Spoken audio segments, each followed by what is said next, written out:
On the Tianxian continent within the Hanyu Empire inside the Fengtian Hall, a pale-faced youth with a bruised nose and swollen cheeks was being forcibly pinned to the ground by 2 guards. Wasn't I repairing Madame Wang's water pipes? Lin Beichen slowly opened his eyes, his face filled with bewilderment. He remembered that he had been fixing the water pipes for Mrs.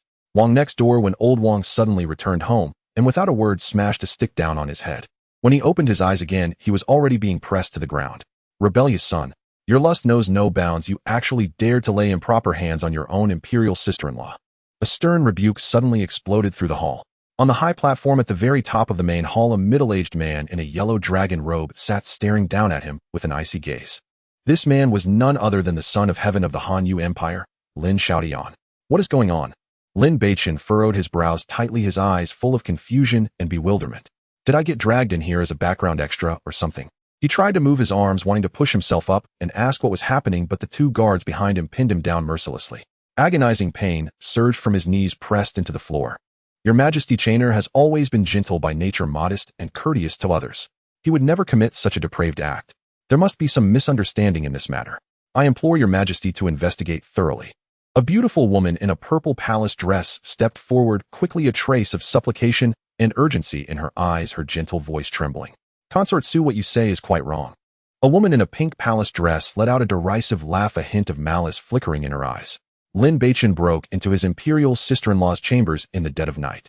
With both witness and physical evidence present, do you still intend to quibble on his behalf? Indeed. Another concubine in a blue palace gown immediately chimed in. For a libertine as debauched as Lin Beichen, if he dares lay hands on his imperial sister-in-law today, who knows if he will reach his claws into the inner palace tomorrow? Such a shameless degenerate is a disgrace of unprecedented magnitude to the royal family. In my view, he should be dragged out and beheaded as a public warning. Another concubine's willow brows arched upward as she berated him in an icy tone. In an instant, the concubines in the hall were all seething with indignation. The gazes they cast upon Lin Beichen brimmed with boundless fury, as if they wished to drag him out and execute him on the spot. Are you done yet? Lin Beichen could not help but roar in anger. I'm not some background extra, and I have no idea what you people are talking about. Let me go, or I'll call the police on you. Originally, he had been thinking of playing along for a bit, perhaps he could even get a boxed meal out of it afterward. But these 2 guards were far too ruthless. The searing pain from his knees made it impossible to endure, leaving him no mood to cooperate in the slightest. Beast, you are at death's door and still dare to spout such nonsense. Lin Xiaotian was already ablaze with fury. He slammed the armrest of the dragon throne and barked, "Attend me." Slap his mouth. Let him sober up properly. As you command. A middle-aged eunuch immediately stepped forward. Raising his hand, he delivered a vicious slap across Lin Beichen's face. A crisp crack resounded. Lin Beichen felt a burst of excruciating pain flare across his cheek, a spray of fresh blood spurting from his mouth as his head rang dizzily from the blow. Rage surged straight to Lin Beichen's head, and just as he was about to curse aloud, a vast tide of memories suddenly flooded into his mind. His skull felt as if it were splitting open as countless unfamiliar images and fragments of information flashed through his consciousness. This was a world known as the Tianxian continent, where martial cultivation flourished above all. By training, the mighty could move mountains and fill seas, enjoying lifespans far beyond the ordinary. The original owner of this body was also named Lin Beichen, Crown Prince of the Hanyu Empire, and once the foremost prodigy of the nation. He was called the former foremost prodigy because a month ago, while protecting his fiancée, he was unfortunately struck in the dantian by a black bear. From that moment on, his life plummeted from the heavens into the abyss. The once star among stars, the Crown Prince whom all had admired, became an object of disgust and contempt. All his past glory vanished without a trace, leaving only endless mockery and cold treatment. Even the guards and maids of the palace now looked at him with thinly veiled disrespect. Just last night, a grand banquet had been held in the imperial palace. Depressed and frustrated, the original Lin Beichen had drunk several cups of strong wine, and in his stupor, he wandered into the wrong room, the residence of 6th Prince Lin Bei's fiancée. At the time, he only felt an unbearable heat burning through his body and his consciousness turning hazy. Seeing a figure lying on the bed, he was driven by a strange impulse and leapt toward it. Yet just as he removed his upper garment, 6th Prince Lin Beifeng burst in with a group of people and set upon him with fists and kicks. I actually transmigrated. Lin Beichen's eyes flew wide open round as Copper Bell's gaze filled with incredulous shock. He once more looked around him. The antique grandeur of the hall, the solemn dragon throne, and those people in ancient robes with their varied expressions. Feeling the searing pain burning across his face, he finally understood completely. This was not a film set, nor was it a dream. He had truly transmigrated. and into the body of a wretch whose head could roll at any moment. Rebellious son, do you acknowledge your crimes? Lin Xiaoshan's cold voice rang out once more, laced with irrefutable authority. Lin Beichen drew in a deep breath, forcing himself to calm down as he rapidly sorted through the memories in his mind. This was no time to remain stunned. Preserving his life was the most urgent task. Father Emperor, your son drank too much last night and lost his senses, which is why he entered the wrong room. I beg Father Emperor to mete out punishment. Lin Beichen suppressed the tempest within his heart, striving to keep his tone respectful. 14th, brother, you attempted to lay improper hands on your imperial sister-in-law. The evidence is irrefutable. Do you think a mere claim of intoxication can wash your sins away? A young man in a blue brocade robe stepped forward, a faint, almost imperceptible sneer lurking at the corner of his lips. As he looked at Lin Beichen, a trace of venom flickered through his eyes. This was the 6th prince, Lin Beichen. This crown prince has already made things clear. At the time, I was simply too drunk and my mind was clouded, so I entered the wrong room. I had no intention of violating your fiancée. Lin Beichen's voice was icy, his gaze unwavering. If it was merely a wrong room, then why did you press? Yin ran down onto the bed. Lin Beichen demanded furiously. At that time, this crown prince was dizzy and reeling, believing he had returned to his own chambers, so he took off his clothes to rest. He did not expect to find a woman lying on the bed. It was entirely a misunderstanding. Lin Beichen spoke in an even tone. Father Emperor, he is clearly trying to weasel his way out.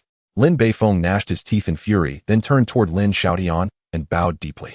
I beseech Father Emperor to uphold justice for your son and for Yanran.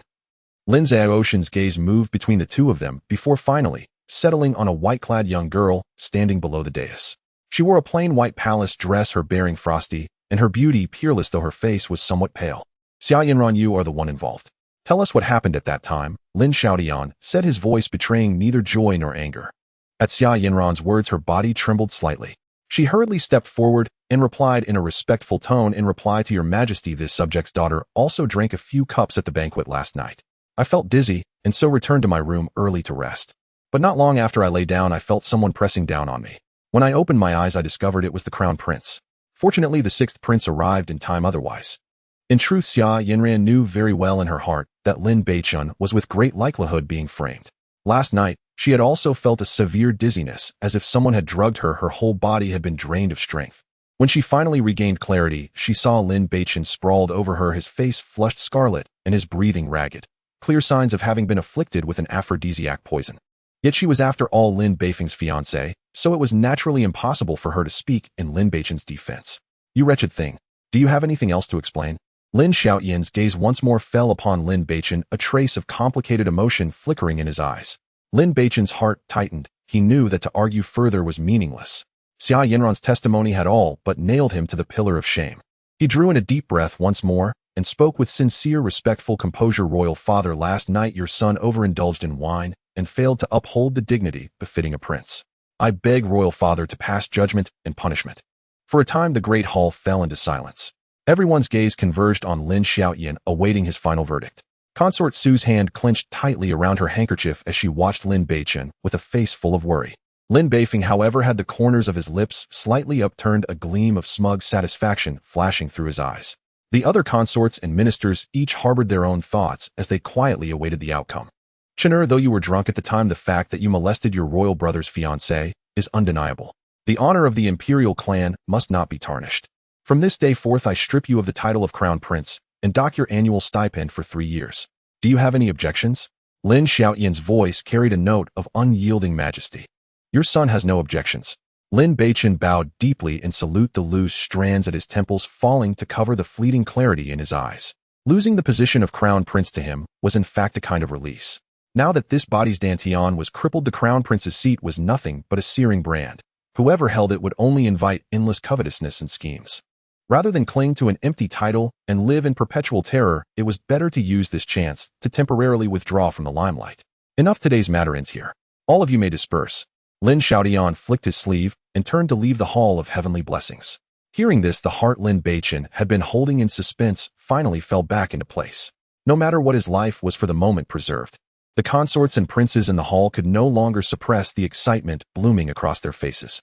Though they had not utterly crushed Lin Beichen in one stroke, dragging him down from the position of crown prince was already a victory beyond expectations. With the heir seat now vacant, it meant everyone had a chance to vie for it. The exceptionally gifted princes in particular had blazing heat in their eyes. I did not expect 14th brother's tongue to be so sharp. This elder brother has truly had his eyes open today. Lin Beichen walked unhurriedly over to stand before Lin Beichen, looking down at him with a sweeping glance. The icy killing intent in his tone was scarcely concealed. But time is long. We shall see what the future brings. With those words, he turned and strode out of the hall of heavenly blessings with his attendants, not so much as glancing back, his departing figure radiating total confidence in his victory. Just you wait. Lin Beichen ground his teeth so hard his jaw ached, his gaze locked on Lin Beifeng's back, eyes surging with bone-deep cold. In his memories before the original owner's dantian was ruined, Lin Beifeng had always been deferential in front of him, addressing him at every turn as crown prince and acting the very picture of a loyal subordinate. Precisely because of this, the original owner had harbored no guard against him last night and ultimately fell into the carefully laid trap, ending up in such a humiliating predicament. Such a hypocrite, one thing to the face and another behind the back, was far more hateful than any enemy in the open. The other princes and consorts also dispersed one after another, each casting unabashedly disdainful looks at Lin Beichen as they passed. In their eyes, a cripple whose dantian was ruined and who had lost the position of crown prince was destined to be a useless good-for-nothing, living out his days in idleness, never again able to pose any threat to them. "Chen'er, are you all right?" Su Wanru hurried forward and caught hold of the tottering Lin Beichen. Her carefully drawn brows were knit tightly, her eyes faintly red, and her voice filled with irrepressible heartache. "Mother, I am fine. I have made you worry." Warmth rose in Lin Beichen's heart. The taut nerves within him loosened slightly, and his tone softened a great deal.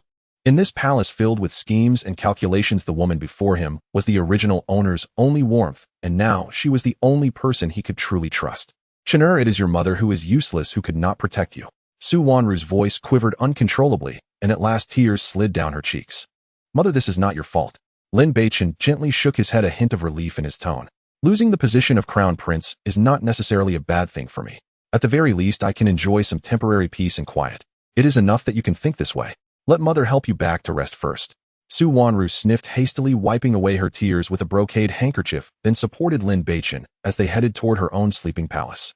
Along the palace path, the willows on either side were sprouting new buds, tender green branches swaying softly in the breeze, yet Lin Beichen had no heart to appreciate the spring scenery. His mind was racing, thinking at full speed about his future path. Though he had narrowly snatched back his life this time, the dangers lurking beneath the surface had by no means truly been dispelled. Within this treacherous imperial clan rife with intrigue and backstabbing, for a crippled man with a ruined dantian and no power or influence to live in peace was a task harder than ascending to the heavens. Those who had once been overshadowed by the original owner's brilliance were now, no doubt, grinding their fists in the dark, eager to watch his downfall, some even wishing for him to vanish from this world as soon as possible. For him, the most pressing matter now was to quickly find a way to restore his dantian. Only by regaining strength could he stand firm in this man-eating imperial palace and protect those he cared about. Though the chances of restoring the dantian were exceedingly slim, even if there was only the faintest shred of hope, he would fight with everything he had to grasp it. When they reached the doors of Su Wanru's sleeping palace, the vermilion doors were tightly shut, the rust on the metal knockers glinting dully under the daylight. Lin Beichen lifted his head to glance at the gray, overcast sky. The confusion in his eyes was gradually fading, replaced by an ever more resolute gleam. No matter how rugged the road ahead, no matter how thickly strewn with thorns, he had to walk it step by step. Having gained this hard-won chance at transmigration and rebirth, he would never allow himself to muddle through this life in mediocrity. Su Wanru helped Lin Beichen into the inner chamber. The room was luxuriously decorated, yet retained an elegant restraint, and the air was suffused with a faint, calming fragrance. She hurriedly ordered someone to summon the imperial physician and instructed the palace maids to prepare hot water and light, simple food. The imperial physician arrived in haste and carefully examined Lin Beichen. Confirming that he had only suffered some superficial injuries, he prescribed some ointment and decoctions to promote blood circulation and dispel bruising before taking his leave. Su Wanru patiently reminded Lin Beichen of a few things before finally leaving the room, allowing him some quiet to rest. Seeing Su Wanru's departure, Lin Beichen finally let out a long sigh of relief, his tense nerves finally relaxing completely. He moved his somewhat stiff neck and limbs, the bones making a faint cracking sound, and the pain in his body seemed to lessen slightly as a result. Then he walked to a large bronze mirror in the room, the mirror's surface polished to a smooth finish, clearly reflecting his current appearance. I must say this body has quite a good foundation. Standing at a height of 185 meters, broad-shouldered and narrow-waisted, his posture was tall and upright. Even in a loose robe, the well-defined muscles beneath were still discernible. His face was exceptionally handsome, with sword-like brows and starry eyes, a high nose, and distinct lips, However, his complexion was somewhat pale due to injuries and prolonged internal turmoil, and the bruise at the corner of his mouth had yet to fade, adding a wildness to his excessively handsome features. Brother, you can rest assured. Lin Beichen looked at the familiar yet unfamiliar face in the mirror, his tone serious and resolute. I will take revenge for your grievances, and I will definitely protect those you care about. With that, he reached for the jade belt at his waist, untied it, and removed the dirty clothes stained with dust and blood, preparing to change into a clean outfit. Wow, isn't this a bit too exaggerated? Lin Beichen glanced down in shock. In his past life, he was also a fan of Western action movies and considered himself somewhat worldly. Yet the potential of this body, even compared to those action stars, was undoubtedly exceptional, truly extraordinary in its endowment. Creak. Just as he was lost in thought, the door was suddenly pushed open gently, and a slender figure quietly entered. The newcomer was dressed in a light blue dress, the hem embroidered with wispy cloud patterns, her dark hair loosely tied up, revealing a neck as white as jade. Aunt. The girl saw Lin Beichen standing bare before the bronze mirror and let out a short, sharp scream, her originally pale cheeks flushing bright red as she hurriedly turned away. Sister Qingxue, why didn't you knock? Lin Beichen was also startled, and embarrassment washed over his face. He had initially planned to change clothes, but unexpectedly, after just checking, he was caught off guard by Su Qingxue, making him wish he could find a hole to hide in. Shameless. Su Qingxue's voice was filled with shame and a hint of barely detectable panic. Though she had her back to Lin Beichen, she couldn't help but sneak a glance through her fingers. Then, as if scalded, she quickly withdrew her gaze and turned to flee the room. Her footsteps hurried. She had just heard her aunt say that Lin Beichen was injured, so she specially made some bird's nest soup to visit him. Little did she expect to walk in on such an indecent scene, and at that moment her heart raced and her cheeks burned. This is a huge misunderstanding. Lin Beichen shook his head helplessly, quickly rummaging through the wardrobe for a clean robe to change into. As he fastened the jade belt, his fingertips accidentally brushed against a hard object on his ring finger, the icy sensation causing him to pause slightly. He looked down, and shock immediately registered on his face. Isn't this the black ring I picked up at the stall? This was an entirely black ring, its surface engraved with indistinct patterns resembling some ancient totem or perhaps just random scratches. When he first saw it at the night market stall, he thought the design was unique and only cost 20 yuan, so he bought it casually to wear, never expecting that after crossing into this world, it would still be on his hand.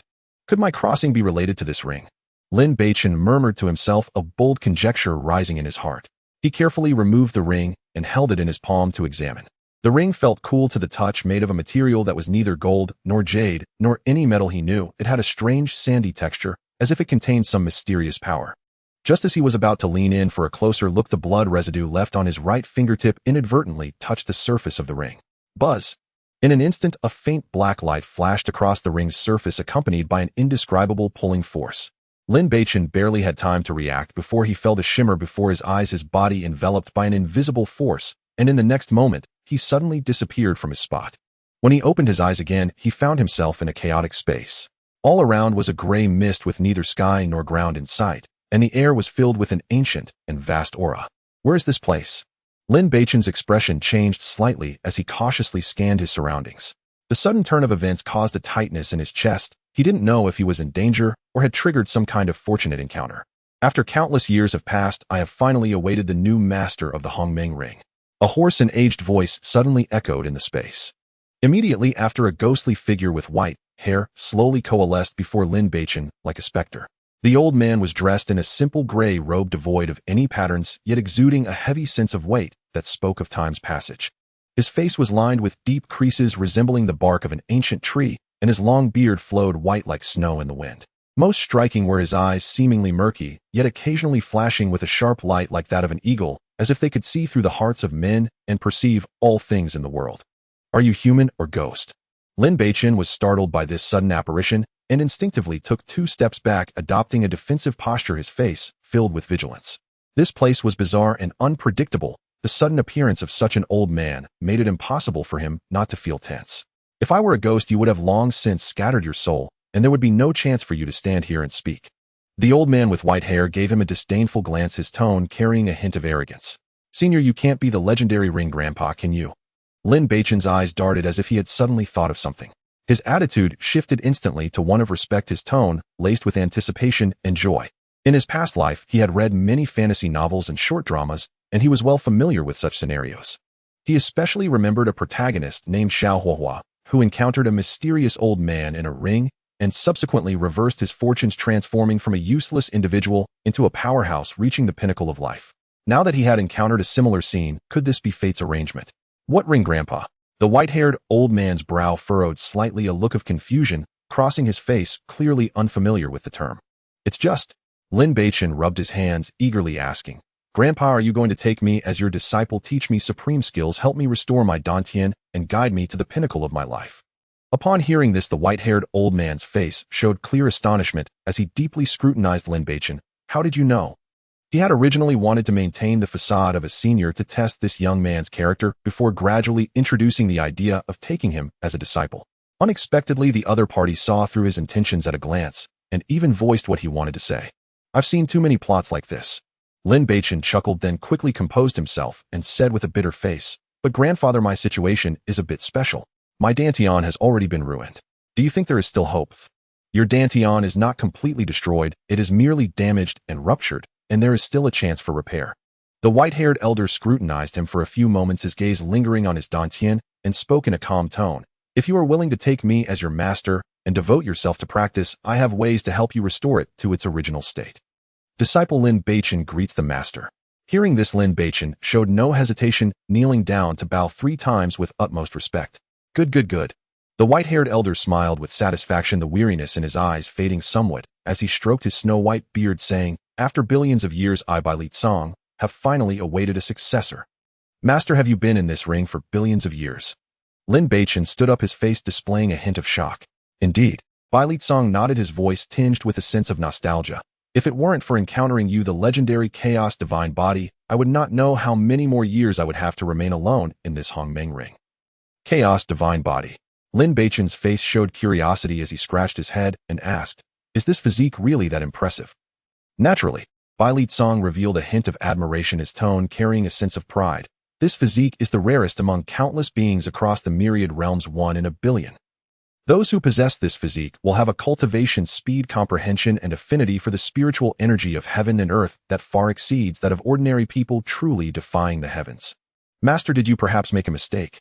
Lin Beichen's face showed a hint of confusion. I feel like my physique isn't particularly special. Bai Li Song's gaze held a depth of insight as he said, If I am not mistaken, you should still possess your virgin body, right? Lin Beichen was taken aback, then exclaimed in surprise, Master, how did you know? The original owner of this body was only 16 years old, fully devoted to cultivation, and with a pure character, indeed still retaining his virginity. This physique is sealed by a strand of innate chaotic energy, and only by breaking the virgin body can that seal be broken. Bai Li Song stroked his beard and continued leisurely. Once the seal is lifted and the Chaos Divine Body awakens, your comprehension and cultivation speed will far exceed that of others in the same realm by dozens, even hundreds of times. So that's how it is. Lin Beichen's eyes burst with a fiery light as he chuckled. Then I will find an opportunity to break it someday. All right, there is no rush for this matter. Bai Li Song waved his hand, his expression turning serious. I do not have much time left, and this fragment of my soul cannot last much longer. I will now impart my lifelong teachings to you in the form of memories. How far you can go in the future depends on your own fortune. As soon as he finished speaking, he gently waved his right hand, and a faint golden light containing endless mysteries shot out from his fingertips like a lively dragon, instantly entering Lin Beichen's mind.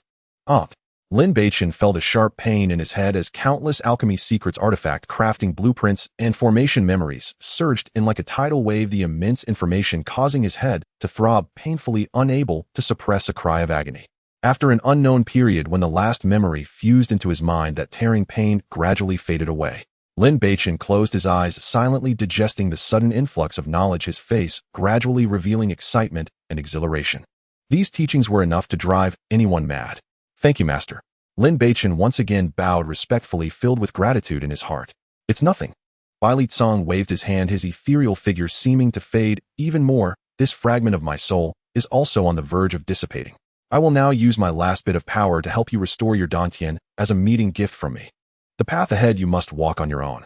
After saying this, he slowly raised his right hand, gathering a soft and pure white light in his palm, infused with a vast life force. With a wave of his arm, the white light instantly transformed into a flowing beam, entering Lin Beichen's dantian. Lin Beichen felt a warm sensation radiating from his dantian, as if a gentle hand was smoothing over the previously shattered dantian. The feelings of blockage and sharp pain gradually disappeared, replaced by an unprecedented sense of ease. The thin spiritual energy around seemed to be attracted and surged wildly into his body. First layer of Qi refining. Second layer of Qi refining. Third layer of Qi refining. In just a short moment, not only had his damaged dantian been repaired, but his cultivation also soared, directly breaking through to the third layer of Qi refining. Though not overly strong, it was already a brand new beginning. Thank you, Master, for your rebirth. Lin Beichen's voice was filled with excitement, his eyes brimming with heartfelt gratitude.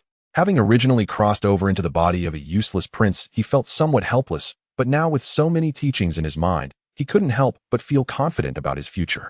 I have imparted all of my alchemy techniques, medical skills, and formation knowledge to you.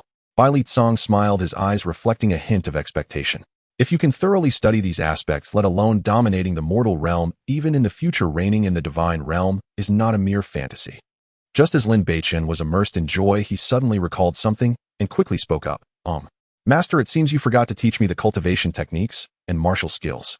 Bai Litsong sighed lightly, a hint of calmness crossing his face. What I have devoted my life to studying are alchemy, medicine, and formations. These three are my specialties. As for cultivation techniques, there is a set of top-tier Hongmeng sacred art inscribed on that Hongmeng stone tablet, which far surpasses any technique I have learned in my lifetime. Bai Litsong pointed to a nearby black stone tablet and said, if you can successfully cultivate it, not to mention the divine realm, even reigning over the universe in the future is not impossible.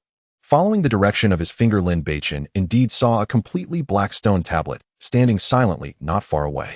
The stone tablet was about 10 feet tall, its surface swirling with a faint chaotic energy, moving slowly, as if alive, emanating a mysterious aura. Master, I have the cultivation techniques, but what about the martial skills? Lin Beichen's eyes gleamed with eagerness as he pressed on. Bai Litsong shook his head slightly, his tone carrying a hint of depth. Although I possess many martial skill manuals, none are suitable for you to cultivate at this moment. Moreover, I do not wish to make your path too smooth. A path that is too flat might seem comfortable, but in reality it is the easiest way to dull a person's edges and fighting spirit. True strength is never nurtured in a greenhouse. The right martial skills you should strive to obtain through your own strength. Bai Litsong looked at Lin Beichen, his expression serious. Only the things earned through hard work can truly integrate into your bones and blood, becoming an instinct engraved in your soul. Moreover, you possess the chaos divine body, and your comprehension ability is already far beyond that of ordinary people. Bai Litsong's face showed a hopeful smile as he said, I hope to see you continuously perfecting yourself through trials, ultimately creating martial techniques that truly belong to you. That would be the path uniquely your own. The disciple understands. Lin Beichen nodded solemnly, feeling enlightened within. The true path to the pinnacle is not a smooth road paved by others, but rather one fought for with blood and blades amidst storms. A seemingly smooth journey can quietly wear down a strong person's sharpness. When true adversity strikes, it becomes difficult to muster the courage to break through. Only the strength forged through personal trials can serve as the most solid support. Now that this primordial space has recognized you as its master, you will be able to enter and exit at will with just a thought. Bai Litsong's voice gradually grew faint, his figure becoming increasingly ethereal. The primordial sacred art inscribed on the stone tablet is the pinnacle technique of the myriad realms. You must comprehend it deeply. It is said that the primordial realm has 9 layers, each concealing unknown secrets. A glimmer of distant yearning flashed in his eyes. If one day you can unravel all the mysteries of the primordial realm, perhaps it could truly change the landscape of the myriad realms. As for me, this wisp of divine soul is also at the time of dispersing. Bai Litsong looked at Lin Beichen, his gaze carrying a hint of expectation. The path ahead relies entirely on you. Before his words fell, his figure transformed into countless specks of starlight, like fireflies scattered by the wind, gradually merging into the chaotic space, leaving no trace behind. Master. Lin Beichen instinctively called out, his voice echoing in the vast space, tinged with a sense of sudden reluctance.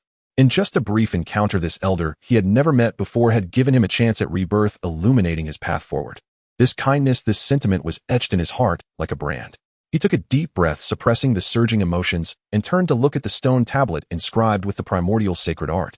The stone tablet stood several meters high, its surface covered with the marks of time engraved with dense script that detailed the techniques of the primordial sacred art.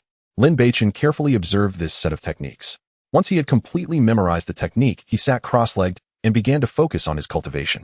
However, after several hours, he felt the primal energy within him flailing about like a headless fly, unable to find the breakthrough point. Clearly, this set of techniques was extremely profound, far beyond his current understanding. This technique is just too difficult. Lin Beichen rubbed his throbbing temples, feeling as if his head was stuffed with a tangled mass, the runes of the primordial sacred art swirling in his mind, yet remaining impenetrable. It seems I must first awaken my physique, Lin Beichen murmured to himself. In his current state, let alone comprehending this divine-level technique, he couldn't even approach the threshold. As long as the seal of the chaotic divine body remains, his comprehension will be like a thick veil obscuring his vision, making it impossible to exert even the slightest power. Then with a thought, the chaotic aura around him gradually retreated, and his figure reappeared in the room. Sunlight streamed through the window, casting clear patches of light on the floor. The urgent matter at hand is to find a woman to break the seal. Once the chaotic divine body awakens, his talent and comprehension will undergo a qualitative leap. Only then can he truly practice the primordial sacred art with efficiency. After some consideration, he had a candidate in mind, Zhou Shuyao. Zhou Shuyao was his fiancée, and they had grown up together, sharing a deep bond. Having her assist him in breaking this seal was undoubtedly the best choice. With this thought, the fatigue and tension of recent days surged back, and Lin Beichen collapsed into sleep, quickly drifting into dreamland. The next morning, Lin Beichen rose early, washed up, and changed into a moon-white brocade robe before heading back to Su Wanru's courtyard. Beichen, your father just sent a decree. Su Wanru grasped his hand, her eyes filled with reluctance. You are to move out of the palace immediately, and without special circumstances you are not allowed to stay overnight in the imperial palace. Lin Beichen had already anticipated this, in his heart nodding slightly. I understand, my son.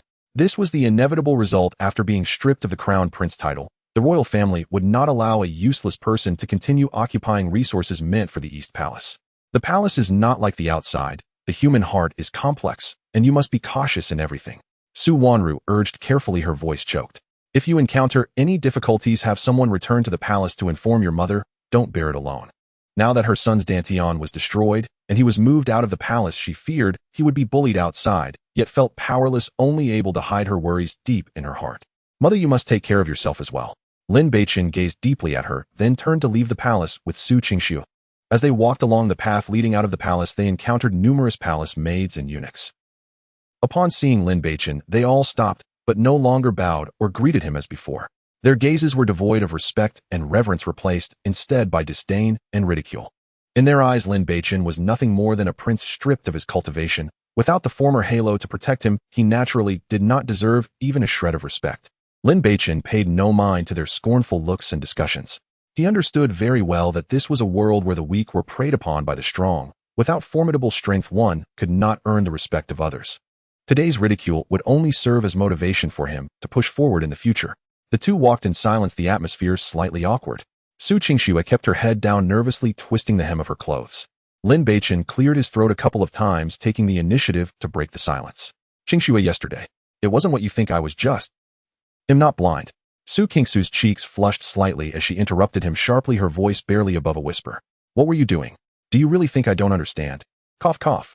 Lin Beichen was momentarily speechless, embarrassment creeping onto his face, and he chose to fall silent. Clearly, this misunderstanding would not be resolved anytime soon. Attached here is the cultivation realm system of this book: refining chi, focusing spirit, transforming spirit, earth, profound heaven, profound questioning, void, martial ancestor, martial king, martial emperor, martial saint, martial god. Just as the two were about to step out of the palace gates, they happened to encounter a man and a woman at the entrance. The man was clad in a radiant brocade robe adorned with intricate cloud patterns reflecting dazzling light under the sun. He wore an exquisite purple jade crown, his handsome features carrying an innate nobility and aloofness. This person was none other than the third prince of the Han Empire, Lin Beichen. The woman was dressed in an elegant purple long gown tied at the waist with a matching jade belt that accentuated her fiery and alluring figure. Her beauty was exquisite and breathtaking, with a natural charm in her brows and eyes, yet there was an elegance and pride characteristic of a noble lady. This woman was the eldest daughter of the current prime minister's household and also Lin Beichen's fiancée, Zhou Shuyao.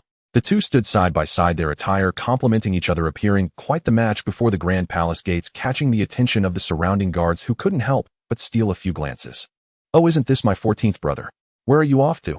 Lin Beichen lightly waved his folding fan, a faint smile playing at the corners of his mouth.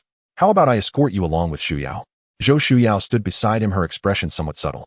Her gaze briefly lingered on Lin Beichen before quickly shifting away, a trace of barely perceptible evasion flashing across her face, but she soon returned to her accustomed cold demeanor. There's no need. Lin Beichen's voice was indifferent as he cast a cold glance at Zhou Shuyao, his footsteps unwavering as he strode straight out of the palace. Zhou Shuyao, the original owner's fiancé. In his memories, the two had grown up together, their bond immensely deep. Just a month ago, the original owner had been gravely injured by the black bear's claws while trying to protect her. In the initial days, Zhou Shuyao would visit daily with herbal soup sitting by the bedside to offer her care, her eyes filled with concern. Yet in the past 10 days, she had seemingly evaporated from the world, not even a shadow to be seen. Now seeing her standing side by side with the third Prince Lin Beichen, the remnants of the original owner's affections were instantly crushed to dust in Lin Beichen's heart. He no longer held even a shred of good impression towards this woman. Beichen, wait a moment. Zhou Shuyao's voice came from behind, laced with a hint of barely detectable urgency, her cold tone seemingly mixed with another emotion.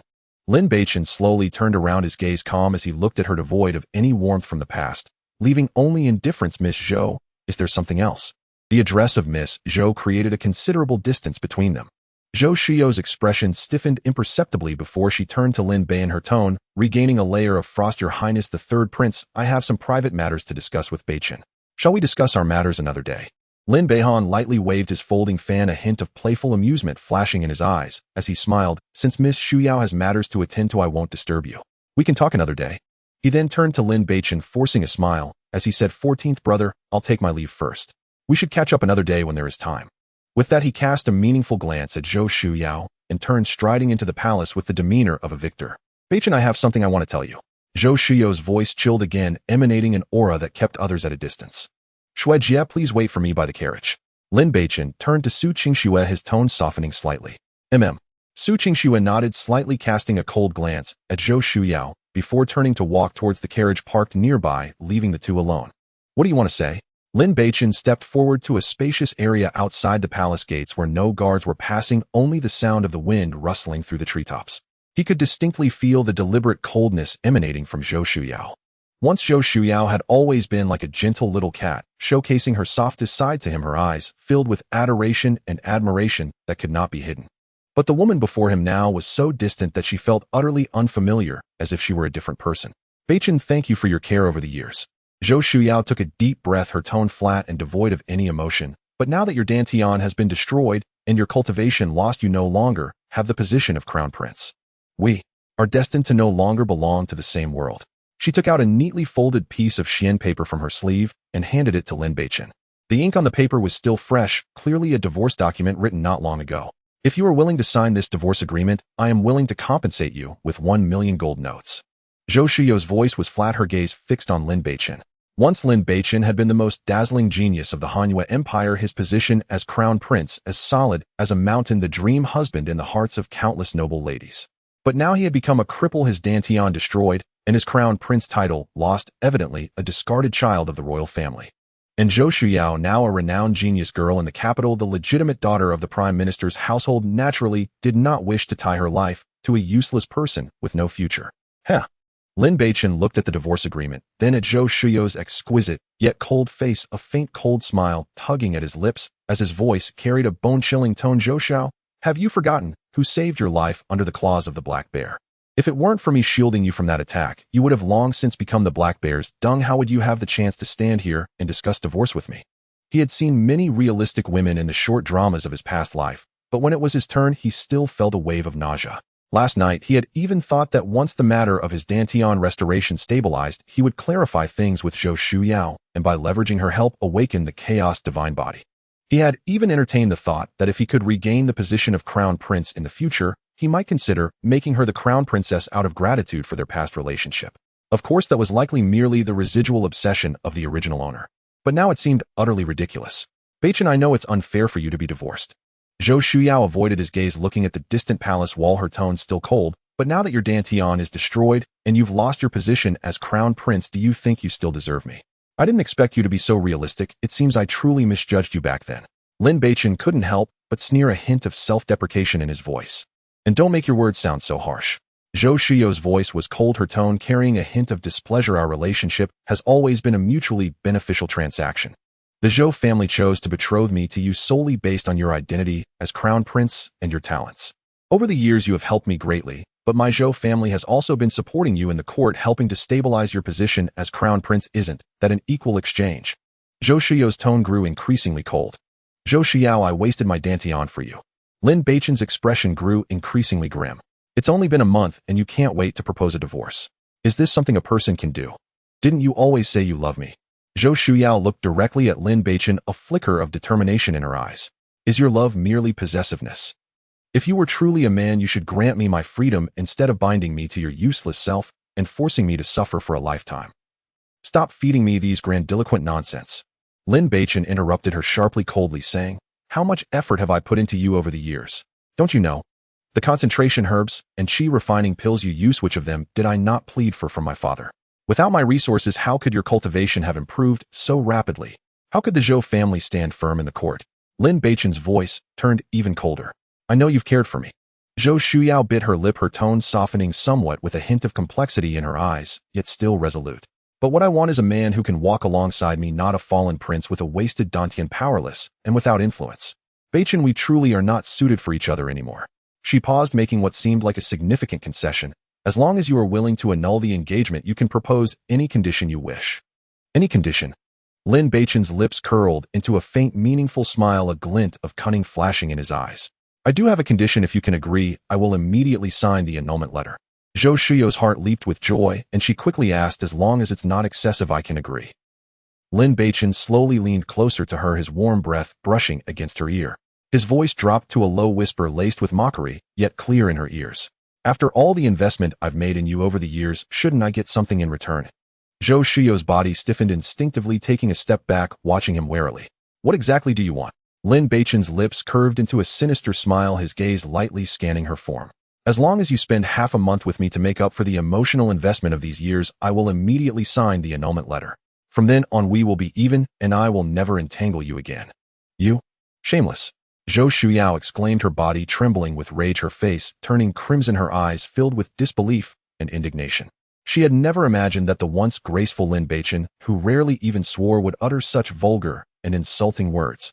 Zhou Shuyao, have I not treated you well over the years? Lin Beichen's smirk deepened, his tone laced with sarcasm. Now that you want to annul the engagement, shouldn't you compensate me? Besides, it's just a bit of fun. Oh, it's not a significant loss for you.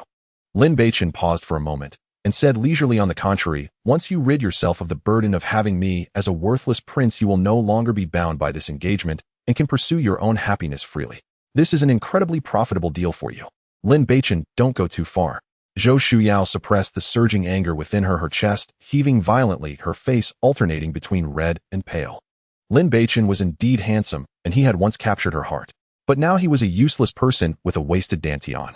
How could Zhou Shuyao be willing to give her first time to someone like him? Stop with the nonsense. Lin Beichen's smile faded, his gaze suddenly turning cold, his tone unyielding and commanding. If you truly want to annul the engagement, just obediently agree to my condition. Otherwise, prepare to marry me, a worthless prince, and be tied to me for life, letting the world see the daughter of the prime minister marrying a fallen prince with a wasted dantian. With that, Lin Beichen cast a cold glance at Zhou Shuyao, turning and heading towards the carriage without any hesitation. Wait! Zhou Shuyao hurriedly called out to him, her voice trembling slightly, as if she had made a tremendous struggle. Lin Beichen stopped, raised an eyebrow, and looked back with a hint of amusement. What? Have you come to a decision? His gaze swept over her, brimming with unabashed scrutiny, a wicked smile curling at the corners of his lips. Now he needed to awaken his physical potential, and Zhou Shuyao was voluntarily presenting herself to him, saving him the trouble of looking for someone else. By status and appearance, she was undoubtedly a suitable choice. Zhou Shuyao bit her lip hard, her face flushed to the point of almost bleeding, even her ears turned crimson. Exhausted, she finally murmured, as long as you are willing to sign the annulment letter. I can give you. Once. In that moment, she was completely willing to give everything up. As long as she could annul this engagement, she would be free. Although she would lose her first time, it was not entirely unacceptable. After all, Lin Beichen was indeed very handsome and had been the first man to make her heart flutter. Giving her first time to him would mean they were even and she would owe him nothing. Once. Lin Beichen's tone turned icy, laced with ridicule. Are you pitying me? Lin Beichen, don't go too far. Zhou Shuyao's anger reignited, her voice trembling. How about this? Let's each take a step back. Lin Beichen pondered for a moment before slowly speaking. As long as you accompany me for 3 days, after those 3 days you can go your own way, and I will go mine. No one owes anyone anything. What do you think? Bastard, don't go too far. Zhou Shuyao trembled with rage, gritting her teeth. I can give you 1 hour. In that 1 hour, no matter how many times. It's fine. If you agree, I will come with you right now. Fine deal. Lin Beichen's lips curved into a faint smile as he turned towards the carriage. Let's go, follow me home. Are you sure you're not lying to me? Zhou Shuyao asked hesitantly, watching him warily. To be honest, she was genuinely worried that Lin Beichen might not honor his word afterward, leaving her with no recourse. Lin Beichen would not stoop to deceiving a woman like you. Lin Beichen replied without looking back, stepping onto the carriage first. Zhou Shuyao stood still, staring at the luxurious carriage, torn in her heart. Ultimately, she gritted her teeth and followed him inside. Seeing Lin Beichen bring Zhou Shuyao into the carriage, Su Qingxue frowned slightly, a look of surprise flashing across her face. Although she did not know what the two had discussed, Zhou Shuyao's flushed cheeks and tightly pursed lips suggested something unusual. However, with her naturally cool personality, she did not like to meddle in others' affairs and felt it inappropriate to ask. So she quietly sat in the corner, gazing out at the passing scenery. The carriage rumbled through bustling streets, the noise of the marketplace gradually fading away until it finally stopped in front of a magnificent residence. The red lacquered door was tightly shut, with two stone lions standing proudly in front, lifelike and exuding an air of majesty. This was the royal prince's residence, once granted to Lin Beichen by the former emperor. Now the plaque symbolizing the crown prince's identity has long since vanished, replaced by a brand new plaque of the Chen Wangfu. With its black background and golden letters, it exudes grandeur, yet ultimately lacks that unique nobility. A single character difference encapsulates the sudden change in identity and the ebb and flow of worldly affairs. Your Highness. The guards at the gate hurriedly stepped forward to lift the curtain as the carriage halted, bowing respectfully. They were once retainers of the former prince's residence. Although aware of their master's changing fortunes, they still maintained their former respect, remembering the past. Lin Beichen slightly nodded, leading Su Qingxue and Zhou Shuyao into the residence. The scenery in the garden remains as beautiful as ever, with pavilions and towers arranged harmoniously and a small bridge reflecting in the flowing water. However, it is missing some of the past liveliness, now tinged with a hint of desolation, with even the servants tending to the flowers and plants reduced by half. Sister Qingxue, I need to discuss something with Miss Zhou. Please ensure no one interrupts us. Lin Beichen turned to Su Qingxue and said. Su Qingxue glanced at him, then at Zhou Shuyao, who appeared anxious and with flickering eyes. She replied calmly, rest assured, no one will disturb you. With that, she turned and walked towards the side hall to attend to the household matters. Let's go. Lin Beichen said no more and first made his way to his bedroom. Zhou Shuyao bit her lip, her fingertips turning pale as she gripped tightly, ultimately steeling herself to follow. The bluestone path wound forward, flanked by lush flowers and trees, yet each step felt like treading on a knife's edge, her heart heavy, nearly gasping for breath. Before long, the two arrived at a luxurious and elegant bedroom. The room was tastefully decorated with the Zeton wood furniture gleaming with a warm luster, walls adorned with famous calligraphy and paintings, and a burner in the corner wafting a faint, elegant fragrance through the air. Yet this elegance in Zhou Shuyao's eyes only amplified her feelings of awkwardness and unease. Come now, just for an hour you can do whatever you wish.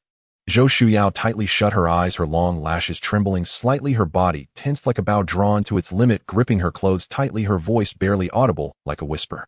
She had prepared for the worst, only hoping this hour would pass quickly, after which she would never again be entangled with this man.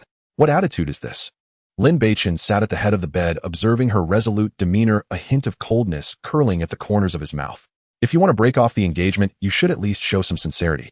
This icy demeanor of yours, as if facing death, do you think I can muster any interest? Then what do you want? Zhou Shuyao suddenly opened, her eyes filled with rage, yet tinged with deep helplessness. Let's start with a dance. Lin Beichen leaned back against the bedpost, his tone laced with sarcasm, yet his gaze was as cold as ice. After all, there is no one else here, Miss Zhou. You need not maintain that lofty demeanor of a noble lady. Bastard. You. Zhou Shuyao trembled with anger, her chest rising and falling rapidly, nearly grinding her silver teeth to dust. Coming from a prestigious family, she had practiced etiquette and literature since childhood, adhering to rules in every action. When had she ever endured such humiliation? To ask her to dance was nothing short of an outrageous insult. Do you still want to break off the engagement? Lin Beichen raised an eyebrow, a hint of icy threat in his tone. If you do, then do as I say. You'd best not be perfunctory.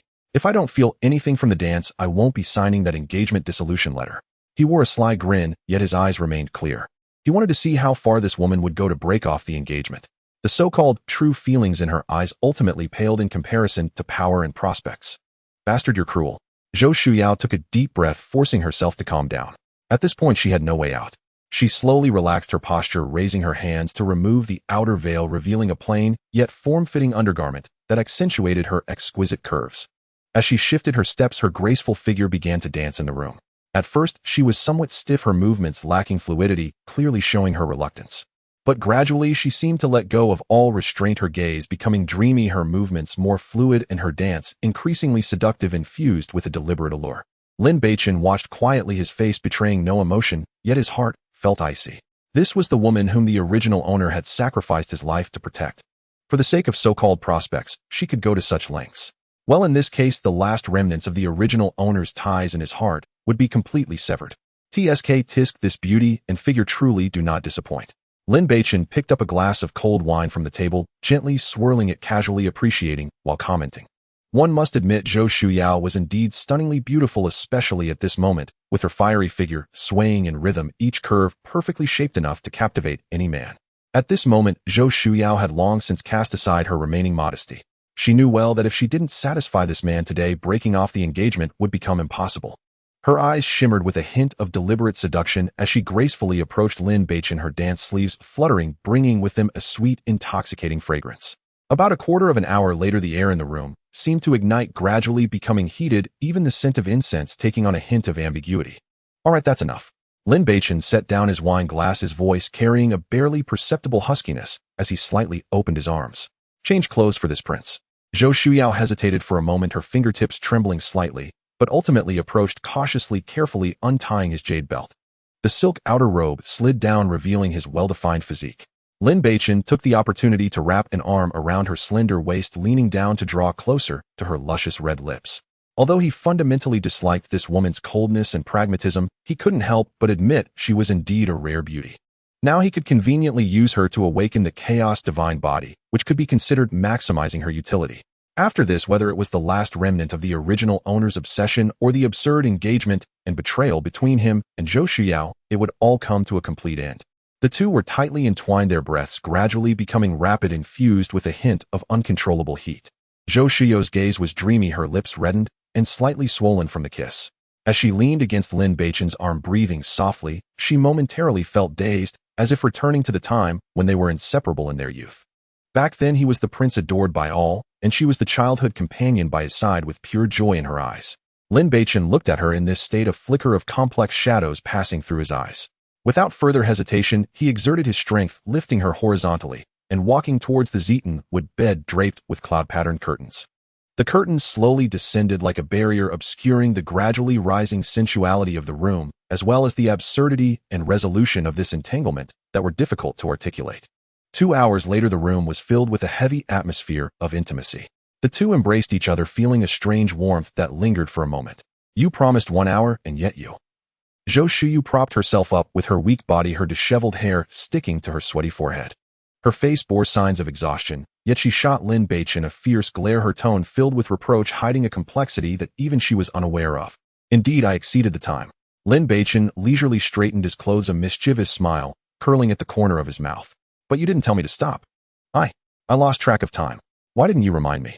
Zhou Shuyu choked on her words, her face instantly flushed, as if it could bleed, hurriedly grabbing the dress scattered beside her, her hands trembling slightly as she put it on. At first she had indeed been counting the time in her heart, thinking that she would leave as soon as the hour was up. However, as time went on, her body's instinct and a long-lost thrill made her completely forget about it, and she even harbored a faint reluctance to end it. At this moment, being ruthlessly exposed by him, she felt her cheeks burning and wished she could find a crack in the ground to hide in. All right, bring me the annulment letter. Lin Beichen stood up, quickly dressing himself, his tone instantly returning to its usual calmness. Hearing his cold words, Zhou Shuyu's brow furrowed slightly, and an inexplicable sense of loss rose in her heart.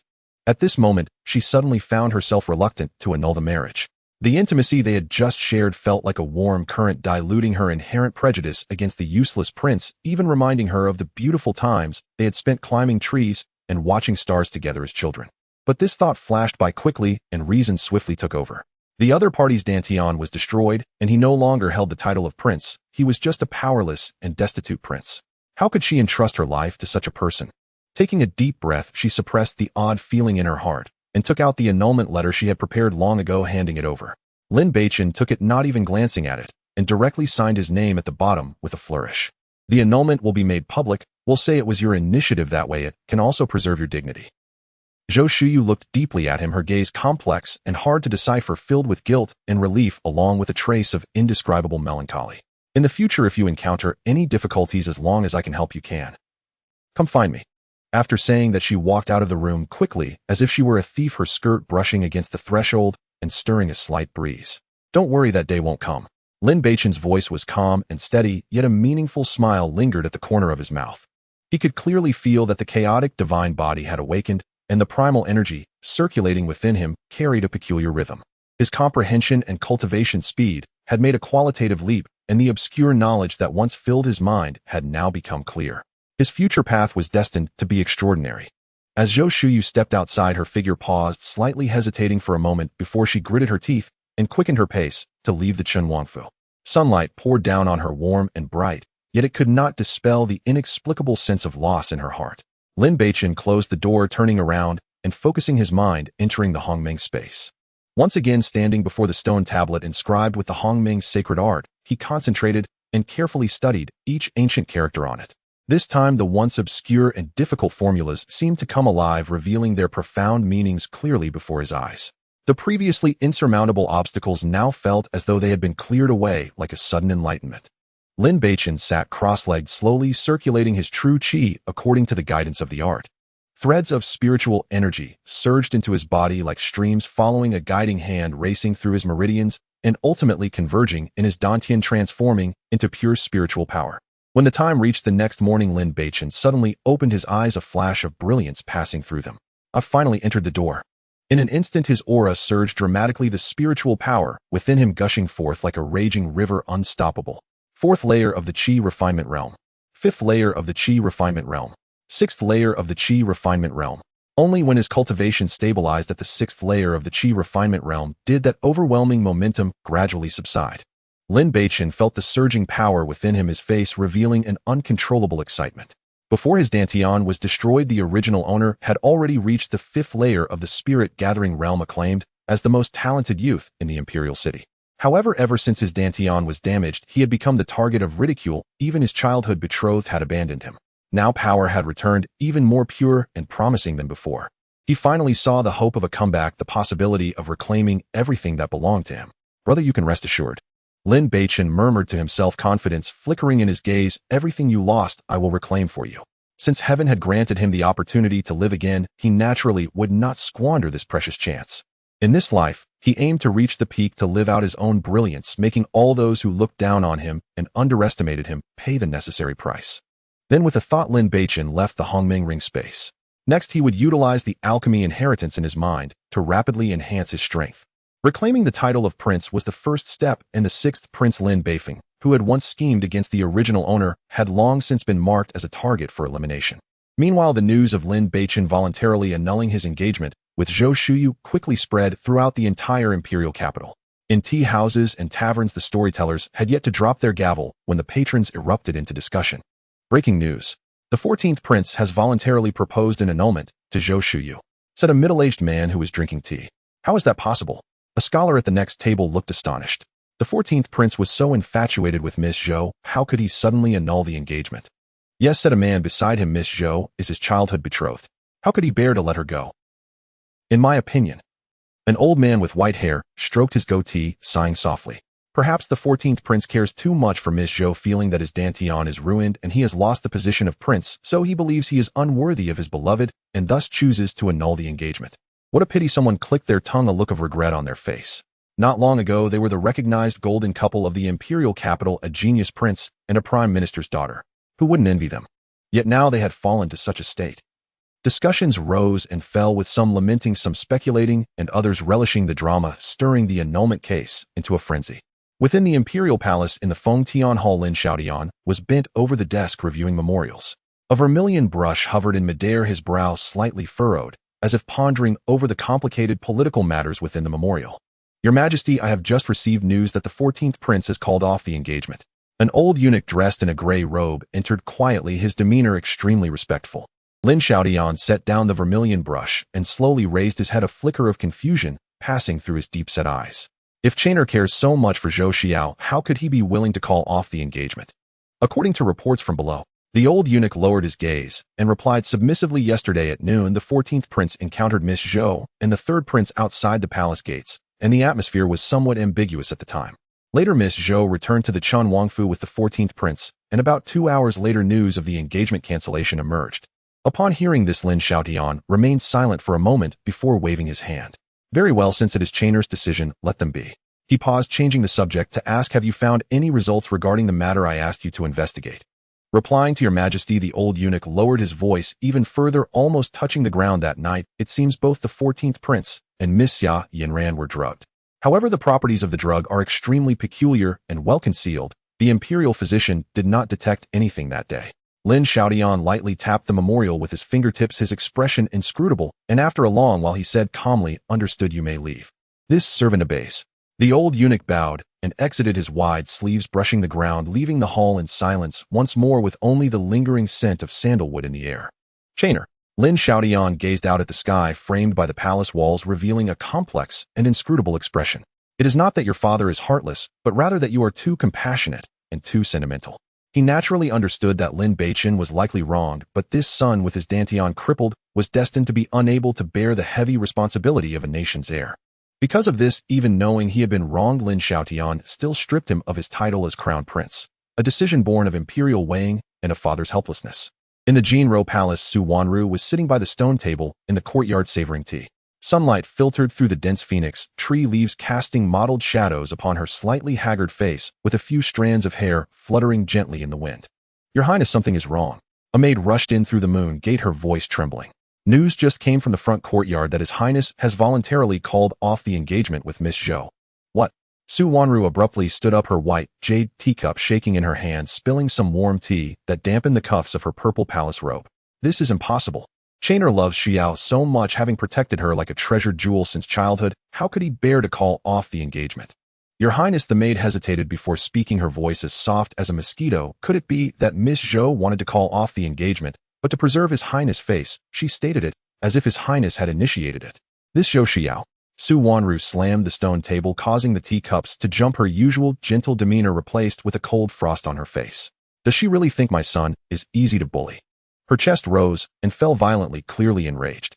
Taking a deep breath to suppress her surging anger, she sternly ordered, prepare the carriage. I must go out of the palace to see Chainer. She knew that her son, while appearing tough, was actually very sentimental.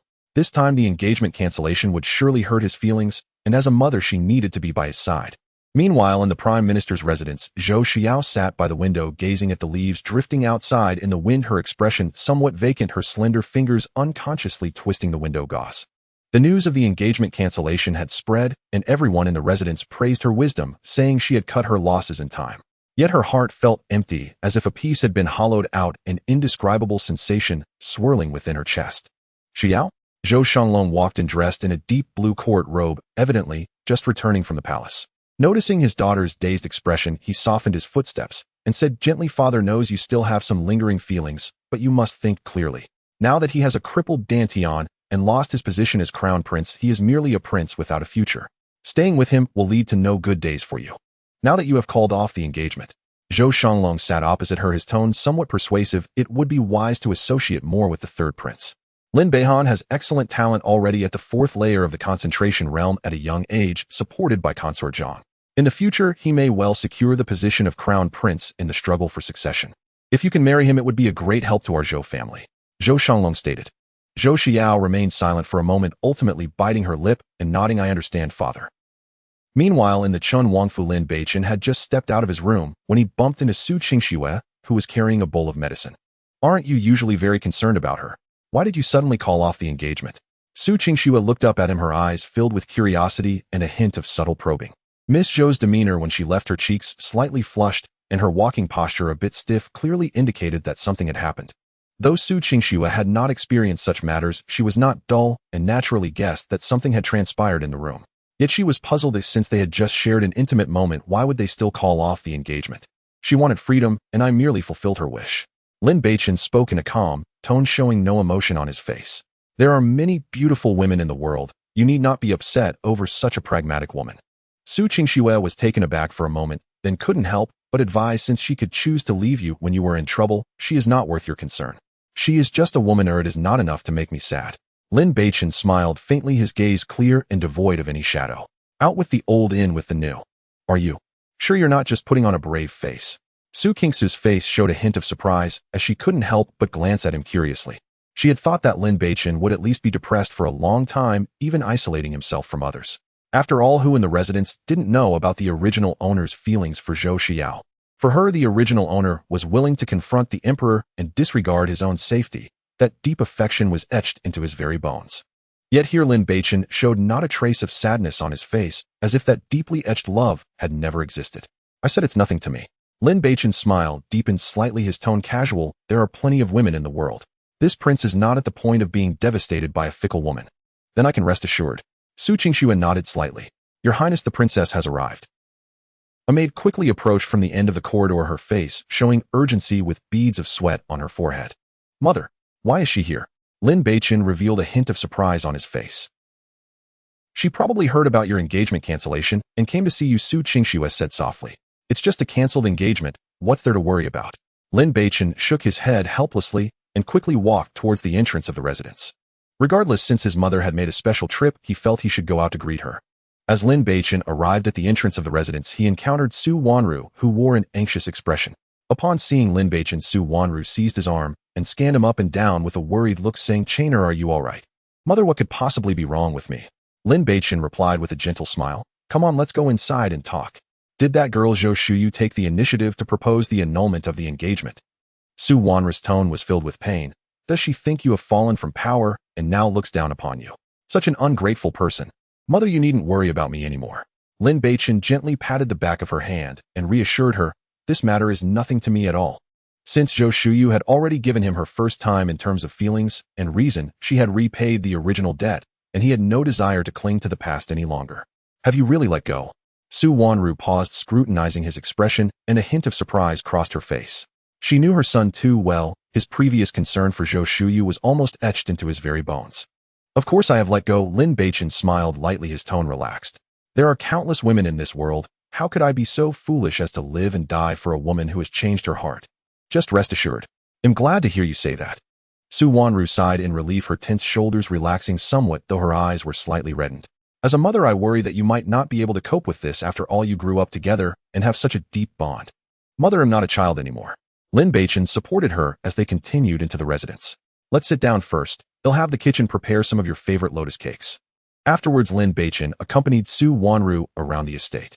The springtime Chunwang mansion, though no longer the bustling grandeur of the former crown prince's residence, still boasted flourishing flowers and trees, with winding paths leading to secluded spots presenting a uniquely elegant and tranquil scene. From time to time, Lin Beichen would share amusing anecdotes and jokes from outside the palace, making Su Wanru smile brightly, the fine lines at the corners of her eyes easing.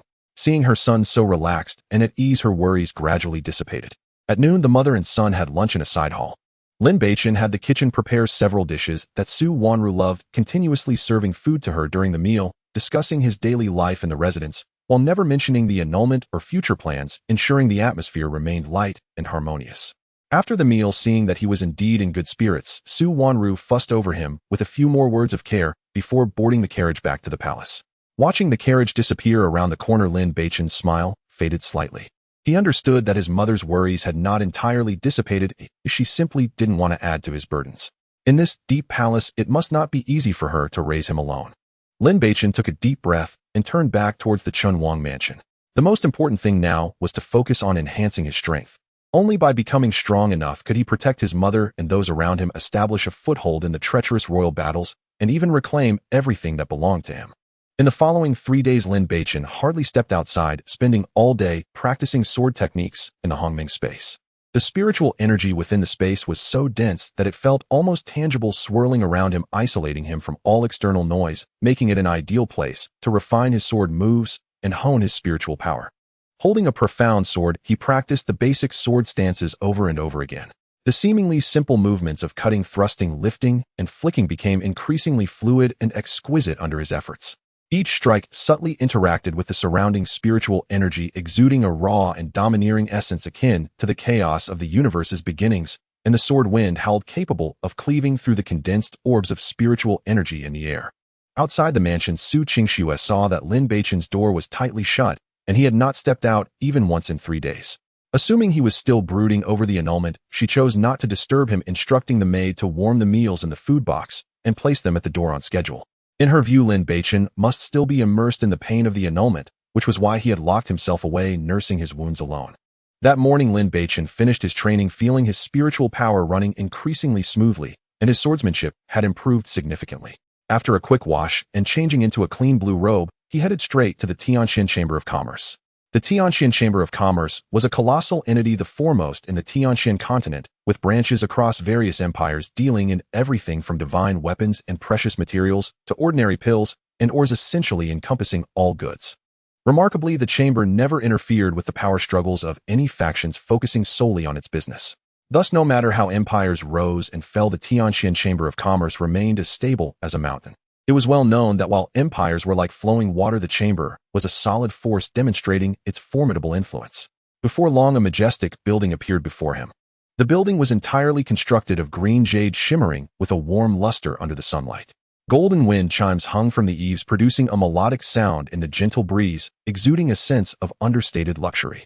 The words Tianxian Chamber of Commerce were inscribed above the entrance, powerful and majestic. "Oh, isn't this the 14th brother?" At that moment, a voice laced with disdain and mockery came from behind, breaking the surrounding tranquility. A young man dressed in a purple brocade robe with a somewhat effeminate appearance was leisurely walking out of the chamber. This person was the 13th Prince Lin Beichen. Beside him was a young woman in a pink silk dress. She was charming, yet there was a hint of reserved pride in her eyes. This woman was the eldest daughter of the Grand Preceptor's residence, Qi Shihan. Lin Beichen cast a faint glance at the two, without stopping, striding straight toward the main entrance of the chamber. Naturally, he had no interest in engaging with those who took pleasure in his misfortune. What's wrong with the 14th brother? Not even greeting the crown prince upon seeing him. Did your mother not teach you any manners? Lin Beichen stepped forward, blocking Lin Beichen's path with an outstretched hand, his tone suddenly turning cold, laced with a hint of deliberate provocation. Are we that familiar? Lin Beichen halted his steps, coldly gazing at him, his tone devoid of warmth. How it seems you are indeed an uncouth one. Lin Beichen scoffed, his voice suddenly raised deliberately, making sure those around could hear. No wonder you would commit such disgraceful acts against the imperial consort. Losing the title of crown prince is well deserved. You have truly brought shame to our royal family's face. As soon as he spoke, a wave of whispers erupted around them. Many passers-by and staff from the chamber paused, their gazes converging on Lin Beichen, filled with curiosity, disdain, and the anticipation of a spectacle. Lin Beichen's expression remained unchanged. Instead, he turned to Qi Shihan beside him, a faint smile curving his lips as he said, "Miss Qi, it's been a while since we last met." Once, when he was still the crown prince, Qi Shihan was a frequent visitor to the Eastern Palace, having subtly hinted her affections countless times. She had even sneaked into his quarters under the guise of a flower-viewing banquet, attempting to seduce him. However, at that time, he was focused solely on his cultivation and had not paid her any mind. Qi Shihan was taken aback by his gaze, her face flushing slightly, as she instinctively lowered her head and murmured, "Tian 14th Prince." Even now, as Lin Beichen had fallen from grace, being scrutinized by him still stirred a ripple in her heart. After all, this man before her had once been the most dazzling figure in the entire Hanyue Empire, the dream lover of countless noble ladies. "I heard that you were going to marry the 13th Prince." Lin Beichen's voice carried a hint of subtle magnetism, clearly reaching Qi Shihan's ears. "It's not officially settled yet." Qi Shihan's voice dropped lower, her fingers nervously twisting her skirt, her gaze flickering. "It would be best if it never gets settled." Lin Beichen's smile softened slightly, yet his tone was laced with a hint of playfulness. "My 13th prince, aside from having the title of prince, lacks the talent and ability to match you in any regard." "Lin Beichen, you're seeking death." Lin Beichen instantly erupted in anger, his face turning crimson. He had intended to solidify his power through the marriage alliance with the Grand Master's residence, but Lin Beichen dared to publicly undermine him. This was utterly outrageous.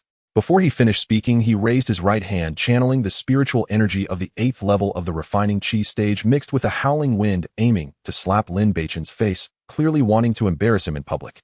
Lin Beichen was already prepared. He shifted his body like a ghost while swiftly extending his hand to pull Qi Shihan in front of him.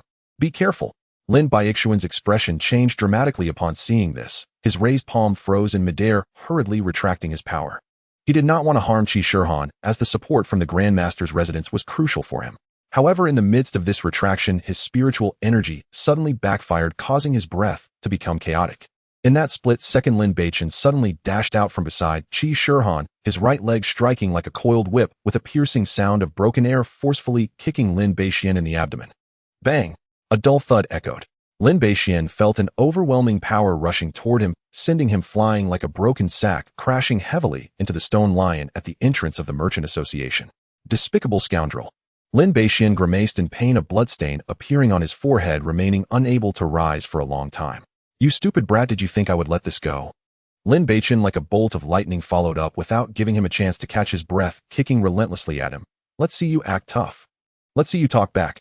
Although Lin Beichuan's cultivation was at the 8th level of the refining chi stage, Lin Beichen practiced the Hongming sacred art, with his chaotic spiritual energy being extraordinarily pure. Coupled with his past foundation at the 5th level of the concentration stage, his combat experience far exceeded that of the pampered Lin Beichen.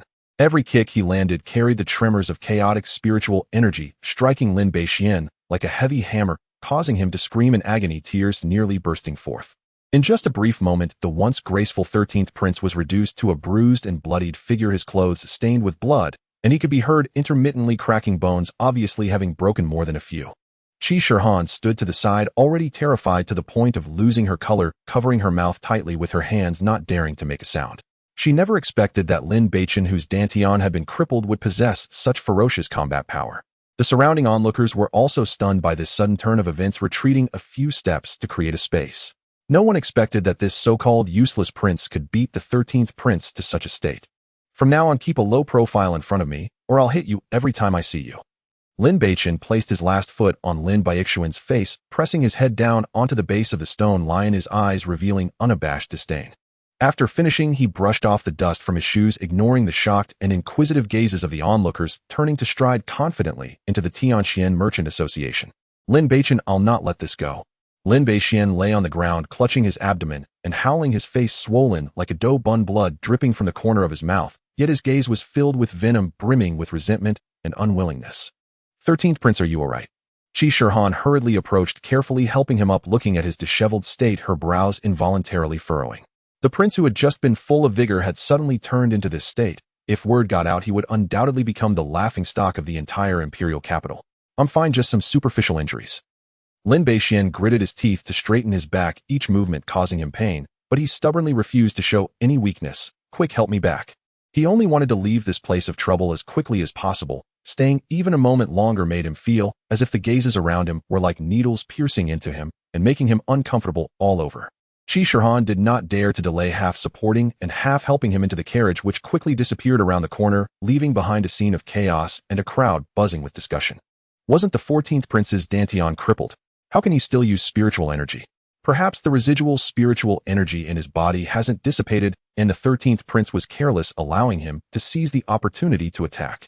No wonder he was once the #1 genius. Even if his dantian is crippled, his foundation remains, and he is still not comparable to an ordinary prince. That was just a sneak attack. If it were a direct confrontation, how could someone at the 6th level of the refining chi stage possibly defeat someone at the 8th level? I think he's just experiencing a moment of brilliance before fading. Outside the Tianxian Merchant Association, the crowd, discussing the spectacle, was filled with astonishment, disdain, but mostly excitement for the unfolding drama.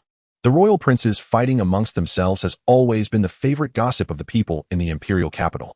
Lin Beichen paid no heed to this, walking straight into the Merchant Association. The lobby on the 1st floor was bustling with activity. Shelves were filled with various ores, medicinal herbs, and low-grade magical tools, while attendants dressed in uniform hustled about, busily attending to customers with the crisp sounds of abacus beads ringing out. He walked directly to the counter, pulled out a pre-written list filled with names of medicinal herbs. Prepare 10 portions of each of these herbs for me. It's His Highness the 14th Prince. Please wait a moment, I'll get this ready for you right away. The manager, upon seeing the list, first showed a hint of surprise, then quickly nodded and bowed, sending someone to prepare the goods in the back. Lin Beichen had once been the #1 genius in the imperial capital and was also the crown prince. The managers naturally recognized him, but they never expected him to personally come to buy medicinal herbs. In less than a moment, the attendants had gathered all the medicinal herbs. Next, Lin Beichen headed up to the 2nd floor. The clientele on the 2nd floor was noticeably fewer, mostly wealthy cultivators dressed in luxurious clothing, and the shelves displayed mostly high-grade magical tools and items for alchemy and forging. He paused in front of a row of alchemy furnaces, his fingertips gliding over the exquisite and ancient designs of the furnaces, ultimately selecting a black, 3-legged cauldron. The cauldron was engraved with simple yet profound fire-gathering patterns, and the material was surprisingly rare Lihua stone, which had excellent thermal conductivity, making it ideal for beginners to control the fire. After paying, he put the medicinal herbs and the cauldron into his storage bag and turned to leave the Merchant Association. On the top floor of the Tianxian Merchant Association, there was a tastefully decorated room filled with the scent of sandalwood and the sound of a zither. A young girl dressed in a pale blue long dress was standing by the window, her figure graceful, resembling a celestial being under the moonlight. Her face was covered with a thin veil as delicate as a cicada's wings, revealing only a pair of clear autumn-like eyes that sparkled with wisdom, as if she could see through the world. At this moment her gaze shifted slightly, quietly watching the direction Lin Beichen had left.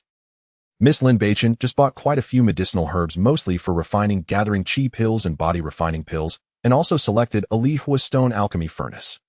From the fluctuation of his spiritual energy when he struck, he should be at the 6th level of the refining chi stage. An old woman with gray hair and a gray robe reported, bowing slightly. Oh, could it be that his dantian has recovered? Lu Yunx's voice was ethereal and melodious, filled with a hint of surprise, a glimmer of inquiry flashing in her clear eyes.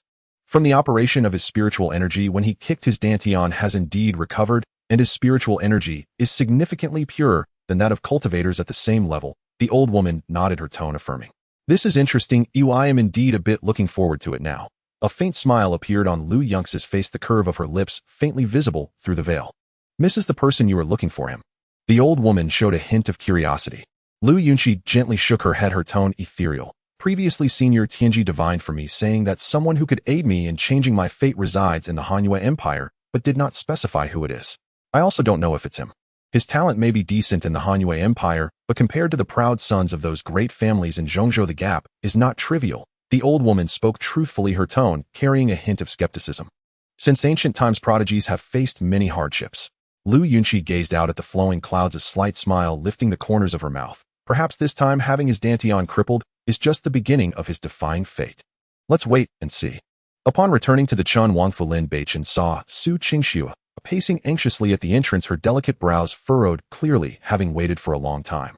Beichen, you're back. Seeing his figure, Su Qingxue hurried over, her tone urgent.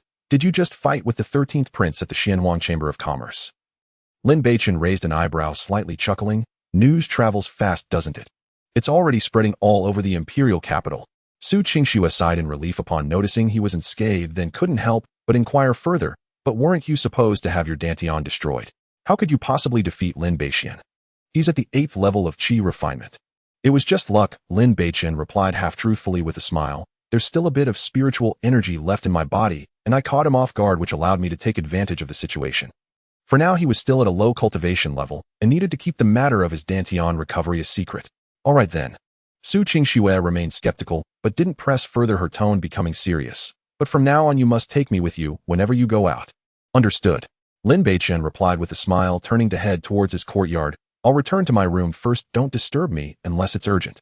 Who would want to disturb you? Su Qingxue mumbled softly as she watched his retreating figure, her cheeks subtly flushing. She still recalled the last time she accidentally barged into his room and saw him standing before the bronze mirror, shirtless, making her heart race, even now her ears feeling hot. Lin Beichen returned to his room, closed the door behind him, and swiftly entered the Hongmeng space. He took a deep breath, a glimmer of anticipation flashing in his eyes. What he needed to do next was alchemy. As long as he had enough pills to support him, he was confident he could quickly elevate his cultivation level in a short time. After all, the training speed of the chaos divine body was not to be underestimated.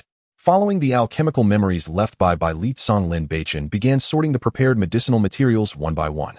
The roots and leaves of the spirit herbs were precisely dismantled, while the mineral-based medicines were ground into a uniform powder as fine as dust, categorized neatly on the green jade table. Although the insights of the Dan god were etched in his mind, this was nevertheless his first attempt at alchemy, since his transmigration, and his fingertips couldn't help but tremble slightly. What made it even more challenging was that his current cultivation level was still at the chi refinement stage, and he had not yet ignited true fire, meaning he could only use the most primitive firewood to ignite the Lihua stone alchemy furnace. This required even stricter control of the fire. The firewood burned unevenly, too much heat would scorch the medicinal materials, while too little would hinder the dissolution of the medicinal properties, and even the slightest mistake could lead to failure. This time he intended to refine the most basic chi refinement pill. The required materials, such as the condensed chi grass and gathering spirit flower, were common herbs, and even if he failed, he wouldn't mind. They were perfect for practice. Lin Beichen took a deep breath and ignited the dry pine wood. The flames crackled, licking at the bottom of the Lihua stone alchemy furnace, and soon heat began to rise from the cauldron, carrying the unique coolness of the stone. He steadied his mind and followed the steps, first adding the warm-natured condensed chi grass into the furnace, followed by the ground qing shui. At the moment of adding the herbs, sweat had already begun to bead in his palms, his eyes fixed intently on the flickering flames at the furnace opening. Even his breathing became lighter, fearful of making any mistakes. Fortunately, Bai Litsang's memories were etched in his mind like a seal. Every step he took and every timing for adding the herbs was crystal clear, and thus no errors occurred. Half an hour passed quietly, and a faint medicinal fragrance gradually wafted from the furnace. Though not intense, it carried the unique freshness of the herbs lingering at the tip of his nose. Lin Beichen's heart tightened, knowing he had reached the critical moment of condensing the pill. He held his breath and concentrated, carefully guiding the dispersed medicinal properties into a cohesive form with the thin spiritual energy in his body. Did it work? Lin Beichen's throat moved slightly as he slowly extinguished the fire, his fingers trembling slightly as he gently lifted the furnace lid. What met his eyes was not a round and full pill, but 8 irregular black lumps covered in scorched residue, exuding a bitter charred smell. Clearly this was a batch of failed pills. It really isn't that easy, Lin Beichen said helplessly as he ruffled his hair, yet his face showed no signs of dejection. Rather, he calmed down to reflect. In just a moment, he realized the issue. When he added firewood earlier, his hand had shaken slightly, causing the flames to surge suddenly, which scorched the medicinal materials. During the final pill condensation, he had also slowed the flow of his spiritual energy, causing the medicinal properties to dissipate and preventing them from forming a pill shape. Let's try again. Lin Beichen reignited the fire, this time with even more focus. The burning of the firewood was controlled to be even and stable, with the flames consistently maintaining a height of 3 inches. The timing of adding the herbs was precise, and when guiding the spiritual energy, he was completely focused, as if sculpting a unique treasure, daring not to slack off in the slightest. After another half hour, he opened the furnace lid once more. This time he had indeed managed to condense some pills, though they were 8 dim-hued ones filled with fine impurities, their medicinal fragrance carrying a hint of muddiness. The quality is too poor, Lin Beichen frowned and shook his head. Pills are graded into 4 levels: inferior, average, good, and premium. Except for premium pills, which are pure and free of impurities, all other grades contain some pill toxins. Occasional consumption is fine, but long-term use will harm the foundation. Bai Litsang was the Dan god of the divine realm, and every pill he refined was a top-tier product, even capable of attracting a pill tribulation. Having received such a legacy, but only producing inferior pills, was an utter humiliation for him. Lin Beichen's innate pride was thoroughly ignited, and he resolutely focused again to refine. The third batch yielded an average chi refinement pill. The pill's color was slightly warm, with significantly fewer impurities, and the fragrance was richer, faintly surrounded by spiritual energy. The fourth batch produced a good quality chi refinement pill. The pill was round and lustrous like amber, with almost no visible impurities, and the fragrance was clear and rich, invigorating the spirit upon inhalation. By the time he opened the furnace for the 6th time, a rich, yet clear medicinal fragrance suddenly erupted, spreading like a tangible presence, filling the entire Hongming space. At the bottom of the furnace lay 8 gleaming white pills, round and smooth like pearls, with a faint halo of spiritual energy swirling around them, almost alive in their gentle motion. This time he had finally refined the premium chi refinement pill. It worked. Lin Beichen excitedly picked up one of the pills, a long-lost smile of joy spreading across his face. All the hardships and setbacks he had faced before transformed into a profound sense of accomplishment in that moment. With this alchemical skill, he was confident he could rapidly enhance his cultivation in the future. Then he forged ahead and consecutively refined 4 more batches until the materials on the table were exhausted. Ultimately, he obtained 5 batches of premium chi refinement pills, while the remaining 4 batches were of average to good quality. Though these latter pills were beneath his notice, they were still sought after in the market enough to exchange for some silver to purchase higher-tier materials. At the same time, news of his public beating of the 13th Prince Lin Beichen at the Tianxian Chamber of Commerce spread throughout the streets and alleys of the imperial capital. Have you heard? The 14th Prince Lin Beichen beat the 13th Prince into a pig's head. In a tea house, a patron lowered his voice but couldn't hide the excitement in his tone as he spoke to his table companion. Is that true? The young man in blue at the same table looked astonished. Wasn't his dantian destroyed? How could he possibly defeat the 13th Prince? Absolutely true. A lot of people witnessed it right at the entrance of the Tianxian Chamber of Commerce. Another man chimed in. He probably still had some residual spiritual energy left and took advantage of the 13th Prince's inattention to launch a sneak attack. That's still impressive. The 13th Prince is one of the prominent figures among the younger generation in our imperial capital. Being beaten to that extent by a waste is a complete loss of face. Throughout the streets, discussions arose, yet no one doubted that his dantian had recovered. They merely regarded it as a last-ditch struggle akin to a flash of brilliance before his final downfall. However, Lin Beichen was utterly unconcerned by it all. To him, the rumors of the outside world were merely fleeting clouds. He diligently practiced in the Hongmeng space every day, refining pills and enhancing his cultivation during the day, while at night, he practiced the sword techniques he had comprehended from the Hongmeng sacred art, steadily increasing his strength. Every few days, he would don a bamboo hat and bronze mask, heading to the Tianjin Chamber of Commerce to sell pills. Now that he had lost his status as a prince, even his royal stipend had been cut by more than half. If he wanted to acquire high-tier materials, he had to rely on his own earnings. After several transactions leveraging the quality of his qi refinement pills that far exceeded market prices, he had accumulated a good amount of gold coins sufficient to support his upcoming training and alchemical needs. The staff at the chamber were respectful whenever he came in with his quality products. Though they didn't know his identity, they treated him with great courtesy. In a room on the top floor of the Tianjin Chamber of Commerce, Lu Yunxi was lazily reclining on a soft couch, the sunlight streaming through the sheer curtains, casting dappled shadows on her moonlight-colored skirt. She toyed with a high-grade refining qi pill between her fingers, its body glistening with spiritual energy flickering within her eyes, filled with curiosity and exploration. The quality of this pill far exceeded the ordinary goods on the market, with pure spiritual power and no trace of impurities, clearly crafted by a master. Recently, there had been no news of new alchemists appearing in the imperial capital, which was rather intriguing. "Miss, we have investigated thoroughly," an elderly woman with gray hair said, respectfully bowing slightly. "The masked person selling the pills has a physique and aura that matches the 14th Prince Lin Beichen." "Oh." Lu Yunxi raised an eyebrow, a hint of interest curling the corners of her mouth beneath the veil. "I didn't expect this fallen prince to actually understand the art of alchemy. Perhaps he has someone guiding him from behind. Otherwise, given his previous condition, it would have been impossible for his dantian to suddenly recover and for him to refine such pills." The elderly woman pondered, her tone laced with speculation. Lu Yunxi gently stroked the pill, feeling the pure spiritual power within, and a glimmer of anticipation flashed in her eyes. "Next time he comes, there's no need to announce him, or just bring him directly to me. I want to meet this useless prince personally and see what secrets he hides." "Yes," the elderly woman nodded, bowing as she withdrew. The room fell silent once more, with only the sound of the wind gently brushing against the wind chimes outside. "Lin Beichen."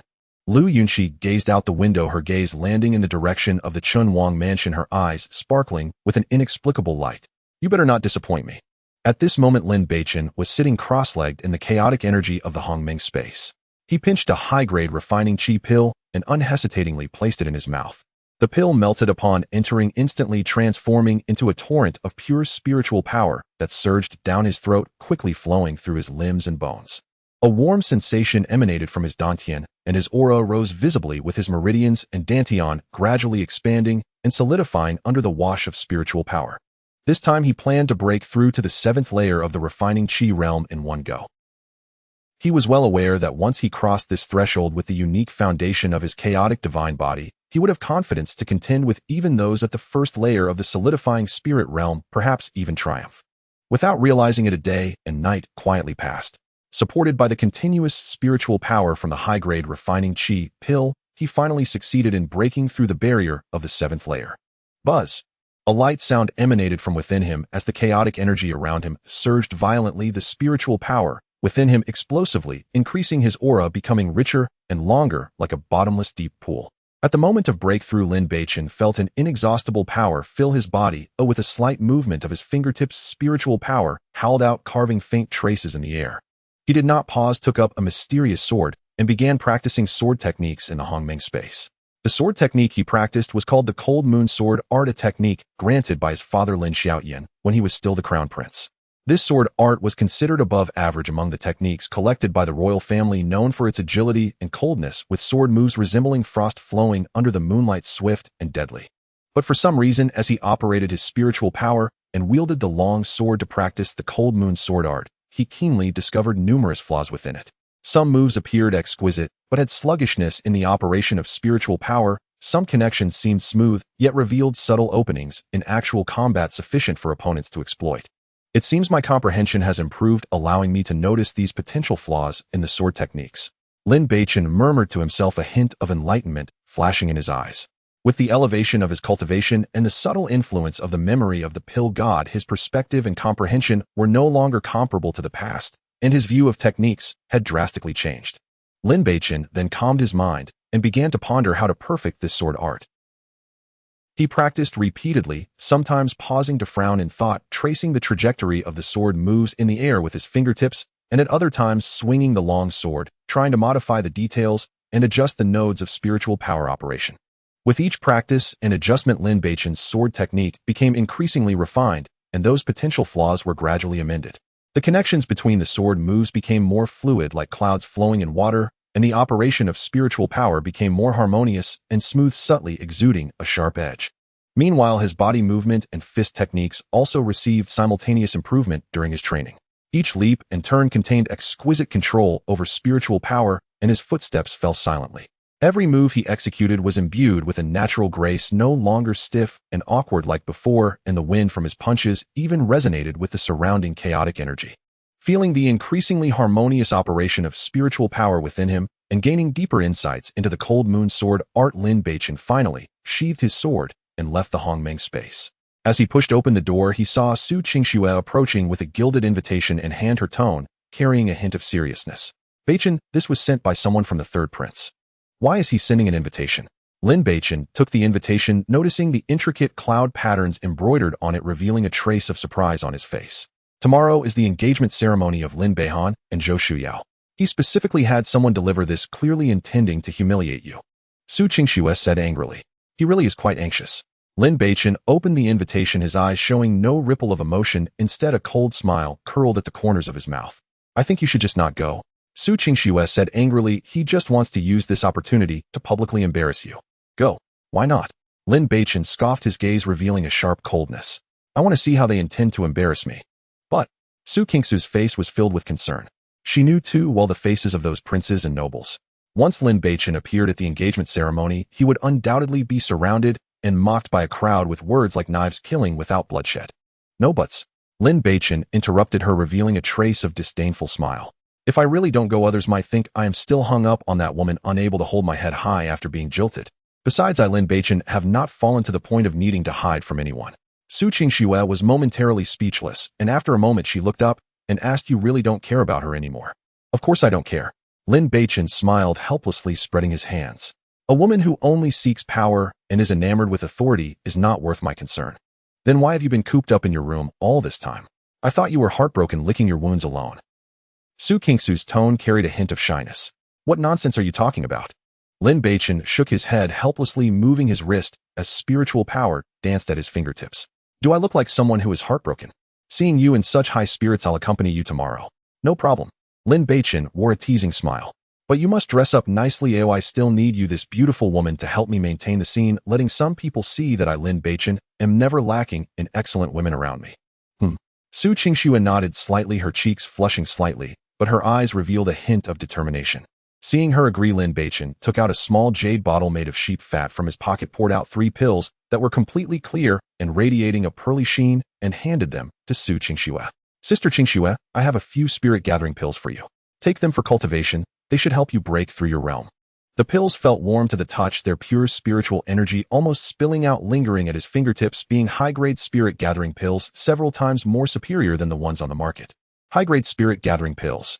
Su Qingxue's eyes widened in shock as she saw the pills, her face filled with astonishment, her voice tinged with excitement. Beichen, where did you get such high-grade pills? Lin Beichen had long prepared his response, smiling as he said, not long ago, I had a strange dream where I met a top-tier alchemist. He took a liking to me and taught me a few refining methods. I've been locked up in my room during this time just pondering this, and these are the results of my practice. What nonsense are you talking about? Su Qingxue looked skeptical, poking his arm with her finger, curiously pressing for the truth. Alchemy is not that easy to learn. Come on, tell the truth, where did you get these from? I really refined these myself. Lin Beichen insisted, shoving the pills into her hands with an irrefutable tone. Just take them and use them. Do you think I would harm you? Quickly improve your cultivation so you can help me in the future. With that, he turned and walked toward the courtyard, leaving Su Qingxue standing there in a daze. Su Qingxue held the warm pills, feeling the pure spiritual power within, and watched Lin Beichen's tall figure, gradually revealing a touch of emotion on her face. Beichen, thank you, Su Qingxue said gently. Why are you being so polite with me? Lin Beichen glanced back at her and said, you are my child bride. It is only right for me to treat you well. Shameless. Who is your child bride? Su Qingxue's cheeks instantly flushed, and she glared at him reproachfully, but her steps involuntarily quickened the corners of her mouth, unable to suppress a slight smile. Sigh, I thought Zhou Shuyao no longer wanted me, but at least I still have Sister Qingxue with me. Lin Beichen feigned disappointment and sighed, a hint of deliberate bitterness on his face. I never expected that even you don't want to marry me. It seems I truly am a lonely soul. Seeing his pitiful appearance, Su Qingsu's heart softened. Biting her pink lip, she said in a voice as faint as a whisper, "I was just joking. Ew, I never said I wouldn't marry you. You really would marry me." A glint of cunning flashed in Lin Beichen's eyes, but he immediately broke into a surprised smile, his lips curving into a subtle arc. "I am your child bride by default. If I don't marry you, who else could I marry?" Su Qingxue rolled her eyes at him, but her cheeks were as red as ripe apples, even her neck tinged with a faint blush. "Sister Qingxue, to be honest, you don't need to take the child bride thing too seriously." Seeing her expression, Lin Beichen retracted his teasing demeanor and said earnestly, "Marriage is a significant matter. Ultimately, you must follow your heart. If you ever meet someone you truly like in the future, don't hold back. Just boldly pursue your happiness." Su Qingxue shook her head, her clear gaze locking onto Lin Beichen's, her eyes as resolute as stone. "Unless you say you don't want me, I won't leave you. Sister Qingxue is a great beauty. How could I possibly not want you?" Lin Beichen joked, but a warm feeling flickered in his heart. "You said it yourself." Su Qingxue pouted, a glimmer of brightness flashing in her eyes. "If you dare to go back on your word in the future, don't blame me for being rude." With that, she turned and dashed towards her room, her skirt sweeping across the bluestone tiles, creating a cheerful breeze. After running a few steps, she sneakily glanced back at Lin Beichen, and seeing him looking at her, her cheeks grew warmer. She hurried her pace, almost escaping into the house. She truly is a charming young lady. Lin Beichen watched her slightly flustered figure, the smile on his lips becoming even gentler.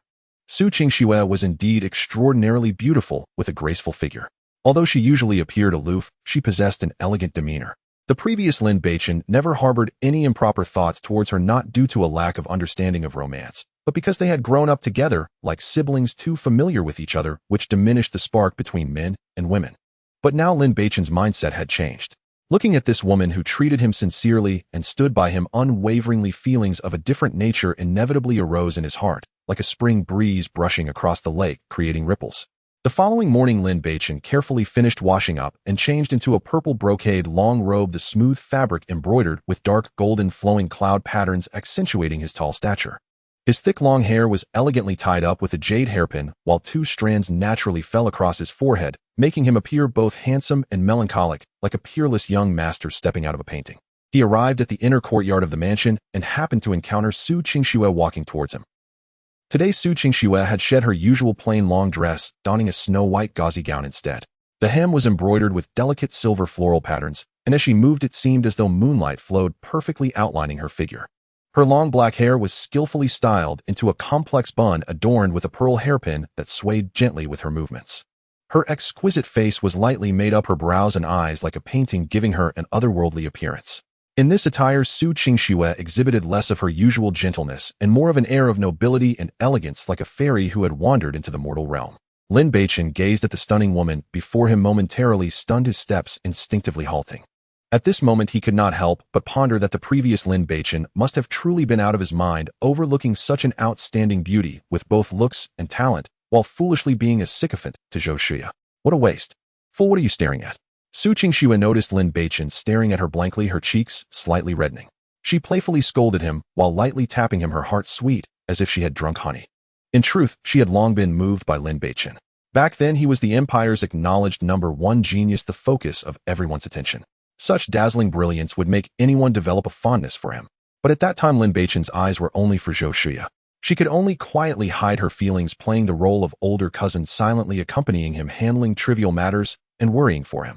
"Sister Qingxue, you look truly beautiful today." Lin Beichen regained his senses and generously praised her, his tone filled with sincerity. Why didn't I see you being this sweet before?" Su Qingxue, flattered by his compliment, had a smile in her eyes, her cheeks flushed with a faint pink. "It's almost time. If we don't leave soon, we'll be late, and it would seem rude to keep others waiting." Lin Beichen nodded slightly, naturally reaching out to grasp Su Qingxue's wrist. His palm was warm and strong, bringing a comforting warmth. Su Qingxue felt as if she had been struck by electricity, her body trembling slightly. Her pretty face instantly turned so red it seemed like it could drip with water, even her ears flushed. She wanted to withdraw her hand, but Lin Beichen held it firmly, allowing him to lead her step by step towards the mansion's exit. Her heart raced, almost leaping out of her chest, and her breathing became slightly hurried. Outside the Chunwang mansion, a carriage was already waiting. The two climbed into the carriage, the driver cracked the whip and urged the horses on their hooves, striking the bluestone with a crisp sound as the carriage slowly moved towards the palace. The carriage was lined with soft brocade cushions, and Lin Beichen and Su Qingxue sat facing each other. The atmosphere was somewhat quiet, with only the sound of the wheels rolling. Su Qingxue lowered her head, her fingers unconsciously twisting her skirt. Her long eyelashes cast shadows over her eyes, hiding her emotions from Lin Beichen, while the blush on her face lingered. Before long, the carriage arrived at the palace gate. The driver steadied the carriage, and Lin Beichen stepped down, first extending his hand to help Su Qingxue out of the carriage. The two stood side by side, a match made in heaven as they walked towards the palace gate, drawing the attention of many passers-by. At that moment, a stunning figure approached from the other side, coincidentally bumping into them at the palace gate. The woman wore a pink palace dress, her figure graceful and her face beautiful. Yet a hint of subtle sorrow lingered between her brows, as she was the fiancée of the 6th Prince Lin Beifen, Xia Yinran. Upon recognizing Xia Yinran, Lin Beichen couldn't help but show a moment of surprise, then a faint smile appeared on his lips as he stepped forward to greet her. Miss Yinran, long time no see. Xia Yinran clearly did not expect to encounter Lin Beichen here, nor did she expect him to take the initiative to greet her. A flicker of surprise crossed her eyes, but she quickly composed herself, her tone laced with a hint of distant coldness. Yinran greets the 14th prince. Miss Yinran, I believe you should know that I was set up that night, Lin Beichen said, looking at her with a calm tone. He knew that Xia Yinran was not a fool, that incident was filled with oddities, and she was unlikely to be completely oblivious. Xia Yinran raised her gaze to look at him, replying coldly, that is a matter within your royal family, it has nothing to do with Yinran. She naturally knew that Lin Beichen had been drugged that day, and even she herself had not escaped unscathed. But she was after all the fiancée of the 6th prince, and was not in a position to speak out. If she dared to expose her fiancé, it would be tantamount to ruining her future, potentially implicating her entire family. Lin Beichen smiled and said, Miss Yinran, could you help me convey a message to the 6th prince? Xia Yinran hesitated for a moment, but eventually asked, what message does the 14th prince wish to convey? Lin Beichen's smile faded slightly, yet his tone remained indifferent. Just tell him that I calculated his fate. He won't live past a year, so he should cherish the remaining time. Upon hearing this, Xia Yanran's expression changed slightly, but she nodded, saying, rest assured, 14th prince, I will deliver the message. With that, she said no more, and quickly walked into the palace. Once Xia Yanran was out of earshot, Su Qingxue tugged at Lin Beichen's sleeve and whispered, are you planning to kill the 6th prince? Lin Beichen turned his head to look at Su Qingxue, a glint of cold light flashing in his eyes, his tone icy as frost. He dared to plot against me, almost ruining my reputation and turning me into the laughingstock of the entire empire. How could I let him go easily? With that, he ceased further conversation, took Su Qingxue's hand again, and strode deeply into the palace. Today's engagement ceremony was destined not to be peaceful. Today's engagement ceremony is set in the resplendent imperial garden. Pavilions and towers are arranged harmoniously, glazed tiles gleam golden under the sunlight, and rare flowers and plants bloom vibrantly, with the fragrant night jasmine mingling with purple violets, filling the air with a delicate scent of wine and the sweetness of pastries. The scene has already been festooned with colorful decorations. A red silk flutters in the air, lanterns hang high, creating a jubilant and lively atmosphere. All the civil and military officials of the Hanyu Empire are present, even several rarely seen royal concubines sit on the main seats, indicating the significance of this ceremony. With the position of crown prince vacant, the 3rd Prince Lin Beichen, owing to his exceptional talent and the influence of his maternal family concubine Zhang, is undoubtedly one of the strongest contenders for the throne. His engagement ceremony has naturally become the focus of attention in both the court and the populace. More importantly, the bride Tobe is the eldest daughter of the Prime Minister's household, Zhou Xiao. Prime Minister Zhou Shanglong has deep roots in the court, with former students and officials scattered throughout. The forces involved in this marriage are intricately intertwined, making its significance far exceed that of a mere engagement, resembling a declaration of a political alliance. At this moment, the ceremony is filled with music and dance as dancers twirl gracefully, their flowing garments resembling colorful butterflies flitting through flowers, eliciting rounds of applause. Royal offspring gather in small groups, holding amber wine cups, wearing polite smiles, yet their eyes betray their hidden calculations. I never expected that Zhou Xiao would just break off her engagement with the 14th prince and immediately turn to the 3rd prince. The speed is quite astonishing. A young nobleman clad in brocade whispers to a companion, his tone laced with playful sarcasm. What's so surprising about that? Someone nearby scoffs, their voice low yet audible to those around. The 14th prince's dantian is now destroyed, and he has lost the position of crown prince, becoming a complete waste. Zhou Xiao, being proud and ambitious, naturally seeks a better prospect.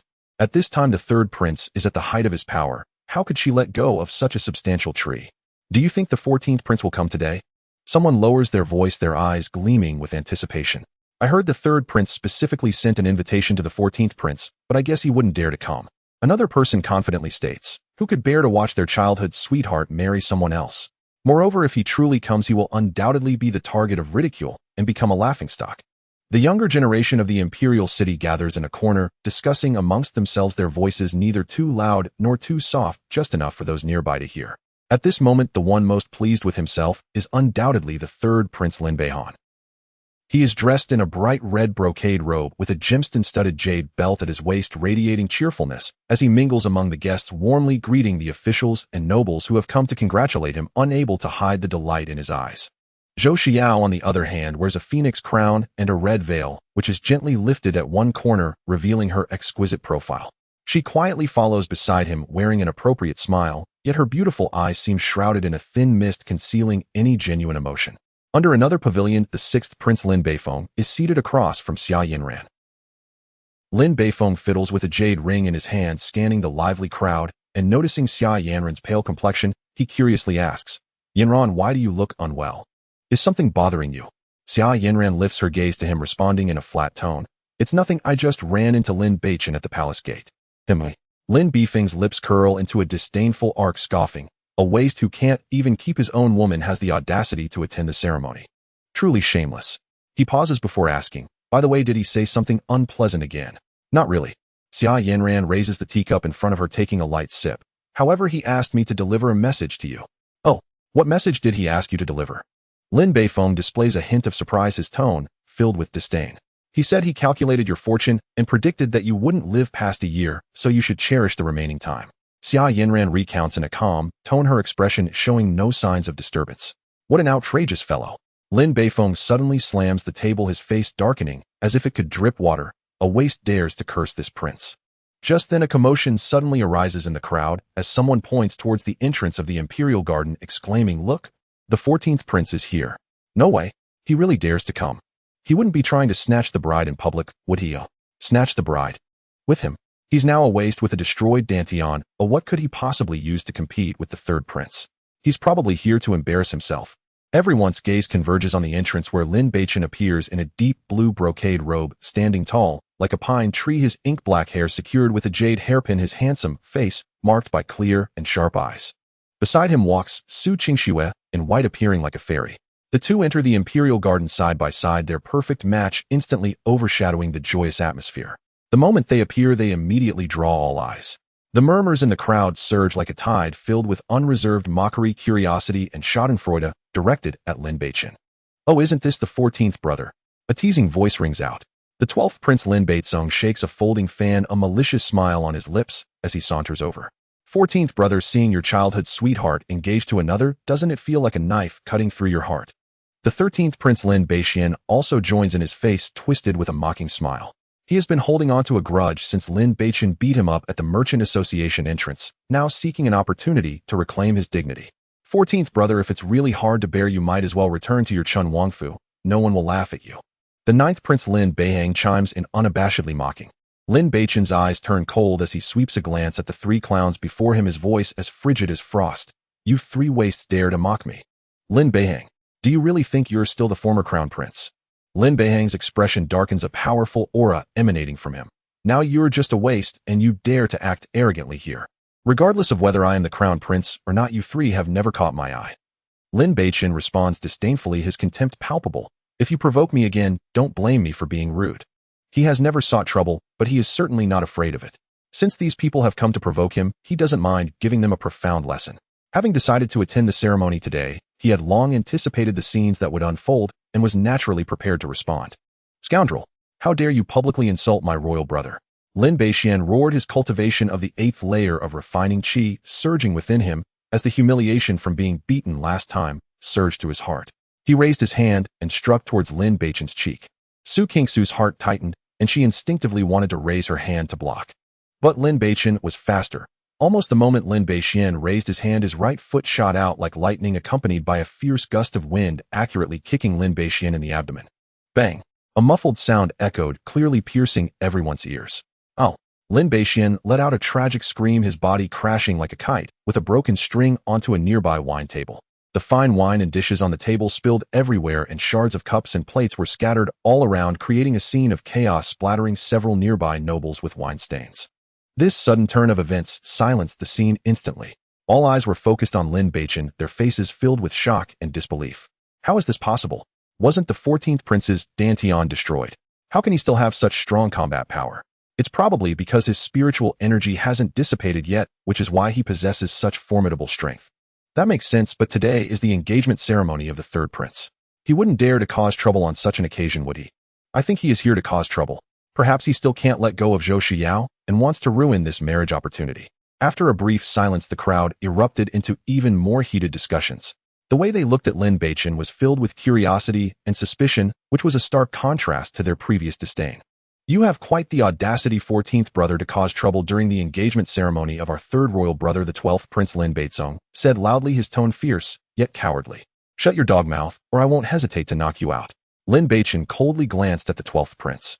Scoundrel, do you really think you are still the crown prince? Lin Beichen gritted his teeth in anger, but did not dare to act rashly. His strength was on par with the 13th prince, and since Lin Beichen had easily defeated the 13th prince, charging at him would likely only lead to him getting beaten up. 14th brother, do you really think I wouldn't dare to touch you?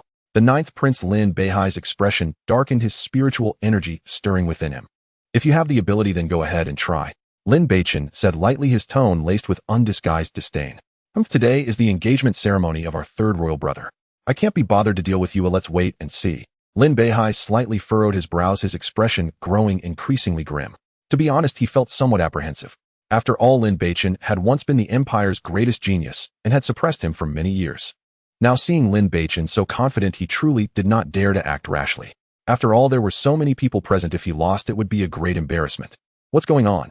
A cold voice suddenly rang out, carrying the pressure of authority. The third prince, Lin Beichen, walked over with Zhou Xiao. His smile had vanished, replaced by a hint of displeasure. Third royal brother, 14th brother, is being too outrageous, daring to cause trouble at your engagement ceremony, and even injuring the 13th brother.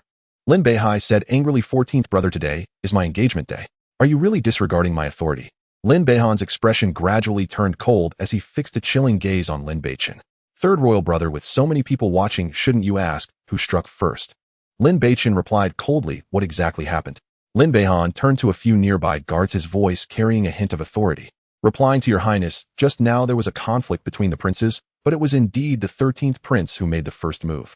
The guard did not dare to hide the truth and quickly spoke up. 14th brother, I'm sorry I wronged you just now. Lin Beichen's face instantly broke into a smile. Today is my engagement ceremony with Xiao. Let's not let this small matter ruin the mood. Oh, let's enjoy a few drinks later. Although his words seemed magnanimous, they subtly hinted that Lin Beichen was making a big deal out of nothing while positioning himself as the considerate elder brother, achieving two goals at once. No problem. Be sure to let Xiao spend more time drinking with me. Lin Beichen's lips curled slightly, his gaze carrying a hint of subtle aggression as it slowly swept over Zhou Xiao, his tone laced with playfulness. Hearing this, Lin Beichen's cheeks twitched slightly, a flash of anger crossing his eyes, yet he forced a smile. No problem, I'll make sure Xiao drinks with you more. If third royal brother is busy, you can entertain others. We'll be fine sitting here. Lin Beichen naturally wrapped his arm around Su Kingsu's waist, a faint smile appearing on his face. All right, then you all do as you wish. I'll come back later to join you for a few drinks. Lin Beichen smiled indifferently, but the smile didn't reach his eyes as he turned and left with Zhou Xiao. As Zhou Xiao left, she instinctively glanced at Lin Beichen from the corner of her eye, coincidentally meeting his deep gaze. A hint of complexity flashed in her eyes, but she quickly looked away and followed Lin Beichen, walking away briskly. Lin Beichen, you wait for me. Lin Beichen struggled to get up from the ground, still covered in vegetable soup, looking disheveled as he gritted his teeth and pointed at Lin Beichen, his voice trembling with anger. Get your filthy paws off me, or I won't hesitate to break them.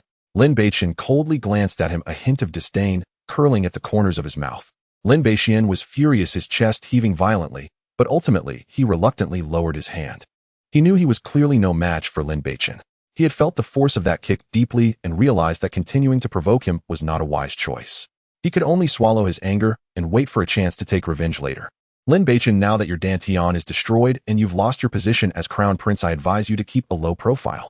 Otherwise, when the residual spiritual energy in your body dissipates, you'll have a hard time. Lin Beichen clenched his folding fan, his tone filled with indignation, yet lacking confidence. Even if I lost my position as crown prince, I'm not someone like you, a waste who can provoke me. Lin Beichen coldly shot Lin Beichen a glance, his gaze sharp as a knife. I advise you not to provoke me, or I'll make you regret coming into this world. 14th brother, I know Miss Zhou's engagement is quite a blow to you, but there's no need to vent your frustration on your brothers. The sixth Prince Lin Beichen walked over with Xia Yinran, a false concern on his face, yet his eyes concealed malice. Sixth royal brother, you're overthinking it. Just a woman, I haven't taken it to heart.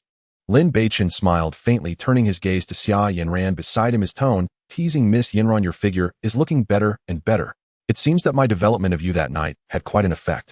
Upon hearing this, Xia Yanran's cheeks instantly flushed bright red, resembling a ripe cherry, her ears turning crimson as she shot Lin Beichen a fierce glare, her eyes filled with both shame and anger. That night she too had been drugged, feeling weak all over. Lin Beichen had not only hugged and kissed her, but had even almost pulled down her pants. Thinking of those images still sent chills down her spine. Lin Beichen, shut your mouth. Lin Beichen gritted his teeth, his face darkening to the extreme, veins bulging on his forehead. He had originally intended to come over and mock Lin Beichen a bit to showcase his demeanor, but he never expected Lin Beichen would dare to publicly bring up his fiancée, which made him feel an immense fury. Sixth royal brother, that night, I simply got drunk and took a small advantage of Miss Yinran.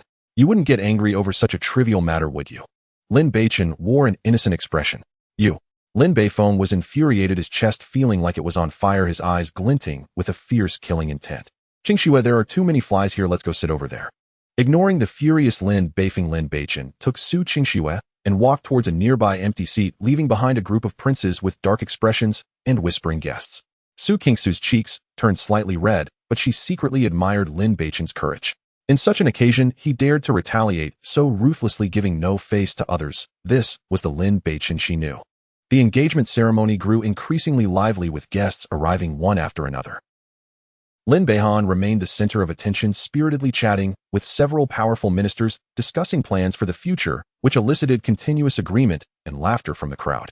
Meanwhile, Zhou Shuyao quietly stood beside him, her face adorned with a standard smile, yet her gaze occasionally wandered, subtly glancing at Lin Beichen, who was not far away. Upon seeing Lin Beichen smiling as he embraced Su Qingxue, a twinge of sourness rose in her heart. She had initially thought that Lin Beichen would cause a scene today, but to her surprise he appeared calm and collected, showing no signs of sorrow. After all, Lin Beichen had once treated her exceptionally well. Even if she spoke a few words with another man, it would lead to chaos. Yet the current Lin Beichen felt utterly unfamiliar to her. His Majesty has arrived. A loud announcement suddenly cut through the noise of the venue. The Emperor of the Han Empire, Lin Xiaoyan, dressed in a bright yellow dragon robe with a dignified expression, strode in alongside the elegant Empress Qin Mingyue. Greetings, Your Majesty, Your Highness. Everyone present rose respectfully and performed a bow. Today is Hainer's engagement, a joyous occasion. There is no need for excessive formality. Enjoy the food and drink. Lin Xiaoyan slightly raised his hand, his voice steady and powerful, carrying the aura of an emperor. Then he and Qin Mingyue proceeded to take their seats at the main table. Soon the core ceremony of the engagement officially began. An elder from the royal family approached, holding a gilded engagement document. Lin Beichen and Zhou Shuyao stood side by side, each taking a brush to sign their names on the document. The moment the ink dried, their engagement was formally established, and the venue erupted in enthusiastic applause. Lin Beichen set down his brush, his lips involuntarily curling upward as he glanced at Lin Beichen, his eyes betraying an unmistakable sense of pride. Not only had he gained Zhou Shuyao, but he had also consolidated the support of the Chancellor, bringing him a step closer to the position of Crown Prince. Lin Beichen, in contrast, was merely a stepping stone on his path to success. At the same time, the eldest Prince Lin Beichen, the second Prince Lin Beichen, the fourth Prince Lin Beichen, and other princes came forward to congratulate Lin Beichen and Zhou Shuyao, their words laced with polite festivity.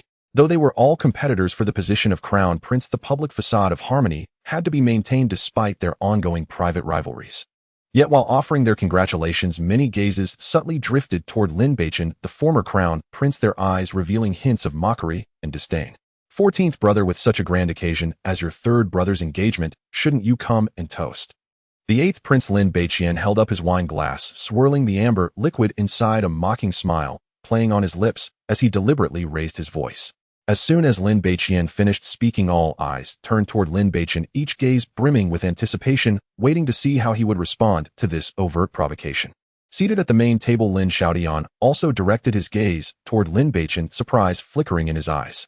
He understood better than anyone the extent of his son's past infatuation with Zhou Shuyao, even to the point of clashing with him over her. He had initially thought that Lin Beichen would avoid this engagement ceremony like the plague, but to his amazement, he not only attended, but remained unusually calm throughout.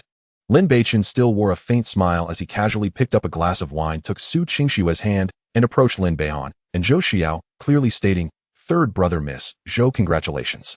After finishing his toast, he raised the glass to his lips and drank it all in one go, his movements crisp and decisive without the slightest hesitation. Su Qingxue, beside him, also elegantly raised her glass, taking a delicate sip and softly uttering her congratulations, her demeanor on par with any noblewoman present. Seeing that Lin Beichen displayed no signs of sadness or anger, but rather an air of calm indifference, a hint of surprise spread across everyone's faces. In the past, Lin Beichen had been possessively infatuated with Zhou Shuyao, and any frown from her would send him into a panic for days. He would go so far as to lower himself to request resources from the emperor if she desired them. Even if she merely spoke a few words with another man, Lin Beichen would become extremely jealous. Many had expected that he would seize this opportunity to create a scene or embarrass himself publicly, yet he surprised everyone by being so magnanimous and even taking the initiative to offer his congratulations. Seeing Lin Beichen's unperturbed expression and even a hint of relief, a smile of appreciation involuntarily crept onto Lin Xiaoyan's face. He had once held great expectations for this son, as his talent was unmatched among the princes, but later Lin Beichen had unexpectedly damaged his cultivation for Zhou Shuyao, which had left him deeply disappointed. Fortunately, he had many sons, although the other princes were slightly less talented. Each had their strength sufficient to support the empire. The engagement banquet continued to grow more boisterous, with officials of the empire repeatedly raising their glasses to toast the third prince, Lin Beichen, showering him with compliments. Lin Beichen, glowing with joy, spirited and cheerful, maintained a warm smile, graciously returning each toast and reveling in the treatment of being the center of attention. During this time, several princes gathered in a corner, appearing to chat casually, yet their eyes occasionally darted toward Lin Beichen, their expressions betraying subtle malice. Though the surface seemed harmonious, the competition for the position of crown prince had long since heated up. No one could genuinely wish well for their rivals, merely waiting to see when their opponents would falter. "Do you really not care at all?" Su Qingxue looked at the calm Lin Beichen beside her, unable to help but ask in a whisper, curiosity filling her eyes. She found it hard to believe that the person who had once been so infatuated with Zhou Shuyao could now watch so calmly as she became engaged to someone else. What is there to care about? Lin Beichen picked up a delicate crystal shrimp dumpling, eating leisurely, his tone casual. "There are plenty of women in the world. Ooh, I can't possibly waste my life over someone unworthy, can I? But you weren't like this before." Su Qingxue looked directly at him, her tone serious. "Back then, if she was upset, you would go to great lengths to cheer her up. If she wanted cultivation resources, you would lower yourself to ask the emperor for a favor. Even if she spoke a few words with another man, you would get extremely angry. You know that was in the past." Lin Beichen set down his chopsticks, smiling nonchalantly. Then he reached out to pull Su Qingxue into his embrace, saying, "Besides, with a beauty like you by my side, how could I possibly think of anyone else? Weren't you indifferent towards me before?" Su Qingxue was startled by his sudden action, her heart racing and her cheeks flushed with a rosy hue, as she couldn't help but scold him playfully. The former Lin Beichen had only seen her as a distant cousin needing care, never displaying such intimate gestures. Now, as she was tightly embraced by him, inhaling his refreshing scent, she felt both flustered and inexplicably sweet. With a beautiful sister like Qingxue, how could I possibly have no feelings? Lin Beichen looked down at her reddened earlobes, unable to help but laugh heartily. "It's just that back then I felt too familiar with you, but it was somewhat embarrassing to make a move." "Then why are you okay with it now?" Su Qingxue tilted her head, asking curiously. Lin Beichen was momentarily taken aback by the question, a rare hint of embarrassment crossing his face as he quickly changed the subject. "All right, let's not talk about this anymore." As the excitement of the engagement banquet reached its peak, Emperor Lin Xiaoyan slowly stood up. His bright yellow dragon robe shone brilliantly under the sun, exuding an undeniable majesty, and the scene instantly fell silent as all eyes turned toward him. "Since you are all here today, I have an important announcement to make." Lin Xiaoshan's voice was as loud as a bell, echoing throughout the imperial garden. "Now that the position of the imperial heir is vacant, many ministers have urged me to appoint a crown prince, but after much consideration, I feel that there is still no suitable candidate. For the sake of fairness and justice, I have decided to hold a grand competition for the princes in 2 months." As soon as the words left his mouth, the crowd erupted in a flurry of whispers and gasps, all faces displaying shock. No one expected that the emperor would use such a method to select the next heir, first in the history of the Cold Moon Empire. The expressions of the major princes were particularly vivid. Princes like the third Prince Lin Beichen and the first Prince Lin Beichen, who were already strong contenders, couldn't hide their excitement, their eyes gleaming with determination. In contrast, those who ranked lower and had mediocre cultivation were all downcast, their faces filled with disappointment, clearly aware of their slim chances. Lin Beichen, upon hearing this, paused for a moment, while holding his wine cup, a slight smile curling at the corners of his mouth. He had been contemplating how to reclaim the crown prince position that belonged to the original owner, and now the emperor was organizing a grand competition which undoubtedly presented an excellent opportunity for him. To be honest, he had little interest in the supreme throne. His motivation for wanting to reclaim the crown prince title was twofold: to seek justice for the original owner and to recover everything he had lost. Additionally, the crown prince title would grant him access to the empire's most crucial resources, greatly aiding his cultivation of the Hongmeng sacred art. 2 hours later, the engagement banquet gradually dispersed.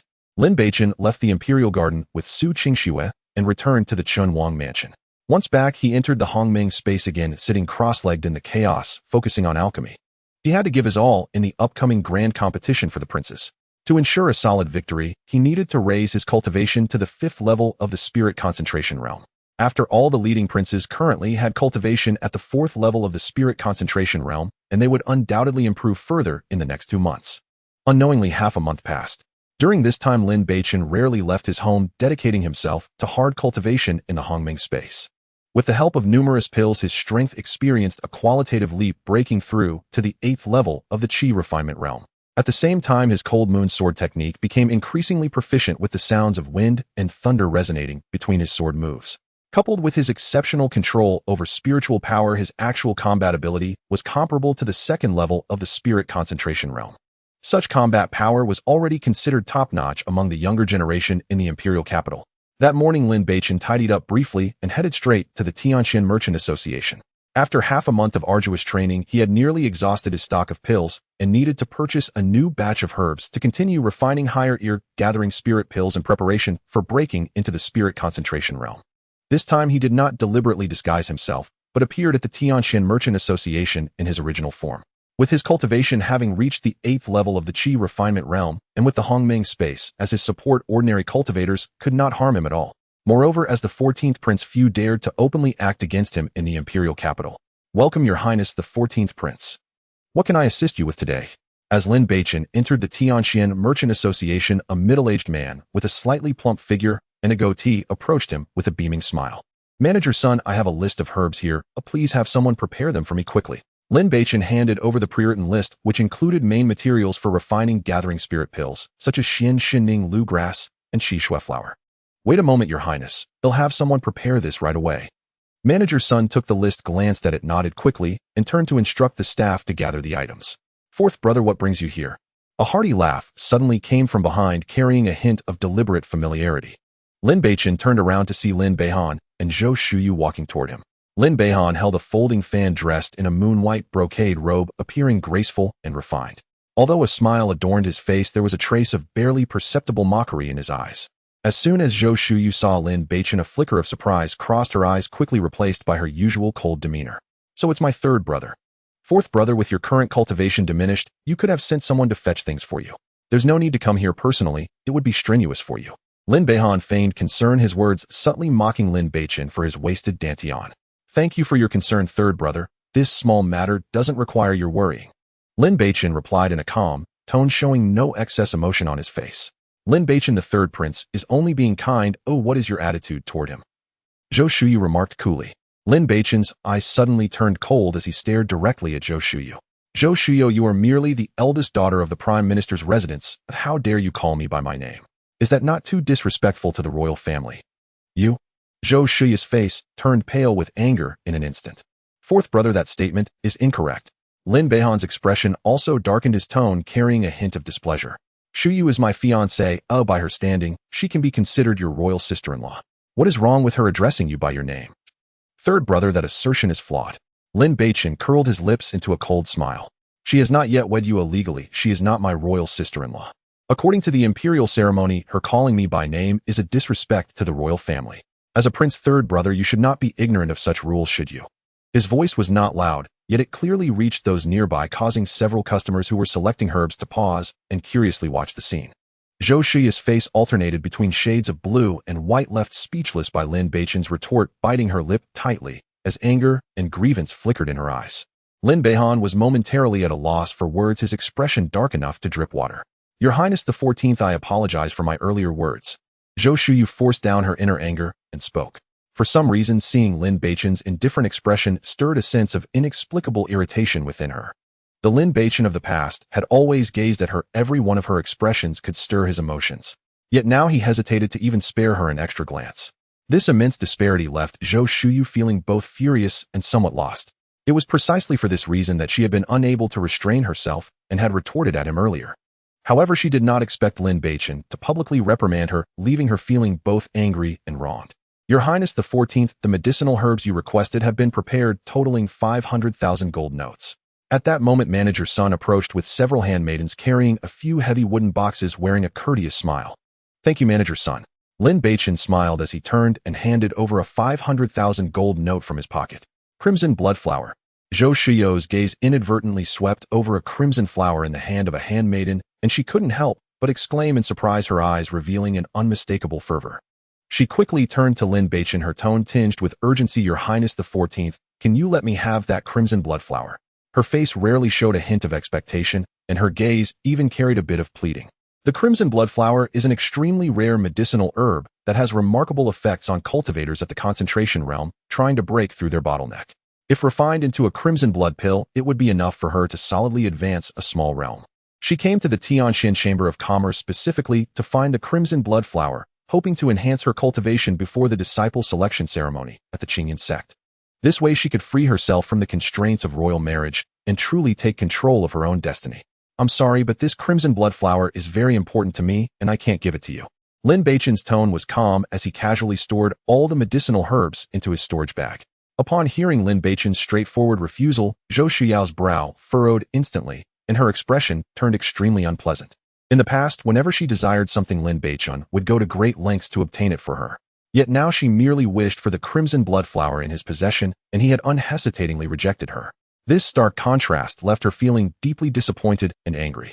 Manager Sun, are there any other crimson blood flowers here? Lin Beichen noticed Zhou Shuyao's displeasure and immediately turned to Manager Sun. Your Highness the Third Prince, I'm truly sorry. Manager Sun explained hurriedly, this last crimson blood flower has already been sold to His Highness the 14th. If Your Highness and Miss Zhou urgently need it, I can have someone transfer it from another branch, but it may take some time. Younger brother, the crimson blood flower is crucial for Shuyao concerning her breakthrough into the concentration realm. Lin Beichen turned back to Lin Beichen and said, if you're willing to give it to her, I can offer you double the price. What do you think? I'm sorry, but this crimson blood flower is equally important to me. Lin Beichen's tone remained icy and his gaze did not waver. Younger brother, your dantian is now crippled. Keeping such a spiritual herb is a waste, a sheer squandering of resources. Lin Beichen suppressed the anger within him, his tone carrying a hint of sarcasm. How about this? I'll offer 3 times the price if you give it to Shuyao.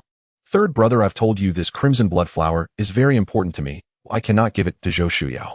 Lin Beichen's voice was extremely cold as he turned and walked straight towards the exit of the Tianxin Chamber of Commerce. Seeing this, Lin Beichen's expression turned ashen and a glint of icy killing intent flashed in his eyes. Zhou Shuyao frowned tightly. Although she felt reluctant, she quickly hurried to catch up. She simply couldn't understand what use a crippled dantian person had for a crimson blood flower. Younger brother, as long as you hand over the crimson blood flower, I can give you 3 times the price. I hope you don't misread the situation. A cold voice suddenly came from ahead. Lin Beichen flashed and immediately blocked Lin Beichen's path, exuding the pressure of the 4th layer of the concentration realm. Your Highness the 14th, with your dantian crippled, even holding onto the crimson blood flower is useless. It would be better to give it to someone who truly needs it. Zhou Shuyao stood beside Lin Beichen, her tone still indifferent. Get out of the way. Lin Beichen's voice grew colder, impatience evident in his eyes. Lin Beichen, you're nothing but a crippled waste who has lost his title as prince. Who gave you the courage to speak to this prince like that? Lin Beichen's tone was icy, his gaze fixated on Lin Beichen. Lin Beichen, have you forgotten the feeling of being slapped last year? Lin Beichen refused to back down, staring directly at him with a tone tinged with light sarcasm. You fool. Lin Beichen was stung deeply by this remark. Last year he had attempted to pursue Zhou Shuyao, but was publicly slapped by Lin Beichen, turning the incident into a laughingstock for the entire royal family and leaving a mark of humiliation in his heart. Because of this, after Lin Beichen's dantian was crippled, he immediately had his mother concubine Zhang propose marriage, intending to use the union with Zhou Shuyao to thoroughly suppress Lin Beichen and erase his past shame. Today this prince will teach you a lesson. Lin Beichen roared, the pent-up anger erupting as he raised his hand to slap Lin Beichen's face with a fierce gust of wind. Damn it, do you really think I'm easy to bully? A cold glint flashed in Lin Beichen's eyes as overwhelming anger surged within him. Since the other party had already torn the facade, he saw no need to hold back. Almost as soon as Lin Beichen lifted his hand, Lin Beichen pulled out a dark iron war club from his storage bag. Infused with spiritual power, the club glowed with a ghostly light, making a sound as it broke through the air and struck directly at Lin Beichen's arm. Lin Beichen's expression changed in shock. He clearly had not anticipated that Lin Beichen would dare to fight back and felt a hint of danger from the war club. At this moment his attack was already committed and it was clearly too late to dodge. He could only hastily channel his spiritual power into his palm and forcefully meet Lin Beichen's war club. Bang! A dull sound echoed, shaking the surrounding air slightly. Lin Beichen felt a numbness in his arm, the spiritual power within him fluctuating slightly, and his body uncontrollably retreated 7 or 8 feet before he stabilized. Meanwhile, Lin Beichen, underestimating him, was also forced back 2 zhang by the power of the war club, his expression dark and his palm trembling uncontrollably behind his back. Clearly he suffered a significant loss from this strike. How is this possible? Your dantian is not crippled.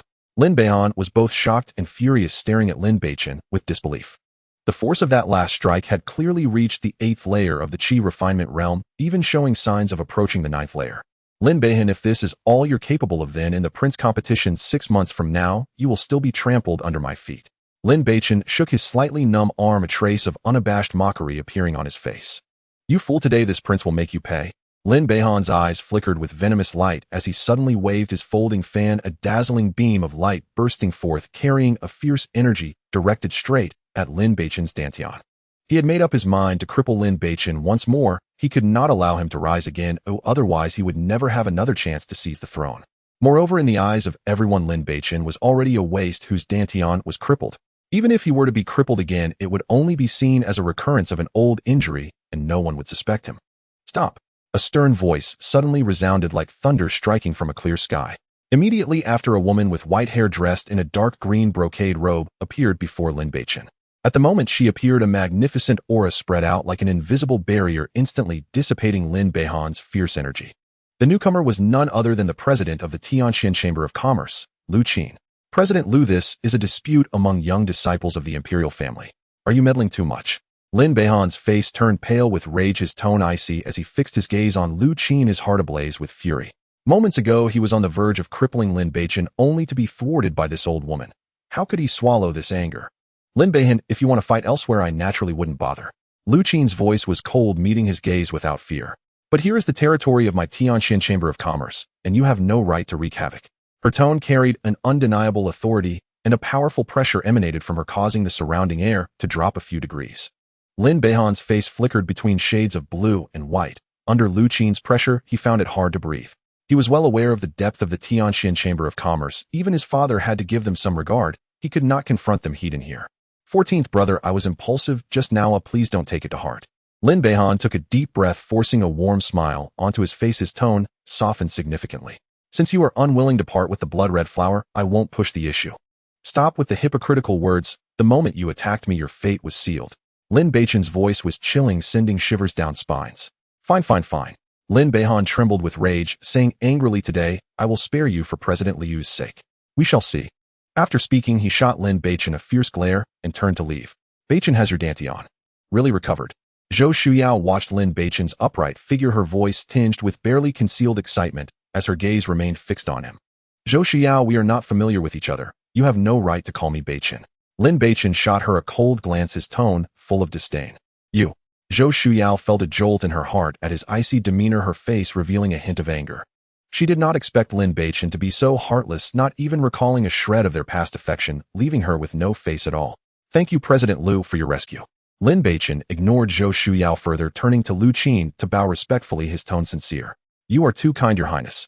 Lu Qin revealed a slight warm smile. I wonder if Your Highness would be interested in having a cup of tea with me. It would be an honor. Lin Beichen nodded slightly. Lu Qin was indeed one of the most formidable figures in the Han Empire, her strength rivaling that of his father Lin Xiaotian. When he was still a prince, Lin Xiaotian had warned him that the Tianxian Chamber of Commerce was too deep to provoke lightly. Now that this big shot had taken the initiative to invite him, he naturally would not refuse and was filled with curiosity. The Tianxian Chamber of Commerce had always refrained from meddling in imperial disputes. Why had they intervened to help him today?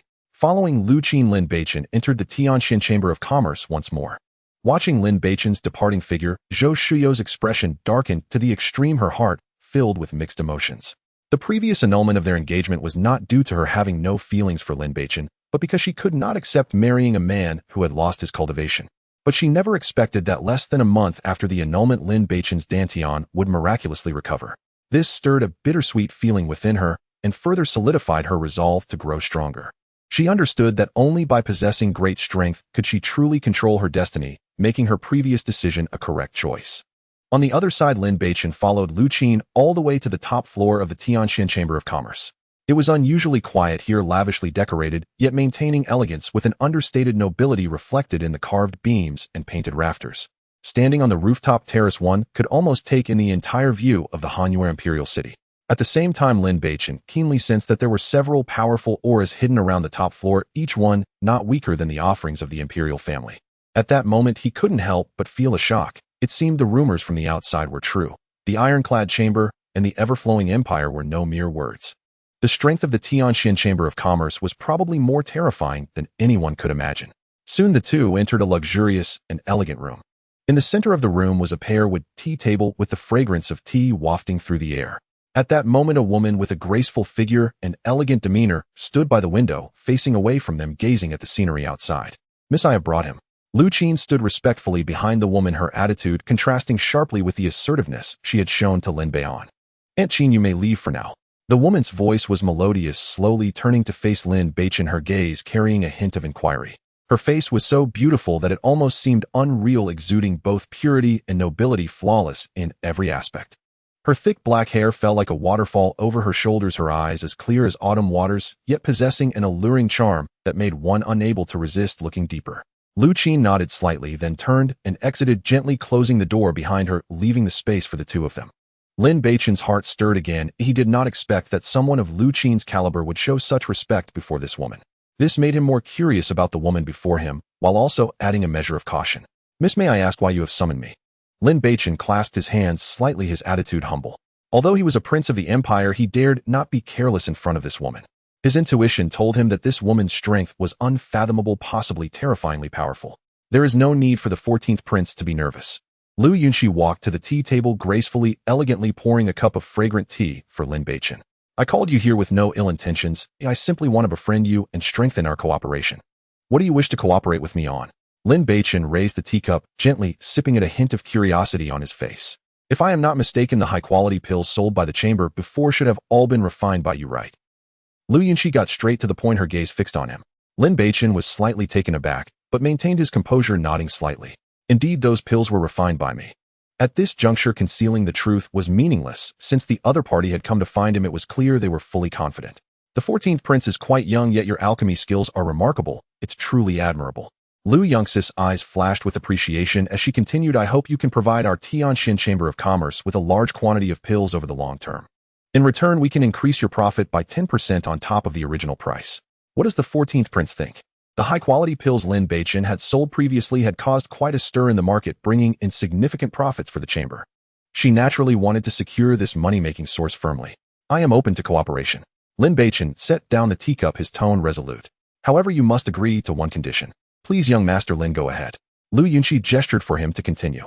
"I hope you can help me find a large quantity of medicinal materials, especially high-grade materials that aid in cultivation."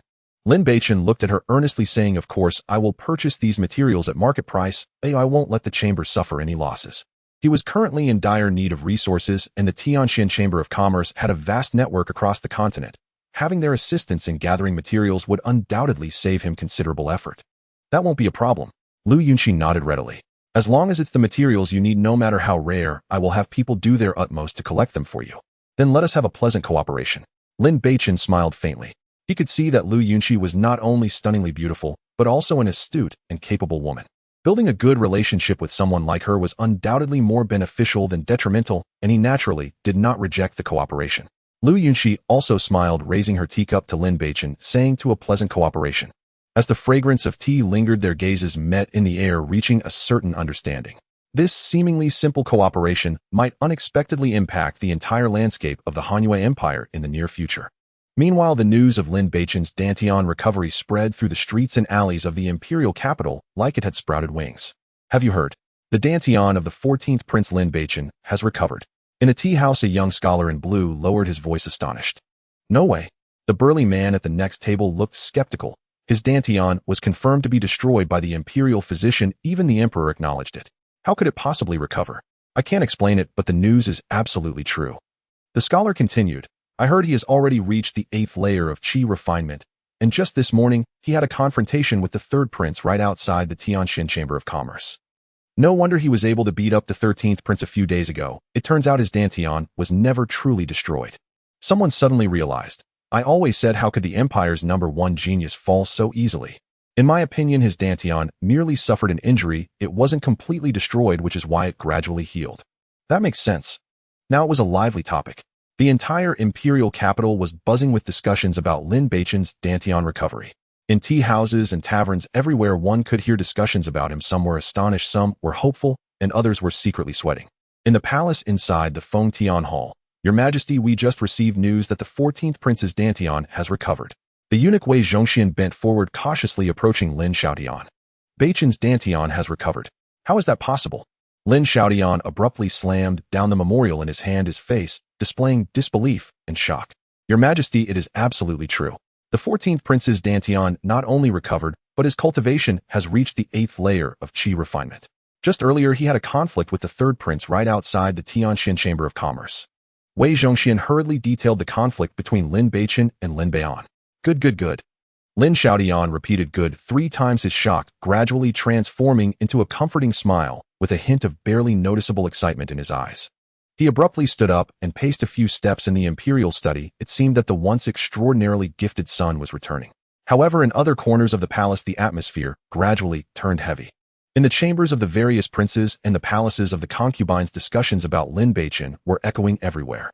It should be noted that Lin Beichen was once recognized as the #1 genius of the empire. When his dantian was intact, the position of crown prince was firmly his, and the other princes didn't even have the qualifications to compete. Now that his dantian has recovered, it felt to everyone like a giant stone had been thrown into a calm lake. Mother, that little bastard's dantian has recovered. Lin Beifeng's face was pale, his voice trembling slightly, filled with anger and unwillingness, as well as a trace of unhidden fear.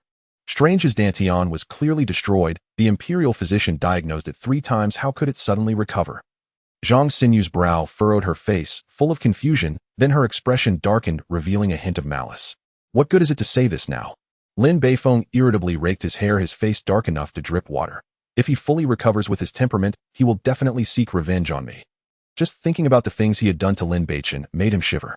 He knew Lin Beichen's methods all too well. Once the latter regained his position as crown prince, he would definitely leave him with no place to bury himself. What are you panicking about? For now, he is just at the 8th layer of chi refinement. We just need to find an opportunity to eliminate him, Zhang Xinyue scolded, steadying her son's emotions. But this is the imperial city filled with the imperial guards. It won't be easy to get rid of him. Lin Beifeng's face was full of worry. Rest assured, I will have people keep a close watch on him. As soon as he leaves the imperial city, I will ensure he is buried without a trace. Zhang Xinyue said coldly, her tone carrying a ruthless determination. On the other side, in the palace of concubine Qin, Lin Beichen was seated across from his mother Qin Fengxue. The tea on the table had long since cooled, and both their faces were extremely grim. Beichen, are you sure that little bastard's dantian really recovered? Qin Fengxue asked with a serious expression. Mother, it is absolutely true. Lin Beichen gritted his teeth, his face filled with unwillingness. Not only has his dantian recovered, but he has also reached the 8th layer of chi refinement, and it seems he is recovering quickly. This is truly bizarre. The imperial physician clearly diagnosed his dantian as shattered. How could it suddenly recover? Qin Fengxue expressed her confusion, then snorted coldly. These useless imperial physicians can't even make clear this little matter. Mother, what should we do now? Lin Beichen's eyes glinted with malice. That little bastard threatened me at the Chamber of Commerce today, clearly holding a grudge against me. If he becomes the crown prince again, he definitely won't let us off. Don't rush. Qin Fengxue patted his hand, reassuring him. He is only at the 8th layer of chi refinement now. Even if he has recovered, his dantian has suffered serious injuries, so his talent is definitely not what it used to be. It is even questionable whether he can break through to the spirit condensation realm. That may be true, but he was once the #1 genius. I'm still somewhat worried. Lin Beichen remained anxious. You should focus on your training during this time, strive to win first place in the prince's competition, and secure the position of crown prince. Qin Fengxue's eyes flashed with a hint of ruthlessness. As for that little brat, I will find a way to eliminate him. Not only Zhang and Qin, but the other princes were also gathering their advisors in private, discussing how to deal with Lin Beichen. Especially those princes who were ranked higher in strength and originally held hopes for the crown prince position. At this moment, each of them was filled with deep resentment. They had worked hard to pull Lin Beichen down, thinking they finally had a chance, but now he recovered at this moment, which undoubtedly dealt them a heavy blow. After all, the former Lin Beichen far surpassed his peers. Once he regained his peak, the emperor would likely reinstate him as crown prince, directly rendering all their efforts worthless. In the prime minister's residence, Xiao, are you sure his dantian really recovered? Zhou Shanglong sat in an armchair, his brows furrowed, his face darker than a pot's bottom. Father, it is absolutely true. Zhou Shuyao stood beside him, her face carrying a trace of disappointment. I saw him today at the Tianxin Chamber of Commerce. His aura was very strong, and his cultivation is recovering quickly. It won't be long before he returns to his peak. Is the heavens really going to destroy my Zhou family? Zhou Shanglong slammed his hand on the table, causing the water in the teacup to splash out, his face looking extremely grim. He originally thought Lin Beichen had completely fallen, which is why he forced his daughter to break off the engagement and immediately turned to ally with the third prince. He intended to use this marriage to solidify the family status, but never expected that in less than 2 months Lin Beichen would recover. This was simply a slap to his face. Father, what should we do now? Zhou Shuyao displayed a hint of helplessness, her heart filled with mixed emotions. Zhou Shanglong was silent for a moment, a calculating glint flashing in his eyes. Wasn't Lin Beichen once infatuated with you? If he can truly become the crown prince again, you might as well find an opportunity to talk to him and ease the relationship. But he is completely ignoring me now. He even speaks coldly to me. Zhou Shuyao shook her head, helplessly recalling Lin Beichen's icy gaze, feeling as if her heart was pricked by needles. Men can be tough on the outside, but not necessarily so on the inside. Zhou Shanglong waved his hand dismissively, saying, he used to be your devoted admirer. As long as you lower your guard a bit and comfort him, perhaps he will soften and accept you again. Father, he has truly changed. I feel he will never forgive me again. Zhou Shuyao's face was full of bitterness, the fall from grace, leaving her deeply distressed. That is of no concern. Zhou Shanglong sighed, his tone becoming serious. During this time, you should focus on your training, strive to stand out in the Qingyun sect's disciple selection ceremony. Once you can join a major sect, you will have your backing, and no one can dictate your fate. Daughter understands. Zhou Shuyao nodded slightly, her eyes revealing a hint of determination. At this point, the only way to control her own fate was to become stronger. The winds of the imperial capital changed direction quietly with Lin Beichen's return. A new storm was brewing. On the other side, upon hearing the news of her son's dantian recovery, Su Wanru immediately set aside all her affairs and hurriedly rushed to the Qin Wangfu. Chainer, has your dantian really recovered? As soon as she saw Lin Beichen, Su Wanru quickly stepped forward and grasped his hand, her eyes filled with urgency and expectation, her voice quivering slightly. Mother, my dantian has indeed recovered. My cultivation has reached the 8th level of the Qi refining stage, and I estimate it won't be long before I return to my peak condition. Lin Beichen smiled, circulating the spiritual power within him, emanating an aura characteristic of the 8th level of the Qi refining stage. That's wonderful. Truly wonderful. Su Wanru could no longer contain her excitement and tightly embraced Lin Beichen, tears streaming down her face and soaking his shoulder. These days she had been fearful for her son, having secretly cried countless times at night. Now, with this good news finally arriving, all her grievances and worries transformed into exhilaration and joy. On the side, Su Qingxue watched the touching scene of mother and son embracing, her body trembling slightly, her eyes misty, yet filled with genuine happiness. She understood better than anyone what Lin Beichen's recovery meant for Su Wanru and what it meant for the entire Qin Wangfu.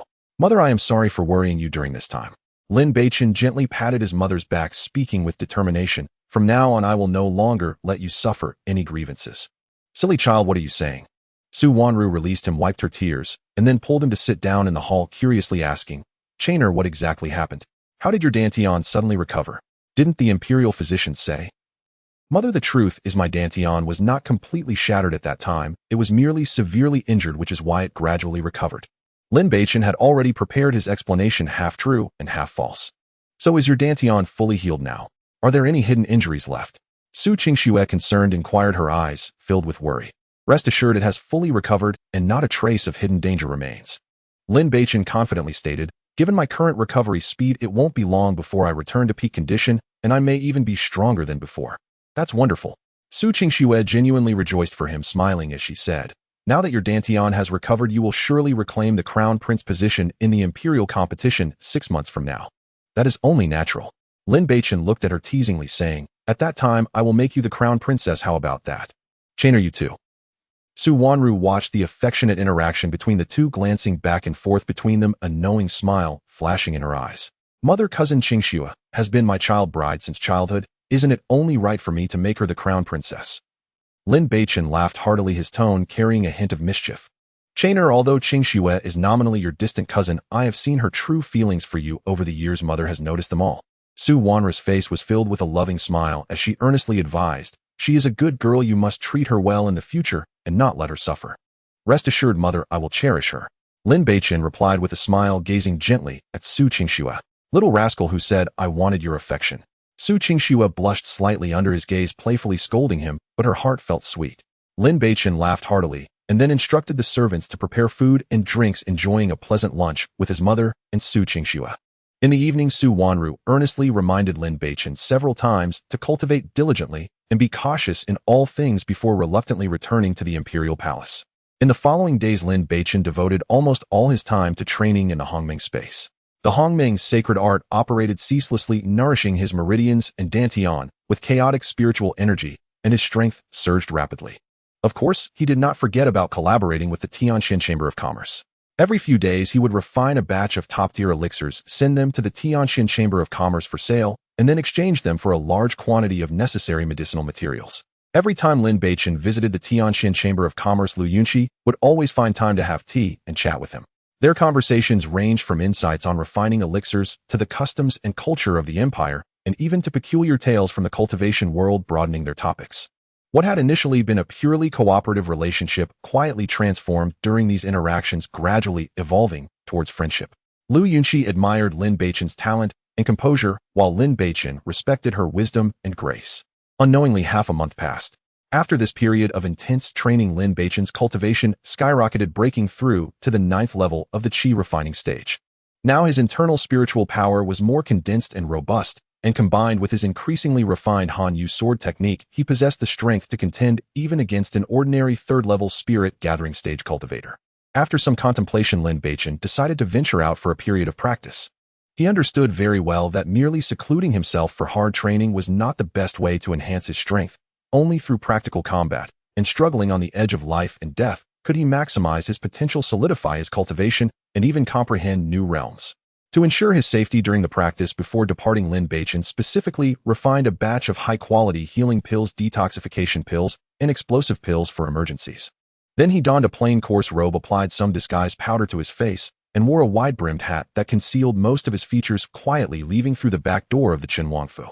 However, just moments after he left the imperial capital, 2 black shadows like phantoms trailed far behind him. After 2 hours of rapid travel, Lin Beichen finally arrived at the outskirts of the Han-Yu mountain range.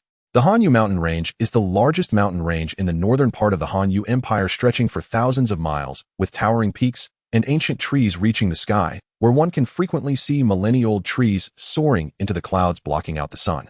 Within the mountain range, fierce beasts roam freely, miasma permeates the air, and everywhere is fraught with deadly threats. Yet countless rare treasures and cultivation opportunities are hidden here, attracting numerous cultivators and mercenaries to explore. For this reason, Lin Beichen chose this perilous yet opportunity-filled mountain range as his training ground. He understood in his heart that only by constantly honing himself in such an environment could he pave the way for his cultivation journey to be steadier and further. As soon as he stepped into the mountain range, Lin Beichen immediately became alert, spreading his divine sense like a radar to carefully probe the movements around him. In this mountain range, there are not only ferocious beasts, but also mercenaries who will stop at nothing for profit. A moment of carelessness could lead to instant death. Rustle, rustle.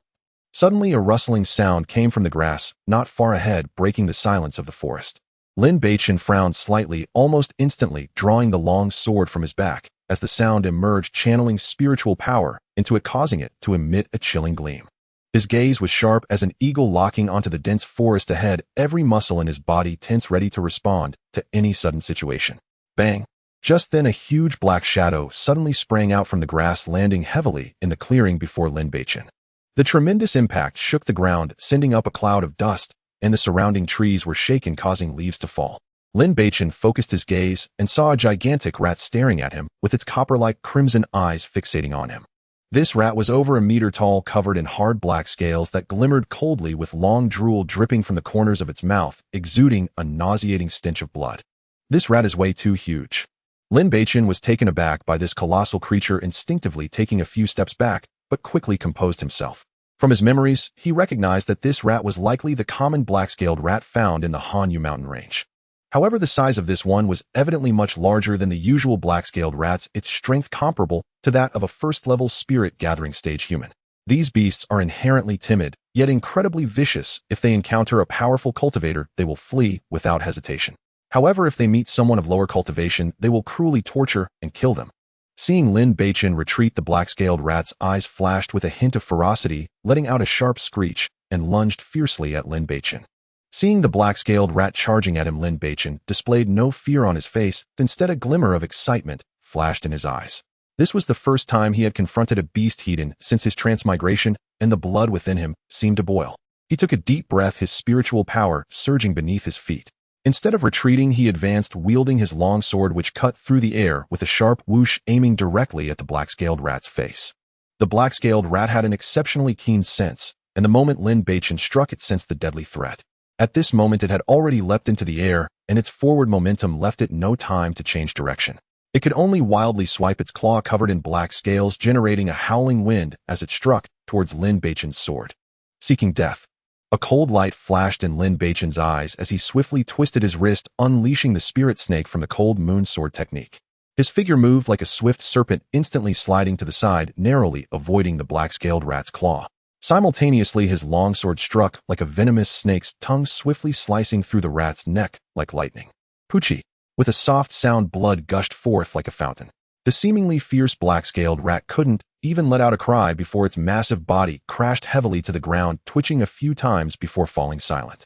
In just a single strike, this black-scaled rat, which had 1 foot in the Foundation establishment realm, met its demise under his sword. Lin Beichen sheathed his sword and stood gazing at the corpse on the ground, gently exhaling a breath of turbid air. Though that strike seemed effortless, it had actually mobilized all his spiritual energy and relied on the finesse of his movement technique to achieve success. He stepped forward to harvest the rat's most valuable scales and inner core, storing them in his bag, before continuing deeper into the mountains for training. At first encountering various forms of beasts, Lin Beichen felt a sense of novelty and excitement. However, as the battles continued, he gradually adapted to the life-and-death struggles, his gaze becoming increasingly steady and sharp, his sword techniques growing more adept, and his control over spiritual energy becoming ever more exquisite. Just as he killed a ground demon lizard and was preparing to rest for a moment, a tall man, wearing a conical hat and tight black clothing, suddenly emerged from behind a tree, blocking his path. This person was tall and imposing, and merely standing there, he exuded a chilling and menacing aura that sent shivers down one's spine. Lin Beichen's brows furrowed instantly, and alarm bells rang in his heart. His intuition told him that this person bore ill intentions, likely targeting him directly. "Kid, today is your death day." The man in black spoke, his voice hoarse like sandpaper rubbing together, carrying a chilling aura that made one's heart tremble. Before he finished speaking, his figure had shot out like a ghost, revealing a pitch-black spear in his hand. The spear tip glimmered with a cold light as it lunged towards Lin Beichen's heart, moving with such speed that there was no time to react. Lin Beichen's face changed dramatically, and his spiritual energy surged wildly within him. He instinctively swung his sword to block. Clang! The clash of spear and sword erupted with a piercing metallic ring, sparks flying. A tremendous force surged from the spear, causing Lin Beichen's arm to ache violently, as if his bones were about to shatter. He was uncontrollably pushed back several feet before barely stabilizing himself, his complexion turning somewhat pale, a metallic taste rising in his throat. Such powerful strength. At least the 5th level of Foundation establishment. Lin Beichen thought in horror, realizing the opponent's strength surpassed his expectations. Die! The man in black, emboldened by his advantage, swept his spear horizontally, creating a tearing sound as it sliced through the air like a giant black python, striking towards Lin Beichen's side. Lin Beichen did not dare to be careless, and once again swung his longsword, barely managing to deflect the opponent's spear, but was still shaken back by the immense force, creating several shallow pits in the ground beneath his feet. How could this kid be so strong? The man in black was surprised to see Lin Beichen withstand 2 of his strikes. A flicker of astonishment passed through his eyes beneath the hat. He had thought that with his 5th level Foundation establishment cultivation, he could easily defeat Lin Beichen in 1 move. Yet to his shock, after 2 strikes, not only was Lin Beichen unharmed, but he could also steadily defend against him, only slightly at a disadvantage. "Who are you? Why do you want to kill me?" Lin Beichen gripped his sword tightly, gazing warily at the man, while simultaneously adjusting the turbulent blood and chi within him and contemplating an escape route. "Go to hell," and ask King Yen. The man in black shouted angrily, wielding his spear like a raging storm, incessantly stabbing at Lin Beichen, each thrust imbued with astonishing power and killing intent. Lin Beichen was not to be outdone. He unleashed the cold moon sword technique to its fullest, continuously blocking and dodging, barely holding on. His swordplay was exquisite and his movements were exceptionally agile, yet the gap in cultivation proved difficult to bridge. In the blink of an eye, the two had fought for over a dozen exchanges. Lin Beichen gradually began to tire, being forced back repeatedly, his body adorned with several deep wounds that exposed bone, blood staining his clothes, and his movements becoming somewhat sluggish. Seeing the situation becoming increasingly dire, Lin Beichen, after clashing fiercely with the opponent, utilized the rebound force to leap backwards, swiftly diving into the dense forest. He knew very well that with his current strength, he was no match for the man in black. Continuing to hold on would only lead to death. Fleeing was his only option. "You can't escape." The man in black smirked coldly, his figure becoming a blur as he pursued relentlessly. Although Lin Beichen's cultivation was slightly lower, the moonwalking technique he practiced was a top-tier royal movement technique, swift and agile, allowing him to outpace the man in black. The two of them chased and fled, weaving through the dense forest, their figures resembling two bolts of lightning. "Damn it, how can this kid be so fast?" The man in black's expression grew increasingly grim as he urged his spiritual power, attempting to increase his speed, yet he could never catch up. Whoosh!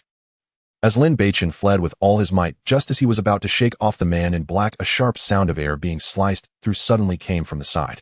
An arrow glimmering with cold light shot towards his back like a venomous snake. Lin Beichen's heart skipped a beat. He had no time to turn back. Relying on his keen perception, he rolled to the side, narrowly avoiding this deadly arrow. The arrow grazed his scalp, embedding deeply into a tree trunk ahead, its tail buzzing incessantly. "There are ambushes." Lin Beichen's heart sank, just as he was about to get up and continue fleeing. The man in black had closed in his spear, thrusting towards his chest like lightning. At the same time, another arrow flew through the air, perfectly blocking all his escape routes, attacking him from both front and back, forcing him into a desperate situation. In this life-and-death moment, a glimmer of determination flashed in Lin Beichen's eyes. Instead of retreating, he charged directly at the man in black. Bang! The two attacks collided fiercely, erupting with a loud sound. Poochie! Lin Beichen felt an overwhelming force surge through him, causing his chi and blood to churn violently, and he spat out a mouthful of blood. His body flew backward like a kite, with a severed string crashing heavily into the nearby grass.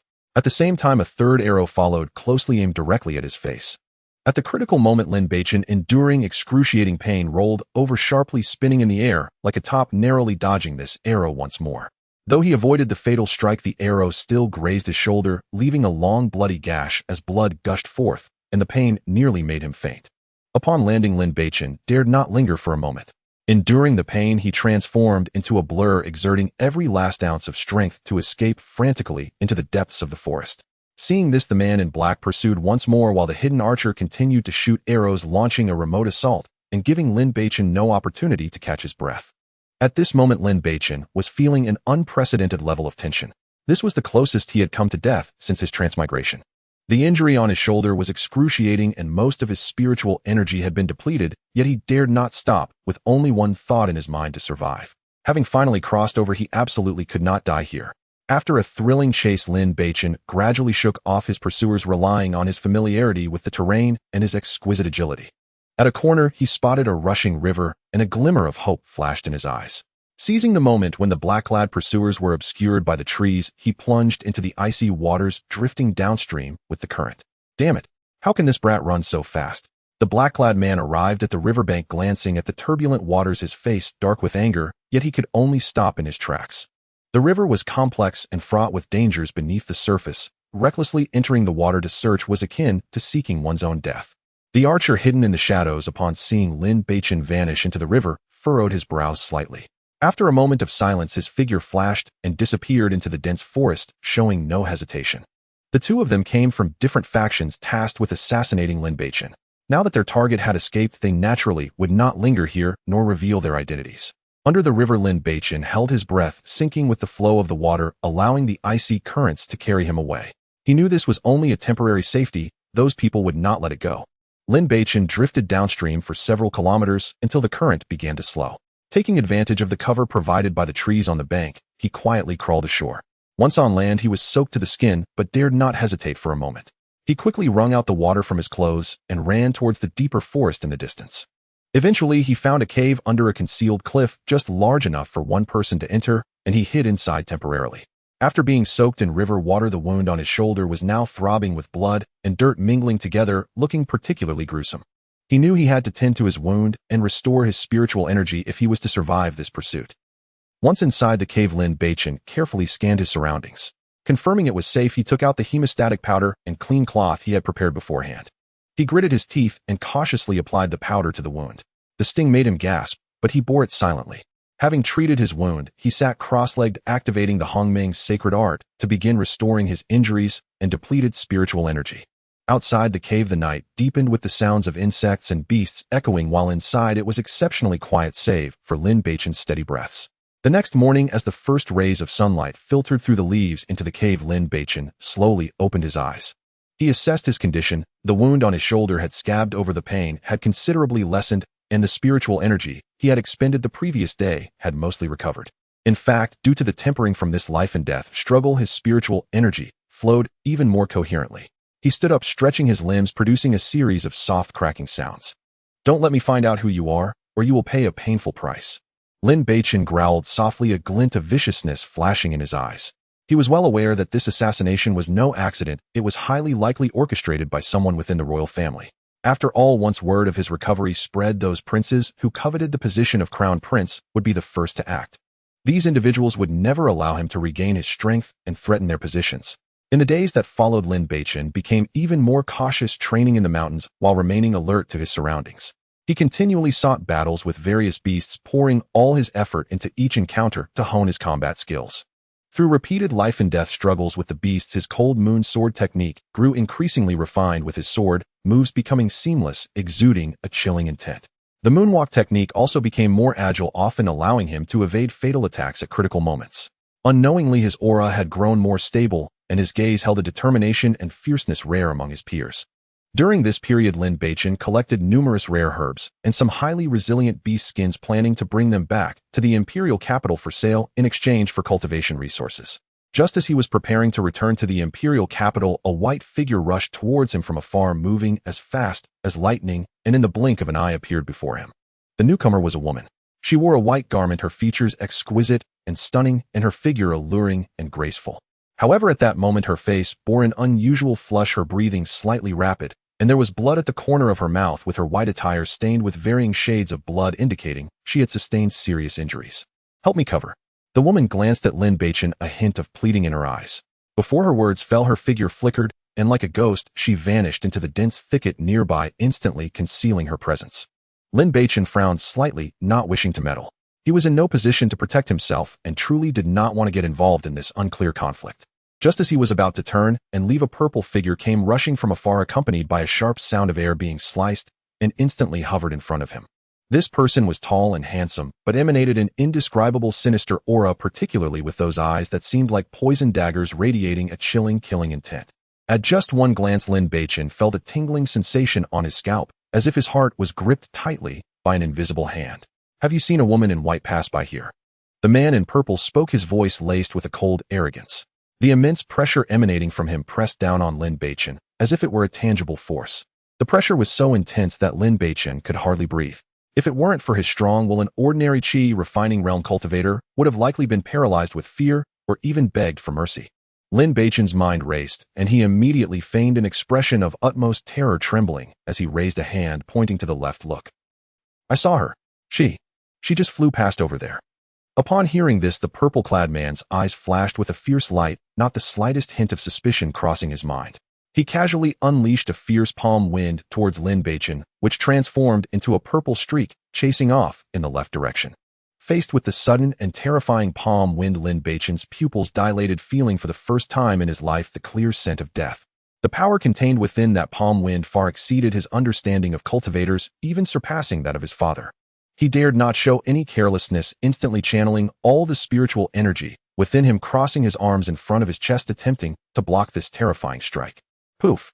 The palm wind collided with Lin Beichen's spiritual barrier, producing a muffled sound. Lin Beichen felt an overwhelming force surge through, causing his spiritual energy to instantly dissipate.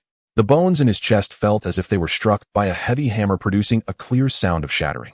He violently spat out a mouthful of fresh blood, his body flying backward like a kite, with a severed string crashing heavily against the tree behind him.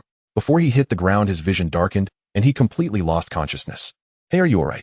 Just as the purple-clad man had left, the woman in white suddenly sprang out from the grass, cradling Lin Beichen in her arms. At this moment, Lin Beichen was completely unconscious, his aura growing weaker, as if he could draw his last breath at any moment. Li Haoran, just wait. Looking at Lin Beichen's tragic state, a hint of guilt flickered in the woman's eyes. After uttering a harsh remark, she swiftly carried Lin Beichen and fled in the opposite direction, quickly disappearing into the depths of the forest. Not long after the woman in white left, the man in purple returned, arriving again at the spot where Lin Beichen had just been. Seeing the bloodstains left on the ground, but finding no body, a trace of surprise appeared on his face. "Damn it, how dare you deceive me?" The man in purple ground his teeth in fury, his killing intent surging, and then he moved swiftly, searching the area. However, this dense forest was vast and boundless, and the woman in white's evasion technique was exceptionally refined. After searching for a long time, he could not find a trace at all, and ultimately had to leave in frustration. The woman in white transformed into a long rainbow, swiftly carrying Lin Beichen as she flew toward a hidden cave. The entrance of the cave was obscured by dense vines, making it nearly impossible to discover without deliberate searching. She carefully parted the vines and entered the cave, with Lin Beichen gently laying him on the relatively flat ground. After completing these tasks, she could no longer hold on and quickly sat cross-legged, attempting to circulate her qi to expel the yin-yang harmony powder from her body. However, the potency of this drug was exceptionally domineering, and no matter how she urged her spiritual power, the heat within her body not only failed to diminish, but instead surged like a raging fire, spreading through her meridians to every limb. Gradually, her gaze became dazed, her breathing grew more rapid, and her body trembled uncontrollably, clearly on the brink of collapse. An indescribable sensation of heat surged within her, threatening to consume all her rationality. She was well aware that she was close to losing control. The yin-yang harmony powder was a vile and sinister poison. If it could not be neutralized in time, she would ultimately suffer a reversal of her meridians and perish. Yet in this desolate mountain range, where could she find someone capable of curing this poison? Instinctively, she turned her head, her gaze landing on the unconscious Lin Beichen, a flicker of struggle passing through her eyes. After a fierce internal battle, she finally gritted her teeth, quickly approached Lin Beichen, and gently placed her delicate white fingers on his nostrils. He still has breath. Feeling the weak yet steady breath, the woman in white revealed a hint of joy, hastily retrieving a healing pill from her storage ring and carefully feeding it into Lin Beichen's mouth. Immediately after, she sat cross-legged behind Lin Beichen, pressed her palms against his back, and began to circulate her pure spiritual power, slowly infusing it into his body to help repair his damaged meridians and bones. She knew that the only one capable of saving her now was the severely injured youth before her. However, his injuries were grave, and being in a coma, she had to stabilize his condition first, otherwise if an accident occurred at a critical moment, she would also be doomed. Under the nurturing of her pure spiritual power, Lin Beichen's previously weak aura gradually stabilized, his pale complexion regained a hint of color, and his faint breath became more robust. At this moment, the drug's effects within the woman in white had completely erupted. She could no longer control herself, and her hands uncontrollably tore at her own clothing, revealing her flawless, delicate skin. It was an extraordinarily beautiful body with hardly a flaw to be found. Any man witnessing this scene would undoubtedly lose control. Yet Lin Beichen remained unconscious, oblivious to everything happening before him. Seeing his lack of reaction, despair flickered in the eyes of the woman in white, and she ultimately chose to submit to fate. Having reached this point, she could no longer afford to be modest. If she did not expel the lethal poison within her, all that awaited her was death. At this moment, Lin Beichen's consciousness was immersed in a chaotic realm, as if he were experiencing an extraordinarily beautiful dream. In the dream, he arrived at the Supreme International Club, familiar from his past life, and ordered the most beautiful attendant to serve him. Just as he was excitedly enjoying himself, a sudden sharp pain struck his chest, waking him from the dream. He struggled to open his heavy eyelids, and through his blurred vision, he saw a stunning face tightly embracing him. Lin Beichen was momentarily startled, his voice strained as he exclaimed, "Hey, what are you doing? Stop talking nonsense, help me." A brief clarity flickered in the woman's dazed eyes, but it was quickly consumed by the drug's effect as she drew near insistently. "Hey, don't be reckless, I'm severely injured. I could die." Lin Beichen sighed helplessly, wanting to push her away, but found himself utterly powerless. At this moment, he was still injured and had no strength to resist, allowing her to hold him tightly. But the woman had already lost her rationality and continued to cling to him, desperately kissing his lips. "So I forget it, dying under the peony blossoms. I would rather be a spirited ghost. If I must die, then die." Lin Beichen shook his head helplessly, his gaze scrutinizing the beautiful woman, and then he ceased to resist, allowing her to take charge. The potency of the yin-yang harmony powder far surpassed ordinary aphrodisiacs, and this ambiguous exchange lasted a full day and night. When the woman in white finally awoke, the sky was nearing dawn. She looked at Lin Beichen, who was completely unconscious and whose breathing was as weak as a candle flickering in the wind, and her face instantly filled with guilt and fear. "I'm sorry, I didn't mean to." She hurriedly dressed, then quickly sat behind Lin Beichen again, using all her spiritual power to heal him. She truly hadn't anticipated that she would do such a thing, nearly causing the innocent youth to lose his life. The thought of this filled her with shame and self-reproach. Unconsciously, another day passed. Under the diligent treatment of the woman in white, Lin Beichen's injuries finally stabilized, and the spiritual power within him began to circulate autonomously, even showing signs of a breakthrough, his aura growing stronger. Seeing this, the woman quickly withdrew her hands and sat cross-legged beside him, regulating her energy. She hadn't expected this youth to possess such a special physique, allowing her to touch upon a hint of breakthrough. The cave once again fell into silence, the two of them each absorbed in their cultivation. 2 hours later, a powerful aura suddenly erupted from the woman in white. She had successfully broken through her cultivation bottleneck, slowly opened her eyes, and a glimmer of joy flashed in her gaze, which was soon replaced by complex emotions. She looked at Lin Beichen, who was still meditating with closed eyes, her expression intricate and inscrutable, filled with gratitude, guilt, and an indescribable sentiment. In the end, she gritted her teeth, quietly stood up, took one last look at Lin Beichen, and then swiftly exited the cave, disappearing into the dense forest. She truly didn't know how to face this youth, and could only choose to leave silently. About 2 hours later, a faint sound suddenly emanated from Lin Beichen's body, and a powerful aura abruptly radiated from him, sweeping through the entire cave. He suddenly opened his eyes, a flash of brilliance in his gaze. At that moment, he successfully broke through to the spirit concentration realm. I actually broke through. Lin Beichen murmured to himself, his face filled with disbelief and joy. Through the memories inherited from his past, he suddenly understood that his breakthrough was likely due to the primal yin energy within the woman. No way, just like that. Lin Beichen surveyed the cave, a hint of helplessness crossing his face. If it weren't for the lingering traces on his body, he would almost think all of this was a surreal dream. Stretching his limbs and feeling an unprecedented strength within him, Lin Beichen revealed a hint of anticipation on his face. He tidied his clothes, took one last look at the cave, and then quietly left to continue his journey of training. Yet he remained unaware of the waves this unexpected encounter would stir in the future. Meanwhile, at the edge of the Hanyu mountain range, the atmosphere was as oppressive as the calm before a storm. A shadow lay silently hidden in the dense thicket, with only a pair of vigilant eyes peering intently in the direction of the mountain's entrance. Not far away, atop a millennia-old tree, another black-clad archer clung to the trunk like a statue, bowstring half-drawn, arrow poised with a gaze sharp as an eagle's. Though aware of each other's presence, the two remained like strangers, neither initiating a greeting, silently lying in wait, the air thick with unspoken rivalry and understanding. Their objective was singular: to kill Lin Beichen. At this moment, Lin Beichen was deep within the mountains, fiercely battling a horde of demonic beasts. His cultivation at the condensation realm greatly enhanced his strength, and the Hanyu sword technique became increasingly refined in combat, each sword swing infused with chilling intent to kill. His movements grew ever more agile and unpredictable. He understood that only by constantly honing his skills on the edge of life and death could he rapidly elevate his power. As he gradually approached the mountain's edge, his keen intuition alerted him, and his spiritual energy quietly stirred, concealing his presence to the utmost, like a ghost blending into the shadows. Lin Beichen was acutely aware that the two assassins hunting him were likely still lurking nearby, waiting to strike with deadly precision. Recklessly exposing himself would be akin to walking into a trap. If I cannot avoid them, I shall take the initiative. A fierce glint flashed in Lin Beichen's eyes as a plan began to form in his mind. He decided to turn the tables, using the terrain to eliminate these two threats completely. Thus he crouched low like a leopard, cautiously making his way toward the mountain's periphery. Each step was taken on the dead spots of the fallen leaves, even his breathing minimized to the lowest frequency, blending seamlessly with his surroundings, stealthily closing in on his target. As dusk approached, Lin Beichen finally concealed himself within a patch of grass half the height of a person at the mountain's edge. He held his breath, peering through the gaps in the grass, clearly spotting the two hidden assassins. One black-clad figure with a gun leaned against a nearby rock, while the other archer remained concealed in the ancient tree, their positions cunningly chosen. He lay patiently in wait, like a hunter anticipating the perfect moment to strike. Time passed slowly, and soon another day had gone by. The prolonged wait had begun to wear down the patience of the two black-clad figures.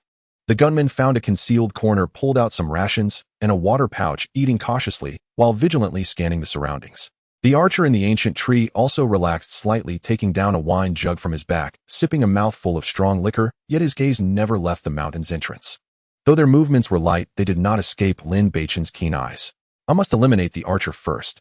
Lin Beichen gritted his teeth in determination. Although the archer's cultivation was slightly inferior to that of the gunman, his archery was precise and deadly, posing a significant threat from a distance, and he must be dealt with swiftly, otherwise Lin Beichen would find it difficult to focus on the other. He moved as slowly as a snail, even deliberately mimicking the sounds of the wind and insects to mask his presence. After about 2 hours, he finally reached the grass beneath the ancient tree, without a sound, looking up to see the blurry shadow on the trunk. Lin Beichen calmed himself, once more patiently waiting. He was waiting for an opportunity, a moment that would catch his opponent off guard. The archer in the tree seemed somewhat fatigued, having closed his eyes and leaning against the trunk to rest. The gunman nearby also leaned against the rock, his breathing becoming prolonged, evidently adjusting his state. The tension of several continuous days had inevitably relaxed their vigilance. Time silently slipped into the depths of night. At that moment, the bright moon in the sky was suddenly obscured by drifting dark clouds, plunging the entire area into a thick darkness where one could not see their hand in front of their face. Now is the time. Lin Beichen's eyes flashed with cold light, his internal energy suddenly erupting. With both hands gripping the trunk like iron claws, he leapt upward with astonishing speed, like a nimble monkey climbing branches. Simultaneously, his sword was drawn, shimmering with a barely perceptible cold light, slicing toward the archer in the tree like a bolt of lightning. Not good. The black-clad archer, being a practitioner at the 4th layer of the condemnation realm and seasoned in assassination, possessed a vigilance far exceeding that of ordinary people. The moment Lin Beichen moved, he suddenly opened his eyes, alarm bells ringing in his mind, instinctively darting to the side. However, Lin Beichen had long anticipated this reaction. The sword strike appeared direct, but was actually premeditated. The sword light bent slightly in midair, relentlessly pursuing. Swish! Ah! A faint sound accompanied by a piercing scream. Though the black-clad archer narrowly avoided a fatal blow, his right arm was severed at the shoulder by the long sword, blood gushing forth. The excruciating pain caused him to falter, his body uncontrollably plummeting from the 30-meter-high tree. Die! Lin Beichen's eyes were icy. Without a hint of hesitation, he followed suit and leapt down from the tree, his long sword raised once more, slicing fiercely at the falling archer with a fierce wind. Lin Beichen died. At the same time, the gunman, alerted by the scream, instantly reacted, his long gun piercing the night sky like a black dragon, accompanied by the sound of breaking air, aiming for Lin Beichen's back. The falling black-clad archer saw Lin Beichen's sword coming down again, his eyes filled with despair. At this moment, he was heavily injured with no leverage to evade in midair. In a moment of desperation, he drew a short sword with his left hand, exerting the last of his strength to attempt to block. Clang! A thunderous sound erupted as Lin Beichen's long sword, imbued with tremendous force, directly sent the short sword flying, the sword's momentum undiminished, crashing heavily into the archer's chest. Puff! The black-clad archer fell like a kite, with a broken string, crashing heavily to the ground, spewing a mouthful of blood, the light in his eyes fading rapidly, completely losing his fighting capability. Just as Lin Beichen prepared to deliver a finishing blow, a powerful gust of wind approached from behind. Damn it, neither of you will leave alive today.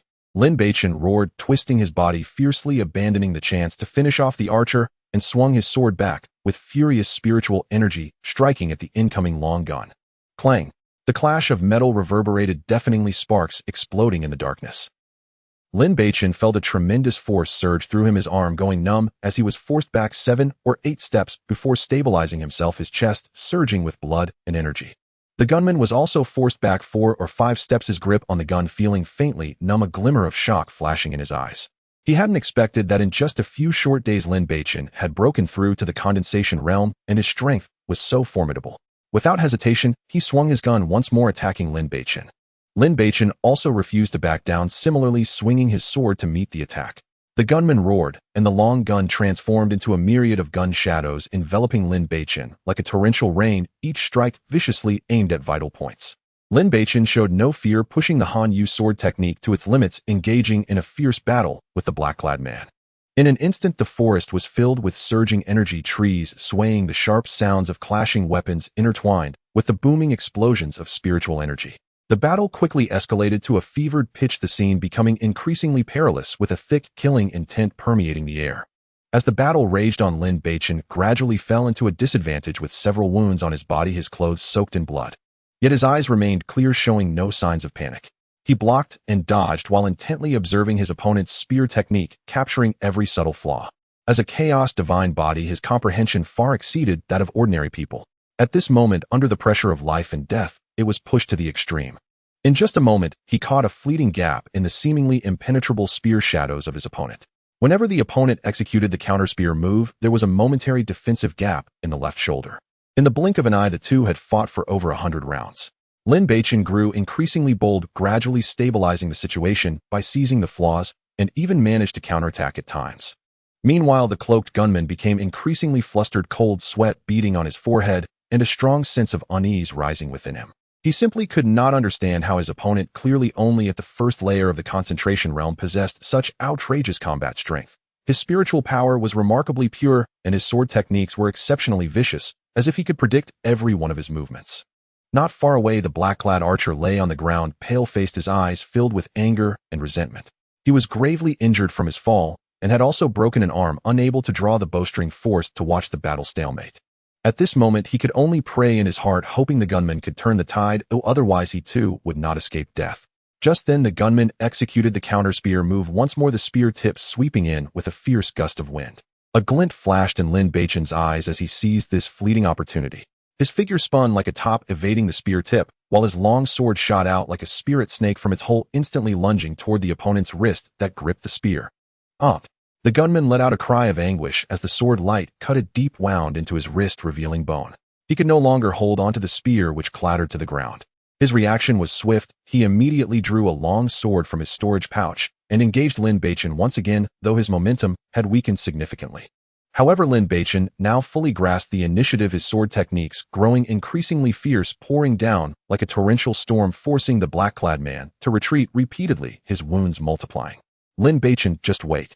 Knowing he would surely die if the battle continued, the gunman flashed a fierce look, feigned a move, and then turned to flee into the distance with astonishing speed.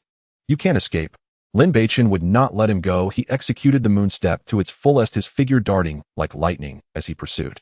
At the same time, he flicked his wrist, and the long sword suddenly slipped from his hand, transforming into a dazzling white light, shooting towards the gunman's thigh like a meteor. The piercing scream tore through the night sky. The long sword struck the gunman's thigh with precision, blood gushing forth. His body staggered, losing balance, and he fell heavily to the ground, kicking up a cloud of dust. Lin Beichen quickly caught up, stepping on his chest with eyes as cold as a knife, filled with menace. Speak. Who sent you? The gunman glared fiercely at Lin Beichen, black blood spilling from the corner of his mouth, and said viciously, "Want to know the truth? Dream on." As soon as he finished speaking, his head tilted, and he lost his breath.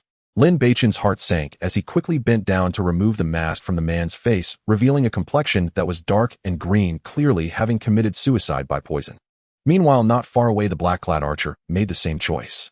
Taking advantage of Lin Beichen's distraction, he suddenly bit down on the poison pouch hidden in his teeth, instantly succumbing. Seeing this scene, Lin Beichen's face darkened to the point of dripping water. He hurried over and searched through both their storage pouches carefully, but only found some gold tickets, healing potions, and a few ordinary magical tools with no clues to their identities. Don't let me find out who you are, or I will make you regret ever coming into this world. Lin Beichen clenched his fists, his eyes filled with fury. Though there was no evidence, he was certain that these two were undoubtedly connected to the various princes. The most suspicious were the third Prince Lin Beichen and the sixth Prince Lin Beifeng. These two harbored the deepest hatred towards him. Of course, other princes who coveted the position of crown prince could not be ruled out. Then Lin Beichen took out the corpse-dissolving powder he had prepared long ago, thoroughly turning the two bodies into a pool of blood, erasing all traces before quietly leaving the area. After a day and a night of journeying, Lin Beichen finally returned to the familiar imperial capital. He first went to the Tianxin Chamber of Commerce, selling all the beast skins, inner cores, and rare herbs he had collected during his trials, exchanging them for a large sum of gold tickets and several main materials needed for refining concentration pills. Just as he returned to the Chun Wangfu, a familiar figure approached him.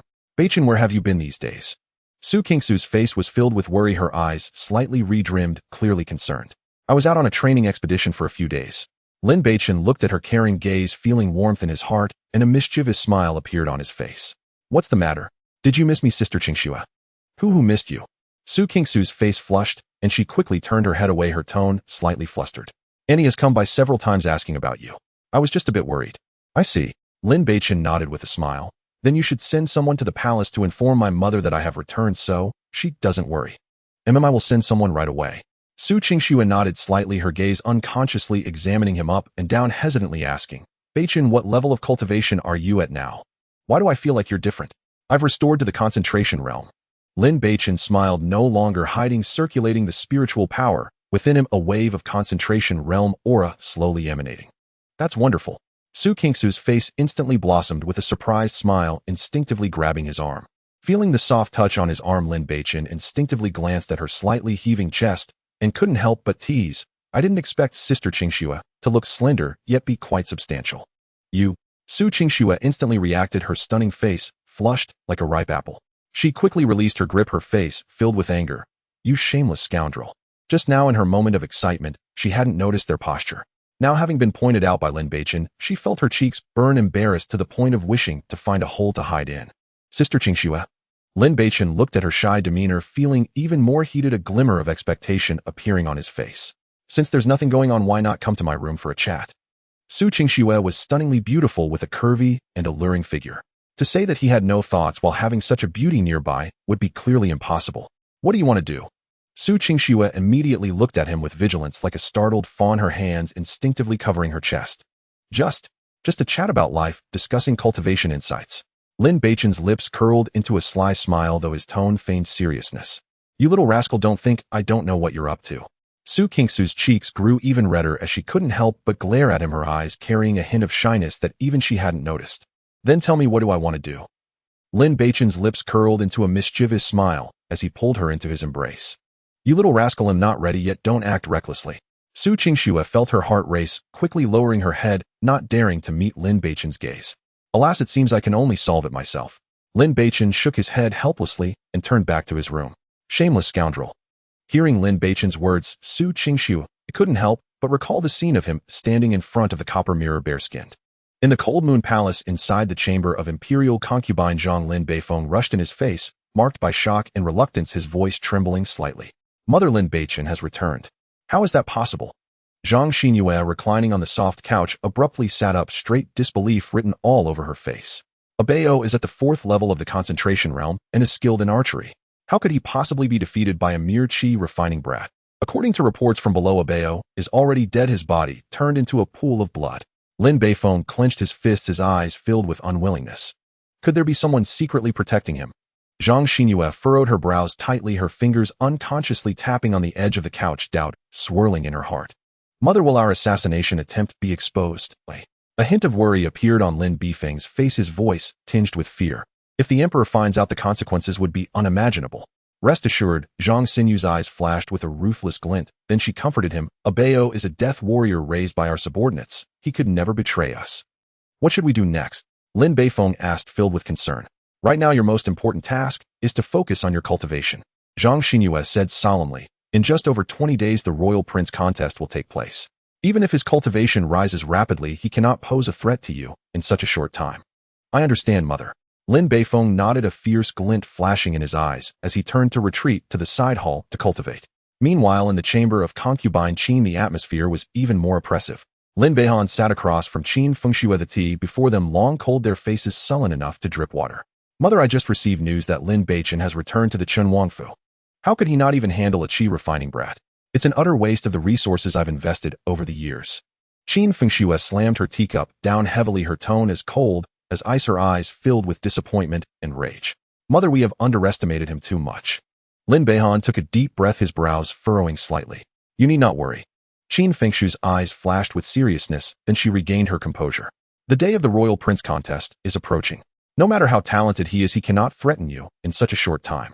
I understand. I will not disappoint your expectations, mother. Lin Beichen nodded slightly, a hint of ruthlessness flashing in his eyes. Now that he has recovered his cultivation, the other princes will certainly not let him off easily. We can just wait for the show to unfold. As the days passed, Lin Beichen rarely stepped outside, remaining in the Hongmeng space to cultivate. Every few days, he would refine a batch of top-grade pills and personally deliver them to the Tianxin Chamber of Commerce in exchange for abundant cultivation resources and rare herbs. In his spare time, he would often sit with Su Qingxue in the garden of the Wangfu. Sometimes they would play chess under the moonlight, other times they would sip tea and chat, their mutual understanding and feelings quietly deepening during these peaceful days. Unbeknownst to them, half a month had slipped by in silence. On this day, a powerful aura radiated from Lin Beichen. I've finally broken through to the second level of the concentration realm. He slowly opened his eyes, a fleeting brilliance flashing across them, and a satisfied smile graced his lips. At this moment, he felt a surge of power coursing through him, even surpassing his previous peak combat capability. After this period of refinement, his cold moon sword technique and moon-chasing steps had also become increasingly exquisite. Combined with the resilience of the chaos divine body, they were sufficient to rival an ordinary practitioner at the 6th level of the concentration realm. With only 10 days left until the Royal Prince contest, he furrowed his brows slightly, his expression growing serious. It seems I must elevate my cultivation by another small realm. Though confident in his strength, he planned to break through another small realm before the contest to ensure a greater chance of success. After all, the other princes were not lacking in talent, and during this time, they may have already advanced to the 6th level of the concentration realm. Just as he was contemplating this, Lin Beichen stepped out of his room and ran into the flustered maid Xian. "Your Highness, something terrible has happened." Suyin ran over, panting, her voice urgent. "What's wrong? Why are you so flustered?" Seeing her unusual expression, Lin Beichen quickly asked. Suyin swallowed hard, speaking in a hurry. "Just now someone reported that Miss Qing Snow was stopped at the Zhe Chun Lu by someone saying that a prince insisted on having her drink with him, and she refused, and they are currently at a standstill. Dare to touch my woman." Lin Beichen's expression changed drastically, a murderous intent surging in his eyes, a fierce aura instantly radiating from him. Having crossed into this world apart from his mother Su Wanru, Su Qing Snow was the person he cared for most, the one he wanted to protect with his life. Now that someone dared to force her, it undoubtedly ignited the flames of anger within Lin Beichen. Without a second thought, he swiftly rushed out of the Chun Wangfu, heading towards the Zui Chun Lu, his heart filled with murderous intent. At the Zui Chun Lu, the second floor's private room was already bustling with noise. The notable young heirs from the capital had gathered here, creating a lively atmosphere. Su King Snow, this is His Highness Prince Zhou Lingxiao of the Eastern Lin Empire, who simply wishes for you to share a drink with him. Why do you need to reject everyone so sternly and ruin the mood? The first Prince Lin Beifan sat beside the main seat, a sinister smile on his face as he pointed to a refined young man in a green robe, holding a folding fan. Indeed, Miss King Snow, we are all young people. Sharing a drink to make friends is a good thing for you too. The second Prince Lin Beisong chimed in, his tone appearing gentle but laced with subtle pressure. Su Qing Snow's delicate brows furrowed, her expression frosty, as she resolutely replied, "Thank you for your kind intentions, Your Highnesses. However, I have never been good at drinking, so I hope for your understanding. Miss Su, I personally invite you to drink a cup that is showing you respect."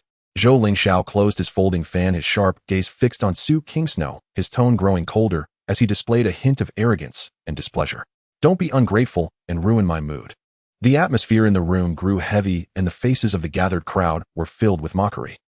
It was common knowledge that Su Qing Snow was Lin Beichen's child bride, and Lin Beichen had once been the prince of the Cold Moon Empire. Naturally, these princes viewed him unfavorably. Bang! Just then, the wooden door of the private room was kicked open, splinters flying. A tall figure strode in with a fierce aura, his gaze locking onto Zhou Lingxiao. "Beichen." Su Qing Snow's eyes brightened upon seeing him, her tense body relaxing slightly. "Who the hell do you think you are to make my woman drink?"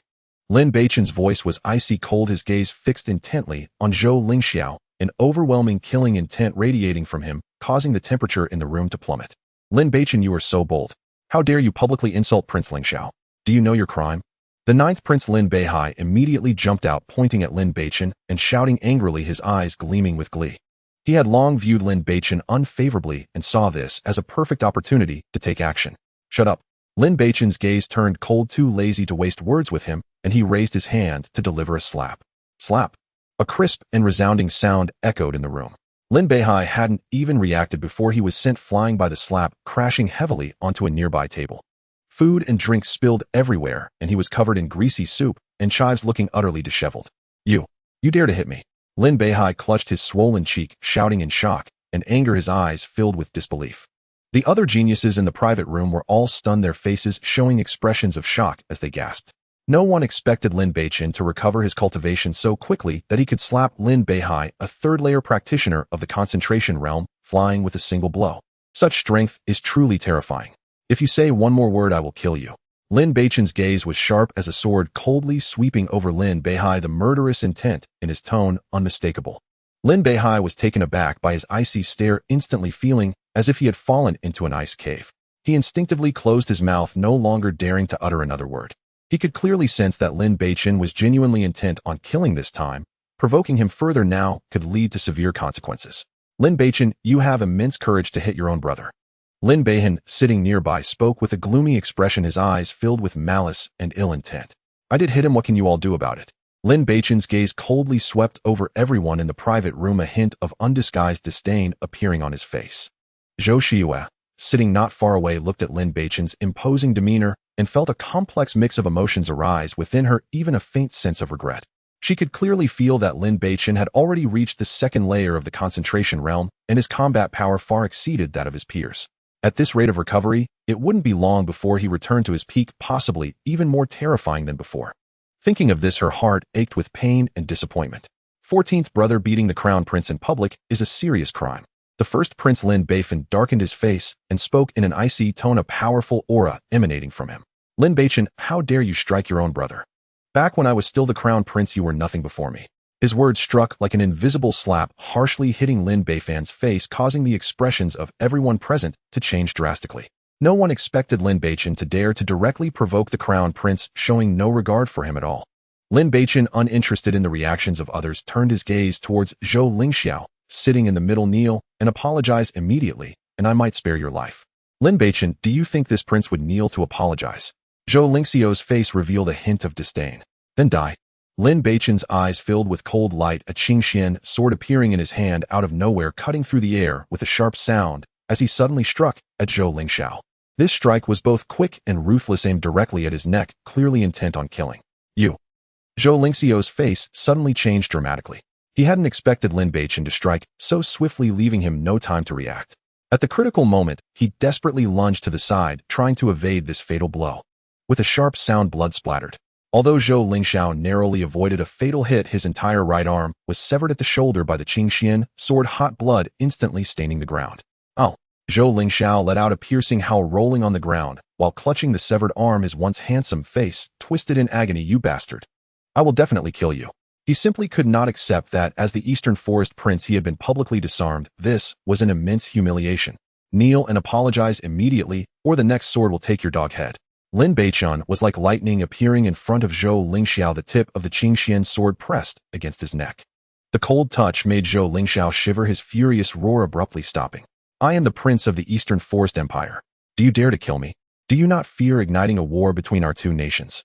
Zhou Lingxiao shouted fiercely, though his eyes could not hide the fear within. You dare to provoke my woman and act arrogantly before me? It doesn't matter if you're the Eastern Forest Prince, even a heavenly king would die.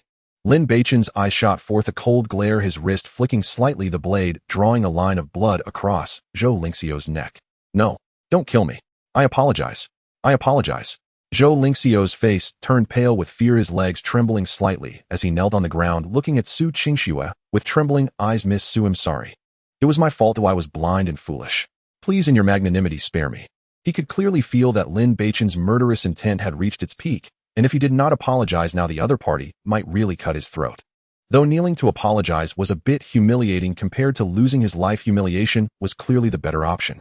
You have some sense. Lin Beichen's tone was ice cold, not even glancing at Zhou Lingxiao again.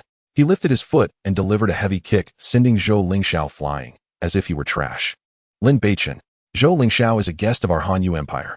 How dare you publicly disable his arm? Do you have no regard for the law of the nation? Lin Beichen was both shocked and angry, his face turning extremely ugly.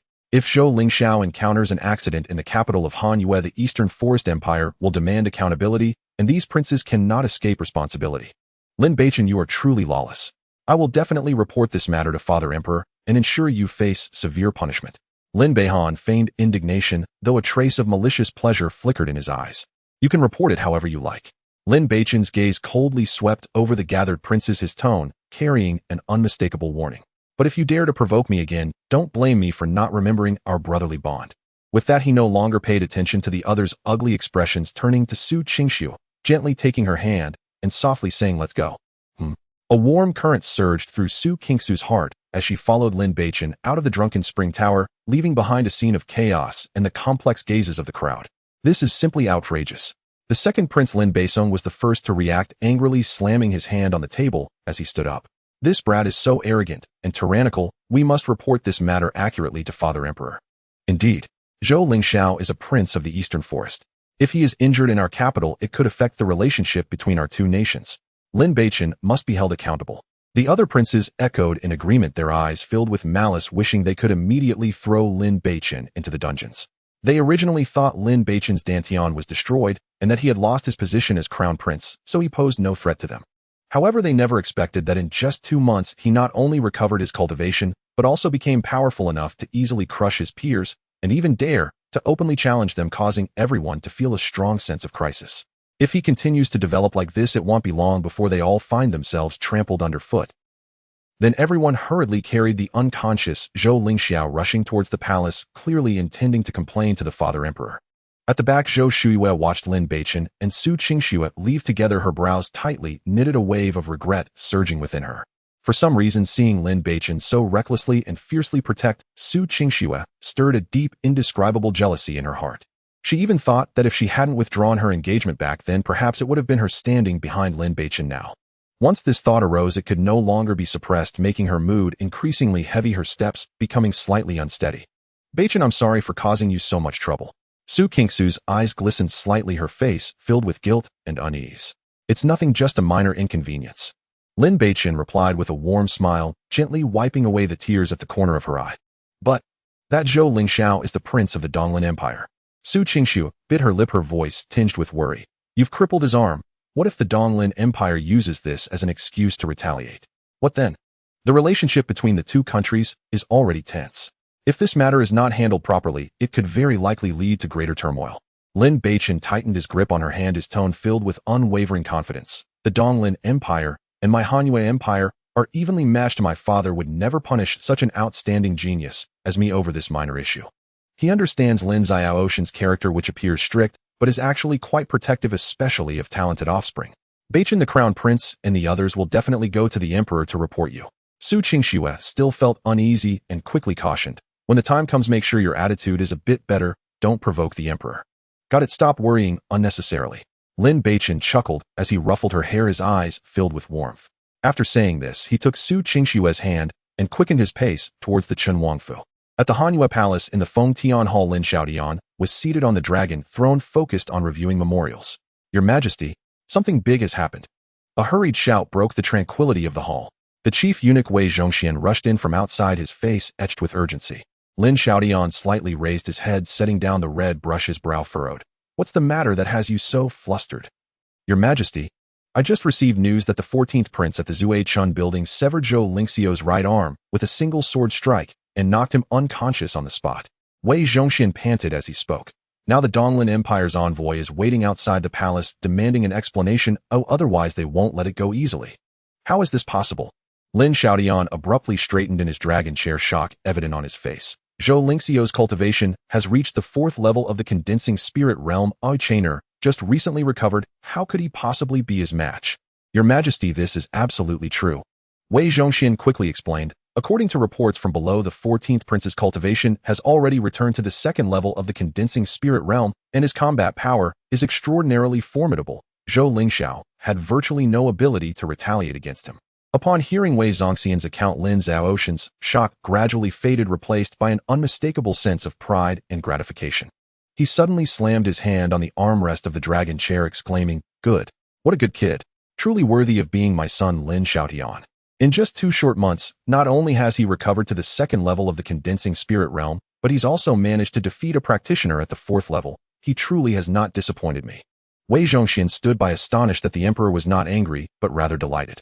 Your Majesty, but the envoy from the Donglin Empire is still waiting outside. They have declared that they must have an explanation, or else. Or else what?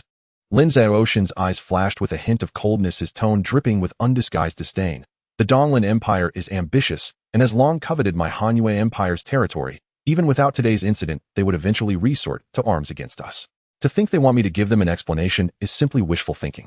He knew very well that Lin Beichen was an once-in-a-century genius of the royal family, likely to lead the Hanyue Empire to greater heights in the future. Thus, he would never destroy his own foundation by punishing his talented son. At this moment, another young eunuch hurriedly entered the hall, respectfully reporting, Your Majesty, the Crown Prince, 2nd Prince, 3rd Prince, and others are all outside, seeking an audience, claiming they have urgent matters to report. Let them in. Lin Xiaodian said in a calm tone. Yes, Your Majesty. Shortly after, Lin Beichen, Lin Beisong, Lin Beichen, and several princesses all walked into the Fengtian Hall, each with an expression of anger. Father, you must take responsibility for your son. The 14th brother is simply too arrogant. He publicly crippled the Donglin prince, and when I merely said a word to him, he slapped me. The 9th prince Lin Beichen knelt on the ground crying out in anger. Father, the actions of the 14th brother today are utterly excessive. Lin Beichen stepped forward indignantly stating, not only did he seriously injure a foreign noble, but he also attacked his elder brother. Such arrogance will surely bring disaster upon our royal family in the future. I implore Father to punish him severely as a warning to others. Father, I also believe the 14th brother needs proper discipline. The Crown Prince Lin Beichen said solemnly, though he has talent, his character is unruly. If not disciplined, he may one day disregard even your words, Father. In an instant, the princes and princesses in the hall all echoed in agreement, each taking turns to accuse Lin Beichen, eager to see him punished immediately. Lin Xiaodian sat on the dragon throne listening impassively until most of the accusations had been made before slowly saying, come and summon the 14th prince Lin Beichen to the palace. Yes, your majesty. Wei Zhongxin quickly replied, turning and hastily exiting. The princes in the hall displayed expressions of anticipation upon hearing this. They were eager to see what excuses Lin Beichen would come up with this time. On the other hand, Lin Beichen had just returned to the Chun Wangfu when the eunuch from the palace arrived, so he hurriedly followed him to the Fengtian Hall. Stepping into the solemn and dignified hall, Lin Beichen glanced around and saw the various princes, each of them glaring at him with unfriendly eyes, clearly waiting to see him face punishment. He, however, paid them no mind, walking straight to the center of the hall and respectfully bowing to Lin Xiaodian on the dragon throne. Your son greets you, Father. Chen'er, do you know your crime? Lin Xiaoshan's expression was stern, his gaze fixed on Lin Beichen, carrying the unique pressure of an emperor. I am innocent. Lin Beichen straightened his back, his voice calm and unruffled with no hint of fear as he met Lin Xiaoshan's gaze. Lin Beichen, do you dare to claim innocence? Lin Beiho stepped forward, pointing at Lin Beichen angrily. You have crippled a foreign prince, instigated conflict between the two countries, and wantonly assaulted your elder brother. Every one of these is a serious crime. Do you still want to argue? Is it your place to interrupt in front of the emperor? Lin Beichen's eyes turned cold, his voice suddenly becoming icy. Before he finished speaking, he moved slightly, raising his hand to deliver a slap swift as lightning across Lin Beiho's face. A sharp crack echoed in the quiet hall. Lin Beiho didn't even have time to react before he was knocked sideways, crashing heavily against a pillar, sliding down to the ground, a trickle of blood oozing from the corner of his mouth, his cheek rapidly swelling. Father, he is absolutely out of control. How dare he strike someone in your presence? Lin Beiho struggled to rise, filled with shock and anger, pointing at Lin Beichen with a trembling voice. Shut up. Lin Xiaoshan's gaze darkened coldly, sweeping Lin Beiho with a look, his voice laced with undeniable authority. I am asking Chainer a question, who allowed you to speak up? Lin Beiho trembled in fear, hastily lowering his head, no longer daring to utter another word, though his eyes were filled with resentment. The other princes frowned upon witnessing this, a shared sense of foreboding rising within them. They had initially thought the emperor would surely punish Lin Beichen severely, but seeing the current situation, it seemed the emperor had no intention of getting angry. Instead, he had reprimanded Lin Beiho. Chainer, explain to me what exactly happened. Why did you cripple Zhou Lingxiu's arm? Lin Xiaoshan's gaze returned to Lin Beichen, his tone still commanding. Father, here is what happened. Lin Beichen cleared his throat and spoke calmly that Zhou Lingxiu was far too arrogant, daring to publicly force my woman to drink with him. I initially only wanted him to apologize, but he dared to provoke me, so I crippled one of his arms. He succinctly recounted the events. 14th brother Zhou Lingxiu is the third prince of the Eastern Lin Empire. Asking him to kneel and apologize is clearly pushing him too hard.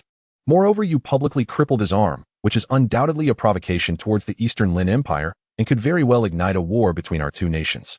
Can you bear the consequences? Lin Beichen, do you know why Father has yet to confer the title of Crown Prince upon you? Lin Beichen turned to him, his gaze icy and his tone laced with derision. What do you mean? Lin Beichen's expression darkened, gritting his teeth in anger. Eldest brother, it's not that I look down on you as your younger brother. Lin Beichen said mercilessly, as the great prince of the empire, all you do is bolster others' ambitions while diminishing your own prestige. With your cowardly and timid nature, if you were to ascend to the position of crown prince, the Hanyue Empire would likely be devoured by other nations before long. You bastard! How dare you slander me like this? Lin Beichen shook with rage, pointing at Lin Beichen, his eyes ablaze with fury. He never imagined that Lin Beichen would dare to accuse him so boldly in front of their father. TSK tisk, just a couple of words, and you're this furious. Lin Beichen shook his head helplessly, disappointment etched on his face. If you cannot tolerate even a few harsh truths, how will you govern the Hanyue Empire in the future? These words pierced Lin Beichen's heart like needles and caused the other princes to turn pale with anger. Lin Xiaodian sat on the dragon, throne observing the two men facing each other below. Instead of being angry, a faint smile appeared on his face as he asked Chainer, "Who do you think among you brothers is fit to hold the position of Crown Prince?" As soon as the words were spoken, all eyes in the hall focused on Lin Beichen, holding their breath. "Father, the answer is already quite obvious. In terms of talent, I can easily surpass them all." Lin Beichen met the gazes around him, his tone brimming with confidence. "In terms of strength, while I have not yet regained my peak, I am certainly not weaker than any of them." He continued, "Moreover, I am younger than all of them with boundless potential. This position of Crown Prince is likely only suitable for me. Lin Beichen, you simply do not regard me as your elder brother." Lin Beichen could no longer contain himself, shouting in rage, his gaze fixed on Lin Beichen. "Eldest brother, do not misunderstand." Lin Beichen suddenly donned a warm smile, yet his tone was even more provoking. "It's not that I look down on you, it's that I do not regard any of the princes present." "You? How outrageous. So arrogant." All the princes were ablaze with fury, their eyes filled with flames of anger. None of them had anticipated that the once cultured and graceful former Crown Prince Lin Beichen would now become so brazen and domineering. This was akin to openly slapping all their faces. "Enough. All of you be quiet." Lin Xiaodian glanced at the agitated crowd below, then at Lin Beichen, who wore an expression of calm, a hint of unnoticeable appreciation flashing in his eyes. The hall instantly fell silent. The princes lowered their heads and ceased speaking, yet their gazes towards Lin Beichen grew increasingly resentful. "Chainer, I admire your character." Lin Xiaodian suddenly laughed heartily, his authority on the dragon throne lessened, replaced with admiration. "As royal offspring, we should possess such fearless and unyielding spirit. If we lack even this bit of brilliance, how can we maintain this vast empire?" Upon hearing this, the other princes looked increasingly grim. Their father was clearly indulging Lin Beichen. Lin Xiaodian changed his tone, returning to his commanding demeanor. "However, you have indeed stirred up quite a bit of trouble this time.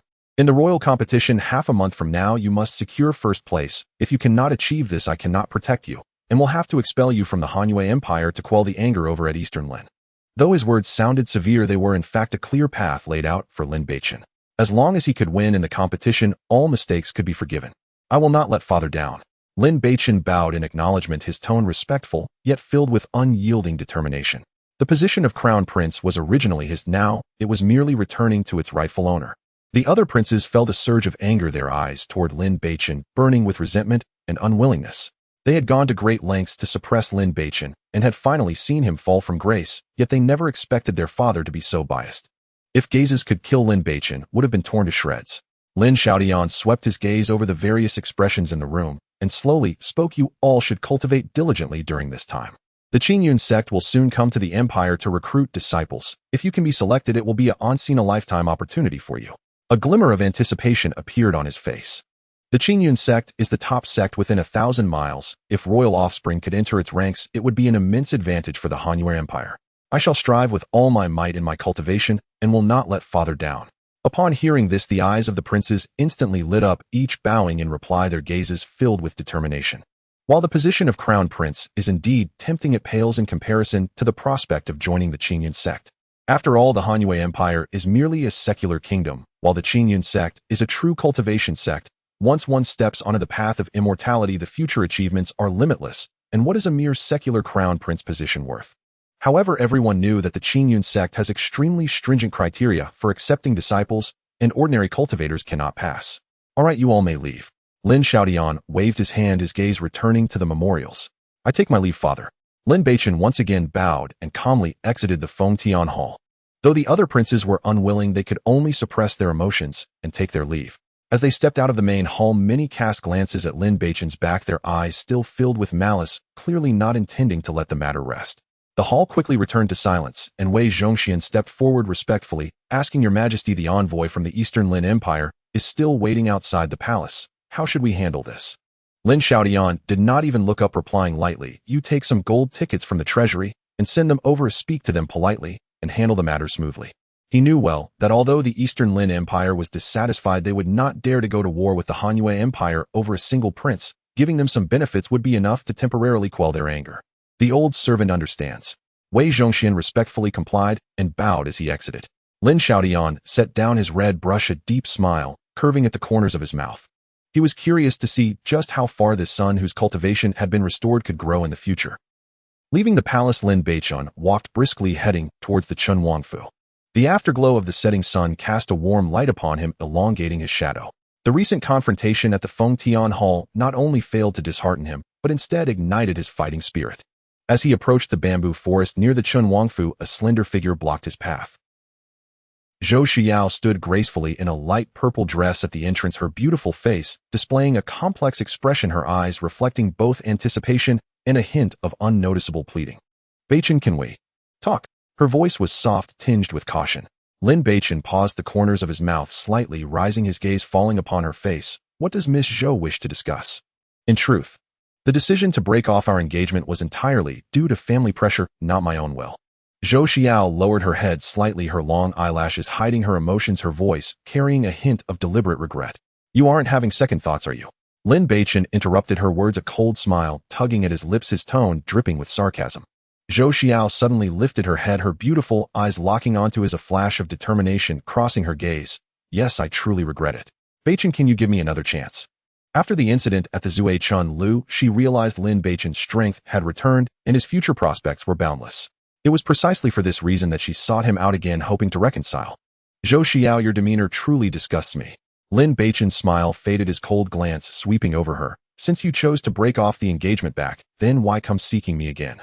Beichen, have you forgotten our years of affection? Zhou Xiao's face showed a hint of unwillingness, her tone growing urgent. Affection? Lin Beichen scoffed, his voice turning icy. Zhou Xiao, how can you still speak of affection? To save you, I was crippled by the black bear, becoming the laughingstock of the entire imperial capital. And what about you?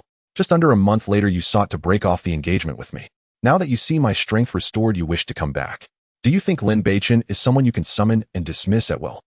Each of his words pierced like a knife, ruthlessly stabbing at Zhou Xiao's heart, causing her face to alternate between pale and flushed.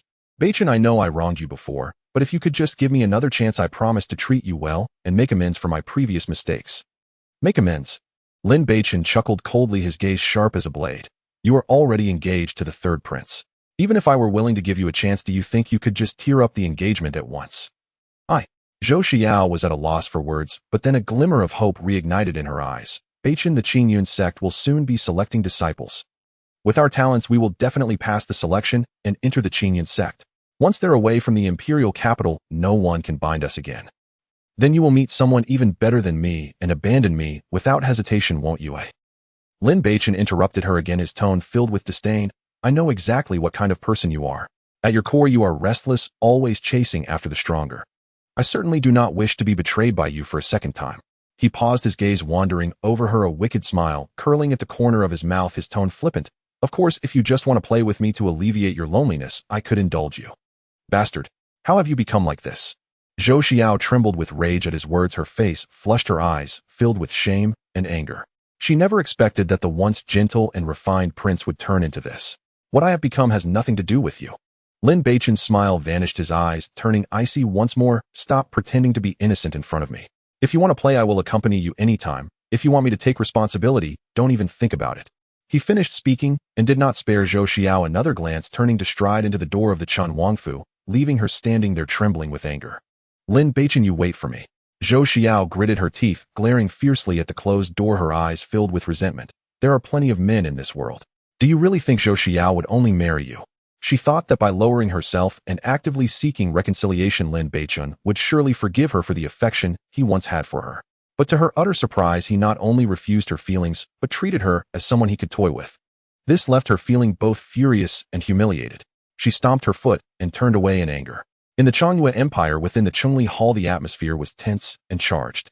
Zhou Haiming, the envoy of the Donglin Empire, wore a grim expression as he looked at Wei Zhongxian, who appeared calm, suppressing his anger as he coldly said, Lord Wei, your 14th prince has severely injured our third prince. You must give us an explanation today. General Zhou, please calm down. You must be aware of the circumstances surrounding this matter. Wei Zhongxian wore his customary smile. Your third prince publicly forced the beloved of the 14th prince to drink at Zhe Chunlu, and his words were provocative. The 14th prince acted in a fit of anger. To put it bluntly, your prince's fate is largely self-inflicted due to his lack of skill. However, he then switched his tone, showing a well-measured regret on his face. Of course, our emperor is also deeply saddened by the third prince's misfortune and has strongly condemned the 14th prince's excessive behavior. Considering the friendship between our two nations, we are willing to offer 1 million gold notes as compensation for your third prince. We hope the Donglin Empire will prioritize the bigger picture and not let this small matter harm the long-standing friendship between our two countries. 1,000,000 gold notes. Zhou Haiming felt as if he had heard the biggest joke, slamming the table in anger. Our third prince has lost an arm and will carry this lifelong disability, and you want to settle this with 1,000,000 gold notes. This is simply a blatant disregard for the Donglin Empire. As a general of the Donglin Empire, Zhou Haiming felt belittled that the Changyue Empire had sent only a proxy to deal with him in this significant matter. General Zhou, you are mistaken. Wei Zongxian's smile faded and his tone grew colder. 1,000,000 gold notes is already our emperor's sincerity. Furthermore, your prince committed a crime against our citizens within the borders of the Changyue Empire, violating our laws. If it weren't for our emperor's consideration of bilateral relations, he would have been dealt with according to the law long ago. Why would we be discussing this today? Enough of this nonsense. Zhou Haiming, filled with rage, stood up abruptly. Today, either you hand over your 14th prince or await war between our two nations. Are you threatening us, General Zhou? Wei Zongxian showed no fear, standing tall, his tone resolute. If the Donglin Empire insists on going to war with the Changyue Empire over a prince who made a mistake, then we will accompany you to the end. He paused for a moment, emphasizing each word. Our emperor has declared that the 14th prince is a rare super genius in our Changyue Empire and the hope for our nation's future. No one and no force has the right to make us hand him over. Good, very good. Zhou Haiming trembled with anger, pointing at Wei Zongxian, but unable to find his words, he finally huffed. Well, see. With that, he turned and stormed out of the Chengli Hall with the Donglin Empire's entourage. They had come to the Changyue Empire to discuss a marriage alliance with Zhou Lingxiao, but unexpectedly the engagement fell through and the third prince was instead crippled. This debt the Donglin Empire would never let go. In the days that followed, Lin Beichen hardly stepped outside, fully devoted to his cultivation, not daring to relax for a moment. With only a few days left before the royal competition determining the position of the crown prince, he understood that he must break through to a higher small realm before then to ensure absolute confidence in his victory. The first prince, second prince, and third prince were all 7 or 8 years older than him and had a solid foundation. Previously, they had already reached the 4th layer of the concentration realm, and after this period of cultivation, they likely had already broken through to the 6th layer. Moreover, as core members of the royal family, they possessed various heavenly materials and treasures along with royal secret arts. Even with his exceptional talent, Lin Beichen could not claim to have absolute certainty of victory. However, if he could advance to the 3rd layer of the concentration realm, the situation would be drastically different. During his cultivation, Lin Beichen remained busy. He utilized his superb alchemy skills to refine a large number of high-grade pills, selling some at the Tianxin Chamber of Commerce to exchange for the spirit stones and materials he needed for his cultivation. Another portion was given to Su Qingxue, allowing her to accelerate her cultivation with the power of the pills. Occasionally, he practiced in the chaos space, and at other times he sparred with Su Qingxue to enhance their strengths. In the blink of an eye, the day of the royal competition arrived. After a period of hard training, Lin Beichen successfully broke through to the 3rd layer of the concentration realm, with his internal spiritual power becoming increasingly refined and substantial, coupled with the formidable chaos divine body, far surpassing others of the same level in combat prowess. With the aid of the pills and her own efforts, Su Qingxue also broke through her bottleneck, reaching the 5th layer of the concentration realm, her abilities equally formidable. Chainer, do you truly have confidence in this competition? Su Wanru looked at her son, her eyes still filled with a hint of worry. Mother, do not worry.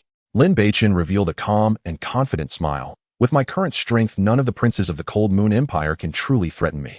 During this time, not only had his cultivation advanced, but his swordsmanship and movement techniques had also achieved perfection. With full power, he felt confident even against cultivators at the 7th layer of the concentration realm. In this competition, he was determined to reclaim the crown prince position that belonged to the original owner, to fulfill the deep-seated obsession of the original owner. As for what came next, his goal was the selection of the Qingyan sect. Having traversed through life and death, his greatest ambition was to embark on the path of immortality, seeking the way of longevity. The mere secular throne was not his end goal. As long as you have confidence, that is enough. Su Wanru nodded slightly, reaching out to adjust his collar, her eyes filled with satisfaction. Looking at her son becoming increasingly outstanding, the worry she had held for so long finally eased. Then Lin Beichen led Su Wanru and Su Qingxue towards the Xuanwu Gate. The royal competition was of great significance to the future heir of the Cold Moon Empire, so Emperor Lin Xiaodian specifically arranged for it to take place in the open area outside the Xuanwu Gate. This arrangement was intended to showcase the strength of the younger generation of the royal family to the entire Cold Moon Empire, as well as to demonstrate the royal family's openness and fairness. At this moment, the area outside the Xuanwu Gate was already packed with a sea of people. The massive white jade arena stood tall about 30 feet, high each side measuring 10 feet. The surface was smooth as a mirror, faintly shimmering, with spiritual light clearly crafted from special materials capable of withstanding the full-power confrontations of cultivators. Above the arena, a high platform was adorned with bright yellow brocade, reserved for royal family members. The other three sides were filled with seats for various officials and prominent families, all of which were already occupied. The surrounding open space was crowded with citizens who had come to watch, each stretching their necks, their faces filled with anticipation and excitement. The Imperial Guard soldiers, clad in armor and holding long spears, formed a tight defensive line around the arena, their sharp gazes scanning every corner to ensure nothing unexpected happened. Who do you think will ultimately win the Crown Prince position in this competition? A voice in the crowd couldn't help but ask. That's hard to say. The first prince, second prince, and third prince have reportedly all reached the 6th layer of the concentration realm. They are definitely the strongest contenders. I think Lin Beichen also has a chance. He was the #1 talent in our Cold Moon Empire back in the day. Although he faced some setbacks earlier, his talent is undeniable, and perhaps he can create a miracle this time. It's tough. I heard his cultivation has only just recovered recently. No matter how high his talent is, he might not be able to outperform the first prince and the others. The crowd debated passionately, their eyes occasionally glancing towards the arena, filled with anticipation. As time passed, the royal members arrived one after another. Each prince was dressed in embroidered robes. Their expressions varied, some spirited, some tense, but all unable to hide the desire in their eyes for the crown prince position. When Lin Beichen appeared with Su Wanru and Su Qingxue, he immediately attracted the attention of the entire audience. There were looks of surprise, disdain, and curiosity. However, he remained calm, ignoring the gazes around him, and simply took a seat with his mother in the royal member area. His Majesty has arrived. A loud announcement pierced the air, and Emperor Lin Xiaoyan, dressed in a dragon robe, stepped onto the high platform with a steady stride, exuding an imposing imperial aura. We pay our respects to your Majesty. Everyone present bowed in unison, their voices echoing through the heavens. Lin Xiaoyan raised his hand to signal everyone to rise, his gaze sweeping over the crowd before finally landing on the princes, proclaiming loudly, "In today's royal competition, whoever can seize the final championship will be the future crown prince of the Cold Moon Empire." As his words fell, the atmosphere in the venue instantly erupted, all eyes fixed eagerly on the arena, anticipating the fierce battle to come. Then the chief eunuch Wei Zhongxian stepped onto the high platform with small, quick steps, his sharp, yet resonant voice resonating throughout the hall. In this competition, there are a total of 20 princes participating using a draw challenge system. After drawing lots, the first participant will challenge on stage. Whoever can seize the final championship will become the crown prince. Now I invite all the princes to come up and draw lots. As he finished speaking, the 20 princes rose one after another and walked towards the arena. Beichen, good luck. Su Qingxue looked at his back, her eyes filled with encouragement. Don't worry. Lin Beichen turned back, smiling at her with a relaxed and confident tone. It's just a formality. The championship position will surely be mine. After saying that, he turned and stepped onto the arena, joining the other princes in front of the drawing box. After a round of drawing lots, Lin Beichen opened his bamboo strip, which clearly bore the number 1. This meant he would be the first prince to challenge on stage. At that moment, all eyes in the venue focused on him again, eager to see who his first opponent would be. Meanwhile, not far away, watching from the sidelines, Zhou Shuyo's eyes flashed with a glimmer of light, her face revealing a hint of anticipation. She could feel that Lin Beichen's aura had completely changed, and it was highly likely that he would be the champion of this competition. Yet, recalling Lin Beichen's rejection, a surge of anger rose within her. Please welcome the 14th Prince Lin Beichen to the stage for a challenge. Wei Zongxian's iconic sharp voice pierced through the noise, clearly resonating in the square outside the Xuanwu Gate. Hearing the call, Lin Beichen rose and leaped into the air, gracefully covering several meters before landing steadily at the center of the arena. Your Highness the 14th, whom do you wish to challenge? Wei Zhongxian bent, slightly cautiously inquiring. His gaze inadvertently lingered on Lin Beichen for a moment longer. This prince had been silent for too long, and today his appearance emanated a sharpness that made it hard to look directly at him. Lin Beichen glanced at the group of princes on the high platform, his eyes finally locking onto the 6th Prince Lin Beifeng. His expression suddenly turned as sharp as a blade, his voice icy and cutting. Lin Beifeng, come up here. Lin Beichen, do you really think I'm afraid of you? Lin Beifeng abruptly stood up, veins bulging on his forehead as he gritted his teeth and shouted angrily. During this time, he had diligently practiced, and his cultivation had firmly reached the late stage of the 5th level of the concentration realm. Coupled with the royal family's secret techniques, his strength was enough to rival an ordinary 6th level concentration realm practitioner. Even if Lin Beichen had exceptional talent, he would not easily concede. Before his words had even faded, Lin Beifeng soared into the air, a gust of wind following him, as he landed firmly on the arena 3 meters apart from Lin Beichen, with his long sword gleaming coldly. "Stop wasting time, strike." Lin Beichen stood with his hands behind his back, his tone laced with undisguised disdain. "Since you are so arrogant, don't blame me for being impolite." Lin Beifeng's eyes blazed with cold light, his long sword transforming into a streak of icy brilliance, cutting through the air with a fierce whoosh as it slashed directly at Lin Beichen's face. He knew Lin Beichen was powerful, so he held nothing back from the outset, preparing to crush him in one blow. However, facing this overwhelmingly powerful strike, Lin Beichen remained unmoved, quietly standing in place, his gaze fixed directly on the incoming blade. "No way. What is happening with the 14th prince? Has he really been scared into silence? The force of this sword is so fierce, if he doesn't dodge now it will be too late." The crowd below erupted in gasps, each person wide-eyed, staring intently at the figure in the arena, their hearts racing. Su Qingxue instinctively clenched her fists, her face filled with worry. Su Wanru also held her breath, her gaze fixed tightly on her son, her palms already slick with sweat. Even Lin Xiaotian on the high platform couldn't help but frown slightly, a hint of confusion in his eyes. With Chainer's capabilities, he should be able to evade this sword. Oh, what exactly is he waiting for? Seeing Lin Beichen's utter lack of response, Lin Beifeng revealed a cruel smile. He had even prepared a justification. If he truly killed Lin Beichen, he could claim it was an accident during sparring, and his father wouldn't punish him, a prince, for that. Just as the long sword was about to strike Lin Beichen's face, he finally moved. His figure suddenly flickered like a phantom, moving so swiftly that only a faint afterimage remained, narrowly dodging this lethal strike at the last moment. At the same time, his right foot whipped like a lash, striking heavily at Lin Beifeng's groin. Bang! A dull sound of cracking echoed suddenly.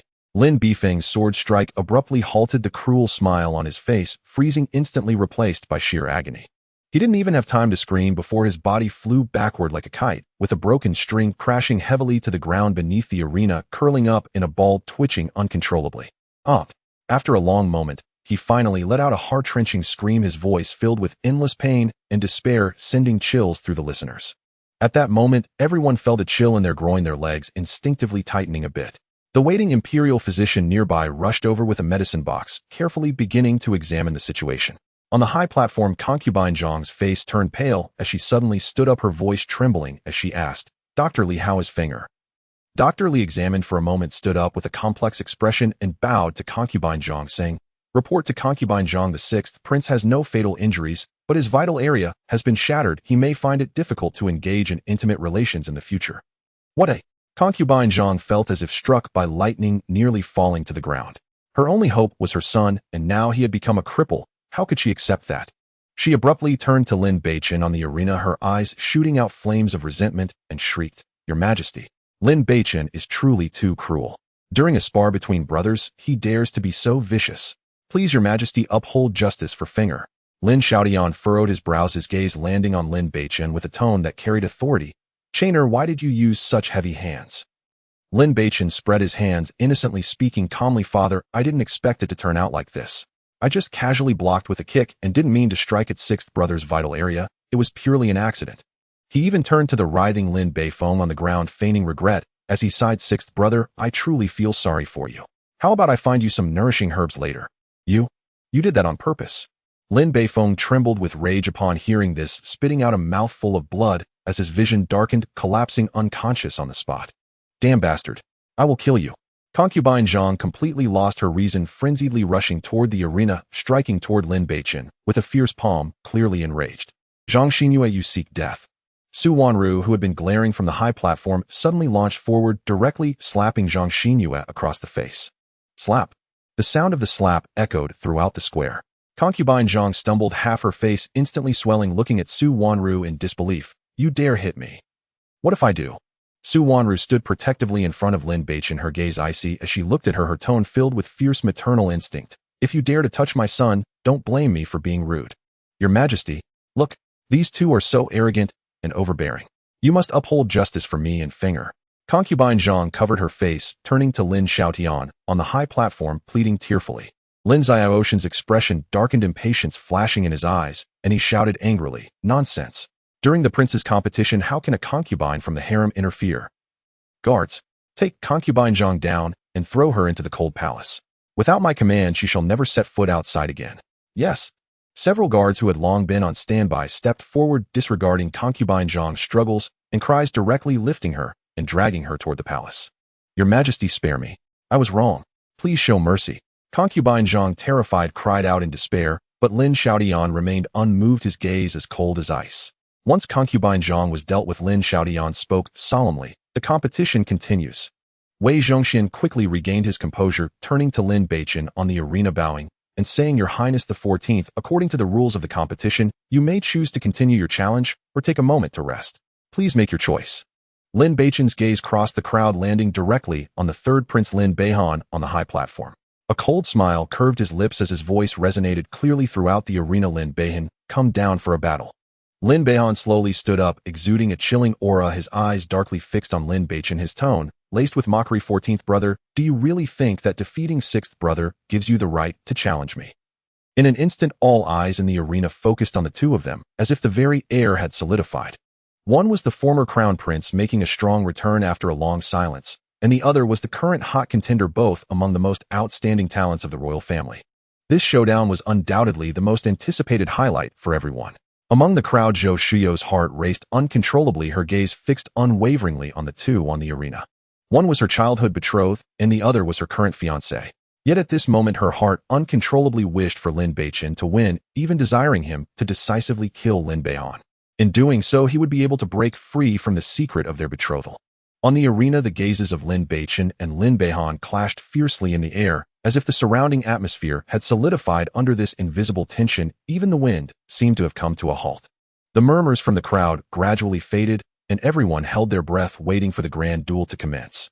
Third brother, fists and feet are blind. If I accidentally injure you, do not blame your younger brother. Lin Beichen's lips curled into a hint of a teasing smile. 14th brother, you are indeed quite arrogant. A shadow flickered in Lin Beichen's eyes as he abruptly raised his right hand, and a gleaming battle spear appeared in his grasp. The spear was entirely black, its blade shimmering with a chilling, bloodthirsty light, clearly a formidable weapon. Swish! The spear sliced through the air with a ripping shriek, like a bolt of black lightning, thrusting directly at Lin Beichen's chest. This strike was swift and fierce, channeling all the spiritual energy from the 6th layer of his concentration realm, clearly intended to settle the outcome in one blow.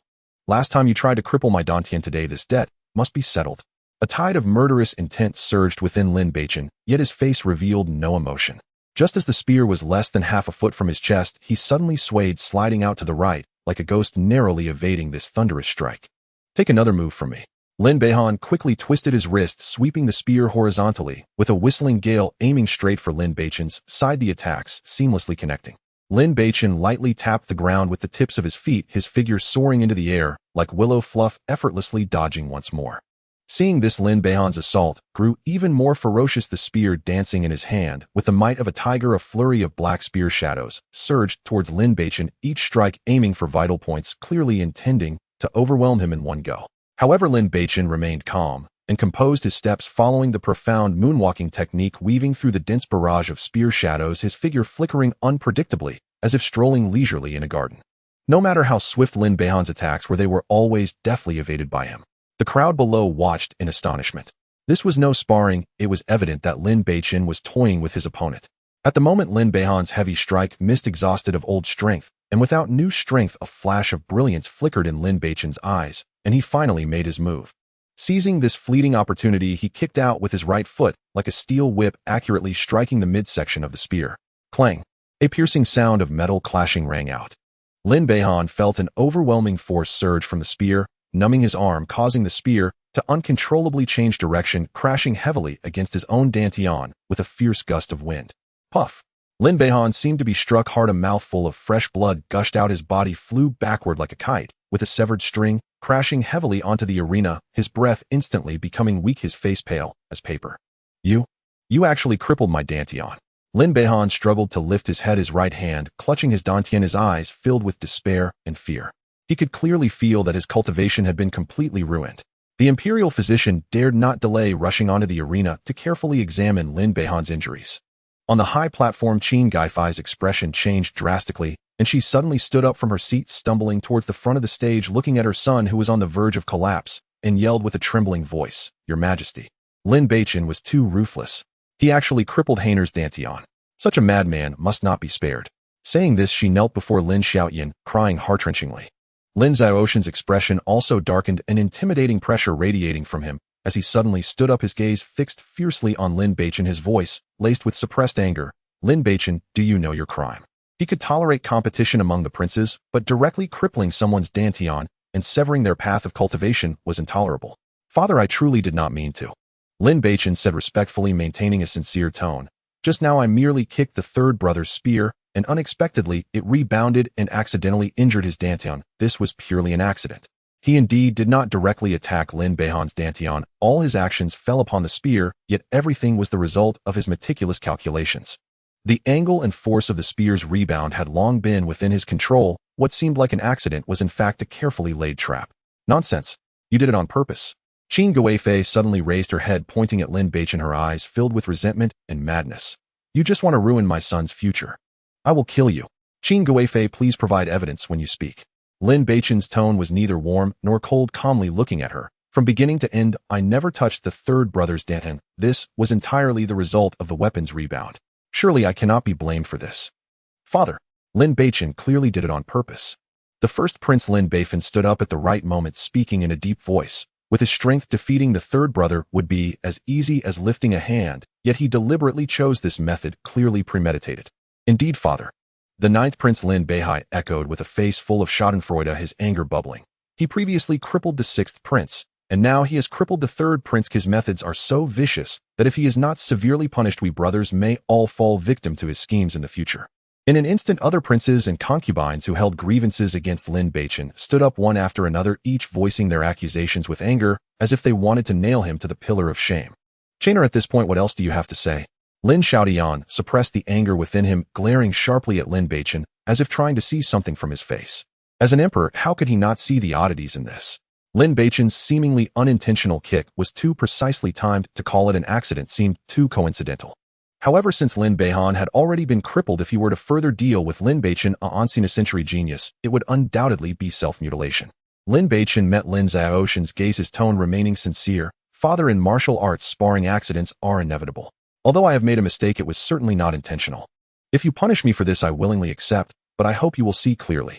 Lin Xiaodian stared at him for a long time, and finally, with a heavy snort, he said solemnly, this time I will trust you once.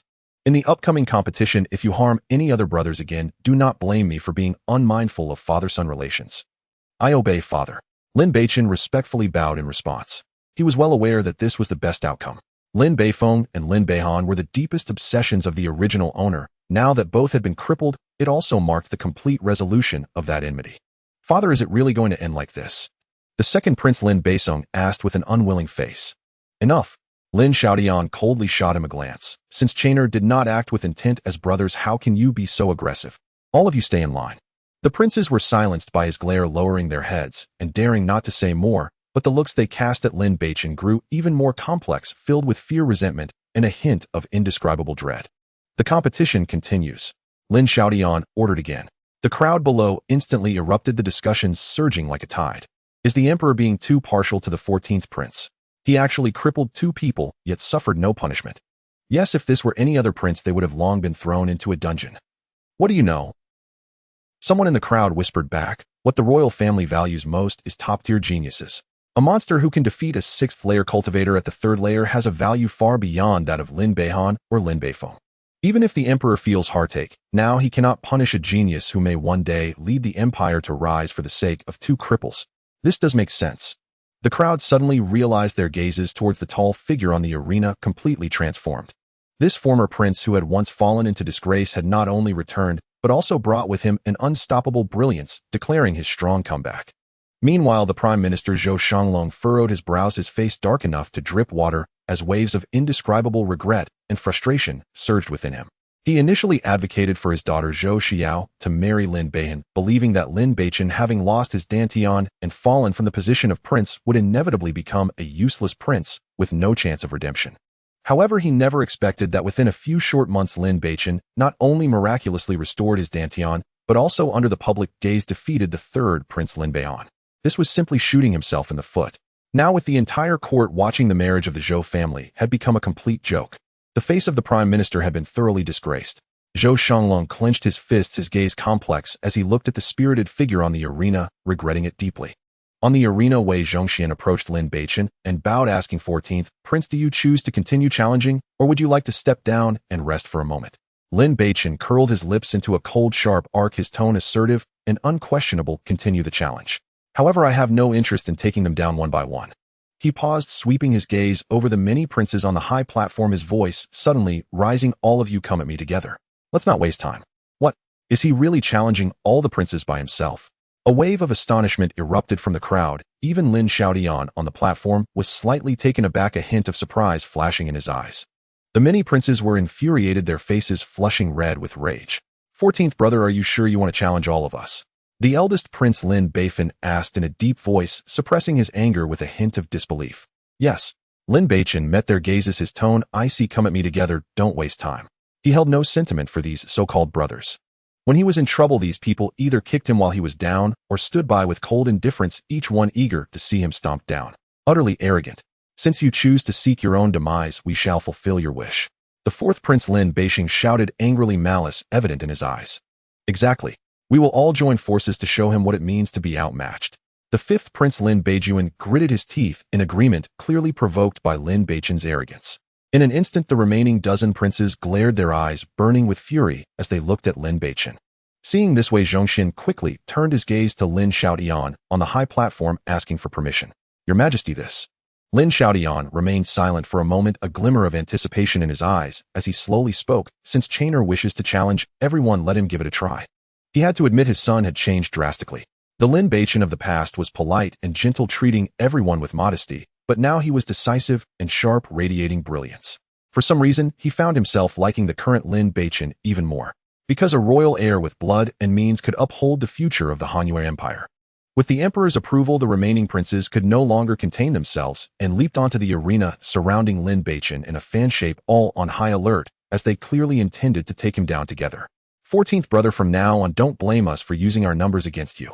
Lin Beifan said, drawing his sword first, unleashing a fierce sword energy that aimed directly at Lin Beichen's face. The second prince, Lin Beisong, followed closely, his folding fan snapping open with a whoosh, the tip gathering an unstoppable force that targeted Lin Beichen's legs, a vicious strike. The fourth prince, Lin Beichen, the fifth prince, Lin Beijuan, the seventh prince, Lin Beian, the eighth prince, Lin Beiqian, and the other princes all took out their weapons, unleashing a torrent of martial skills, a deluge of attacks sweeping toward Lin Beichen. Their intention was simple. As long as they could defeat Lin Beichen together, eliminate this greatest rival, the remaining ones could then fight for the position of crown prince with much higher odds. According to the rules of the competition, if Lin Beichen were to lose, he would be directly eliminated, and the position of crown prince would have nothing to do with him anymore. Facing the onslaught of more than 10 people, Lin Beichen, however, showed no fear, executing the moonstep technique to perfection, his figure dancing like a specter among the dense barrage of attacks. Every dodge was perfectly timed, narrowly avoiding all lethal strikes, his movements flowing like water, extraordinarily graceful. Meanwhile, the Qingxian sword in his hand hummed with resonance, beams of cold sword light, resembling moonlight, cascading down, appearing casual, yet always managing to precisely repel the approaching enemies. However, this time, he clearly held back his sword, avoiding the vital points of his opponents, only attacking their limbs or weapons. Even so, those princes with weaker cultivation and lower ranks simply couldn't withstand it. Bang, bang, bang. In just a moment, a series of muffled groans resounded. 7 or 8 princes were consecutively disarmed by Lin Beichen's sword or kicked on the shoulder, all screaming as they fell off the arena, lying on the ground, moaning in pain. In the short span of a single incense stick's time, only the eldest prince Lin Beifen, the second prince Lin Beisong, the fourth prince Lin Beiqing, and the fifth prince Lin Beijuan remained on the arena, the others having been eliminated. Hiss! A collective gasp echoed around the arena, everyone thoroughly shocked by Lin Beichen's formidable prowess. Facing 10 opponents alone, not only unharmed, but also easily eliminating more than half of them, this level of combatability was simply unfathomable. Just as everyone was in awe, Lin Beichen seized a fleeting opening, his figure like lightning, delivering a precise kick to the backside of the fifth prince Lin Beijun. Oh! Unprepared Lin Beijun let out a scream, flying off the arena like a kite, with a severed string crashing heavily onto the ground. Immediately after, Lin Beichen flickered, evading Lin Beifan's long sword, and with a flash of cold light from the Qingxian sword, he sliced through the shoulder of the fourth prince Lin Beixing, and taking advantage of the opponent's pain to retaliate with a palm strike to his chest, sending him crashing off the arena. In the blink of an eye, only the eldest prince Lin Beifen and the second prince Lin Beisong remained on the arena. Looking at the empty platform around them, and then at the calm Lin Beichen before them. Both of their faces involuntarily revealed traces of fear.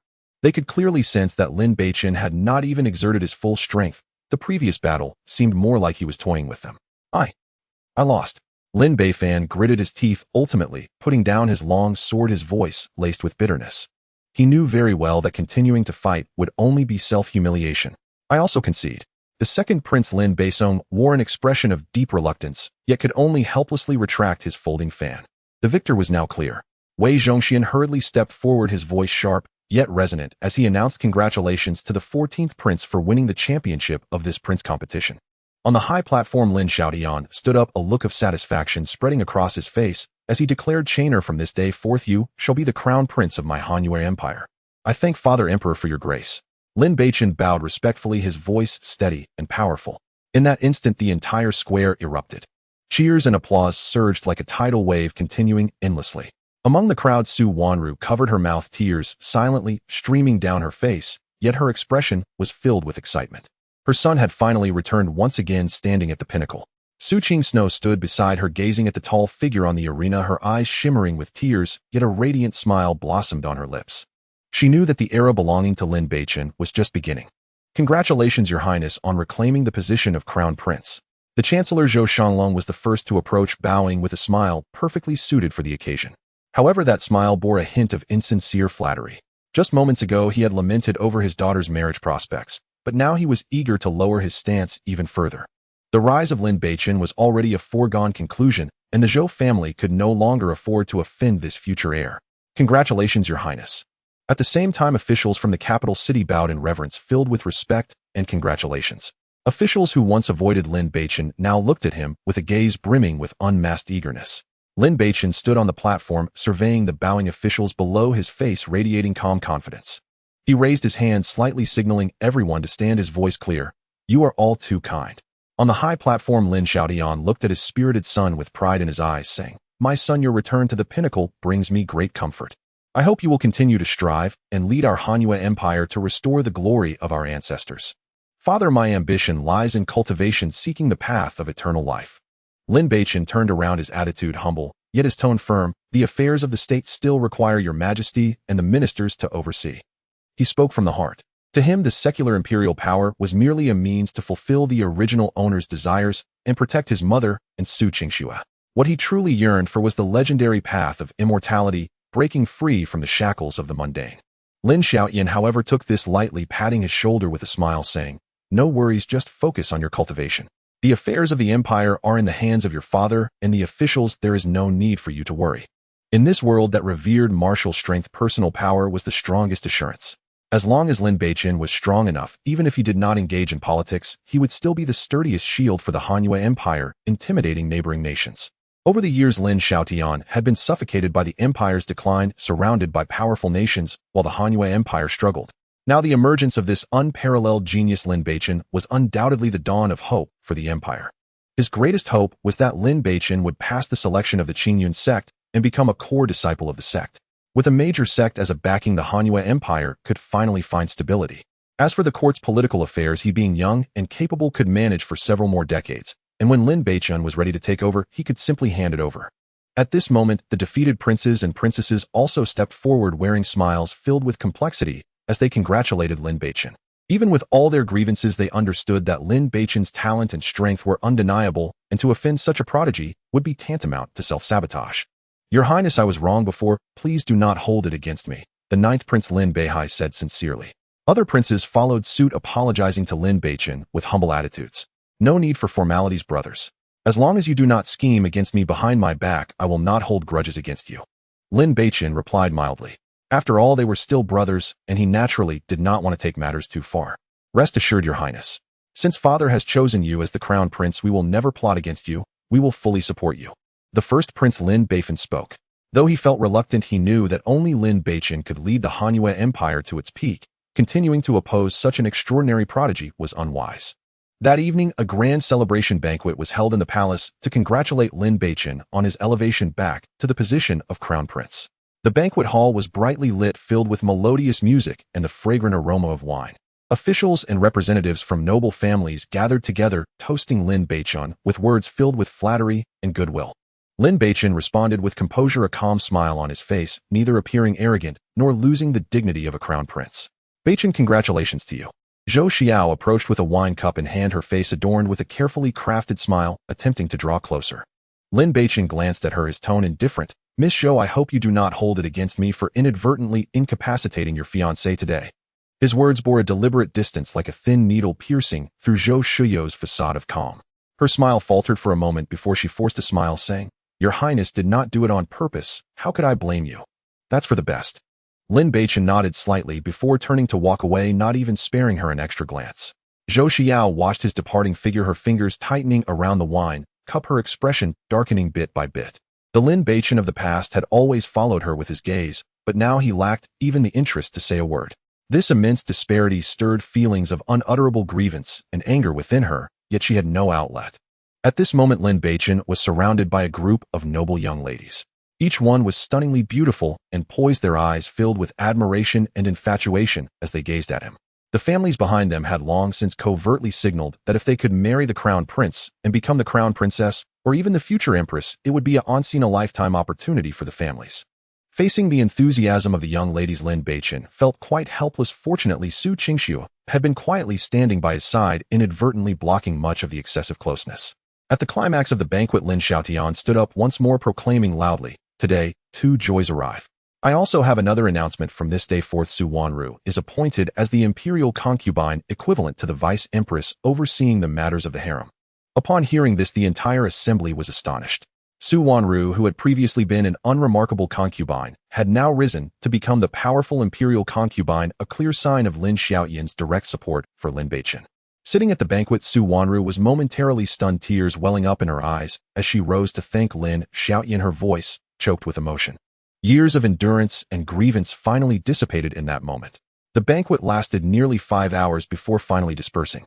When Lin Beichen returned to his residence, the plaque of the Chunwang mansion had been replaced with the gilded characters of the crown prince's mansion, shining with authority and grandeur in the night. The guards within the mansion were several times stricter than before, and there were many more guards and maidservants coming and going, all meticulously selected personnel. Furthermore, the treasures bestowed by the emperor had already filled the side hall. Silks and satins, rare medicinal herbs, divine weapons, and an entire box of gold bills. Upon counting, there were as many as 5 million. Looking at these rewards, a glimmer of delight flashed in Lin Beichen's eyes. With these resources, his cultivation speed would surely ascend to a new level. As long as he made another breakthrough before the Qingyun sect selection, he would be fully confident in passing the assessment. Once he could enter the Qingyun sect and establish a firm footing, the safety of the Han Empire would no longer be a concern, and his mother's position would also be further solidified. Meanwhile, along the border of the Donglin Empire, a line of soldiers clad in bright armor stretched for dozens of miles, their murderous aura almost palpable, weighing down the surrounding air. Upon learning that the third prince, Zhou Lingxiao, had lost an arm, the emperor of Donglin was filled with righteous fury. He immediately gathered an army of 500,000 elite troops, citing the deliberate humiliation of the royal family by the Han Empire, and ordered General Zhou Haiming to lead the charge across the border, launching a fierce attack on the Han Empire. When the battle report rushed back to the imperial capital of the Han Empire at a speed of 800 li, the court was instantly thrown into chaos.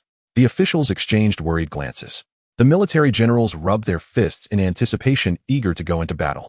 Lin Xiaotian sat solemnly on the dragon throne, his expression grave. Although he had anticipated some action from the Donglin Empire, he had not expected them to be so aggressive, directly engaging in battle. After pondering for a moment, he suddenly slammed the armrest of the dragon chair and said in a deep voice, "Convey my decree, mobilize 200,000 border troops and 100,000 elite forbidden troops, led by Prince Lin Beichen, to immediately rush to the front lines to confront the Donglin bandits." The entire court was taken aback. It was too risky to send the newly reinstated Prince Lin Beichen to the battlefield. "Your Majesty, His Highness the Prince holds a noble status and has no prior experience leading troops. Sending him to the front lines this time is too dangerous," an old minister advised with deep concern. However, Lin Xiaotian waved his hand, his gaze resolute. "Chainer is not only the prince, but also a warrior of our Han Empire. The battlefield is the best training ground. I believe he can bear this heavy responsibility." He was well aware of the risks, but Lin Beichen needed military achievements to solidify his position, and the Han Empire needed a victory to boost morale. Moreover, he had confidence in Lin Beichen's abilities. A person who could defeat a 6th layer practitioner while at the 3rd layer of the concentration realm was certainly no ordinary individual. When the news reached the prince's residence, Lin Beichen was not at all anxious. Instead, excitement and anticipation sparkled in his eyes. Having studied Sun Tzu's art of war and some famous historical battles in his past life, he naturally wanted to seize this opportunity to showcase his skills. 3 days later, 100,000 forbidden troops gathered outside the city. Lin Beichen donned silver armor, a blue-green sword hung at his waist, and sat astride a majestic warhorse. Although his face was young, his gaze was steady and sharp, showing no trace of naivety. "Soldiers." He reined in his horse at the front of the line, his voice clear and piercing through the oppressive atmosphere of slaughter. "The Donglin Empire has bullied us too much, invaded our territory, and killed our compatriots. Today I, Lin Beichen, will march alongside you. We will not return until we have defeated the enemy. We will not return until we have defeated the enemy." The 100,000 elite soldiers shouted in unison, their morale instantly ignited. The army set out, heading straight for the border. Upon reaching the front lines, Lin Beichen did not rush to engage in battle, but first surveyed the terrain, understanding the troop deployments and morale of both sides. The Donglin army numbered 500,000 well-equipped, and each soldier was valiant and skilled in battle. In contrast, the Hanyu Empire, including the border garrison, had only 30,000 troops. A direct confrontation was not a wise choice. Based on the terrain, Lin Beichen devised a series of strategies. He first dispatched small units to disrupt the enemy's supply lines, throwing their deployment into disarray. Next, he took advantage of the mountainous terrain along the border to set up ambushes, luring the enemy deep in, and finally concentrated his elite troops to strike at the enemy's command center. The war was exceptionally brutal. Both sides engaged in dozens of tug-of-war battles in valleys, plains, and by rivers, with each clash accompanied by bloodshed and sacrifice. The soldiers of the Donglin Empire fought fearlessly, while the warriors of Hanyu battled fiercely with the determination to protect their homeland, leaving corpses strewn across the field and rivers running red with blood. Although the Donglin Empire had the numerical advantage, they underestimated the tenacity of the Hanyu warriors and did not anticipate the cunning of Lin Beichen's tactics. In a crucial valley ambush, Lin Beichen personally led 3,000 elite troops, descending like divine soldiers upon the enemy's flank.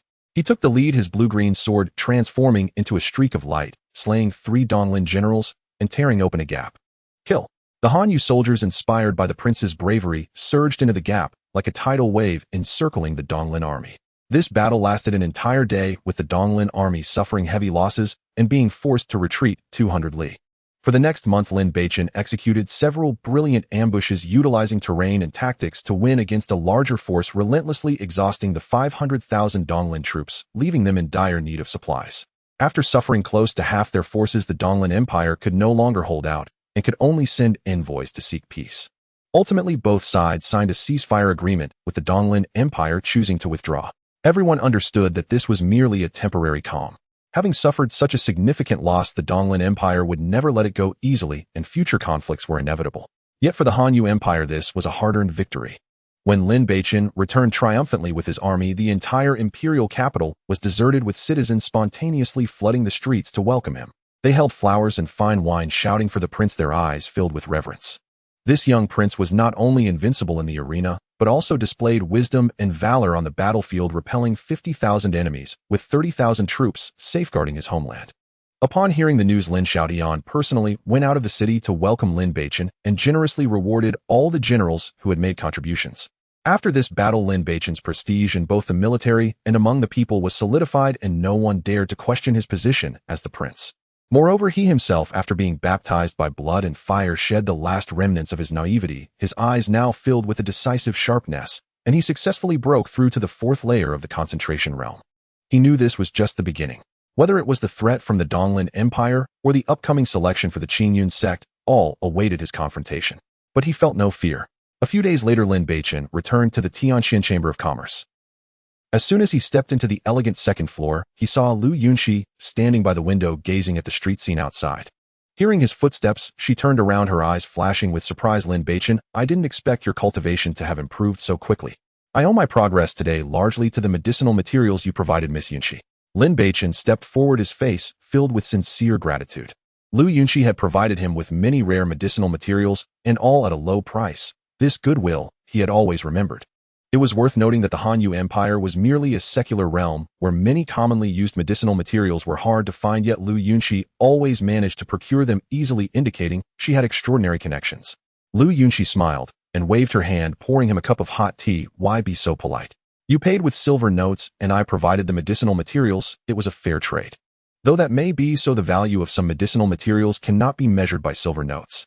Lin Beichen spoke sincerely. I will remember this kindness. Lu Yunqi took a sip from her teacup and softly said, I am leaving soon. If you need anything in the future, you can directly find Aunt Qin. She will help you. Leaving. Lin Beichen's brow furrowed slightly, an inexplicable sense of reluctance creeping into his heart. May I ask where you are going, Miss Yunqi? To be honest, I am a disciple of the Qingyun sect, Lu Yunqi admitted candidly. I came to the Han Yu Empire for training, and now that my cultivation has hit a bottleneck, it's time for me to return and enter seclusion to break through. So you are a senior disciple of the Qingyun sect? Lin Beichen suddenly understood, surprise evident on his face. What senior disciple? I'm just an ordinary disciple. Yet you possess exceptional talent. As long as you focus on your training, your future achievements may well surpass mine, Lu Yunqi said with a smile. With your good fortune, I will definitely work hard. Speaking of which, I also plan to participate in the selection of disciples for the Qingyun sect. I just don't know if I can pass the assessment. Lin Beichen said half-jokingly. With your talent, there won't be any problems, Lu Yunqi replied confidently. If I really get selected, I hope that Miss Yunqi will take care of me at the Qingyun sect, Lin Beichen said playfully. Of course, Lu Yunqi raised an eyebrow and smiled. You are my friend. As long as you don't violate the sect rules, I will protect you. In the time that followed, the two of them enjoyed tea while discussing their insights on cultivation. Lu Yunxi's understanding of cultivation far surpassed Lin Beichen's imagination. Many of the bottlenecks he had struggled with were easily clarified by her few words. Lin Beichen also shared some techniques he had explored in actual combat, occasionally providing Lu Yunqi with insights. Unknowingly, the sun began to set, painting half the sky red. Lin Beichen stood up to take his leave, and Lu Yunqi personally escorted him to the door. After Lin Beichen's figure disappeared around the corner, Lu Qinxin walked out from the inner room, curiously asking, Miss, do you think he is the one you are looking for? Lu Yunqi gazed out the window, pondering for a moment. Lin Beichen is undoubtedly the most outstanding genius of the Han Yu Empire. Both his innate talent and temperament align closely with the descriptions and the predictions. If Elder Tianji is not mistaken, it's highly likely to be him. But after all, he is just a prince of a secular empire, and compared to Yi Wuhan, the gap is still too great. Lu Qinxin sighed, her face filled with concern. Lu Yunxi's face revealed a hint of fatigue. Let's take it one step at a time. Miss Yi Wuhan's talent, looks, and background are all top-notch. Why do you insist on? He is indeed excellent, but his methods are too domineering, and he always likes to control everything. This style repulses me, Lu Yunqi said with a hint of disgust. Moreover, matters of the heart cannot be measured by such standards. But you know Yi Wuhan's capabilities. If he is determined to find you, he will eventually trace you here, and it could endanger Lin Beichen. Lu Qinxin spoke up. Lu Yunqi fell silent, a complex look flashing in her eyes. She was well aware of the risks, but given the circumstances, she had no other choice. We'll cross that bridge when we come to it. She turned around, a hint of helplessness in her tone. Let's see if he can pass the Qingyun sect selection first. As night fell, the lights of the Tianxin Chamber of Commerce flickered in the dusk, as if harboring many unspoken sentiments. Unknowingly, another month has quietly passed. After this period of hard cultivation, Lin Beichen's cultivation level has once again reached a breakthrough, successfully entering the 5th layer of the concentration realm, marking a qualitative leap in strength compared to before. With the assistance of his elixirs, Su Qingsu's progress has also been remarkable, breaking through to the 7th layer of the concentration realm, her aura steady, subtly exuding the demeanor of a top young cultivator. On this day, the selection of disciples for the Qingyun sect has finally arrived. This news has long spread throughout the Han Yu Empire. Countless young talents have flocked to the imperial capital to seize this opportunity to embark on the immortal path. The city was suddenly bustling with noise, streets and alleys filled with young dreamers, each face glowing with anticipation and excitement. Lin Xiaodian placed great importance on the arrival of the elders from the Qingyun sect, specially instructing craftsmen to build a massive testing platform in the center of the city. The Qingyun sect, as one of the 4 major sects in the northern region, holds an unrivaled status throughout the entire northern region. It is rumored that any inner disciple of the sect possesses the power to annihilate a small secular nation, a colossal entity that commands the respect of any secular force. However, the sect's recruitment criteria have always been stringent to the point of being harsh. To become an outer disciple, one must be under the age of 20 and have a cultivation level no lower than the concentration realm. These 2 requirements alone have kept the vast majority of young people out. Amidst the expectation of the crowd, 2 figures dashed down from the sky, as if supported by an invisible stream of air, landing steadily on the testing platform in just a few breaths. The newcomers were a man and a woman. The woman wore a plain long dress, her beauty stunning, exuding a mature and noble aura with a hint of aloofness in her brows. The man was dressed in a blue robe, his demeanor imposing with sharp, eagle-like eyes. These 2 were none other than Nan Guangwan, the 10th elder of the Qingyun sect, and Qin Feng, the 12th elder. As soon as they landed, the previously noisy square fell into utter silence. Flying in the air. This was a technique only possessed by legendary immortals, something ordinary cultivators wouldn't even dare to dream of. Everyone present gazed at the two on the platform, their eyes filled with awe and envy. Lin Xiaoyan, the Emperor of Hanyu, greet the two esteemed immortals. Lin Xiaoyan was the first to bow respectfully, his attitude extremely courteous. We pay our respects to the two esteemed immortals. The common folk and cultivators in the square followed suit, kneeling down in droves, their voices brimming with reverence. Nangguangwan nodded slightly, her gaze sweeping over the crowd with indifference, her cool voice sounding, "I am Nangguangwan, and this is Elder Qin Feng. This selection of disciples for the Hanyu Empire will be handled by the two of us. The selection rules are very simple. Firstly, the age must not exceed 20. Secondly, the cultivation level must not be lower than the concentration realm. Thirdly, the talent must not be below the 4th rank. Those who meet all 3 criteria may join the Qingyun sect and become outer disciples. Now those who meet the conditions can line up and take the stage for testing in order. Those who do not meet the requirements should not waste time." As her words fell, a commotion erupted in the crowd. Many young people's faces instantly darkened as they either exceeded the age limit or fell short in cultivation, already destined to miss the immortal path. Only a few individuals had glimmers of hope in their eyes as they quickly walked toward the front of the stage, voluntarily lining up in a long queue. The testing began soon. However, the subsequent scenes caused everyone's hearts to sink little by little. One after another, over a dozen young people took the stage and placed their hands on the testing stone, which either emitted only a faint glow or simply did not respond at all, being eliminated due to insufficient talent. Even the 13th Prince Lin Beichen and the 12th Prince Lin Beichen of the royal family took the stage to test, but ultimately left dejectedly, as their talents were only rated at the 3rd rank. Such a shocking elimination rate made the atmosphere increasingly heavy, with the young people in line appearing tense, sweat forming on their palms. Nangguangwan frowned slightly, watching the continuous eliminations, helplessly shaking her head. "I never expected that the younger generation of the Hanyu Empire would be so mediocre. What a waste of our efforts." "Elder Tin, please remain calm. This is just the beginning." Qin Feng appeared calm, stroking his beard and smiling. "Perhaps there will be surprises later." "I hope so," Nangguangwan replied indifferently. Half an hour passed, and over 100 testers took turns on stage, yet none met the standard of 4th-rank talent, making the atmosphere in the square so oppressive that it was almost hard to breathe. Xia Yinran, 17 years old, 5th layer of the concentration realm, 4th-rank talent, qualified. At this moment, finally someone passed. Xia Yinran let out a long breath, her face breaking into an excited smile.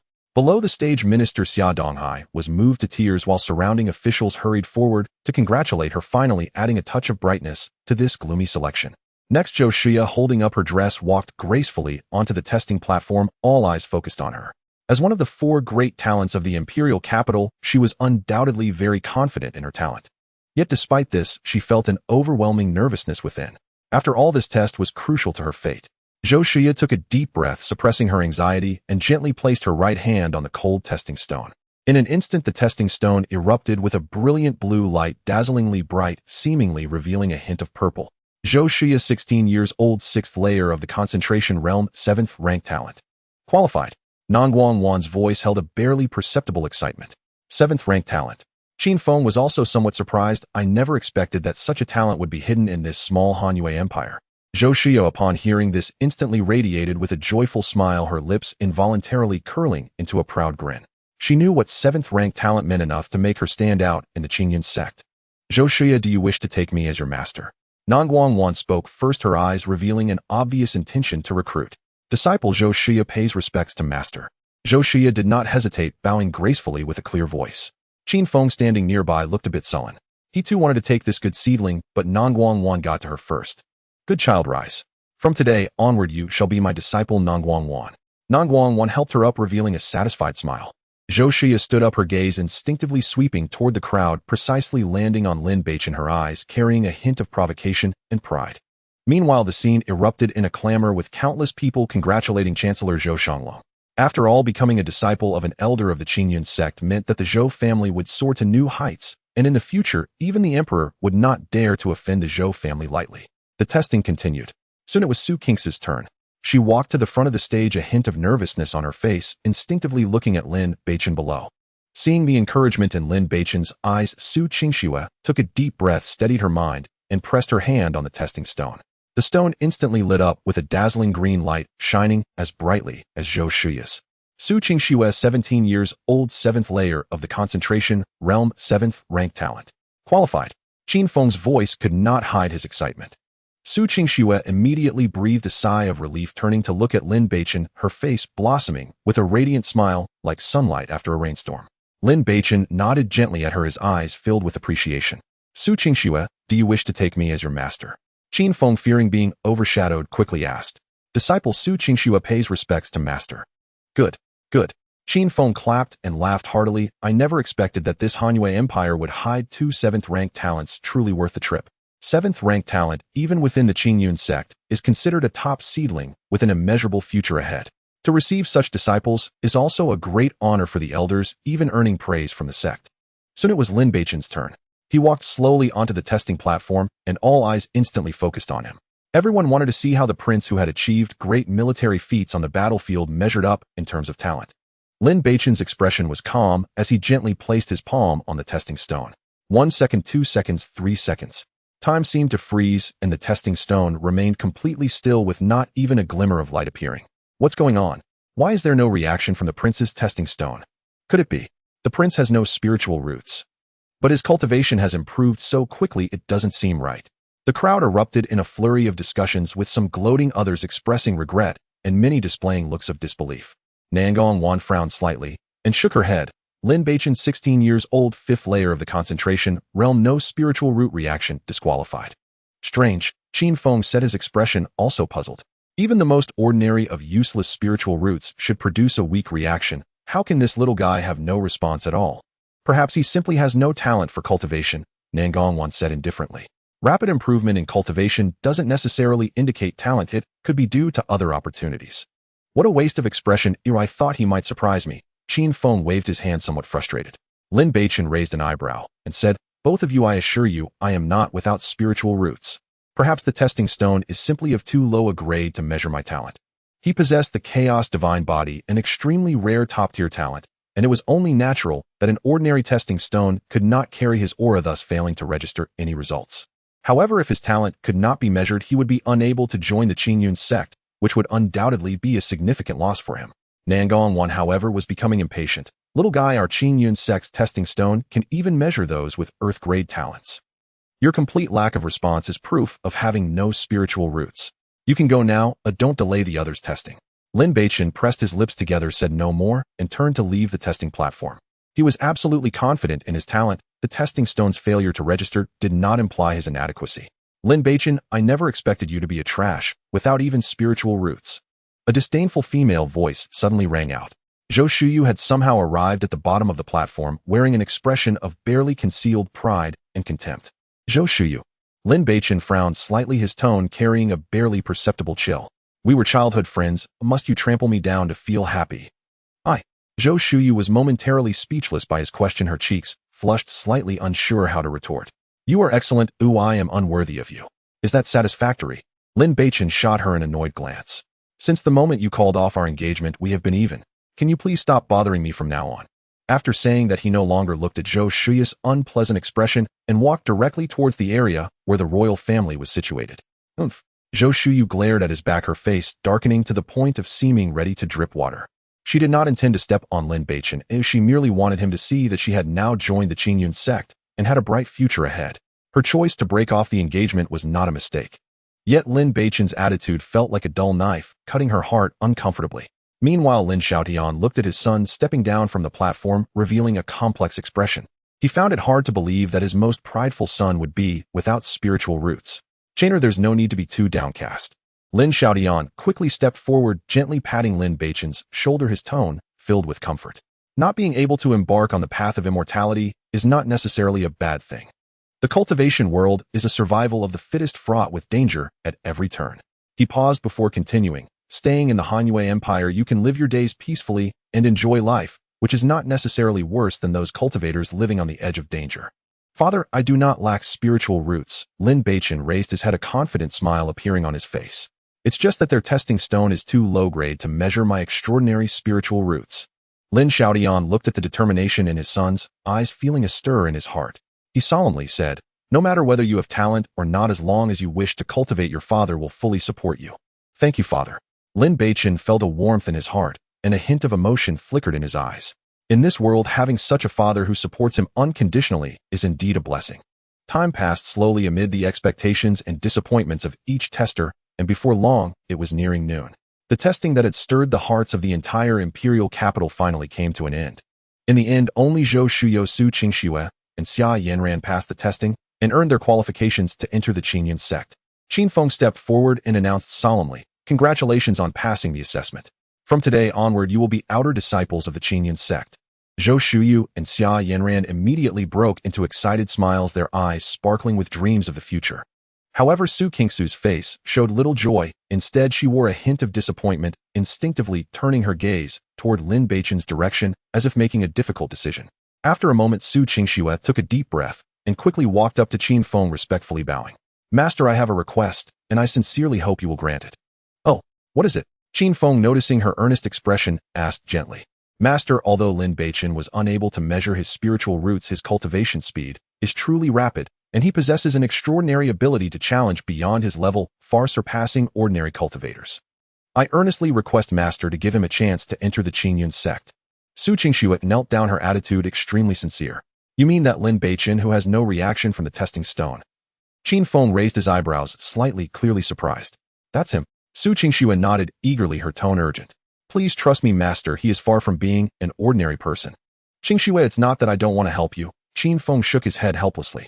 "If he had even a hint of spiritual root fluctuation, I might have made an exception for you based on your face to bring him back to the sect.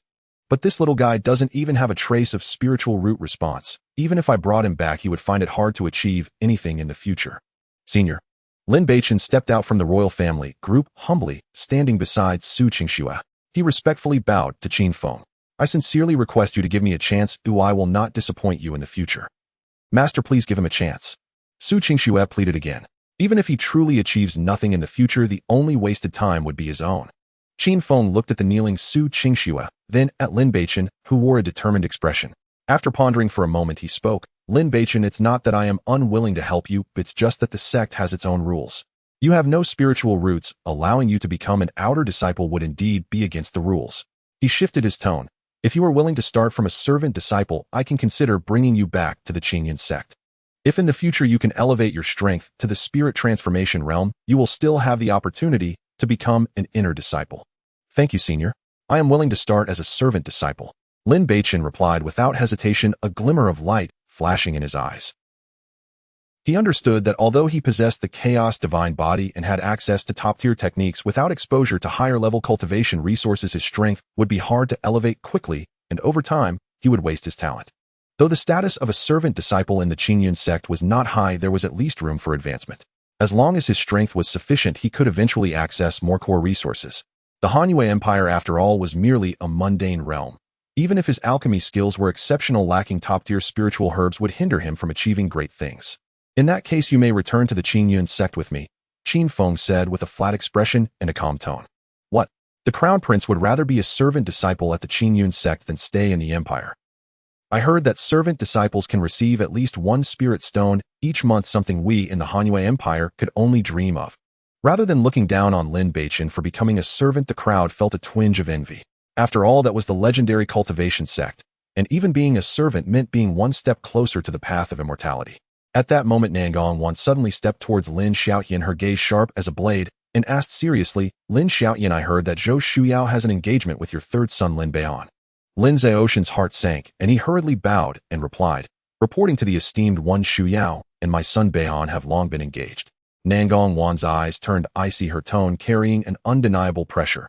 "Shuyao has now entered under my tutelage, and will surely embark on the path of immortality with a limitless future ahead. Your son Lin Beihan's dantian is already destroyed. He is a useless person. How can he be worthy of her? I hereby annul this engagement today. Do you have any objections?" Upon hearing this, Lin Zhaoshan's brow furrowed tightly. Zhou Shuyao had already called off her engagement with Lin Beichen, now to annul the engagement with Lin Beihan as well. This was truly too much. But the other party was the 10th elder of Qingyun sect with unfathomable power, someone who he as an emperor of a mere mortal empire could not afford to offend. Seeing Lin Xiaoyan hesitate in silence, Nangong Wan's expression grew colder, and she snorted, "Did you not hear what I said?" Before her words finished, a tremendous pressure suddenly radiated from her, like an invisible mountain forcefully pressing down on Lin Xiaoyan. Lin Xiaoyan was caught off guard and spat out a mouthful of blood, his body instantly kneeling on the ground, his face pale, as paper his breath, becoming chaotic. He gritted his teeth against the excruciating pain and said with difficulty, "Esteemed one, please quell your anger. I will follow your wishes regarding the annulment of the engagement." Nangongwan then slightly eased her pressure, her tone as cold as ice. "Shuyo's family is still within the Hanyue Empire, and I do not wish for them to encounter any mishaps." "Rest assured, esteemed one," Lin Xiaodian quickly assured, his attitude exceedingly humble. "As long as my royal family does not perish, the Zhou family will remain secure and stable, and the hereditary prime minister position will be maintained without any issues." "Very well, rise," Nangongwan said indifferently, her pressure dissipating instantly. "Damnable wretch. You will pay for this." Beside him, Lin Beichen clenched his fists, his nails nearly digging into his flesh, his heart ablaze with rage. For some time now, Lin Xiaodian had treated him sincerely, and he had long since accepted this father in his heart. Now Zhou Shuyao had actually used Nangongwan's influence to force his father to kneel in humiliation. He could not swallow this indignation. However, he knew that it was unwise to act impulsively at this moment. Without absolute strength, any resistance against Nangongwan would be akin to striking a stone with an egg. He could only bury this humiliation and anger deeply within his heart, waiting for an opportunity to reclaim his honor in the future. Meanwhile, Lin Beichen stood not far away, trembling with rage, his face flushed red, but ultimately dared not voice his anger, suppressing all his discontent and fury within. "All right, you few, tidy yourselves up. I will be waiting for you outside the city tomorrow," Nangongwan said before her figure vanished like a ghost. Seeing this, Qin Feng also nodded to Su Qingxue, and the others then moved, disappearing from the testing platform. "Father, are you all right?" Lin Beichen's heart tightened, and he quickly stepped forward to help Lin Xiaodian up. Lin Xiaodian waved his hand, wiping the blood from the corner of his mouth with his sleeve, forcing himself to stand straight, his gaze sweeping over the surrounding royal family members as he said solemnly, "It's nothing, just a minor injury. Let's return to the palace first." Lin Beichen nodded in agreement, supporting his father's arm. The royal family members surrounded the two as they made their way back, and many could not help but cast angry glances as they passed by the Zhou family's area. The pressure from Nangongwan had not only targeted Lin Xiaodian. The surrounding royal family members had also felt the suffocating sensation to some extent, and at this moment their gazes towards the Zhou family were naturally filled with barely concealed resentment. However, the Zhou family members stood tall, their faces showing unabashed pride, completely disregarding the royal family. In their view, as long as Zhou Shuyao remained within the Qingyun sect, the royal family of the Hanyue Empire would not dare to lay a finger on them. If Zhou Shuyao could become a core disciple of the Qingyun sect in the future, it would not be impossible for the Zhou family to replace the royal family. This blatant ambition was almost written all over their faces. Lin Beichen observed all of this, tightening his grip on his father's arm, and the chill in his heart deepened. He did not turn back, his steps becoming increasingly steady. He remembered today's humiliation. Upon returning to the palace, he first helped Lin Xiaodian to a side hall to recuperate, and after inviting a royal physician to diagnose him and confirming that it was merely a matter of blood and qi being disturbed, he finally felt somewhat relieved. Then he took Su Qingxue, who had been waiting nearby, and followed Lin Xiaodian to the main hall. That evening, Lin Xiaodian specifically held a small banquet in the palace just to honor Lin Beichen and Su Qingxue. The hall was brightly lit with exquisite dishes, yet it could not conceal a hint of parting sorrow. "Beichen, after going to the Qingyun sect, remember to develop quietly, never provoke Zhou Shuyao." Lin Xiaodian raised his wine cup, looking at Lin Beichen, his tone serious. She has Nangongwan backing her now. It is not wise to confront her directly for the time being. Lin Beichen nodded and said, "Father, do not worry. I understand, and will not provoke her." Lin Xiaodian continued, "The Qingyun sect is not like our mundane empire. There are strict hierarchies within the sect, and strong cultivators abound. You have no support there, so you must be cautious in your words and actions, and act discreetly." He then shifted his tone, a glint of severity passing through his eyes. "Of course, if someone truly pushes you into a corner, do not hesitate to retaliate. Remember, do not strike unless absolutely necessary. Once you do, it must be decisive, leaving no room for counterattack and not leaving any clues. At all times, prioritize your own life, understand?" "I will heed my father's teachings." Lin Beichen nodded earnestly. Lin Xiaodian was finally satisfied, turning to Su Qingxue with a much gentler tone. "Qingxue, you and Beichen grew up together. When you reach the Qingyun sect, you must support each other and look out for one another." Su Qingxue stood and bowed respectfully, her gaze resolute. "Your Majesty need not worry. I will take good care of Beichen and ensure that no one bullies him." "With your words, I can rest easy." Lin Xiaodian smiled, raising his cup and drinking it all in one go. Beside them, Su Wanru watched the two children, her eyes slightly reddening. Lin Beichen and Su Qingxue had both grown up under her watch. Now they were about to go to the Qingyun sect, and she felt a twinge of reluctance in her heart. "Beichen, after going to the Qingyun sect, be sure to take care of yourself and come back to visit whenever you have time. Su Wanra's voice carried a hint of choking emotion. Lin Beichen felt warmth in his heart, holding Su Wanra's hand, his tone gentle. Mother need not worry, once I break through to the transformation realm, I will return to visit you and father at the first opportunity. The transformation realm is the first goal he can see, and it is also the threshold to enter the inner sect of the Qingyun sect. He must reach it as soon as possible. Su Wanru then felt somewhat reassured, pulling Su Qingxu's hand, and reminded her carefully. Qingxue, you are now an elder disciple, and your status has changed. Your words and actions in the sect will carry some weight. Beichen's temperament is straightforward, making it easy for him to offend others, so take care of him, and do not let anyone bully him. Aunt rest assured, Su Qingxue nodded firmly, her eyes filled with determination. I will protect Beichen, no one will be able to bully him. Hearing this, a look of relief finally appeared on Su Wanra's face, and she continued to give some more advice. When the banquet dispersed, it was already late at night. Lin Beichen returned to the Crown Prince's residence with Su Qingxue. The two were silent along the way, yet they understood the weight and expectation in each other's hearts.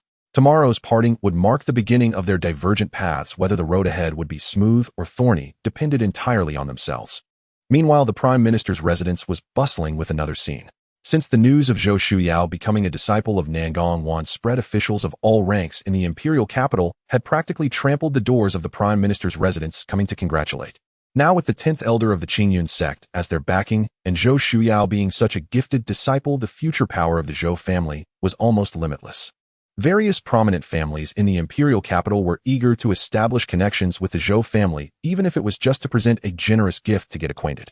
To celebrate his daughter entering the Qingyun sect, Prime Minister Zhou Shanglong specially held a grand banquet in the residence with lights and decorations everywhere, guests overflowing, and the sound of silk and bamboo, music ceaseless, contrasting sharply with the tranquility of the palace.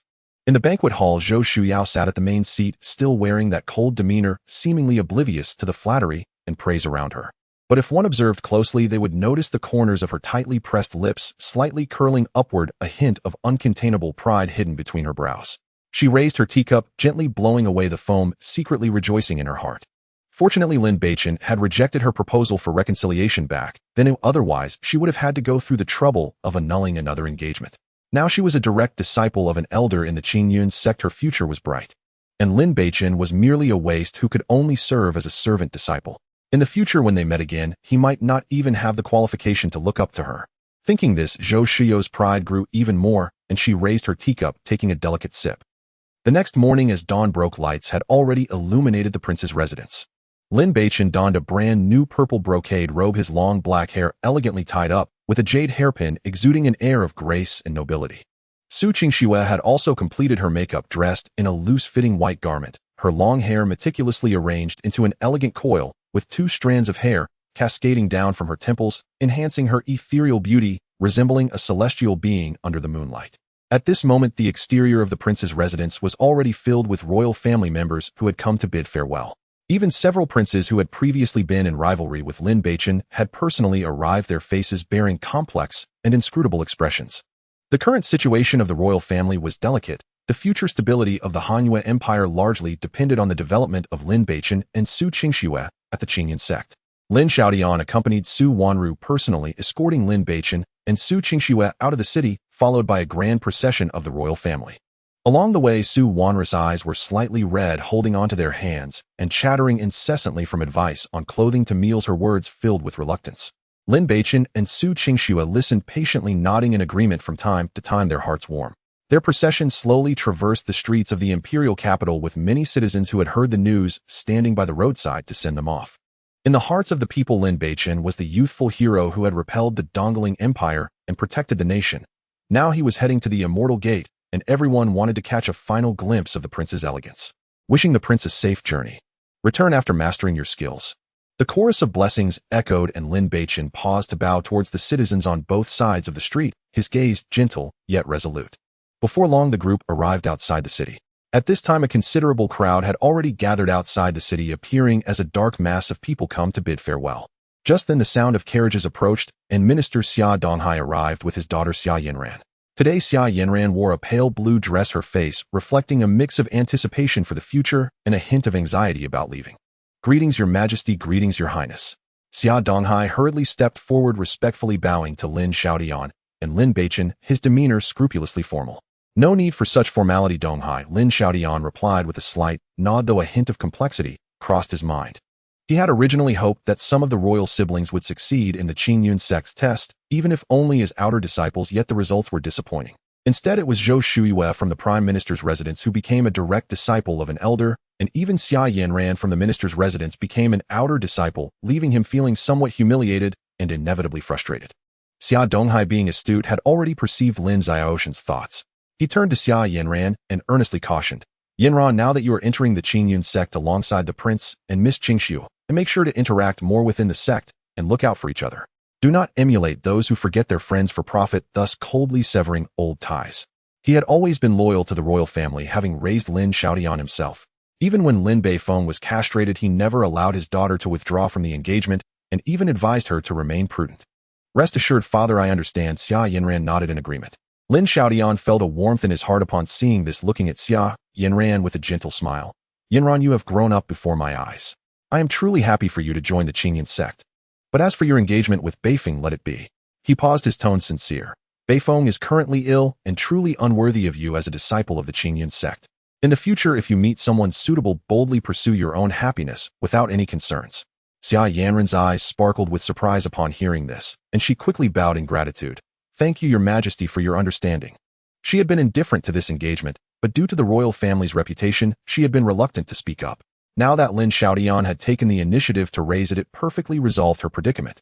"You are the pride of our Hanyue Empire. Your entry into the Qingyun sect is also an honor for the entire empire," Lin Xiaodian said with a smile, waving his hand to signal her to rise. After exchanging a few polite words, everyone stood outside the city, quietly awaiting the arrival of the two elders from the Qingyun sect. Before long, a commotion arose from a distance, and Minister Zhou Shanglong arrived with the Zhou family, their entourage grander than that of the royal family. "Greetings, Your Majesty." Zhou Shanglong stepped forward, performing a symbolic fist salute, yet there was no trace of respect on his face, his eyes even reflecting a hint of concealed arrogance. Lin Xiaodian replied indifferently, his expression calm and unperturbed. Zhou Shuiyue followed closely behind her father, her gaze coldly sweeping over Lin Beichen, carrying her habitual arrogance, as if assessing an inconsequential object. However, Lin Beichen did not spare her a glance, instead quietly conversing with Su Qingxiu and Xia Yanran, a relaxed smile gracing his features. Noticing that Lin Beichen completely ignored her, Zhou Shuiyue frowned slightly, a sense of displeasure inexplicably rising within her. In her view, I may not like you, and I might even abandon you, but you absolutely cannot ignore me. At this moment, the atmosphere outside the city was somewhat subtle. The Zhou family members stood tall with their chests out, their expressions haughty, their gazes towards the royal members filled with unabashed superiority, clearly emboldened by Zhou Shiyu's admission into the Qingyun sect. The royal family members, though bearing expressions of restraint, did not retaliate. They had all been warned by Lin Xiaodian not to provoke the Zhou family in the near term. Now the Zhou family stood behind the cultivator Nangong, one of force they could not easily shake. Lin Xiaodian observed all this, secretly sighing within. How he wished to punish the arrogant Zhou family, but he knew that now was not the time. Once the mask was torn off with the Zhou family, with Nangong Wan's protective nature, she would inevitably take her anger out on the royal family, and the Hanyue Empire would likely face a catastrophe. He could only place all his hopes on Lin Beichen and Su Qingxiu, praying that they would quickly grow within the Qingyun sect and soon possess the strength to protect the royal family. Otherwise, once Zhou Shuiyue established her foothold in the Qingyun sect, the Zhou family would eventually replace the royal family, leading to a scene of bloodshed. At this moment, two streaks of light flashed across the distant sky, moving as swiftly as lightning, and in the blink of an eye they landed on the open ground outside the city. As the brilliance faded, two figures appeared, Nangong Wan and Qin Feng. "Greetings, immortal." All present immediately bowed deeply, their attitudes extremely respectful, not daring to even breathe. Nangong Wan scanned the crowd and spoke in a calm voice. "Everyone is here, let us depart." With that, she waved her sleeve, and a surge of spiritual light flashed, revealing a massive black-feathered rock that appeared out of thin air before the crowd. This black-feathered rock was entirely jet black, its wings stretching over 30 meters long with a broad flat back capable of accommodating a dozen people, its sharp eagle eyes surveying below, emanating an innate ferocity. Nangong Wan and Qin Feng leapt onto the back of the rock first. Lin Beichen, Su Qingxiu, Xia Yanran, and Zhou Shuiyue quickly followed, climbing onto the rock's back in succession. The black-feathered rock let out a clear cry, its enormous wings flapping vigorously, stirring up a gale as it slowly took to the skies. Lin Beichen turned back to look, seeing Lin Xiaoyi and Su Wanru and the many citizens who had come to bid farewell, waving below, their figures growing smaller. He took a deep breath, withdrew his gaze, and his expression became incredibly resolute. The black-feathered rock flew higher and higher, soon becoming a small black that disappeared into the horizon. Lin Xiaotian gazed in the direction where the black-feathered rock had vanished, lingering, without diverting his gaze, his eyes filled with gravity and concern. He knew that if Lin Beichen could not rise swiftly, the Han Empire would inevitably be replaced by the Prime Minister's residence, and at that time the royal family members would likely face a bloodbath. Lin Beichen sat on the broad back of the Xianwing eagle, letting the wind rush past his ears. Below, the clouds rolled like crashing waves, and the continuous mountains resembled slumbering dragons swiftly gliding by at an imperceptible speed. Gazing at this magnificent and extraordinary spectacle, waves of emotion surged within him. Just a few months ago, he was merely an ordinary youth struggling for a living on Earth. Yet he never imagined that he would traverse to this other world known as Tianxian continent, stepping onto the legendary path of immortals that was as elusive as a dream. Overlooking the vast and boundless land beneath him, an indescribable sense of grandeur surged from the depths of his heart. He clenched his fists tightly, silently vowing to himself in this life he would reach the pinnacle of cultivation, not only to shine with his own brilliance, but also to protect all those he held dear. At this moment, on the back of the Xianwing eagle, everyone had already taken their respective positions. Nangong Wan and Qin Feng sat at the very front, surrounded by a faint aura of spiritual energy, their expressions calm. Zhou Shuyao, Su Qingxue, and Xia Yanran sat behind them, attentively listening to the teachings of the two elders, their eyes filled with respect and focus. As for Lin Beichen, being a lowly disciple, he could only sit at the tail end of the Xianwing eagle, close to the edge. Here the wind was the strongest and most turbulent, yet it allowed him to see the distance more clearly. Along the way, Zhou Shuyao would occasionally turn her head, her gaze inadvertently glancing at Lin Beichen, her eyes carrying a hint of undisguised arrogance and disdain. However, Lin Beichen did not spare her a glance throughout the journey. The past grievances had long been cast aside. At this moment, all that filled his heart was an infinite yearning for the road ahead and an increasingly firm belief. It was Su Qingxue, during the pauses of Qin Feng's teachings, who would quietly turn her head, her face adorned with gentle concern, her clear eyes silently conveying encouragement. Whenever she turned her head, Lin Beichen would respond with a similarly gentle smile, and in that fleeting moment of eye contact, there was an unspoken understanding. Thus, the Xianwing eagle continued flying high for 10 days. During these 10 days, everyone occasionally ate and rested, but mostly listened to the two elders' lectures or closed their eyes to cultivate. On the morning of the 10th day, the Xianwing eagle finally arrived at the outskirts of a mysterious mountain range. Here, mist-swirled peaks rose and fell, and strange pine trees and rocks were scattered everywhere. The air was filled with rich spiritual energy, and a single breath brought a sense of refreshment akin to a true paradise on Earth. Before long, the Xianwing eagle slowly descended, coming to a steady stop before an imposing mountain gate. The mountain gate was carved from a massive block of blue stone, inscribed with 3 powerful characters reading Qingyun sect, the writing infused with a faint Taoist charm, exuding a sense of antiquity and profoundness. This was the Qingyun sect, one of the 4 major sects of the northern region. At this time, a number of young people had already gathered in the square before the sect's gate. These individuals were all outstanding geniuses selected by the elders of Qingyun sect from various places in the northern region.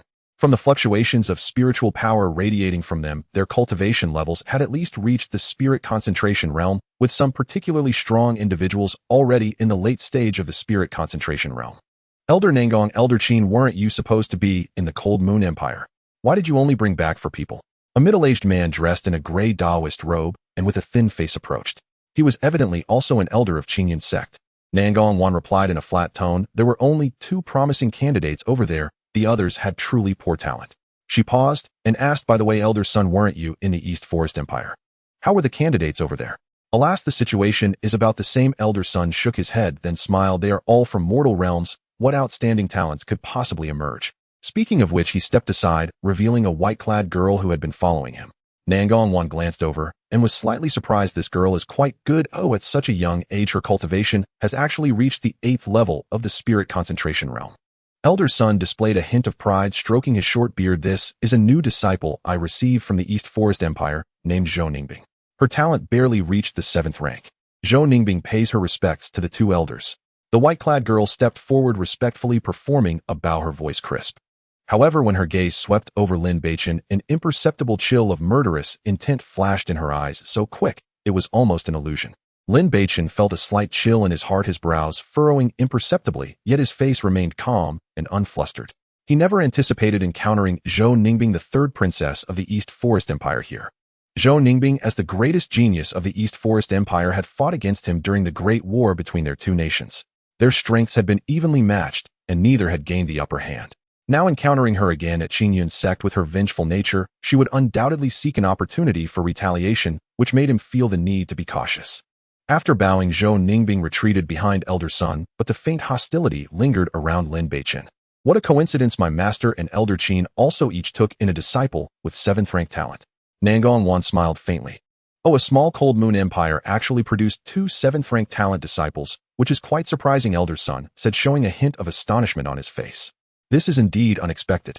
If it weren't for these 2 outstanding geniuses, Elder Qin and I would have probably made a trip for nothing. Nangong Wan spoke up. Lin Beichen and Su Qingxue quietly stood to the side. Sun Qinfeng called over the steward responsible for the chores of the lowly disciples.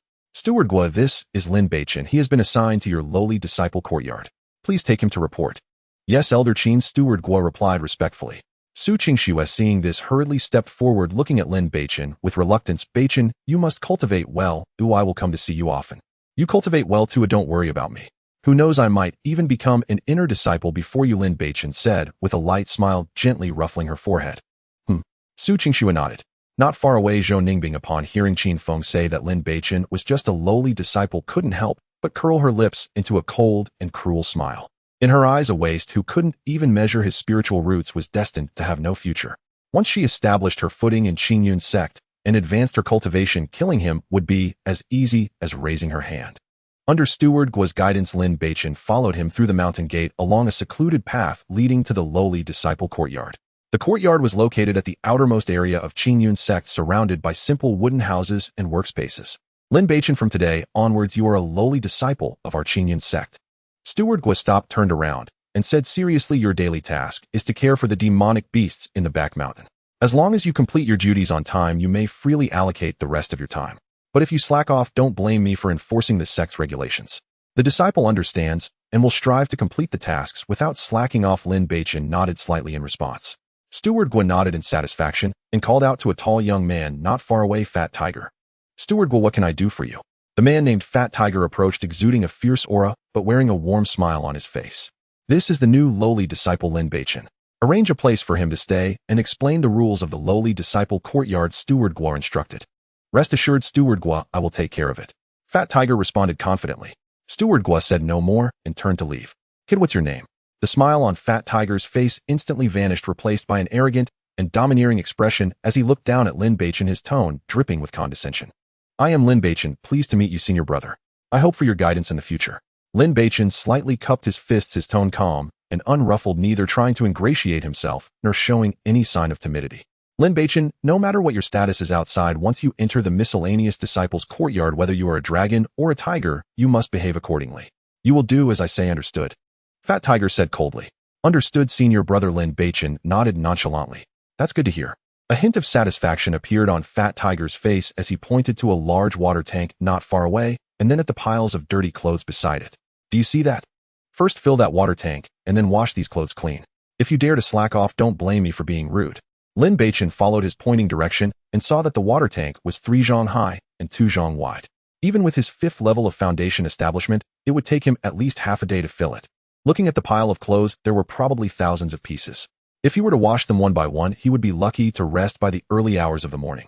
Senior brother, my task is to take care of the demonic beasts. These chores are not part of my responsibilities. Lin Beichen frowned slightly, suppressing the surge of anger within him, his tone still restrained. Less chatter. Fat Tiger's expression darkened, a hint of ferocity in his gaze. You will do what I say, no more nonsense. Lin Beichen clenched his fist, his face dark enough to drip water. He could clearly see that Fat Tiger was deliberately making things difficult for him, trying to establish his dominance. However, since he was new, it wouldn't be wise to provoke him right away. Ultimately, he took a deep breath, suppressed his boiling anger, picked up a water bucket, and turned to head towards the well at the foot of the mountain. Seeing Lin Beichen obediently comply, the smugness on Fat Tiger's face grew stronger, a smirk curling at the corners of his mouth. This was exactly the effect he wanted. Only in this way could he continue to wield power in the miscellaneous disciples' courtyard, enjoying the awe and obedience of the other miscellaneous disciples. Don't underestimate this small miscellaneous disciples' courtyard. He could earn as much as those outer disciples every month. Lin Beichen carried the heavy water bucket back and forth between the water tank on the mountain and the well below. Although he had the cultivation of the 5th level of foundation establishment, this high-intensity, repetitive labor left him drenched in sweat, his clothes completely soaked. Was it exhausting? Of course it was. But on second thought, this repetitive labor was also a form of training. It could both temper the body and refine the heart. In the Qingyun sect, strength is the foundation for survival. A moment of patience is for a more powerful explosion in the future. As the sun set, painting the sky in brilliant gold and red, the enormous water tank was finally filled with clear water. Lin Beichen wiped the sweat from his face and without a moment to catch his breath picked up the pile of foul-smelling dirty clothes and headed towards the riverbank below. The river water was icy cold, numbing his fingertips, yet he dared not slack off. He endured the fatigue of his body, scrubbing each item vigorously, white foam spreading across the water's surface, carried away by the flowing current. Occasionally, other miscellaneous disciples passed by and saw him diligently washing clothes alone, their gazes filled with mockery and amusement, yet no one stepped forward to speak. Everyone knew that this was Fat Tiger deliberately making things difficult, and no one was willing to offend the local tyrant of the miscellaneous disciples' courtyard for a newcomer. Until the moon quietly climbed over the treetops, casting a silvery glow across the land, Lin Beichen finally wrung out the last piece of clothing and hung it on a bamboo pole by the river. He dragged his fatigued body back to the thatched hut arranged for him by Fat Tiger. The hut was low and cramped, with only 2 rickety wooden beds and a table, missing a leg, letting in drafts and exuding a damp, moldy smell. Exhausted, Lin Beichen collapsed onto the bed, staring at the hole in the roof, while rapidly planning his next steps in his mind. "Hey, what's your name?" From the adjacent bed, a dark-skinned boy leaned over, curiosity in his eyes, his voice lowered. "Lin Beichen." Lin Beichen turned to the side, a faint smile appearing on his face. "And you? You can call me Zhao Feng." The boy scratched his head, his tone filled with amazement. "Seriously, you're really impressive. That water tank is so big and you managed to fill it in just half a day. If it were someone else, it would take at least 2 days. What can I do? I'm new here. If I don't fill it, that fat guy will definitely find trouble for me," Lin Beichen said with a sullen expression. "Shoo, keep your voice down." Zhao Feng hurriedly covered his mouth, nervously glancing towards the door, lowering his voice. "That Fat Tiger is very petty and loves to eavesdrop on others. If he finds out you're cursing him behind his back, you'll be in for it." Lin Beichen's heart stirred, and he asked, "By the way, what's the background of that fat guy? Why do so many people listen to him?" "He doesn't have any background, he's just a miscellaneous disciple with a bit more seniority." Zhao Feng scoffed, his expression filled with indignation. "Usually he relies on his strength to bully others in the miscellaneous disciples' courtyard. Anyone who doesn't listen to him gets beaten up, and over time, everyone just fears him. Doesn't the overseer do anything about it?" Lin Beichen frowned. "The overseer doesn't care about these trivial matters at all." Zhao Feng sighed. "As long as we complete our tasks on time and nothing major happens, he won't care who bullies whom. So in this miscellaneous disciples' courtyard, whoever has the stronger fist gets to call the shots." Lin Beichen's eyes suddenly flashed with understanding, his tone carrying a hint of realization. "In theory, that really is the case." Zhao Feng nodded blankly, not understanding why Lin Beichen suddenly asked this. "I see." Lin Beichen chuckled softly, suddenly sitting up from the bed and walking straight towards the door. "Hey, where are you going?" Zhao Feng was startled and quickly got up from the bed, chasing after him. "Of course I'm going to beat that fat guy." Lin Beichen's voice was calm, but carried an undeniable determination as he walked steadily toward the wooden house where Fat Tiger lived. "Is this guy crazy?" Zhao Feng's eyes widened, disbelief written all over his face. He could see that Lin Beichen's cultivation was only at the 5th level of foundation establishment, while Fat Tiger was already at the 8th level. The gap was not trivial, it was like a moth hitting a flame. Many miscellaneous disciples resting outside saw Lin Beichen walking toward Fat Tiger's residence, and each of them wore expressions of amusement. In their eyes, Lin Beichen's actions were tantamount to seeking his own death. Did this newcomer eat a bear's heart and a leopard's gall? How dare he provoke Fat Tiger? I reckon he hasn't suffered enough. When he gets beaten up by Fat Tiger, he'll know he was wrong. Tisk 5th level of foundation establishment against the 8th level, isn't that like an egg hitting a rock? He's probably going to get beaten to a pulp. The discussions were rife, and everyone was eagerly waiting to see Lin Beichen get thoroughly dealt with by Fat Tiger. Yet Lin Beichen seemed oblivious to the discussions around him, steadily walking toward Fat Tiger's residence. Fat Tiger's wooden hut was significantly larger than the average miscellaneous disciples, with 2 red lanterns hanging at the entrance, exuding a sense of flamboyance and dominance. Lin Beichen arrived in front of the wooden hut, without a hint of hesitation raised his leg and kicked hard at the wooden door. Bang! With a loud crash, the wooden door cracked, splinters flying. Inside, Fat Tiger, who was leisurely drinking with his legs crossed, was startled and shouted angrily, "Lin Beichen, you have a lot of guts to kick my door." He genuinely did not expect that a newcomer would dare to be so audacious and kick his door. Damn you, I won't let you command me. Lin Beichen growled, a cold light flashing in his eyes as his figure shot out like an arrow, not giving the other party a chance to react, delivering a punch directly to Fat Tiger's face. Bang! A crisp sound erupted and Fat Tiger's 2 front teeth flew out, mixed with blood scattering on the ground. He felt a buzzing in his head, golden stars flashing before his eyes as his body was sent flying backward, crashing heavily against the wooden pillar, causing the entire wooden house to tremble. Damn you little bastard, I will kill you. Fat Tiger regained his senses, covering his bleeding mouth and roaring angrily, grabbing a thick battle staff from the corner of the wall, his eyes bloodshot as he charged at Lin Beichen. He had been bullying others in this servant yard for over 2 years, always the one to take advantage, and no one had ever dared to strike him like this. It was a tremendous humiliation. However, despite his speed, Lin Beichen was even faster. Just as Fat Tiger was about to swing his battle staff, Lin Beichen's footsteps shifted like a ghost, instantly evading this powerful strike. At the same time, he twisted his waist, his right leg whipping out like a steel whip, landing precisely on Fat Tiger's belly. Bang! Another dull thud echoed.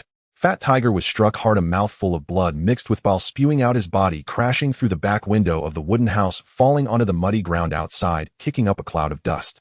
He'll make you pay for pretending. Lin Beichen followed closely, not giving Fat Tiger a moment to catch his breath, raising his foot to kick at his face, belly, and arms, with a flurry of fierce strikes, each kick infused with immense power. Bang, bang, bang. The dull sounds of strikes continued, accompanied by the crunching of dislocated bones.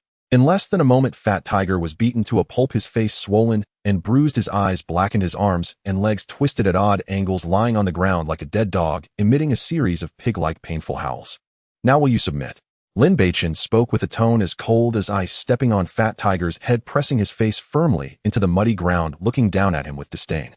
Stop. I give in. Fat Tiger gasped for breath, his mouth filled with dirt, hastily begging for mercy, his voice thick with terror. From now on in the servant yard, who has the final say? Lin Beichen exerted a slight pressure with his foot, his tone carrying an undeniable sense of oppression. You do. Fat Tiger cried out, not daring to hesitate even a moment. Then who will do my tasks? Lin Beichen asked again, his gaze still icy. Of course it will be me. I will come every day to work for you. Fat Tiger hurriedly patted his chest to assure, hoping the other would let him off. This wooden house of yours isn't bad, but should be fine for me to live in, right? Lin Beichen spoke again, glancing towards the spacious wooden house behind him. No problem. Boss, you can stay as long as you want. Fat Tiger dared not say a word of refusal, hastily agreeing. Fat Tiger, you have been in this servant yard for so long, you must have accumulated quite a few resources, right? Lin Beichen suddenly squatted down, his face showing a seemingly friendly smile, yet his tone carried an undisguised threat. Junior brother, I just joined the servant yard. Can you lend me some? You. Don't go too far. Fat Tiger gritted his teeth, shaking with anger. I advise you to think clearly before you speak, or the consequences will be severe. Lin Beichen's eyes flashed with cold light as he exerted force underfoot, pressing Fat Tiger's neck firmly into the mud. Let me go? I will give it to you. Fat Tiger's face turned red, hastily pulling out 3 spirit stones from his storage bag and handing them over. Thank you, Fat Tiger. Lin Beichen took the spirit stones, a faint smile appearing on his face. Rest assured, I will definitely return these 3 spirit stones to you in 30 years. Fat Tiger nearly spat out a mouthful of old blood upon hearing this. 30 years. Who would remember this then? But at this moment, he was severely injured and dared not refute, only able to watch Lin Beichen take away his spirit stones, cursing the other in his heart 1,000 times. No way, this new servant is too fierce, isn't he? Indeed, Fat Tiger has been bullying others in the servant yard for so long. Today, he is actually beaten into a pig's head and even had his spirit stones robbed. At this moment, many surrounding servants had already gathered to watch the fun, all with stunned expressions, their faces full of shock. No one expected that this new servant, only at the 5th layer of the condensing spirit realm, could possess such terrifying combat power, not only pinning Fat Tiger down, but also daring to rob him of his spirit stones in public. All right, from today onwards, this wooden house is mine. Lin Beichen clapped his hands, turning to look at the wooden house, speaking coldly to Fat Tiger. It's best not to provoke me, otherwise you know the consequences. After saying that, he ignored the wailing Fat Tiger on the ground and directly entered the spacious wooden house, shutting the door behind him. Damn bastard, wait for me. Fat Tiger glared at Lin Beichen's retreating figure, his heart ablaze with anger. Ever since he entered the servant yard, he had never suffered such a significant loss. If he swallowed this breath, he would never be able to show his face here again. He struggled to get up, limping towards the exit of the servant yard, clearly intending to fetch reinforcements. After Lin Beichen entered the wooden house, he tidied up briefly, and then directly sat cross-legged on the bed, focusing intently on practicing his cultivation techniques. As for the 3 spirit stones he had just stolen, he had no intention of using them for now. Instead, he planned to accumulate more resources and then make a decisive push for the 6th layer of the condensing spirit realm. Time quickly passed to the next morning. Bang! A loud noise erupted. Just as Lin Beichen finished washing up, the door was kicked open by someone with chips flying everywhere. He saw Fat Tiger standing at the door, his face swollen and bruised, followed by several servants behind him, all with expressions of glee. Lin Beichen, come out. Fat Tiger's voice was somewhat muffled due to his missing teeth, yet it carried a sense of overwhelming arrogance. His roar echoed throughout the servant yard, causing countless servants to poke their heads out from their rooms. Seeing this scene, each face displaying a look of anticipation for the spectacle. There's a good show to watch. Fat Tiger has brought his sister. This new servant is dead meat. Exactly, Fat Tiger is just relying on his sister being an inner sect disciple to act arrogantly in the servant yard. After being beaten yesterday, he must have rushed to find his sister to complain all night. I heard his sister is at the 1st layer of the spirit transformation realm. Dealing with a servant disciple should be an easy task. The surrounding people discussed fervently, their gazes focused on the entrance of the wooden house, where Lin Beichen was waiting to see how he would be dealt with. Damn, Fat Tiger, you really are itching for a fight. Lin Beichen's voice was icy cold as he slowly walked out of the wooden house, his gaze calmly fixed on Fat Tiger at the door.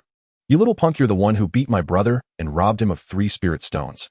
A crisp and pleasant voice, yet carrying a hint of aloofness, suddenly rang out. Everyone turned to look, seeing a girl dressed in purple standing at the gate of the servant yard. Her skin was whiter than snow, resembling the finest white jade, her features exquisite like a fairy from a painting, yet her eyes displayed a faint air of detachment and arrogance. At this moment, her clear yet cold gaze was fixed firmly on Lin Beichen, as if she were looking at an insignificant ant unaware of its fate. This girl was none other than the inner sect's genius, Xiao Yuechan. Sister, this is all a misunderstanding. Lin Beichen's face suddenly broke into a flattering smile, while his mind raced with calculations. The opponent was an inner sect disciple already in the transformation realm. Confronting her heathen would surely be disadvantageous.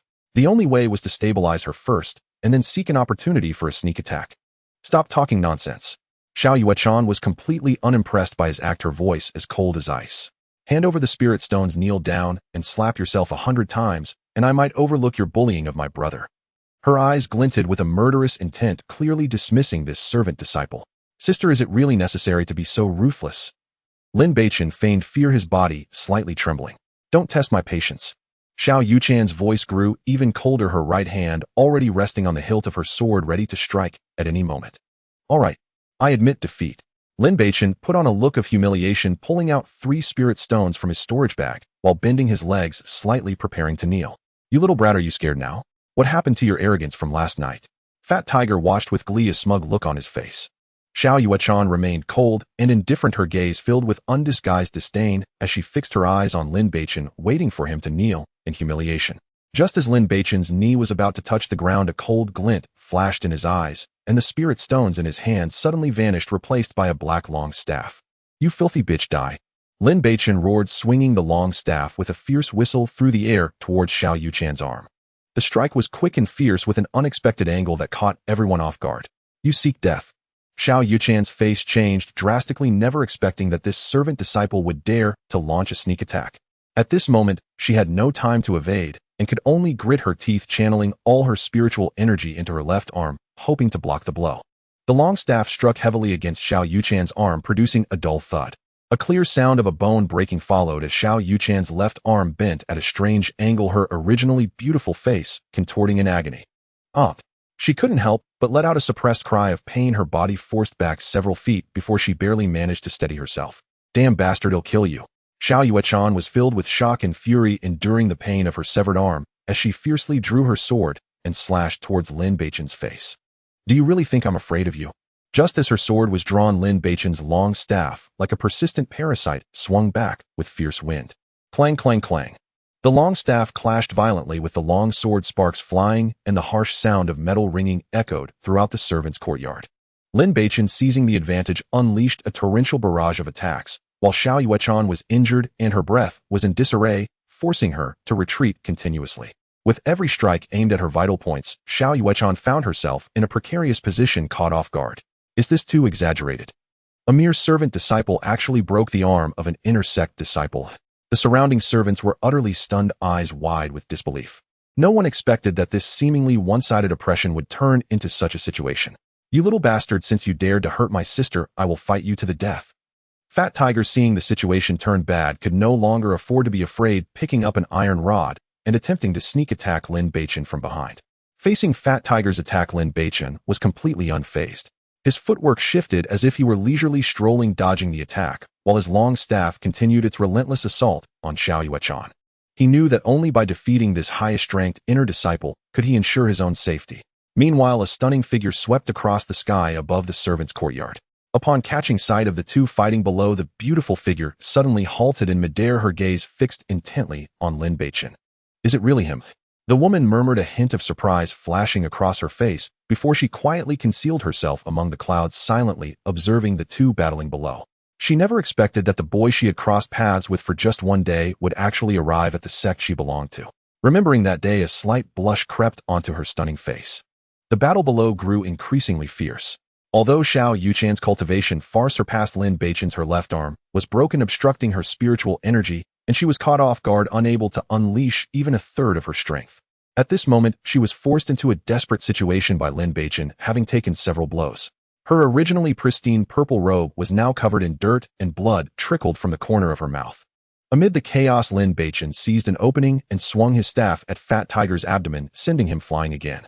"Damn kid, you've completely enraged me." Xiao Yuechan gritted her teeth, her eyes nearly spitting fire. Over the years, her outstanding beauty and talent had made her quite famous among the inner disciples, with every man trying to please her. But today, an inconspicuous servant disciple not only dared to sneak attack her, but also broke her arm. This was an utter humiliation. However, despite her anger with one arm severed and being relentlessly pressured by her opponent, her fighting spirit dwindled and her combat ability plummeted. "You filthy bitch, with your trash skills, how do you even qualify as an inner disciple? You must have relied on connections to get in here." Lin Beichen taunted as he attacked fiercely, showing no signs of slowing down. "You?" Xiao Yuechan felt a sharp pain in her chest, spitting out a mouthful of fresh blood, her beautiful face twisting into a horrific grimace. "What do you mean? You can't even beat a servant disciple and still have the face to live in this world?" Lin Beichen pressed the attack, his figure flickering like a ghost as he dashed towards Xiao Yuechan, not giving her time to react before delivering a powerful kick to her abdomen. Bang! Xiao Yuechan let out a heart-wrenching scream, her body flying back like a kite, with its string cut crashing heavily onto the ground a short distance away, unable to get up for a long time. "You bitch, I will beat you to death today." Lin Beichen charged forward with his long staff, unleashing a flurry of strikes on the fallen Xiao Yuechan. Bang, bang, bang. Oh! The dull thuds of strikes mixed with her piercing screams reverberated throughout the servants' courtyard. In just a short while, Xiao Yuechan was left bruised and battered, her hair disheveled, her body covered in injuries, and her head swollen like a pig's, completely devoid of her previous goddess-like demeanor. This was still the result of Lin Beichen holding back, otherwise she would have been dead from a single blow. He knew that this was Qin Yun's sect, and that the consequences of killing someone rashly would be severe, so he was very measured in his strikes. Looking at her pitiful state, it was mostly just superficial injuries. If her broken arm was reattached in time, she would recover quickly. "Listen well, if you dare to provoke me again, I will make sure to play with you until you're dead." Lin Beichen yanked off Xiao Yuchan's storage bag from her waist and kicked it away. "You little brat, just wait." As an inner disciple, being beaten like this by a servant was something she could never swallow. She vowed to make Lin Beichen pay a heavy price. Meanwhile, Fat Tiger was already pale with fright, collapsed on the ground trembling. He had planned to have his sister teach Lin Beichen a lesson, but never expected his opponent to be so strong, able to bully even an inner disciple. "If you dare to provoke me again, I will make you regret ever coming into this world." Lin Beichen coldly shot a glance at Fat Tiger and raised his hand for another slap. Smack! A crisp sound echoed as Fat Tiger was sent flying like a top, crashing heavily to the ground, instantly losing consciousness. "Xiaofeng, come here for a moment." Lin Beichen waved at a servant in the crowd. "Lin, senior brother, what do you need from me?" Xiaofeng approached with a nervous expression, his voice trembling slightly. "This spirit stone is for you as a reward. Help me take care of the beast-raising task, and you won't be short of benefits in the future." Lin Beichen handed over a low-grade spirit stone. "No problem. You can count on me for the beast-raising task. I guarantee it will be done perfectly."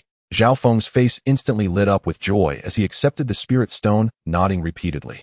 Raising beasts was not a tiring job. It only required 1 or 2 hours daily for feeding and cleaning, and a single spirit stone as payment was already quite generous for him. After all, servant disciples only earned 1 spirit stone as their monthly allowance. Lin Beichen turned around and returned to the wooden cabin, beginning to tend to the wounds on his body. During the fierce battle earlier, although he had defeated Xiao Yuechan, he had also been slashed by her long sword, blood soaking his clothes. 2 hours later, his injuries finally stabilized. At this moment, he took out Xiao Yuchan's storage bag using chaotic energy to break the soul seal on it and dumped out everything inside. After a thorough inventory, he discovered that there were actually 100 low-grade spirit stones, several low-level defensive talismans, a high-grade mundane sword, and some personal items belonging to a woman. This is a huge profit. Lin Beichen looked at the pile of spirit stones on the table, his face revealing uncontrollable excitement. 100 spirit stones were undoubtedly a fortune for him at this moment. It's important to note that a servant disciple earns only 1 spirit stone for a month of work, while an outer sect disciple earns merely 10 spirit stones monthly. With these spirit stones, he could easily break through 2 small realms. He carefully stored the spirit stones, his gaze becoming increasingly resolute. In the Qingyun sect, strength is the foundation for survival. He must quickly enhance his cultivation to face the potential revenge that might come. At this moment, the surrounding servant disciples widened their eyes, their faces filled with disbelief. The look in their eyes towards Lin Beichen had long lost its initial disdain, replaced instead with deep fear, even mixed with a hint of indescribable awe. Who would have thought that this mere servant with only the 5th layer of the gathering spirit realm could possess such terrifying combat power, able to overpower even inner sect disciples? The news of Lin Beichen's violent defeat of Xiao Yuechan spread like wildfire in the servant courtyard, quickly reaching the outer sect. When the news first broke, most people were incredulous. After all, servant disciples were typically individuals with poor talent. Managing to survive in the servant courtyard was already commendable. Going up against outer sect disciples was already risky, let alone inner sect disciples.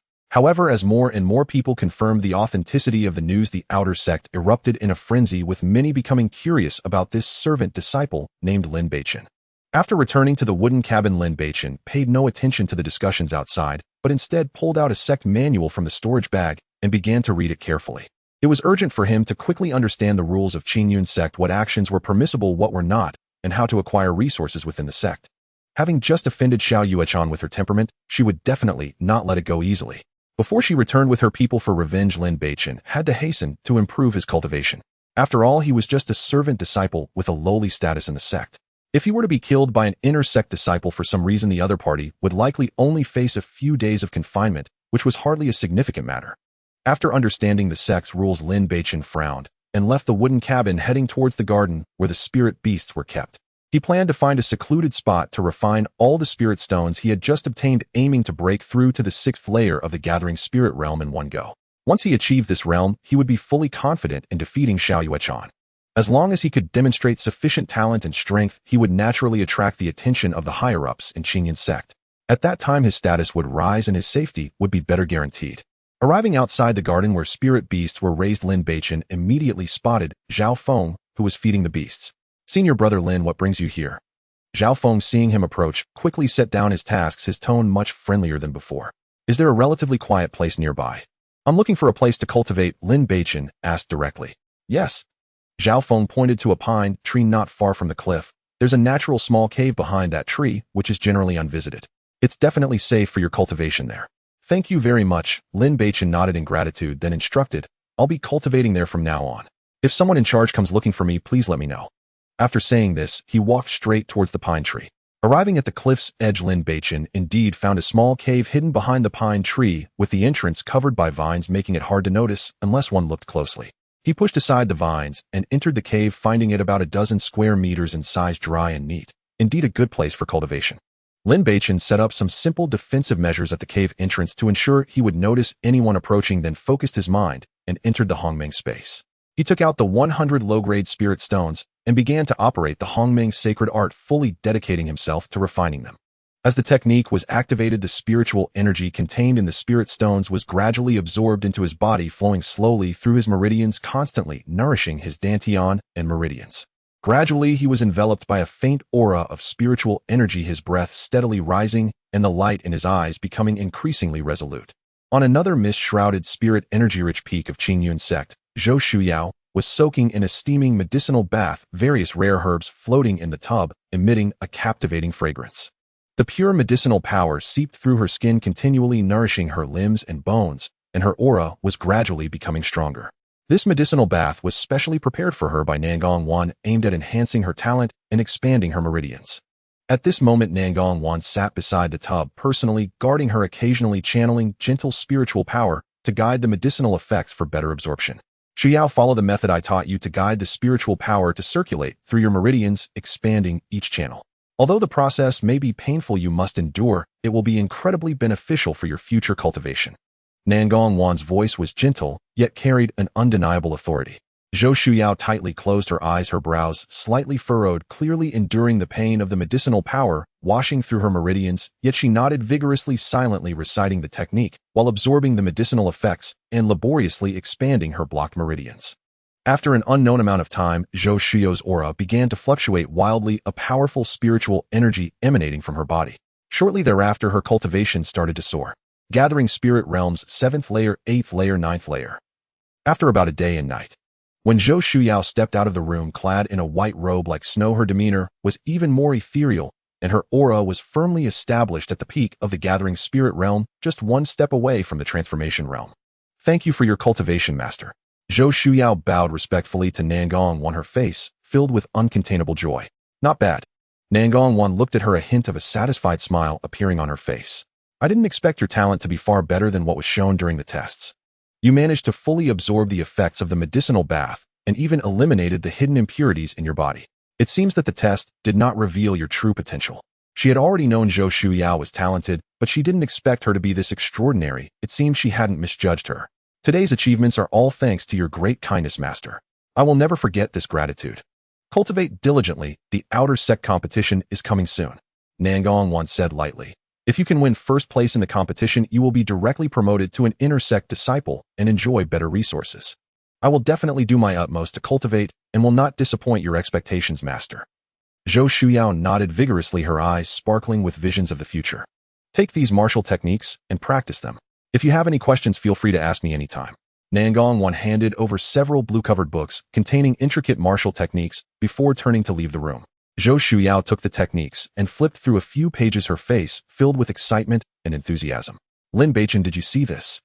Zhou Shuyao tightly clutched the techniques, inwardly vowing, in this life I am destined to reach the pinnacle and look down upon all beings.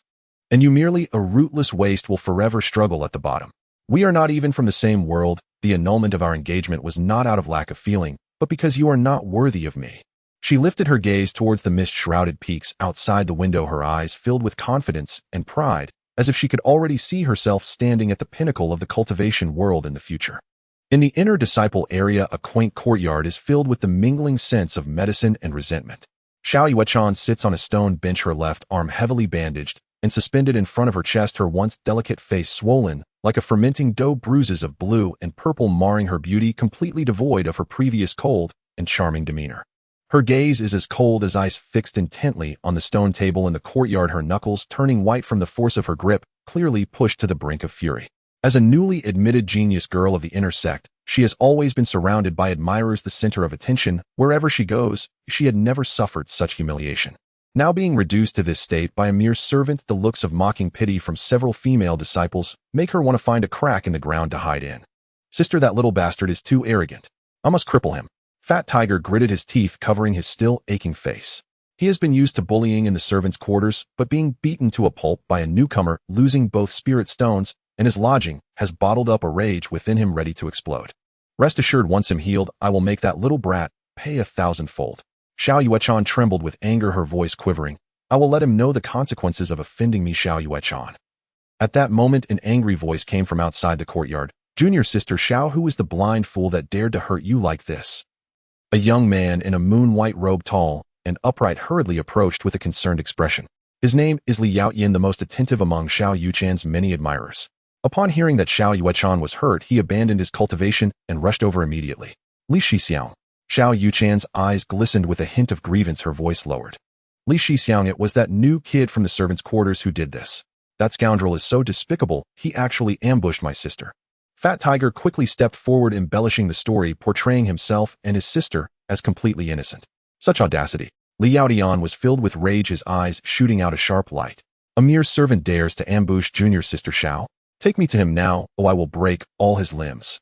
Li Shixiang, that kid is in the servants' quarters right now. He'll take you there immediately. Fat Tiger, elated, eagerly led the way. Junior sister Xiao, you can rest assured, I will seek justice for you today. Li Yaotian reassured Xiao Yuechan before turning and following Fat Tiger, filled with fury as they headed toward the servants' quarters. Meanwhile, Lin Beichen was diligently cultivating in the Hongming space. Suddenly, a powerful aura erupted from within him, causing the surrounding spiritual energy to rush wildly into his meridians. He abruptly opened his eyes, two beams of brilliance shooting forth a smile involuntarily forming at the corners of his mouth. At this moment, he successfully broke through to the 6th layer of the concentration realm. This chaos divine body can refine resources without limit, but the consumption is frightening. Lin Beichen glanced at the empty pile of spirit stones beside him, unable to help but murmur, his face filled with helplessness. Ordinary cultivators in the concentration realm can only refine 3 to 5 low-grade spirit stones a day. Breaking through a minor realm at most requires 20 to 30 stones. However, to break through to the 6th layer this time, he had refined an astonishing 50 stones in one go.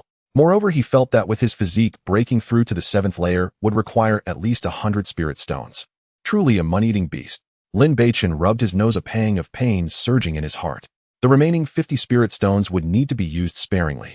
Afterward, he stood up and began practicing the cold moon sword technique and the moon step in the Hongming space. The sword technique was sharp and the footwork agile, each move growing increasingly proficient, hinting at a hint of essence. Just as he was getting into the groove, an urgent shout from Zhao Feng came from outside the Hongming space. Lin Beichen's heart stirred, and he immediately exited the Hongming space, stepping out of the concealed cave. Lin Shixiang, something's wrong. Fat Tiger brought an inner disciple to find trouble with you, and it looks like they come with ill intent. Zhao Feng ran over, drenched in sweat, his face filled with urgency. This is never-ending. Lin Beichen frowned slightly, a hint of frustration flashing across his face. Isn't the servant overseer going to do anything? Siwi servants have no status within the sect. It's common for inner disciples to bully us, and the overseers can hardly be bothered to intervene. Zhao Feng shook his head helplessly. All right, I'll go take a look. Lin Beichen bit his teeth and turned towards the servant quarters. He had already formulated a plan in his mind: fight if he could win, run if he couldn't. After all, Zhao Feng would look after the demon beasts for him, so he wouldn't need to worry about the task. As long as he could quickly raise his cultivation to the spirit transformation realm and participate in the inner sect assessment, his identity would change, and these troubles would naturally lessen. Lin Shixiang, you must be careful. That inner disciple looks tough. Zhao Feng called out worriedly from behind. Rest assured, I won't die. Lin Beichen turned back, smiling and waving his hand. Just make sure to take care of the demon beasts. Soon he arrived at the servant quarters. From a distance, he saw Fat Tiger standing in front of the wooden house he had snatched. Beside him stood a menacing young man in white, none other than Li Yaotian. A crowd of curious servants surrounded them, holding their breath, waiting to see the spectacle. Lin Beichen, let's see where you can run this time. Fat Tiger immediately pointed at him and screeched with a sense of vengeful satisfaction. Damn, Fatty, are you itching for a beating again? Lin Beichen shot him a cold glance, a look of undisguised disdain on his face. You're seeking death. Fat Tiger was caught off guard by his retort, unable to catch his breath, trembling with rage, pointing at Lin Beichen without being able to utter a word. Li Yaotian stepped forward, his gaze slicing through Lin Beichen like a knife, filled with arrogance and contempt. Kid, are you the one who hurt junior sister Xiao? And what if I am? Lin Beichen replied flatly, meeting his gaze without fear. He could clearly sense that Li Yaoshan's cultivation was not low, at least at the 2nd layer of the spirit transformation realm, much stronger than Xiao Yuechan. In a direct confrontation, his chances of winning were slim. However, if he used the moon step to evade, there might still be a chance. If he truly needed to escape, the other side might not be able to catch up. Good. Li Yaotian was thoroughly enraged, a cruel smile appearing on his face. A mere servant dares to be so arrogant in front of me. It seems you won't learn your lesson until I teach you a thing or two. Before he finished speaking, he raised his hand and slapped forward a fierce wind, carrying the strike straight towards Lin Beichen's face. On the way here, he had been half convinced how arrogant could a mere servant be. But upon seeing Lin Beichen, he realized that this kid was not only arrogant, but also exceedingly presumptuous. He exerted 3/10 of his strength in this slap, wanting Lin Beichen to experience severe pain while simultaneously knocking out his damned arrogance. Go to hell. Lin Beichen's eyes flashed with a cold light as he swiftly flipped his wrist, a pitch-black war club appearing in his hand, howling through the air as it swung directly towards Li Yaoshan's arm. Bang! The war club collided with the palm, producing a dull and crisp sound, the two immense forces clashing, creating a visible wave of energy. Lin Beichen felt a tremendous force coming from the war club, his arm going numb, and he involuntarily retreated 2 to 3 steps before stabilizing himself. He shook his slightly numb wrist, raised his gaze towards Li Yaotian, and maintained that disdainful smile on his face. In contrast, Li Yaotian, though standing still, had a face dark enough to drip water. He felt a sharp pain in his palm, a dull ache in his finger joints. A servant at the 6th layer of the concentration realm could withstand 3/10 of his strength and even make him feel pain. This was an utter humiliation. Kid, you've successfully provoked me. Leaotian's voice turned icy, killing intent evident in his eyes. If I don't break your limbs today, my hatred won't be quenched. Before he finished speaking, his body flickered, shooting out like a bolt of white lightning, raising his hand to strike Lin Beichen's chest. This palm strike was several times more forceful than the previous one. The palm went swift as lightning, tearing through the air and producing a sharp sound of breaking air, clearly serious this time. Before the palm wind arrived, an overwhelming sense of oppression surged towards them, making the surrounding servant disciples retreat in fear, their faces displaying shock. Lin Beichen's pupils constricted slightly, not daring to be the slightest bit careless. He could sense that the power of this palm strike far exceeded the previous one. If it landed, even if he did not die, he would certainly be severely injured. His steps changed in an instant, executing the moon step to perfection, his figure sliding sideways like a phantom, narrowly evading this deadly strike. Boom! The gust of wind from Leaotian's palm struck the ground where Lin Beichen had just stood, instantly creating a half-foot deep palm imprint in the earth with fragments of stone flying everywhere. You run pretty fast. Leaotian saw his attack miss and became even more ferocious, unleashing a series of palm shadows towards Lin Beichen. Relying on his agile movement technique, Lin Beichen weaved and dodged among the palm shadows like a small boat amidst raging waves, appearing perilous, yet always managing to evade attacks at crucial moments. At the same time, the battle staff in his hand was not idle, seizing opportunities to counterattack, forcing Leaotian to defend himself. For a time in the servant courtyard, two figures, one black and one white, rapidly crossed paths, the sounds of their energy clashing, echoing continuously, leaving the onlookers dumbfounded. My heavens, this new servant is incredibly strong. He can actually hold out against senior brotherly for so long. What kind of freak is this kid? Wasn't he at the 5th layer of the concentration realm 2 days ago? How did he break through to the 6th layer of the concentration realm so quickly? It seems our servant courtyard is about to produce a super genius. The surrounding servants discussed excitedly, their gazes towards Lin Beichen filled with admiration and respect. Fat Tiger stood aside, watching Lin Beichen navigate Leaotian's fierce onslaught. With ease, his expression growing increasingly grim. He had originally thought Leaotian could easily crush him, but it seemed things were not so simple. As Lin Beichen dodged attacks, he felt a sense of alarm. Leaotian's strength was indeed formidable, with pure spiritual energy and fierce palm techniques. If it weren't for his tough physique and the exquisite moonstep, he would have long since been unable to hold on. Stop! A voice of authority suddenly erupted like thunder on a clear day.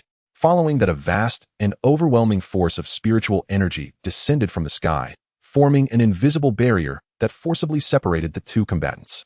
Lin Beichen felt a gentle yet irresistible force surge towards him, causing him to involuntarily step back several paces, nearly losing his grip on the battle staff. Leaotian was also shaken by this force, his blood surging, and his assault came to an abrupt halt, a hint of surprise flashing across his face. The crowd turned towards the voice, seeing a middle-aged man in a gray robe with a refined demeanor standing at the center of the arena. He stood with his hands clasped behind his back, his gaze calm, yet carrying a formidable pressure. It was the outer sect elder Xiang Haoran. Do you have no respect for the rules of the sect? How dare you fight privately in the servant courtyard? What kind of behavior is this? Xiang Haoran's voice was authoritative, his eyes like torches slowly sweeping over Lin Beichen, and Leaotian filled with undeniable anger. Reporting to the elder, Lin Beichen reacted swiftly, immediately putting away his battle staff, bowing respectfully, and speaking sincerely. The younger generation was working in the servant courtyard when this fellow inexplicably came out to bite me. I asked the elder to stand up for me. Xiang Haoran frowned slightly, then turned his gaze to Leaotian coldly, saying, Leaotian, you are an inner sect disciple, yet you come to bully a servant disciple. Does that make you seem capable? Elder Xiang, don't listen to his nonsense. Leaotian hurriedly retorted, pointing at Lin Beichen and angrily declaring, this kid is tyrannizing the servant courtyard, stealing Fat Tiger's spirit stones and residence. When Sister Xiao Yuechan came to reason with him, he maliciously ambushed her, injuring her severely. He paused for a moment before continuing. I came today intending to teach him a lesson about manners, yet he not only refused to repent, but also dared to speak disrespectfully to me, and even retaliated. This senior brother, one can eat recklessly, but one cannot speak recklessly, Lin Beichen coldly retorted. I am just a newly arrived servant disciple. How could I have the power to tyrannize? It is this fat fool who, seeing that I am new, has been making things difficult for me, forcing me to fetch a whole big vat of water and wash 1,000 pieces of clothing, tasks that are not mine to begin with. I grew increasingly furious, so I couldn't help but teach him a lesson. Later he realized he was in the wrong, so he willingly lent me 3 spirit stones, and at that time I promised that I would return them to him in 30 years. As for ambushing his sister, that is entirely unfounded. He switched his tone, a hint of mockery flashing in his eyes. Clearly she relied on her status as an inner sect disciple, demanding that I kneel upon arrival, and even wanting me to slap myself 100 times. I acted in self-defense, which is why I had to strike back. Moreover, this is a personal feud between me and the Shao family siblings. Oh, what does it have to do with you, an outsider? On what grounds do you come pointing fingers? You? Li Yaoshan's face turned red with rage, pointing at Lin Beichen, but rendered speechless by the rebuttal. What? Are you feeling guilty? Lin Beichen pressed on, his tone laced with provocation. If you are not convinced, let us meet on the life and death platform a month from today. Do you dare accept? You want to challenge me to a life and death battle? Li Yaoshan's eyes were filled with shock and disbelief, which quickly turned to disdain. A mere servant at the concentration realm dares to challenge me. For a mad dog like you, the best way to deal with you is to beat you to death. Lin Beichen's voice was cold, not backing down. If you are afraid, you can refuse. His purpose was clear: to draw the attention of the sect's higher-ups through this life and death battle. As long as he demonstrated sufficient potential and strength, he might even be accepted as a disciple by an elder, allowing him to shed the identity of a servant disciple. As long as he could showcase enough potential, escaping the identity of a servant would be a matter of course. As for Liao Yin, he was not even a concern. 1 month was enough for him to break through 2 small realms, after which dealing with the other would be as easy as pie. Good, good, good. Li Yaotian trembled with rage, his eyes filled with murderous intent. Since you wish to seek death, I shall grant your wish. A month later, on the life and death platform, I will make you wish you were alive and wish you were dead. This is utter nonsense. Xiang Haoran, standing nearby, reprimanded sternly, his expression darkening. Elder.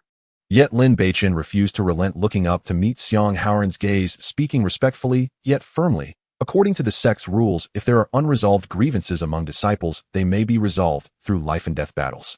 Even servant disciples have the right to challenge. Xiang Haoran's brow furrowed slightly as he said in a deep voice, since you insist on this, I will not prevent it. But before the life and death battle, no one is allowed to seek trouble privately, or otherwise they will be dealt with according to sect rules. The disciple understands. Lin Beichen bowed in reply. You little brat, just wait. Enjoy your last days. Li Yaoshan's face turned ashen, throwing down a harsh word before turning to leave in a huff. Today's events were a profound humiliation for him. Not only had he failed to teach a servant a lesson, but he had also been forced to accept a life and death battle, which if word got out would surely make him a laughingstock. He silently vowed that on the life and death platform a month later, he would make Lin Beichen pay a bloody price to wash away today's disgrace. Seeing Li Yaotian leave, Fat Tiger dared not linger, scrambling away as well. The surrounding servant disciples looked at Lin Beichen, their eyes filled with awe. No one expected that a newly joined servant disciple would dare to challenge an inner sect disciple to a life and death battle, which was simply unbelievable. Little fellow, do you truly believe you can defeat him on the life and death platform? Xiang Haoran looked at Lin Beichen with a hint of curiosity on his face, but his eyes harbored a trace of inquiry. Reporting to the elder, since I dare to initiate a life and death battle, I naturally have complete confidence. Lin Beichen wore a confident smile, his gaze bright and resolute without a hint of falsehood. You seem quite young, yet your combat prowess is so formidable. How could you merely be a servant disciple? Xiang Haoran raised an eyebrow, his face full of confusion. It's quite unfortunate. The sect's testing stone is too crude to reveal my true talent, so I can only temporarily settle as a servant disciple. Lin Beichen shrugged, his tone tinged with helplessness. It's impossible. Xiang Haoran shook his head resolutely. Our Qin Yun sect's testing stone is a top-tier spiritual object. How could it be wrong? What grade of spiritual root do you possess? When I was tested, that broken stone showed no reaction at all. Elder Nangong said, I have no spiritual root. Lin Beichen rubbed his nose, his tone a bit awkward. No spiritual root. Then how do you possess such formidable combat strength? Xiang Haoran furrowed his brows tightly, murmuring to himself, could it be that the testing stone really has a problem? His gaze towards Lin Beichen grew increasingly complex, as if reassessing the young man before him. It must be an issue with the testing stone. Lin Beichen couldn't help but chuckle, his tone infused with youthful arrogance. I bear the potential of an emperor. How could I lack a spiritual root? Forget it. Regardless of whether you have a spiritual root or not, as long as you can break through to the spirit transformation stage, you can still enter the inner sect and perhaps even have the chance to be accepted as a direct disciple by an elder. Xiang Haoran patted his shoulder, his tone filled with expectation. Train hard. I want to see how far you can go in the future. With that, he swayed and transformed into a streak of light, vanishing in an instant from the servant-disciple courtyard skyline. Lin Beichen watched the direction he left, turned, and returned once more to the cave by the cliff, calming his mind to continue his cultivation. The news of him challenging Li Yaotian to a life and death battle spread like wings, instantly reaching both the outer and inner sects. Once the news broke, it stirred a tremendous uproar throughout the entire Qingyun sect. A nameless servant disciple daring to challenge the well-known Li Yaotian of the inner sect was simply unbelievable. In the Qingyun sect, a classical tower stood amidst the clouds with flying eaves and gracefully curved corners, exuding an ancient and solemn grandeur. Sect master, this kid is indeed not simple. Xiang Haoran stood at the foot of the stairs, respectfully reporting. With cultivation at the 6th level of the gathering spirit stage, he can withstand the 2nd level of the spirit transformation stage. Li Yaotian. His agility and resilience far surpass those of cultivators at the same level. His talent is far beyond that. A voice chimed in, soft, yet carrying an undeniable authority. The speaker was an elegantly poised woman clad in a simple white long dress, her beauty captivating, exuding an aura of unparalleled grace. This woman was none other than Mu Jinyue, the sect master of the Qingyun sect. If Lin Beichen were present, he would be utterly speechless with astonishment. For this stunning sect master was the mysterious woman he had encountered in the Hanyue mountain range. According to my subordinate's investigation, he was brought back from the Hanyue Empire by elders Nangong Wan and Qin Feng. Xiang Haoran continued. When tested for talent, it showed no spiritual root, but due to the repeated pleas of Elder Qin Feng's disciple Su Qingxue, he was exceptionally accepted as a servant disciple. No spiritual root. Mu Jinyue lightly shook her head, a hint of understanding flashing in her eyes. That's impossible. This child has an extraordinarily special constitution. He is definitely not someone without a spiritual root. On that day of their close encounter, she clearly sensed Lin Beichen's extraordinary constitution, which even allowed her to break through a small realm. Moreover, in just a few months, he has skyrocketed from the Qi refining stage to the 6th level of the gathering spirit stage. Such a terrifying advancement would be utterly absurd if he truly possessed no spiritual root. Sect master, do you know him? Xiang Haoran asked curiously, his heart stirred. Just a brief acquaintance. Mu Jinyue replied lightly, then instructed, while he is in the sect, you should keep an eye on him and do not let him encounter any accidents. If he leaves the sect, there's no need to worry too much. Understood, I will ensure nothing happens to him within the sect. Xiang Haoran respectfully replied. Additionally, Mu Jinyue added, my interest in him must not be known to a third party. Understood. Xiang Haoran bowed again, yet his curiosity about this servant disciple grew even deeper. What extraordinary qualities did Lin Beichen possess to warrant such attention from the sect master? Time flew by and 5 days passed in the blink of an eye. Lin Beichen diligently cultivated in that secluded cave, not only solidifying his recently broken through 6th level of the gathering spirit stage, but his inner spiritual power also became increasingly rich and refined. On that morning, he left the cave and headed directly toward the task hall. He planned to take on a few tasks. This would allow him to earn contribution points to exchange for resources and also hone his practical combat skills. With 25 days remaining until his life and death battle with Li Yaotian, he must seize every moment to enhance his strength. Only by demonstrating sufficient shocking power on the life and death platform could he truly attract the attention of the sect's higher-ups. As soon as Lin Beichen stepped into the task hall, he became the focus of everyone's attention. Why is this servant disciple here at the task hall? Does he want to take on a task? Don't be ridiculous. With his cultivation at the 6th level of the gathering spirit stage, he probably can't even complete the lowest level tasks here. The outer sect disciples whispered among themselves, their eyes full of unabashed ridicule as they looked at Lin Beichen. Most of the tasks in the task hall are dangerous, and even the lowest level tasks require a cultivation of at least the 8th level of the gathering spirit stage. A very few new disciples dare to come here, let alone a servant. Lin Beichen paid no heed to these discussions, walking straight to the task wall, his gaze sweeping over a row of task plaques, ultimately canceling a few moderately difficult outer sect tasks. He took the task plaque to the registration desk, where an elderly man with white hair and beard was in charge, and it was none other than the task hall elder Shangwan Hai. Little fellow, are you a servant disciple? Shangwan Hai raised his eyes to assess Lin Beichen, revealing a hint of surprise. It is rare to see a servant disciple coming to the task hall for outer sect tasks. Reporting to the elder, I am Lin Beichen, indeed a servant disciple. Lin Beichen replied humbly. It's not uncommon for servant disciples to take on tasks. Shangwan Hai stroked his beard, his tone carrying a hint of kind advice. But your cultivation is still shallow. The difficulty of these tasks is not low, I'm afraid. Elder, rest assured, since I dare to take on the task, I naturally have the confidence to complete it. Lin Beichen flashed a confident smile. If the elder does not believe me, you may test me. Oh, Shangwan Hai became interested, nodding. Then I shall test you. With that, he raised his hand and gently waved, sending forth a force that seemed gentle, yet contained immense power, silently crashing towards Lin Beichen. This force was expertly controlled, sufficient to probe a cultivator's true foundation without causing harm. Lin Beichen's heart tightened. He dared not be negligent, immediately circulating his inner spiritual power to form an invisible barrier in front of him. Bang! The energy collided with the barrier, producing a muffled sound. Lin Beichen's body trembled slightly, but he quickly steadied himself while the force dissipated in an instant. Good lad. Shangguan Hai's eyes flashed with surprise, then he stroked his beard and laughed. Your inner spiritual power is so refined and strong. No wonder you have the confidence to take on these tasks. Since you have this strength, I will not make it difficult for you. Saying this, he skillfully registered the task information and handed the plaque engraved with task details to Lin Beichen. Thank you, Elder. Lin Beichen clasped his hands in salute and turned to leave the task hall. This kid is rather interesting. Shangguan Hai watched his retreating figure, stroking his beard as he muttered to himself, his eyes filled with anticipation. It seems our Qingyun sect is about to produce an incredible prodigy. As Lin Beichen just exited the task hall, a cold female voice came from diagonally behind. Oh, isn't this Lin Beichen? What is a servant disciple like you doing at the task hall? A girl in a fiery red long dress was seen walking towards him. Her appearance was delicate, her face bearing an inherent pride. This girl was indeed Princess Zhou Ningbing of the Dongling Empire. Beside her was a young man with an extraordinary bearing and a cold demeanor. This person was none other than the inner sect disciple Huigang. Lin Beichen, you are merely a servant disciple. Have you even considered your own worth to dare come to the mission point to accept a task? Zhou Ningbing crossed her arms, her face filled with mockery and disdain, striding with an arrogant pace to stand in front of Lin Beichen, her tone laced with contempt. Lin Beichen's brows slightly furrowed, a flicker of disgust flashing in his eyes, yet he did not retaliate immediately. He simply shot her a cold glance and intended to bypass her. Regardless, she is still an inner disciple. Provoking her rashly is not a wise choice. Stop. Did this princess allow you to leave? Zhou Ningbing snorted coldly, her graceful figure swiftly flashing, instantly blocking Lin Beichen's path. Zhou Ningbing, what exactly do you want? Lin Beichen suppressed the anger within his gaze icy as he stared at Zhou Ningbing. If it weren't for the Qingyun sect being present, he would have already dealt with this woman.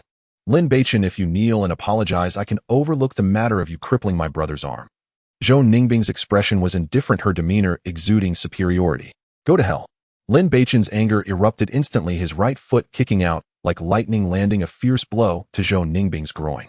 The kick was swift and brutal. Zhou Ningbing barely had time to react before she felt a sharp pain below her body, flying backward.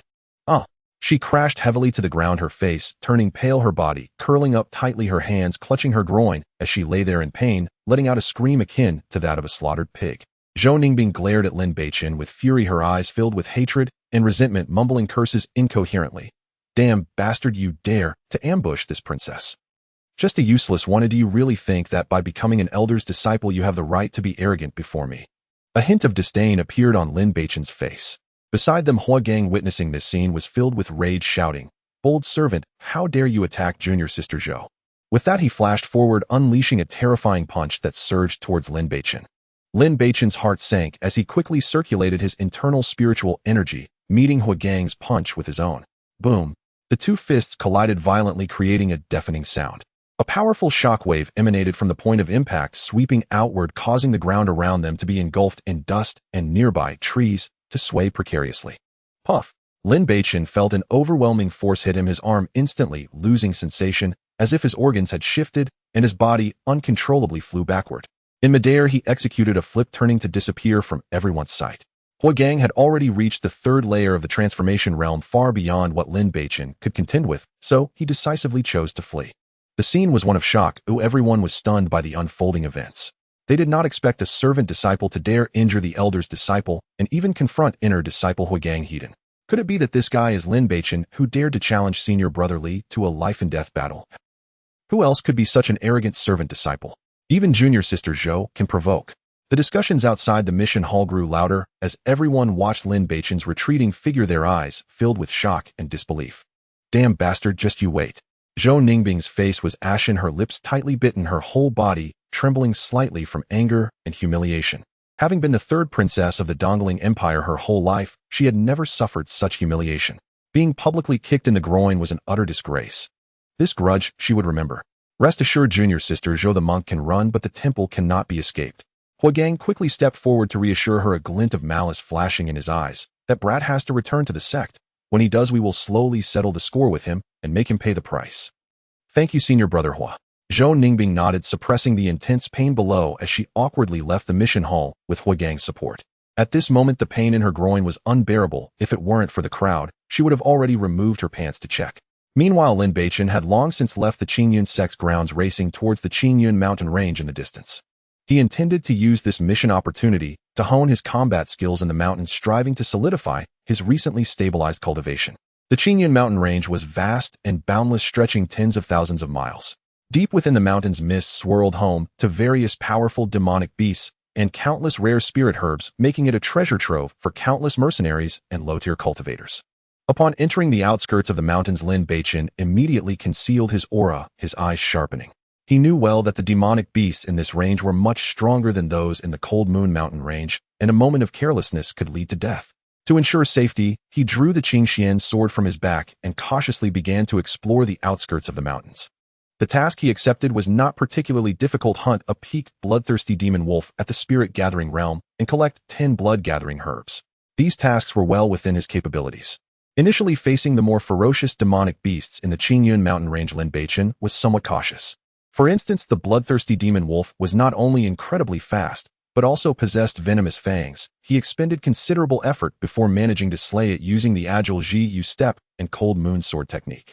However, as the battles continued, he gradually adapted to the rhythm of the mountains. When encountering demonic beasts of similar strength, he would decisively draw his sword and fight with all his might. Should he encounter beasts that clearly surpassed his abilities, he would immediately employ his movement technique to escape. Cultivation is akin to rowing upstream. One either advances or retreats.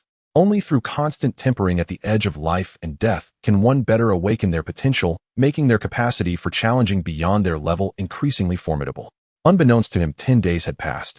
After this tendery ordeal of life and death, Lin Beichen's aura had grown more profound and solid, his gaze increasingly sharp and deep. The sword techniques and movement techniques that had once been slightly clumsy became increasingly fluid through countless actual battles. His cultivation had been thoroughly honed, and he was just a step away from breaking through to the 7th layer of the spirit-gathering realm. He wore an expression of barely concealed excitement. The potential of this body seemed even more astonishing than he had imagined. Especially during prolonged battles, the chaotic energy within him became more active, not only greatly enhancing his recovery speed, but also subtly nourishing his meridians in the heat of battle, steadily improving both his endurance and explosive power.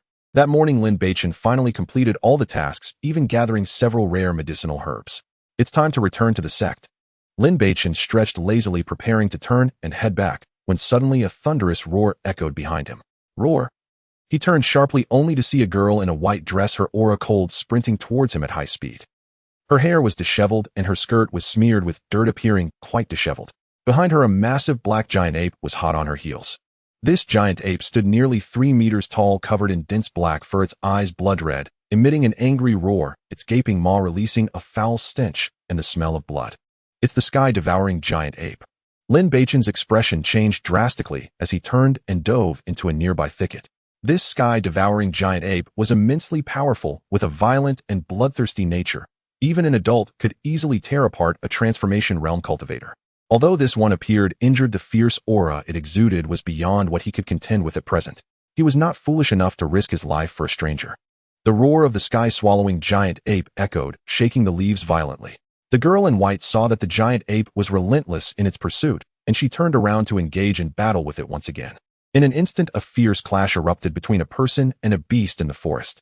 The giant ape's fists fell like hammers, each strike carrying the force to shatter mountains and split stones, uprooting trees around it, and sending broken branches and leaves flying everywhere. The figure of the girl in white danced like willow catkins in the wind, dodging in the gaps of the giant ape's attacks. Her sword unleashed sharp waves of sword energy, yet it was always difficult to inflict a fatal wound on the giant ape. Lin Beichen did not flee far, but instead hid quietly in the shadows, concealed by the dense branches, and leaves his gaze fixed intently on the battlefield. He noticed a deep wound on the giant ape's abdomen, visible down to the bone, with blood continuously oozing out. Clearly, it had been injured beforehand, presenting a potential opportunity. If he could launch a surprise attack from the shadows, there might be a chance to kill it. Lin Beichen licked his lip, a glint of greed flashing in his eyes. The sky-swallowing giant ape was a treasure trove. Its fur could be made into defensive armor, its bones could be refined into weapons, and the demon core within it was worth its weight in gold, enough to exchange for a wealth of cultivation resources. As for saving the person, that was merely a secondary concern. The situation on the battlefield grew increasingly dire. Though the giant ape was severely injured, its ferocity remained undiminished. Each swing of its tree trunk-like arms generated howling winds, forcing the girl in white into perilous situations. She had already sustained multiple injuries. Her once pristine white dress was stained with blood. Her movements gradually became sluggish, and her breathing grew increasingly rapid, clearly nearing her limit. Suddenly, the giant ape seized an opening, leaping into the air with its massive body. Its fist the size of a cooking pot carried a devastating momentum as it smashed down toward the chest of the girl in white. The girl in white's pupils constricted, and she swung her sword with all her might to block it, but was jolted to the point where her arm went numb, nearly losing her grip on the sword, and her body fell heavily to the ground like a kite, with a severed string spewing out a mouthful of blood. The giant ape opened its huge mouth, revealing its gleaming fangs, and a foul stench rushed toward her as it lunged for the girl's neck. The girl in white closed her eyes in despair, having given up on struggling. Just at that critical moment, Lin Beichen moved. Like a bolt of black lightning, he shot out from the shadows, his Qingxian sword emitting a sharp, whistling sound as it pierced directly toward the back of the sky-swallowing giant ape. The giant ape sensed the threat behind it, and abruptly turned around, its massive palm bearing a fierce wind as it swiped at Lin Beichen. Lin Beichen was already prepared. He executed the moon-pursuing step to its fullest, his figure flashing like a phantom to the side, narrowly dodging this deadly strike. At the same time, he flicked his wrist, and the Qingxian sword traced a graceful arc, leaving a deep wound on the giant ape's robust arm. The giant ape let out a furious roar, turning to pounce at Lin Beichen. Lin Beichen was not to be outdone. He swung his sword to meet it. He was well aware that now that he had made his move, there was no turning back. However, at that moment, the girl in white who had been lying on the ground transformed into a fleeting shadow, and without looking back sped away into the distance, vanishing into the depths of the dense forest. Lin Beichen's heart surged with rage. He had thought the girl would fight alongside him, but to his surprise, she turned out to be a coward who ran away to save herself. At that moment, the sky-swallowing giant ape was thoroughly enraged, perceiving Lin Beichen as an enemy allied with that girl, and it roared as it launched a relentless assault, showing no intention of pursuing her. Lin Beichen did not dare to be careless. He swiftly executed the moon-pursuing step, skillfully weaving around the giant ape, while continuously looking for its flaws. This battle was extraordinarily brutal. Although the giant ape was gravely injured, its cultivation reached the second layer of the spirit transformation realm, far surpassing Lin Beichen. Each collision sent Lin Beichen's blood surging, and his arms grew numb. He could only rely on his exquisite agility and tenacious resilience to keep up with the giant ape. In the blink of an eye, they had battled for hundreds of rounds. Lin Beichen had sustained several wounds and blood was trickling from the corner of his mouth, yet his gaze grew sharper. Finally, in a moment, when the giant ape swung its fist, Lin Beichen seized the fleeting opportunity. He suddenly crouched down, dodging the giant ape's fist, and the Qingxian sword struck like a venomous snake emerging from its hole, accurately piercing the giant ape's eye. The giant ape let out a heart-wrenching scream. Its massive body shook violently, causing its assault to falter. How could Lin Beichen let this opportunity slip away?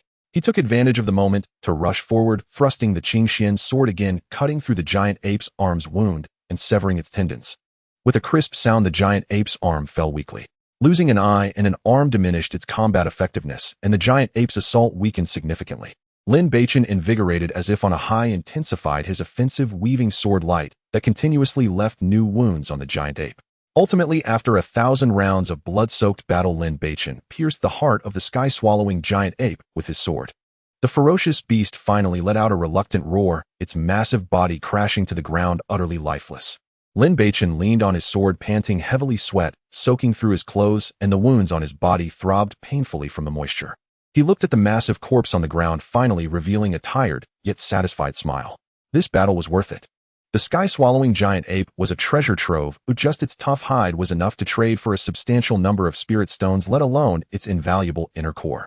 Lin Beichen swallowed a healing pill, took a moment to recuperate, and then, enduring the pain, walked to the giant ape's corpse, preparing to collect this hard-won loot. Just then a cold female voice suddenly rang out, commanding and unmistakable. "Kid, I injured this sky-swallowing giant ape first. You can have the corpse, but the inner core must be handed over to me." Lin Beichen looked up and saw the girl in white who had fled earlier had returned at some point, her sword pointed at him, her beautiful eyes filled with icy coldness. "You shameless woman. If I hadn't intervened, you'd be the giant ape's dung by now. How dare you come back to demand the inner core?" Lin Beichen cast her a cold glance, too lazy to engage in further conversation, and with a thought he stored the sky-swallowing giant ape's corpse into his Hongming space. "You..." The girl in white's face turned green with anger. "Kid, you must be a disciple of the Qingyan sect, right? I advise you to obediently hand over the inner core of the sky-swallowing giant ape, or don't blame me for being rude. Rude? Lin Beichen sneered as if he had heard a joke, a savage smile appearing on his face. I suggest you put away your sword, or don't blame me for being ruthless. This woman was not only cowardly, but also shameless, completely shattering his perception. Looking for death. The girl in white roared, unable to suppress her fury any longer, and swung her sword to attack Lin Beichen. You ignorant woman. If I don't cripple you today, I won't share your surname. Lin Beichen was completely enraged, a glint of malice flashing in his eyes as he raised his sword to meet her. He had never been one to show mercy, whether beautiful or ugly. Anyone who dared to provoke him would pay a painful price. In an instant, two figures once again engaged in fierce combat amidst the woods. Sharp sword energies crisscrossed, rampaging through the forest, causing countless towering ancient trees to crash down, making the scene even more intense than the battle with the giant ape. In the blink of an eye, both sides had fought for dozens of rounds. Due to their injuries, neither could gain the upper hand. The white-clad girl had clearly reached the second layer of the transformation realm, yet due to her severe injuries from the giant ape, she was much worse off than Lin Beichen, unable to take him down. Lin Beichen had just fought a desperate battle against the devourer giant ape, exhausting much of his internal energy and sustaining numerous injuries, making victory a difficult task. This battle could be said to be the most brutal fight Lin Beichen had faced since his reincarnation. Both were fighting for their lives, blood splattered with every clash of swords, neither willing to yield an inch. Half an hour had passed. The high-intensity battle had long since drained both of their strengths. Lin Beichen and the white-clad girl were both panting, drenched in sweat, and every movement felt extraordinarily heavy. At that moment, Lin Beichen seized the opportunity when the girl was exhausted, lunging forward with a palm enveloped in a fierce gust of wind, striking hard at her chest. The girl reacted swiftly, using the momentum of her retreat to kick towards Lin Beichen's abdomen, seemingly intent on mutually assured destruction. The two dull thuds echoed almost simultaneously. Lin Beichen felt a sharp pain in his abdomen, his body uncontrollably flying backward, crashing heavily into a large tree. A sweet taste surged in his throat, nearly causing him to spit blood. The white-clad girl was also jolted back by the force, staggering, her chest heaving as her complexion turned pale as paper, collapsing to the ground. Both had lost the strength to continue fighting, slumped on the ground, gazes locked in a fierce glare filled with unwillingness and resentment. Damn woman, weren't you quite arrogant just now? Come again. Lin Beichen wiped the blood from the corner of his mouth, his tone laced with provocation. Damn brat, I've remembered you. The white-clad girl gritted her teeth, her chest violently rising and falling. She simply couldn't comprehend how a mere servant at the sixth layer of the concentration realm could possess such formidable combat prowess. Don't rush today, it'll make you remember for a lifetime. Lin Beichen's eyes flashed with a hint of ruthlessness as he struggled to rise, stepping closer to the girl. He hadn't forgotten his father's admonition. If he struck, he must leave no future troubles. The girl had clearly developed a deep hatred for him. If he let her go today, he would surely face extreme retaliation in the future. Only by thoroughly resolving this matter could he eliminate future risks. Damn brat, don't do anything reckless. The girl's face finally revealed a hint of fear as Lin Beichen advanced relentlessly. Her entire body felt as if it were falling apart, every movement sending sharp pain coursing through her, leaving her with no means to resist. Today you'll taste what despair truly is. Lin Beichen pulled out a healing pill from his pocket and swallowed it. The pill melted in his mouth, a warm current instantly spreading throughout his body, slightly easing his injuries. He ripped off his shirt, revealing a well-defined chest, pointing his sword straight at the white-clad girl. I am an inner sect disciple. If you dare to harm me, the sect will not spare you, and you will die a miserable death.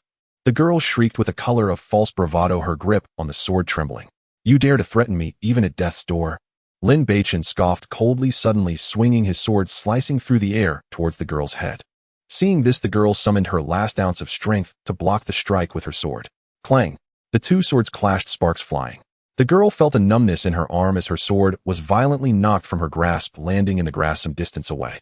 Lin Beichen was also forced back a few steps from the recoil, his arm aching, but he showed no sign of stopping, lunging at the girl once more. Looking into Lin Beichen's eyes filled with killing intent, the girl's face was finally etched with despair, and she instinctively shut her eyes. What audacity to harm the sister of Dongfang Han. At that critical moment, a cold and piercing voice thundered through the air. A tall figure as swift as lightning rushed in from afar, stirring up a whirlwind and appearing at the edge of the battlefield in an instant. What terrible luck! Lin Beichen's heart tightened, but his movements did not slow. He abruptly changed direction, gripping the girl's neck, pressing his sword firmly against her throat, creating a standoff. Brother, save me. The girl was terrified, her exquisite face turning pale as paper, her body trembling violently from extreme fear. Brat, let my sister go, and I will leave you with a whole corpse. Dongfang Han's gaze was sharp as a knife, emanating a powerful aura of the pinnacle of the transformation realm that sent chills down one's spine. You want me to let her go? Kneel down immediately. Otherwise I'll perish alongside her. Lin Beichen's eyes were fierce as he pressed the sword slightly, instantly breaking the skin on the girl's neck. A streak of bright red blood immediately seeped out, staining her pristine collar. The girl felt the sharp pain and the cold, killing intent at her neck, tears streaming down her face in fright. It was the first time she had felt the breath of death in her life. This deep-rooted fear made her feel weak all over. Brat, don't do anything reckless. Dongfang Han's footsteps suddenly halted, his voice carrying a barely perceptible tremor. He hadn't expected this brat to be so audacious, not only daring to harm his sister, but also using her to threaten him. Stop wasting time. Kneel down immediately and hand over your storage bag, or otherwise I will kill her right now. Lin Beichen gritted his teeth, positioning the girl in front of him to shield her from Dongfang Han's murderous intent. Are you a disciple of the Qingyun sect? Slaughtering fellow sect members is a serious crime. Don't you fear the sect's punishment? Dongfang Han suppressed his anger, his gaze locked on Lin Beichen. Who told you I am a disciple of the Qingyun sect? Is this Qingyun mountain range your family's property? Lin Beichen scoffed, deliberately putting on an arrogant facade as a rogue cultivator. You are a rogue cultivator. Dongfang Han's brows furrowed tightly, a sense of dread creeping into his heart. If he were a disciple of the Qingyun sect, he might still consider the sect's rules, but rogue cultivators were known for their lawlessness. They would do anything to survive, and he truly didn't dare to take that gamble. Stop talking nonsense with me. Hand over your storage ring and storage bag, or I will send her on her way right now. No, don't harm my sister. They'll give you the storage ring. Dongfang Han panicked, completely hastily removing the storage ring from his finger and tossing it towards Lin Beichen. He had only this one sister. If anything happened to her, how could he face their parents in the afterlife? Lin Beichen reached out with his left hand, securely catching the storage ring, and without a second thought, placed it into the chaos space, coldly saying, Now retreat 1 kilometer, and I will immediately release your sister. Otherwise don't blame me for being rude. Brat, you'd better not play any tricks, or I will make you regret coming to this world. Dongfang Han stared fiercely at Lin Beichen, his eyes filled with humiliation and rage. Killing her will bring me no benefit. Lin Beichen's tone turned icy. You have no choice now. Either watch me perish alongside your sister, or obediently retreat. He was also extremely anxious. Dongfang Han's strength was far above his own, and without the girl as a hostage he would have had no chance to resist. The urgent task was to force the opponent to retreat to a safe distance, then take the opportunity to hide in the Hongmeng space, which was his only chance of survival. Brat, you better keep your word. Otherwise, even if you escape to the ends of the earth, I will make sure to tear your body apart. Dongfang Han gritted his teeth, ultimately choosing to retreat. He couldn't take the risk. His sister's life was more important than anything else. I'm sorry I was wrong. Please don't kill me. The girl finally broke down, crying and pleading, her face drenched in tears and fear. When you snatched my loot earlier, did you ever think there would be a day like this? Lin Beichen snorted coldly. Today I will spare your life. If you dare to provoke me again, I will make you regret coming to this world. After saying this, he slapped the girl across the face. Smack! A crisp slap echoed, and the girl let out a painful cry, knocked back and falling unconscious to the ground. Taking advantage of this moment, Lin Beichen turned and dashed into the dense woods without looking back. You little bastard, you're asking for death. Dongfang Han roared as he chased after him like lightning. Lin Beichen pushed his speed to the limit, desperately fleeing behind the cover of the trees. Soon behind a very concealed thicket, he activated the Hongmeng ring without hesitation, and his figure instantly disappeared from the spot, entering the Hongmeng space. At the moment Lin Beichen vanished, Dongfang Han's figure swept past the nearby bushes like a flash of lightning. Where is he? Dongfang Han looked around but failed to catch even a hint of breath and could only reluctantly stop. He had intended to continue the pursuit, but upon thinking of his sister who had collapsed and was seriously injured, he realized the dire consequences if she were left alone to encounter a beast. Ultimately, he had to turn back.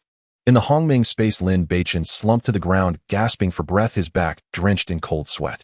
The scene just now had been extremely perilous. The reason he did not kill that girl was that he calculated Dongfang Han would be too cautious and would not dare to pursue relentlessly. If he truly killed her with Dongfang Han's temperament, he would undoubtedly chase him down recklessly. If the opponent discovered the Hongmeng ring, the consequences would be unimaginable. Brother, I must kill that bastard. The girl in white, Dongfang Yin, bit her lip tightly, her gums almost bleeding, her eyes filled with venomous resentment, and the wound on her neck still throbbed painfully. Yinner, don't worry. Dongfang Han hurriedly made his way toward the Qingyun sect, soothing her in a deep voice. I will definitely find that kid and let you vent your anger. Thinking of his sister's injuries as well as the storage ring that had been extorted from him, anger surged in his heart like a raging fire. The storage ring contained not only the cultivation resources he had accumulated over the years, but also a spirit-transforming holy fruit that he had planned to keep for his sister. That guy is young, yet his combat power is outrageous. He must be a disciple of our Qingyun sect. Dongfang Yin spoke with certainty, her eyes flashing with a glint of ferocity. Dongfang Han nodded, his gaze dark and sinister. Once we return, we will investigate thoroughly. As long as he is truly a disciple of the Qingyun sect, I will definitely find him. Then he carried his sister and sped away, quickly vanishing into the forest. Hidden in the Hongming space, Lin Beichen only let out a long sigh of relief after sensing that Dongfang Han's aura had faded, his back already soaked in cold sweat. He sat cross-legged and immediately began to circulate his techniques to heal his injuries. That battle had been extremely brutal, and his inner strength was nearly exhausted, with multiple injuries to his meridians and several deep wounds visible to the bone. Strangely, however, this intense battle filled him with an unprecedented sense of fulfillment, pushing his body's potential to its limits. With the aid of the healing elixir, Lin Beichen fully operated the Hongmeng sacred art, and miraculously within just one day his injuries healed completely, even his aura becoming more stable than before. After leaving the Hongmeng space, Lin Beichen carefully discerned the direction and headed toward the Qingyun sect. Although he felt some apprehension about the threat from the Dongfang siblings, he was not overly worried. As a super sect in the northern region, the Qingyun sect had tens of thousands of outer disciples and thousands of servant disciples. As long as he acted discreetly, it would not be easy for them to find him. After half a day's journey, the familiar mountain gate finally came into view. Lin Beichen blended in with the passing disciples and quietly returned to the Qingyun sect. As he entered the mission hall again, he instantly attracted everyone's attention. Look, it's that super servant Lin Beichen. Is he really Lin Beichen? He doesn't seem that special. Why are there rumors about him everywhere? A new outer disciple asked curiously. Don't underestimate him. Someone immediately retorted beside him with a tone of awe. Though this guy's cultivation is only at the concentrating spirit realm, his combat power is outrageous. It's said that he broke one of Xiao Yuchan's arms and even dared to challenge Li Yaotian to a life-and-death battle. Is that true? How could a servant disciple possibly be a match for an inner disciple? I initially thought it was a rumor, but not long ago at the mission point I saw him withstand a palm strike from senior brother Huigang and remained completely unharmed. This level of combat power is just too abnormal. How can he still be called a servant disciple? Whispers surged like a tide, and the gazes directed at Lin Beichen were akin to looking at a monster filled with curiosity, reverence, and a hint of malice. Lin Beichen ignored these gazes and walked straight to the registration desk, presenting the proof and rewards for completing this mission. Dozens of beast corpses along with some herbs he had collected. Elder Shengwan Hai, after counting, flashed a hint of surprise in his eyes and nodded slightly. Good lad, not only did you exceed the task, but you also hunted so many beasts and collected plenty of rare herbs. In the Qingyun sect, the pelts, bones, and claws of beasts are all precious materials. When disciples submit them, they can exchange for corresponding contribution points. Rare herbs are essential for alchemy and artifact forging and are even more valuable. However, Lin Beichen did not present the inner core of the celestial devourer giant ape. He discovered that this inner core contained extremely violent energy and planned to attempt refining it himself to see if he could break through his cultivation. Quickly after Elder Shengwan Hai completed the calculations, he handed Lin Beichen a crystal marked with the Qingyun sect insignia, saying, "Inside is your reward for this mission, along with the contribution points from the beasts and herbs totaling 20,000 points." Thank you, Elder. Lin Beichen took the crystal, feeling the fluctuation of contribution points inside, and a smile appeared on his face. With these contribution points, he could exchange for the materials to refine concentrating spirit pills. He turned and left the mission hall, heading straight to the Spirit Herb Pavilion. The Spirit Herb Pavilion is a place specifically for Qingyun sect disciples to exchange herbs, divided into 3 levels: the first level for common herbs, the second for rare spirit grasses, and the third for legendary treasures, each level guarded and heavily fortified. Lin Beichen currently only had 20,000 contribution points, so the herbs he could exchange were limited. After carefully selecting, he ultimately exchanged 10,000 contribution points for 5 sets of materials to refine concentrating spirit pills, and the remainder for some basic materials to refine detoxification pills, healing pills, and chi recovery pills. Although he only had 5 sets of concentrating spirit pill materials, it was sufficient for him to sustain his cultivation for a while. Returning to the servant courtyard, Lin Beichen spotted Zhao Feng squatting by the enclosure where the beasts were kept, feeding them, while secretly rubbing his swollen and bruised cheek. "Senior brother Lin, you're finally back." Zhao Feng's eyes lit up upon seeing Lin Beichen, and he quickly stood up to welcome him. "What happened to your face?" Lin Beichen's brows immediately furrowed as he hurried over and asked, "Who hit you?" Zhao Feng's face flashed with anger as he quietly replied, "It was Fat Tiger. He said I wasn't allowed to help you feed the beasts. I ignored him and he just attacked me." He paused and quickly added, "But don't worry, I've been taking care of these beasts all along." Lin Beichen felt warmth in his heart and took out a low-grade spirit stone from his pocket, handing it to Zhao Feng. "You've worked hard. Take this spirit stone." "Senior brother Lin, you don't need to. You already gave me one last time." Zhao Feng hurriedly waved his hand, pushing the spirit stone back. "Just take it and don't be polite with me." Lin Beichen insisted, stuffing the spirit stone into his hand, his tone leaving no room for refusal. "I'm going to cultivate now. Oh, I'll deal with that fat bastard later." With that, he turned and walked toward the cliff behind the servant courtyard. The servant courtyard was crowded and chaotic, making it easy to be disturbed during cultivation, even attracting unnecessary trouble. Therefore, he planned to cultivate in the cave from now on. Although the cave by the cliff was simple, it was quiet and safe, making it perfect for cultivation. Arriving at the entrance of the cave, Lin Beichen quickly set up a few warning formations to ensure he could detect anyone approaching, then swiftly entered the Hongming space. He didn't rush to refine pills, but first took out the fist-sized pitch-black inner core of the celestial devourer giant ape. The surface of the inner core was covered with fine patterns faintly surrounded by black mist emanating a chilling energy fluctuation. From Bai Litsang's memories, Lin Beichen knew that his chaos divine body was one of the most powerful physiques in all realms, possessing the ability to absorb energy without limits. No matter what form of energy it was, he could absorb and refine it. This is a perfect opportunity to test the power of the chaos divine body. Lin Beichen took a deep breath, without any hesitation, directly tossed the inner core into his mouth. The inner core melted upon entry, transforming into a torrent of scorching and violent energy that surged into his limbs and bones in an instant. Lin Beichen felt a surge of excruciating pain within him, as if his meridians were about to be torn apart, and he couldn't help but cry out in agony. Veins bulged on his forehead, and he curled up on the ground, his body shaking violently from the extreme pain. Lin Beichen desperately fought against the urge to faint, exerting all his strength to operate the Hongming sacred art, trying to guide the raging energy. Throughout history, no cultivator has dared to directly consume the inner core of a demon beast. The inner core is the source of all the beast's power, containing extremely violent energy imbued with the ferocity of the beast, and a moment of carelessness could lead to an explosive death. Even exceptionally gifted cultivators require special artifacts to slowly absorb and refine it step by step, and would never dare to be as reckless as Lin Beichen. However, relying on his chaotic divine body, Lin Beichen directly swallowed it whole, and now he was bearing the price of that recklessness. The Hongming sacred art operated rapidly, like an invisible vortex, gradually drawing and sorting the violent energy.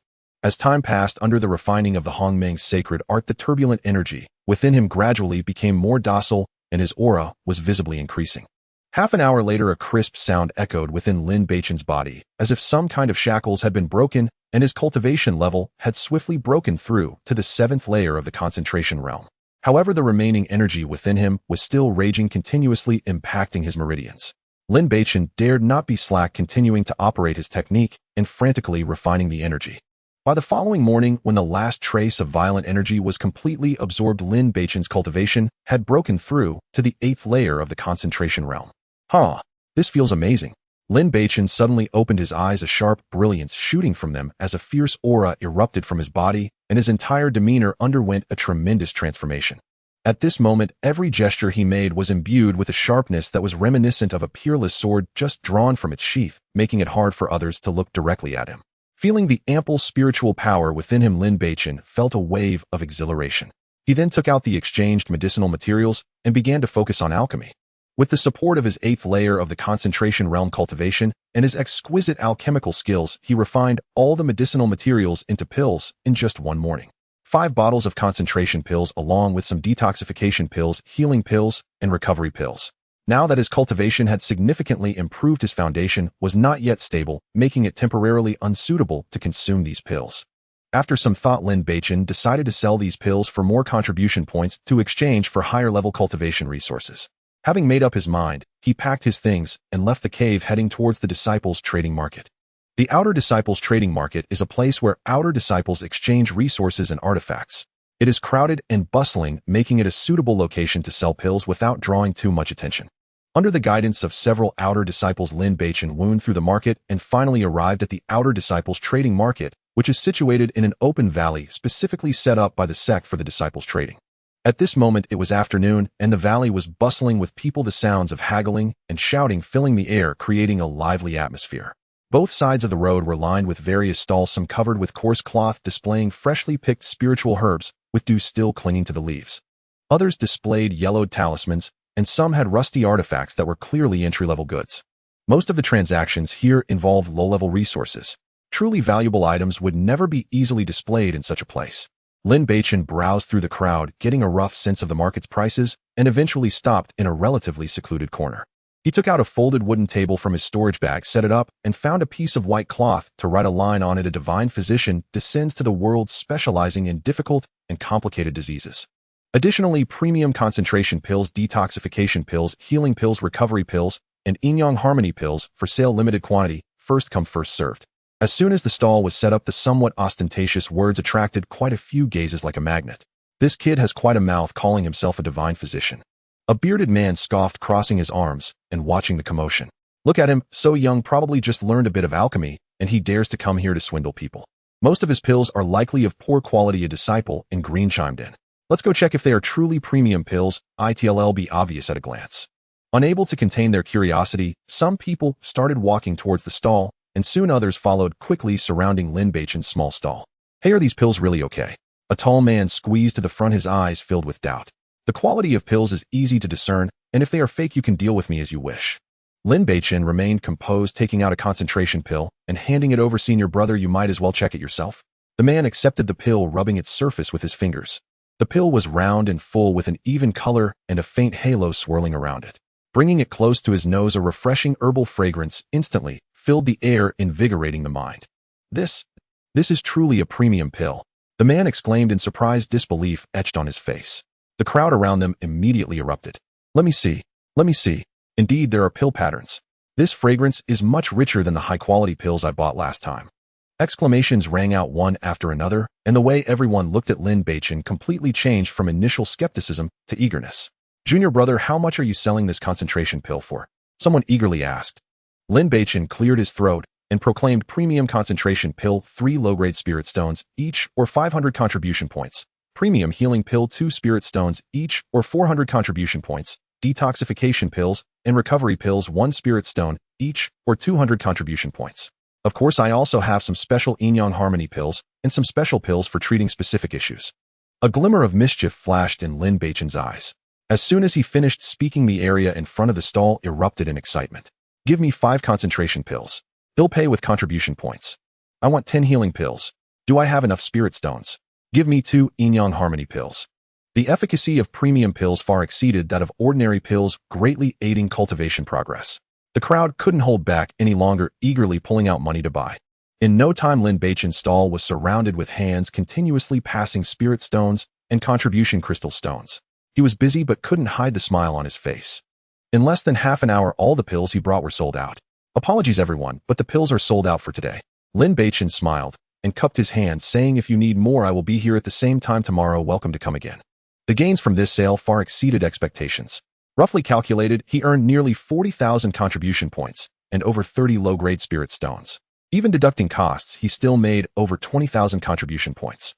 This resource was undoubtedly a timely aid for him, enough to exchange for a large batch of medicinal materials to continue alchemy.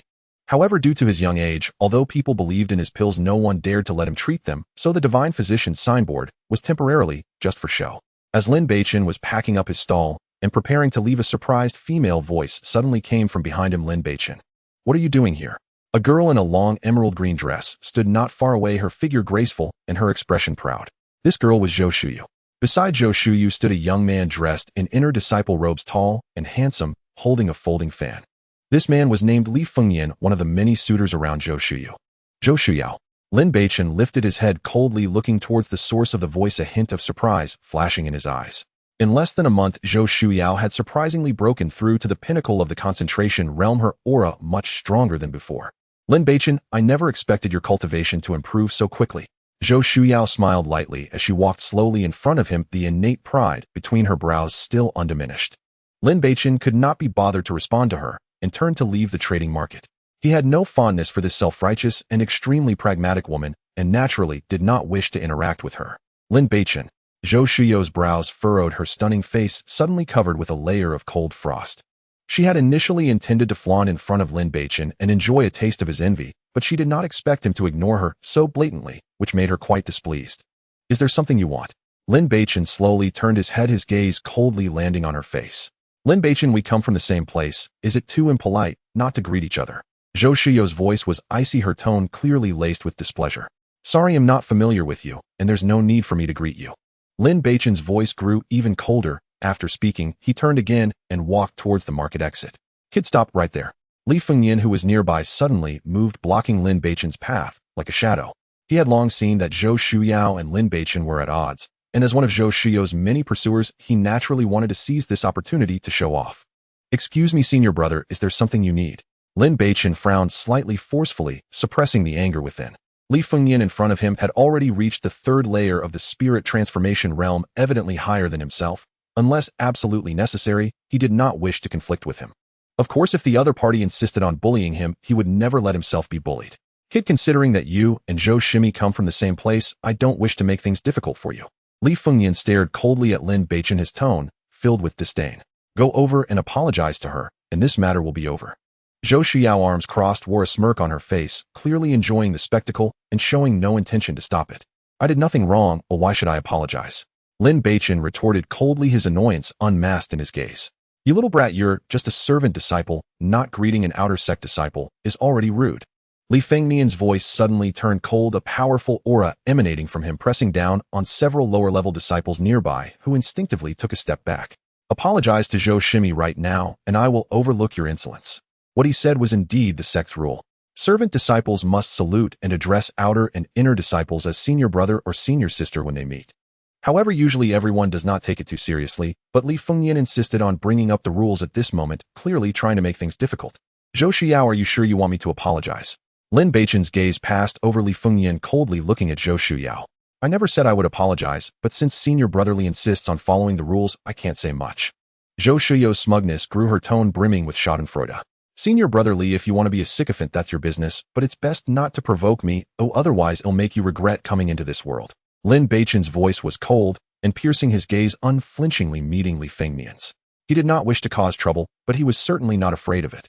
If the other party insisted on provoking him, he would definitely not sit idly by. You're looking for death. Li Fengmian's expression changed dramatically, and he raised his hand to slap Lin Beichen, the wind from the strike fierce. He never expected that a servant disciple at the 8th layer of the concentration realm would dare to publicly provoke him. It was an utter humiliation. Go to hell. Lin Beichen's eyes gleamed with cold light, and he suddenly brandished a long black staff, the sound of air being torn apart as he struck fiercely at Li Fengmian's wrist. He used all his strength in this strike, holding nothing back. Since the other party's cultivation was higher, if he couldn't incapacitate Li Fengmian's arm in one hit, he would have no choice but to flee in disgrace. Fortunately, Li Fengmian had not used all his strength in that slap, clearly underestimating him. This was precisely the best opportunity for his counterattack. Seeing Lin Beichen suddenly strike, a trace of disdain flashed across Li Fengmian's face, secretly increasing his strength. In his view, his 60% strength was enough to send this ignorant brat flying. Bang! The staff and palm collided violently, creating a dull, crisp sound. Crack! A clear sound of bone breaking immediately followed. Li Fengyan felt a piercing pain radiate from his wrist, his originally handsome face instantly twisted in agony, unable to suppress a scream. He could never have imagined that his 60% strength would be easily shattered by the other party, and he even had his wrist broken. They'll teach you to show off. Lin Beichen, taking advantage of his momentum, relentlessly swung the long staff at Li Fengyan, each strike precisely landing on his joints' vulnerable spots. Bang, bang, bang. The dull sounds of strikes rang out continuously, and in just a moment Li Fengyan was left battered and bruised, his limbs broken, lying on the ground like a dead dog, only able to emit painful groans. You little bastard, I'm going to kill you. Li Fengmian's eyes were filled with rage, full of hatred, but he could not even move. You're such a waste. Even in this state, you're still stubborn. Lin Beichen scoffed, seeing the other party still daring to threaten him. He simply pulled down his pants and urinated on his face. I held it for a whole morning, but it's just a gift for you. Having already offended him, there was naturally no need to spare the other party's face. Cough, cough. Li Fengmian's face turned red from the urine, humiliation and indignation written all over his face, but he had no strength to resist. You fool, remember this, if you dare to provoke me again, I'll beat you every time I see you. Lin Beichen pulled up his pants and kicked Li Fengmian away, crashing heavily against a pillar in the market. The outer sect disciples around were all dumbstruck, their faces filled with disbelief. They had seen arrogant ones, but they had never seen such an arrogant servant disciple. Not only had he broken the limbs of a spirit transformation realm senior brother, but he had also publicly humiliated him. It was simply outrageous. Lin Beichen ignored the crowd's astonishment, his fierce gaze turning towards Zhou Shuyao. The source of it all was this woman who had instigated trouble behind the scenes. He naturally could not let her off easily. Lin Beichen, you. What do you want to do?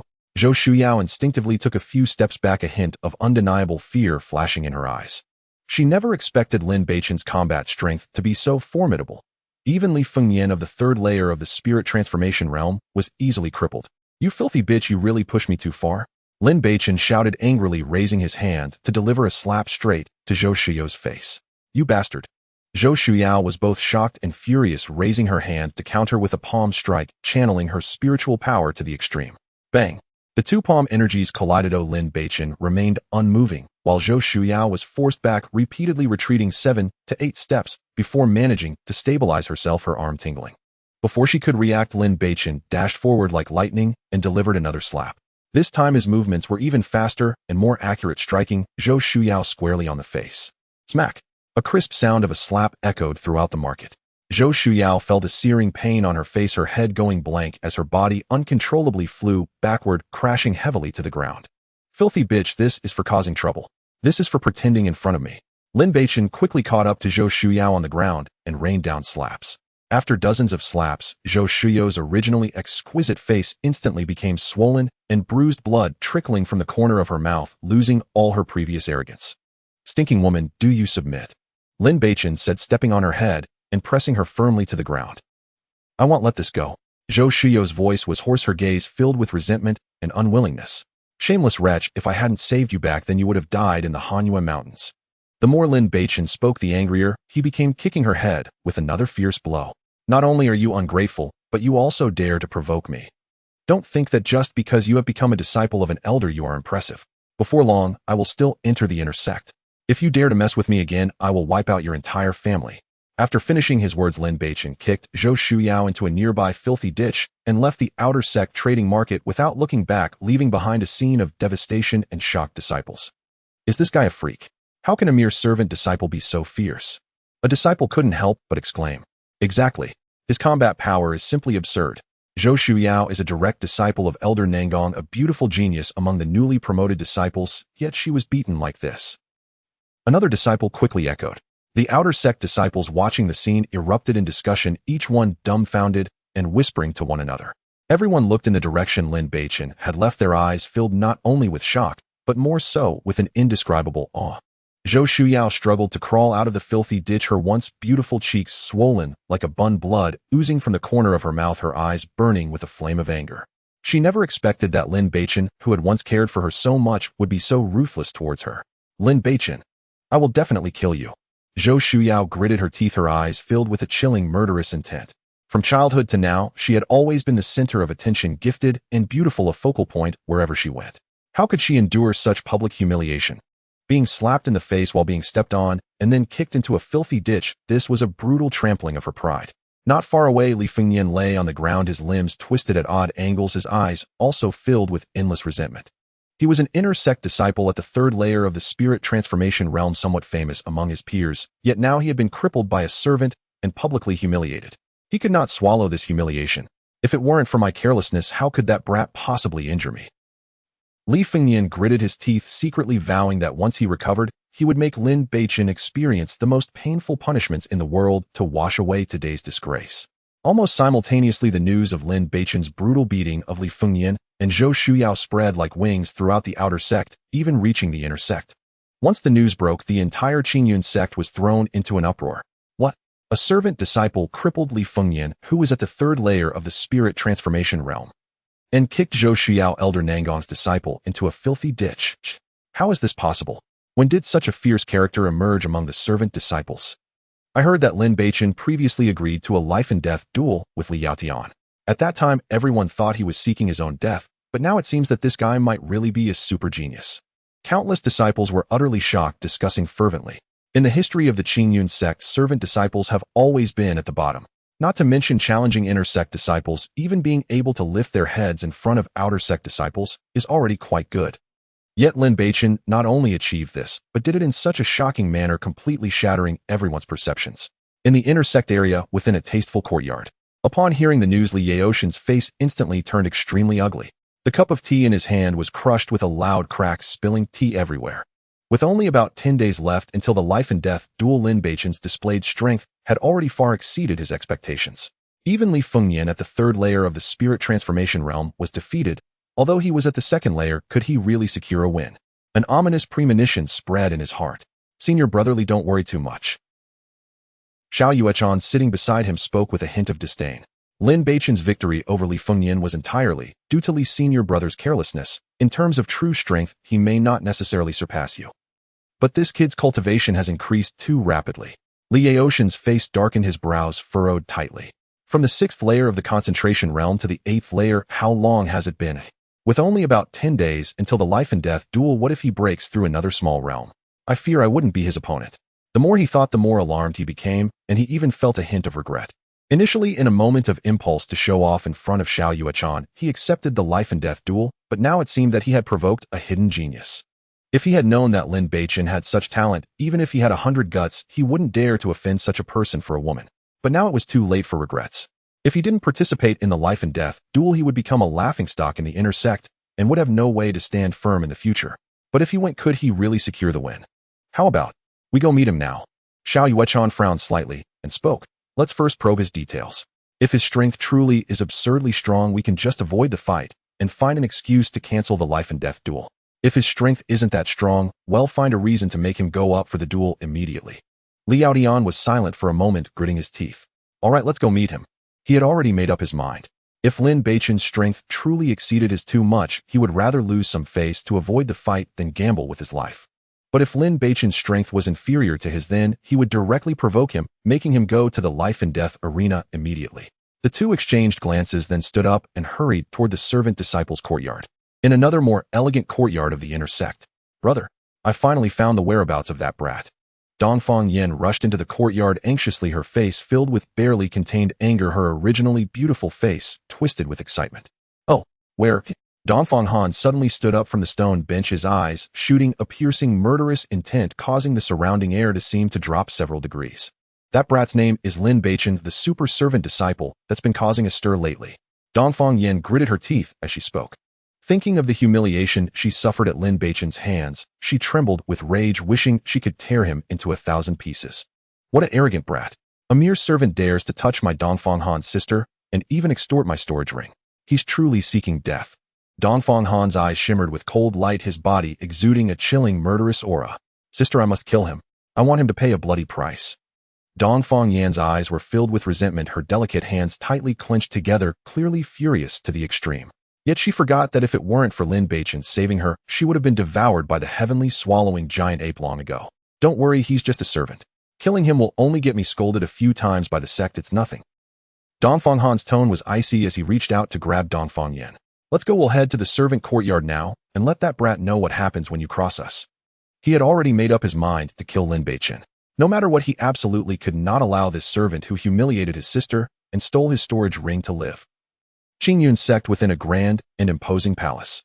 Nan Gongwan sat at the head, gazing at the bruised and filthy Zhou Shuyao. Before her, her brows instantly knitting together, a hint of concern and anger in her tone. Xiao, what happened?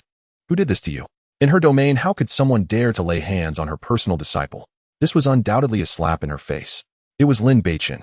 Zhou Shuyao gritted her teeth, her voice trembling with rage. Lin Beichen. Nan Gongwan's brows tightened further, a flicker of surprise in her eyes. You mean that servant who showed no spiritual roots during the test? He is merely at the 5th level of the spirit establishment realm. How could he possibly hurt you? Master, that bastard's combat power is outrageous. Zhou Shuyao hurriedly defended herself, and now he has reached the 8th level of the spirit establishment realm. Even Li Fengyan at the 3rd level of the spirit transformation realm had his limbs broken by him. How is this possible? Nan Gongwan's face was filled with disbelief. A servant with no spiritual roots, how could his cultivation rise so rapidly? And to defeat intersect disciples at a higher level. She simply could not believe that the boy she once regarded as an insignificant ant who had no spiritual roots could grow to such an extent in such a short time. I don't know what's going on with him either. Zhou Shuyo's eyes glinted with resentment. Perhaps he acquired some evil technique. You come from the same empire with no past grievances or recent enmities. Why did he suddenly attack you? Nan Gongwan pressed for more information. Master, that guy is a lunatic. Zhou Shuyao spoke with agitation, yet avoided the crux of the matter. Li Fengnian merely mocked him a bit, and he vented all his anger on me. Did you not provoke him first? Nan Gongwan's expression hardened her tone, becoming serious. Master, I swear. There were many disciples present. They can all testify I never laid a hand on him. Zhou Shuyao spoke respectfully. Upon hearing this, Nan Gongwan's expression darkened instantly, a chilling aura radiating from her. How audacious. A mere servant dares to touch my disciple, she said in a deep voice. Chingy. Disciple is here. A crisp female voice responded as a graceful woman in white stepped out from behind the hall. You accompany Shuyao to the servant quarters. Nan Gongwan's voice was icy. Break Lin Beichen's limbs, so he knows that some people are not to be trifled with. Disciple understands. Li Qingyi nodded slightly, a glint of coldness in her eyes. Zhou Shuyao couldn't help but curl her lips into a smile of delight upon hearing this. Initially, although she looked down on Lin Beichen, it wasn't to the point of wanting him dead. The matter of their broken engagement had long passed, as she only wanted to prove to Lin Beichen that her choice was correct. However, today, being humiliated and kicked into a filthy ditch by Lin Beichen ignited a tremendous hatred within her. After leaving the outer sect trading market, Lin Beichen returned to the spiritual herb pavilion in exchange for a large number of alchemy materials. Next, he turned to the sect's treasure vault, preparing to exchange for some advanced martial arts techniques. Currently, the best techniques he had were the moon tracking steps and the cold moon sword technique, while the other methods were of low mortal tier, providing limited enhancement to his combat power. However, he felt helpless as the restrictions on the techniques in the treasure vault were exceedingly strict. Servant disciples could only exchange for techniques at the initial stage of the spirit establishment realm and were not allowed to touch anything of a higher level. It seems I need to quickly break through to the spirit transformation realm. Lin Beichen shook his head helplessly and turned toward the servant quarters. He knew very well that he had offended Li Yaoyin, Li Fengnian, Zhou Shuyao, and others in succession, so the days ahead would not be peaceful. If I want to be truly safe, I can only enhance my strength and become an inner sect disciple to gain the attention of the sect higher-ups, making those who wish to harm me think twice. Before long, Lin Beichen returned to the servant quarters. Just as he approached his residence, he heard a cacophony of commotion. What audacity! How dare you treat my words as mere wind? Today I will beat you to death. Fat Tiger's eyes were filled with rage as he rained down blows on Zhao Feng. Fat bastard, what does your conflict with Lin Shixiang have to do with me? Zhao Feng lay on the ground, desperately protecting his head. Damn it!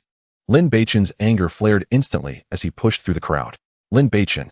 Fat Tiger, catching sight of the figure rushing in, turned pale and tried to escape the crowd. You can't run, you scoundrel. Lin Beichen's voice was as cold as ice, his figure flashing like lightning, blocking Fat Tiger's path. Lin Beichen, don't act recklessly. Fat Tiger trembled in fear, retreating, repeatedly threatening weakly. My sister is an inner sect disciple. If you dare to touch me, she will never let you go. Your sister? Lin Beichen's eyes flashed with fierce light, and he had somehow produced a black stick in his hand. Even if your sister comes today, she can't save you. Before his words fell, the black stick, accompanied by a whistling gust, smashed ruthlessly into Fat Tiger's calf. Crack! A crisp sound of bone breaking resounded as Fat Tiger didn't even react before his calf bent at an unnatural angle, a wave of excruciating pain sweeping over him instantly. Oh! He let out a miserable scream, crashing heavily to the ground. Zhao Feng. Lin Beichen turned to the battered Zhao Feng beside him. Go over and swell his face for me. Lin Shixiao. This. Zhao Feng's face revealed a hint of hesitation and fear. He was used to being bullied by Fat Tiger and didn't dare to retaliate. What are you afraid of? Lin Beichen shot a cold glance at Fat Tiger. Go and beat him. If he dares to fight back, I will break his other leg. Zhao Feng looked at Fat Tiger's painful wails and recalled the days he had been ordered around and beaten by him over the past 2 years. The anger in his heart finally overcame his fear. He gritted his teeth and charged forward, unleashing a flurry of slaps on Fat Tiger's face. Bastard, this is for bullying me. This is for making me work hard all the time. Zhao Feng's long-suppressed resentment erupted at this moment. In less than a moment, Fat Tiger's already plump face was swollen like a steamed bun, grotesquely inflated. Well done. This fat bastard only knows how to bully others. He should have been taught a lesson long ago. From the crowd, a servant disciple who had long been oppressed by Fat Tiger couldn't help but shout, casually throwing an egg that hit Fat Tiger squarely in the face. Yes, he even snatched my monthly allowance.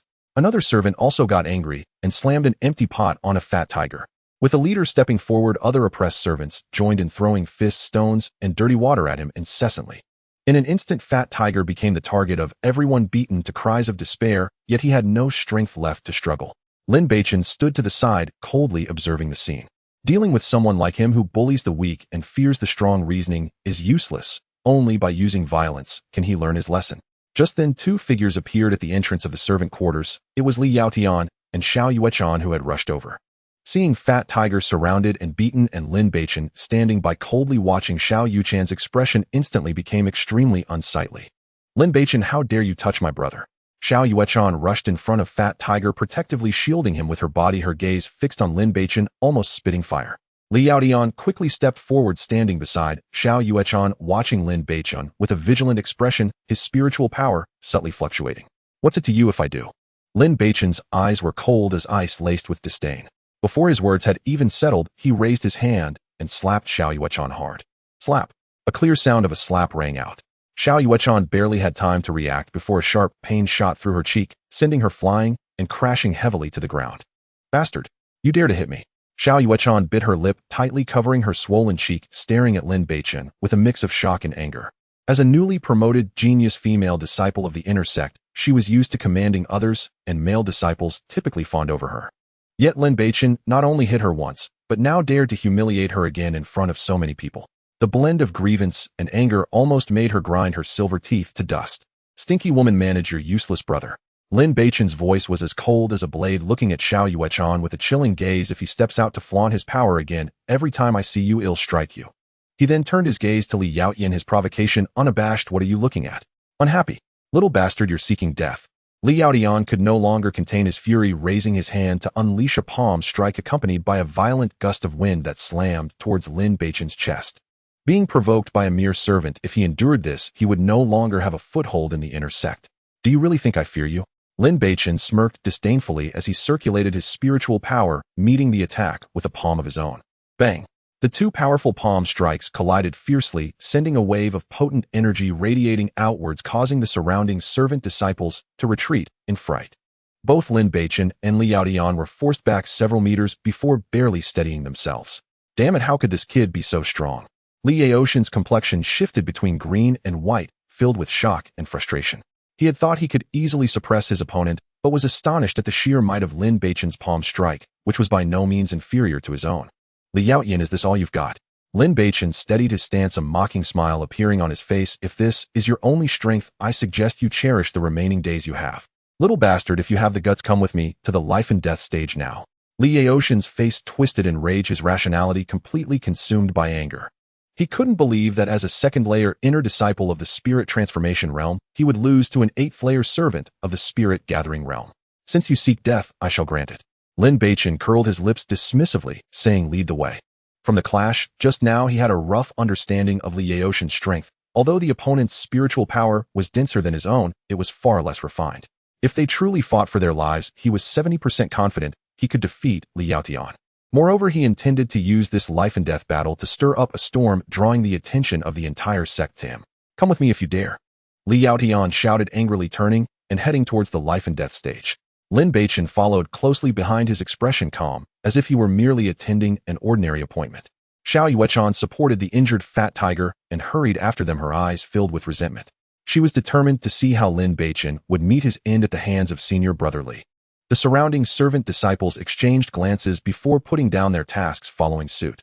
Such a servant challenging an inner disciple to a life and death battle was a rare occurrence, and no one wanted to miss it. Have you heard? That super servant Lin Beichen is going to have a life and death battle with senior brother Li, and is now on his way to the life and death stage. Is that true? That servant must be crazy. Senior brother Li is a second-layer spirit transformation realm expert. Who cares if he's crazy? Let's hurry and see. If we're late, we might not get in. At that moment, the news spread like wildfire throughout the entire sect. Outer disciples, inner disciples, and even some idle elders rushed towards the life and death stage, eager to witness this uneven yet suspenseful duel. On the other side, Dongfang Han and Dongfang Yin had just arrived at the servant quarters and were inquiring about Lin Beichen's whereabouts. Lin Beichen. He's gone to the life and death stage, the servant disciple said excitedly. What does he want at the life and death stage? Dongfang Yin frowned, a guess forming in her mind. What else could it be? A life and death battle. The servant disciple waved his hand. If you want to go, you better hurry. It'll be too late if you wait. With that, he hurried off. Let's go see. Dongfang Han's face revealed a cold smile, his eyes icy. Just in time, it saves us from searching. He wanted to see how this servant, who dared to extort him and humiliate his sister, would die at Li Yaotian's hands. If Li Yaotian couldn't kill him, he wouldn't mind stepping in personally. As time passed, the area around the life and death stage was already a sea of people. On the high platform, the white-haired elder presiding over the life and death battle looked down at the two below with an air of authority. "Young man, are you sure you want to challenge an inner disciple to a life and death battle?" The white-haired elder glanced at Lin Beichen, his tone carrying a hint of advice. A servant challenging an inner disciple was a first in the history of the Qingyun sect. "Elder, I must fight Senior Brotherly. I respectfully ask for your permission." Lin Beichen's tone was neither servile nor overbearing, his eyes firm, showing no sign of retreat. Simply reckless. The white-haired elder said sternly, "You are merely a servant. Your cultivation far inferior to his. Going up there is a certain death." "Thank you for your concern, Elder." Lin Beichen slightly raised his head, his gaze steady. "Since I dare to challenge, I naturally have the confidence to kill him, ignorant of the consequences." Seeing his stubbornness, the white-haired elder said no more, producing two yellowed life and death contracts. "Since you are intent on seeking death, I will grant you your wish. Sign here." Lin Beichen took the life and death contract, carefully reading it before signing his name at the end and handing it to Li Yaotian. Li Yaotian snatched it without even looking and signed his name. At this point, he had no way out. If he did not kill Lin Beichen today, he would not only become a laughingstock, but he might even give rise to an inner demon, making it impossible for him to progress in cultivation further. The white-haired elder collected the contracts, announcing loudly, "The life and death contracts have been signed. Oh, life and death depend on fate. Grievances are now settled. Begin." As his voice fell, the atmosphere on the life and death stage instantly became tense, and the surrounding murmurings ceased. All eyes focused on the two opposing figures. Thus began a life and death battle that would shake the entire Qingyun sect. As the elder with white hair issued his command, the air above the life and death platform seemed to freeze in an instant, the tension so palpable that it was suffocating. "Die, you little bastard." Li Yaotian shouted angrily, his true qi erupting as his long sword transformed into a silver serpent coiling with a fierce sword energy aimed straight for Lin Beichen's throat. He fully understood that Lin Beichen's strength was not to be underestimated, thus he held nothing back from the very start, unleashing his most proud sword technique, the sword's momentum, as swift as thunder, casting numerous afterimages that made it hard to discern reality from illusion. Lin Beichen remained calm, lightly tapping his toes on the ground. As the moonstep technique unfolded, in an instant his figure flickering like a ghost, narrowly evading the sword's edge, and in the blink of an eye he appeared at Li Yaotian's side. At the same time, he violently shook the Qingxian sword in his hand, a dazzling sword light tearing through the air with a whistling sound, sweeping horizontally toward Li Yaotian's waist. Li Yaotian reacted swiftly, seeing Lin Beichen evade the attack and switch to offense. He immediately turned his wrist, the long sword lifted back, forcefully blocking the strike. With a crisp clang, sparks flew, and the two retreated half a step before entangling once again. Lin Beichen, unhurried, skillfully dodged, using the moonstep technique, his figure weaving through the sword light like a willow leaf in the wind. His long sword danced with increasing speed, the moves of the cold moon sword art flowing like a river, skillfully blending defense and offense. The battle between the two intensified, sword shadows crisscrossing, the sounds of clashing echoing continuously, each encounter sparking blinding flashes, sending shivers down the spines of the spectators below. The audience surrounding the life and death platform had long since held their breath, their eyes wide, as they focused intently on the stage, afraid of missing even a fleeting moment, many unconsciously tightening their fists. Li Yaotian, unable to break through after prolonged attacks, began to feel a surge of impatience. For him, this duel was inherently unequal. Winning would merely reflect the strength expected of an inner sect disciple, earning no excessive praise. Yet if he lost, not only would his life be at stake, but he would also become the laughingstock of the entire Qingyun sect, a stepping stone for the outer disciples to challenge. With this thought, a flash of ruthlessness crossed Li Yaotian's eyes, and he suddenly channeled all his true qi into his long sword, which erupted in a brilliant white light, disturbing the surrounding air with its power. "Hurricane sword technique," he shouted, unleashing an inner sect secret skill, and countless sword shadows erupted, sweeping toward Lin Beichen like a torrential storm, impenetrable and unavoidable. Lin Beichen dared not show any carelessness, executing the moonstep technique to its utmost, his figure flickering amidst the myriad of sword shadows, repeatedly dodging lethal attacks. Simultaneously, the long sword in his hand accelerated its movements, the defensive moves of the cold moon sword art perfectly complementing the moonstep technique, forming an impenetrable curtain of swords that blocked most of the attacks. At that moment, Li Yaotian keenly seized upon a slight flaw in Lin Beichen's defense, his long sword stabbing toward Lin Beichen's chest like a poisoned arrow. In a split second, Lin Beichen reacted like lightning, abruptly sidestepping the sword's edge, while simultaneously swinging his long sword back in a swift motion, a chilling gleam flashing. With a sharp sound, a deep gash visible to the bone was carved into Li Yaoshan's arm. Ah, he cried out in pain. His figure swayed slightly, his offensive momentum suddenly stalling. Cold moon slash. Lin Beichen shouted, changing his footwork in an instant, charging forward, his long sword trailing a fierce sword light, slashing toward Li Yaoshan's face like lightning. Li Yaoshan's expression changed, gritting his teeth against the searing pain in his arm. He hurriedly raised his sword to defend. Boom! The two long swords collided violently, a powerful shockwave radiating outward, creating a dazzling spray of sparks. Li Yaotian was knocked back several steps by the force, his chest surging with blood, and he couldn't help but spit out a mouthful of blood. Die! Lin Beichen seized the moment to attack, his long sword swinging with increasing ferocity, a barrage of cold light weaving into a net, launching a tempestuous assault on Li Yaotian. Though Li Yaotian was injured, he still gritted his teeth and resisted, his long sword dancing impenetrably, trying to fend off Lin Beichen's onslaught. The two exchanged blows, their sword shadows flying, the battle reaching a fever pitch. Their clothes had long been stained red with blood, their bodies covered in wounds of varying severity, yet neither retreated a step, their eyes burning with fierce combat spirit, striving with all their might to bring the other down. Beside the life-and-death platform, Dongfang Yin watched the fierce battle on the stage, her brows knitted tightly, disbelief written across her face. Brother, this bastard's combat strength is too outrageous. He doesn't look like an outer disciple at all. He's clearly a super genius. She simply could not comprehend how an outer disciple at the condensing spirit realm could fight evenly with an inner sect disciple at the transforming spirit realm and even appear to have the upper hand. Dongfang Han snorted coldly, a glint of malice flashing in his eyes. No matter how strong he is, so what? If he dares to provoke me, he will only have one path ahead: death. Brother, this kid is so strong, he must have caught the attention of the sect's higher-ups. If you kill him recklessly, it might cause big trouble. Dongfang Yin said with a hint of worry. So what if he attracts attention? Dongfang Han said dismissively, his gaze icy. As long as he is still an outer disciple, if I kill him, the sect will only punish me with half a month's confinement. They would never blame me, a top 10 genius of the inner sect, for the death of an outer disciple. A glint of ruthlessness crossed Dongfang Yan's eyes, and she licked her lips. Brother, killing him would be too easy for him. It would be better to ruin his dantian. Oh, I want to see him become a waste, expelled from the sect, and then slowly torment him. Dongfang Han's lips curled into a cruel smile. All right, I will ruin his dantian later. Once he is expelled from the sect, you can do as you wish.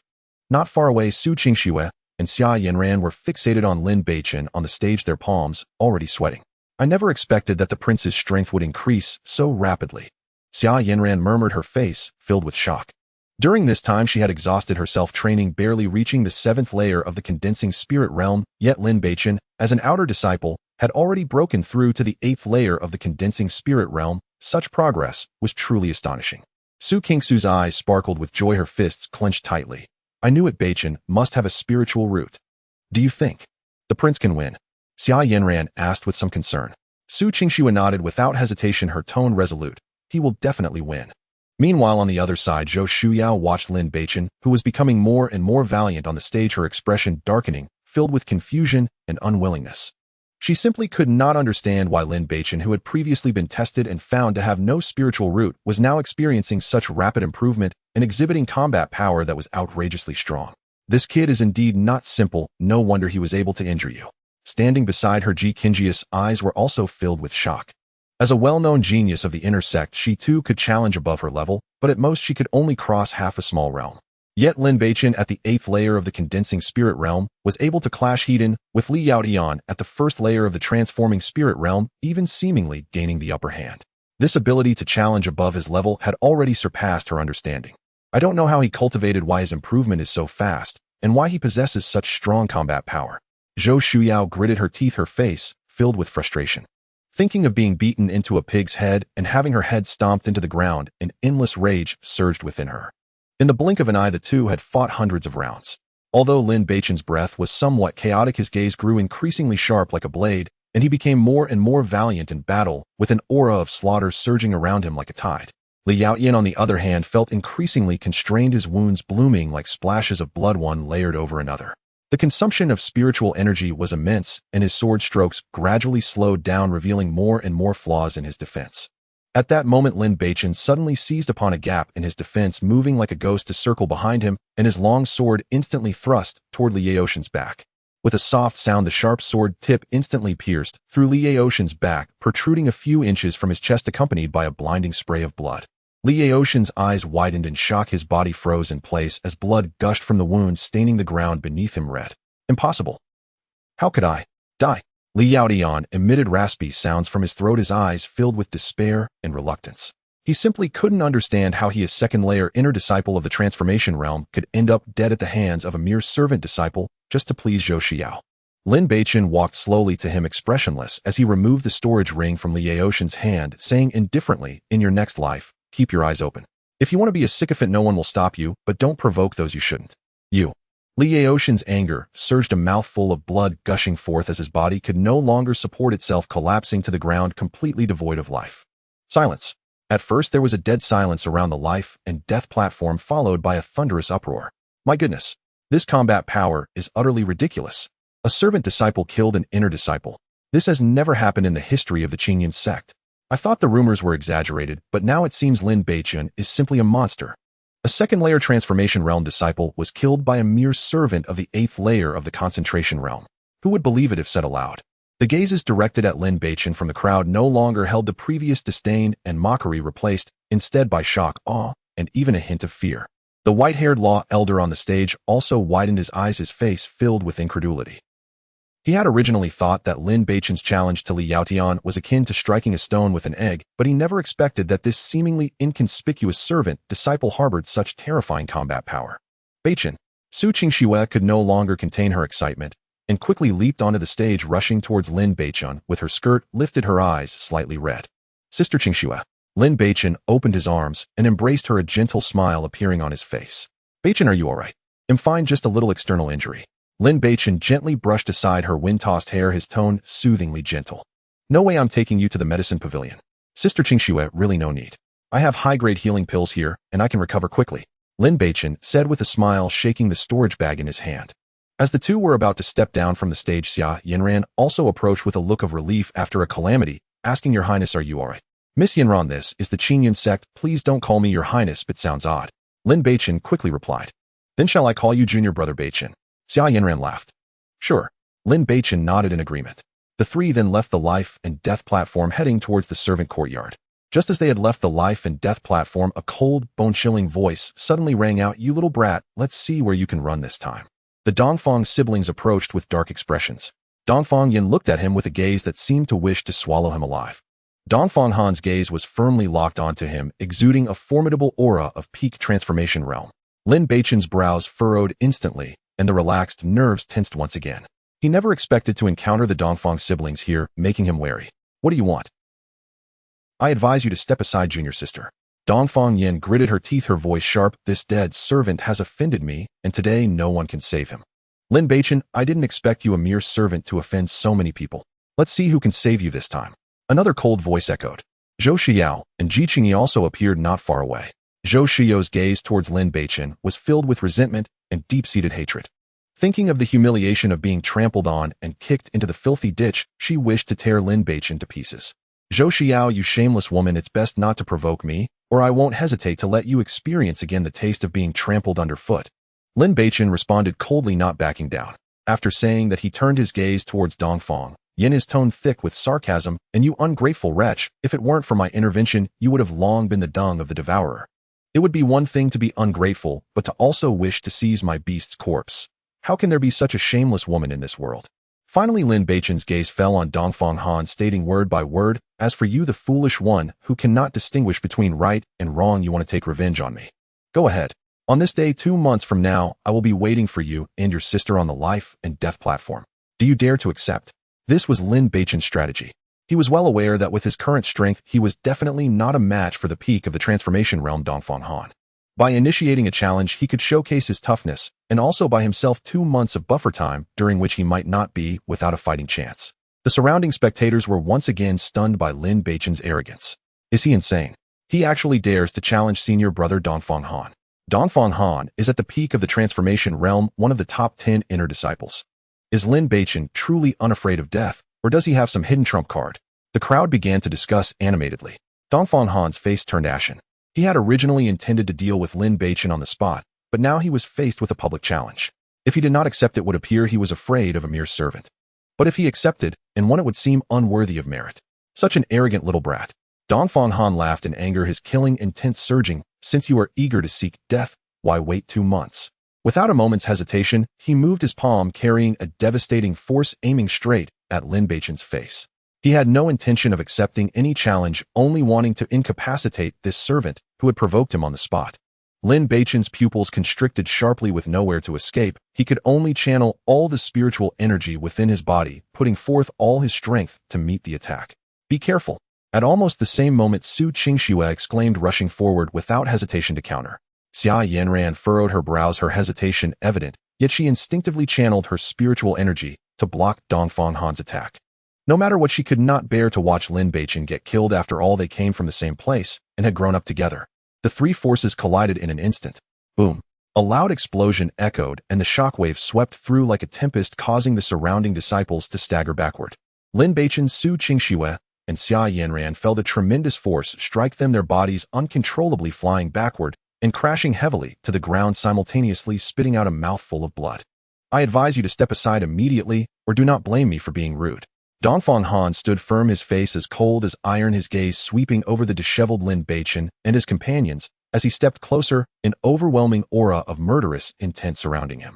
This senior brother, you are a renowned genius of the inner sect, yet you resort to attacking a mere servant disciple. Don't you feel embarrassed? Su Qingxue struggled to rise from the ground, blood still oozing from the corner of her mouth, yet she spread her arms to shield Lin Beichen, her clear eyes filled with anger and indignation. Seeking death.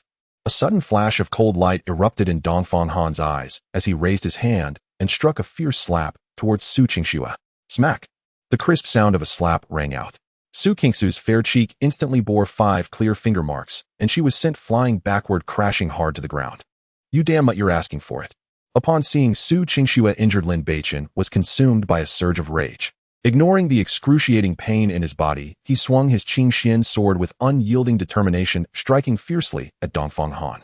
A mere waste of the spirit-gathering realm dares to provoke me, utterly unaware of his own mortality. Dongfang Han scoffed, his right hand launching another punch of fierce force aimed directly at Lin Beichen's dantian.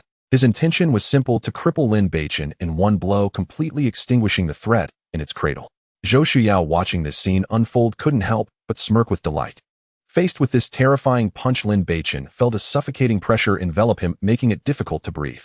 He could clearly sense the destructive power contained within. With his current cultivation, he was utterly unable to resist, and a sense of despair crept into his heart. Stop! A voice as cold as jade suddenly rang out. Everyone felt a flash before their eyes as a pure white figure descended from the heavens, perfectly positioning itself in front of Lin Beichen. The newcomer was a young girl dressed in snow-white attire, her skin as smooth as jade, and her clear, beautiful eyes resembling autumn waters, her beauty surpassing that of mortals. This girl was none other than Lu Yunxi, known for her aloofness and cold demeanor, among the top 10 geniuses of the inner sect.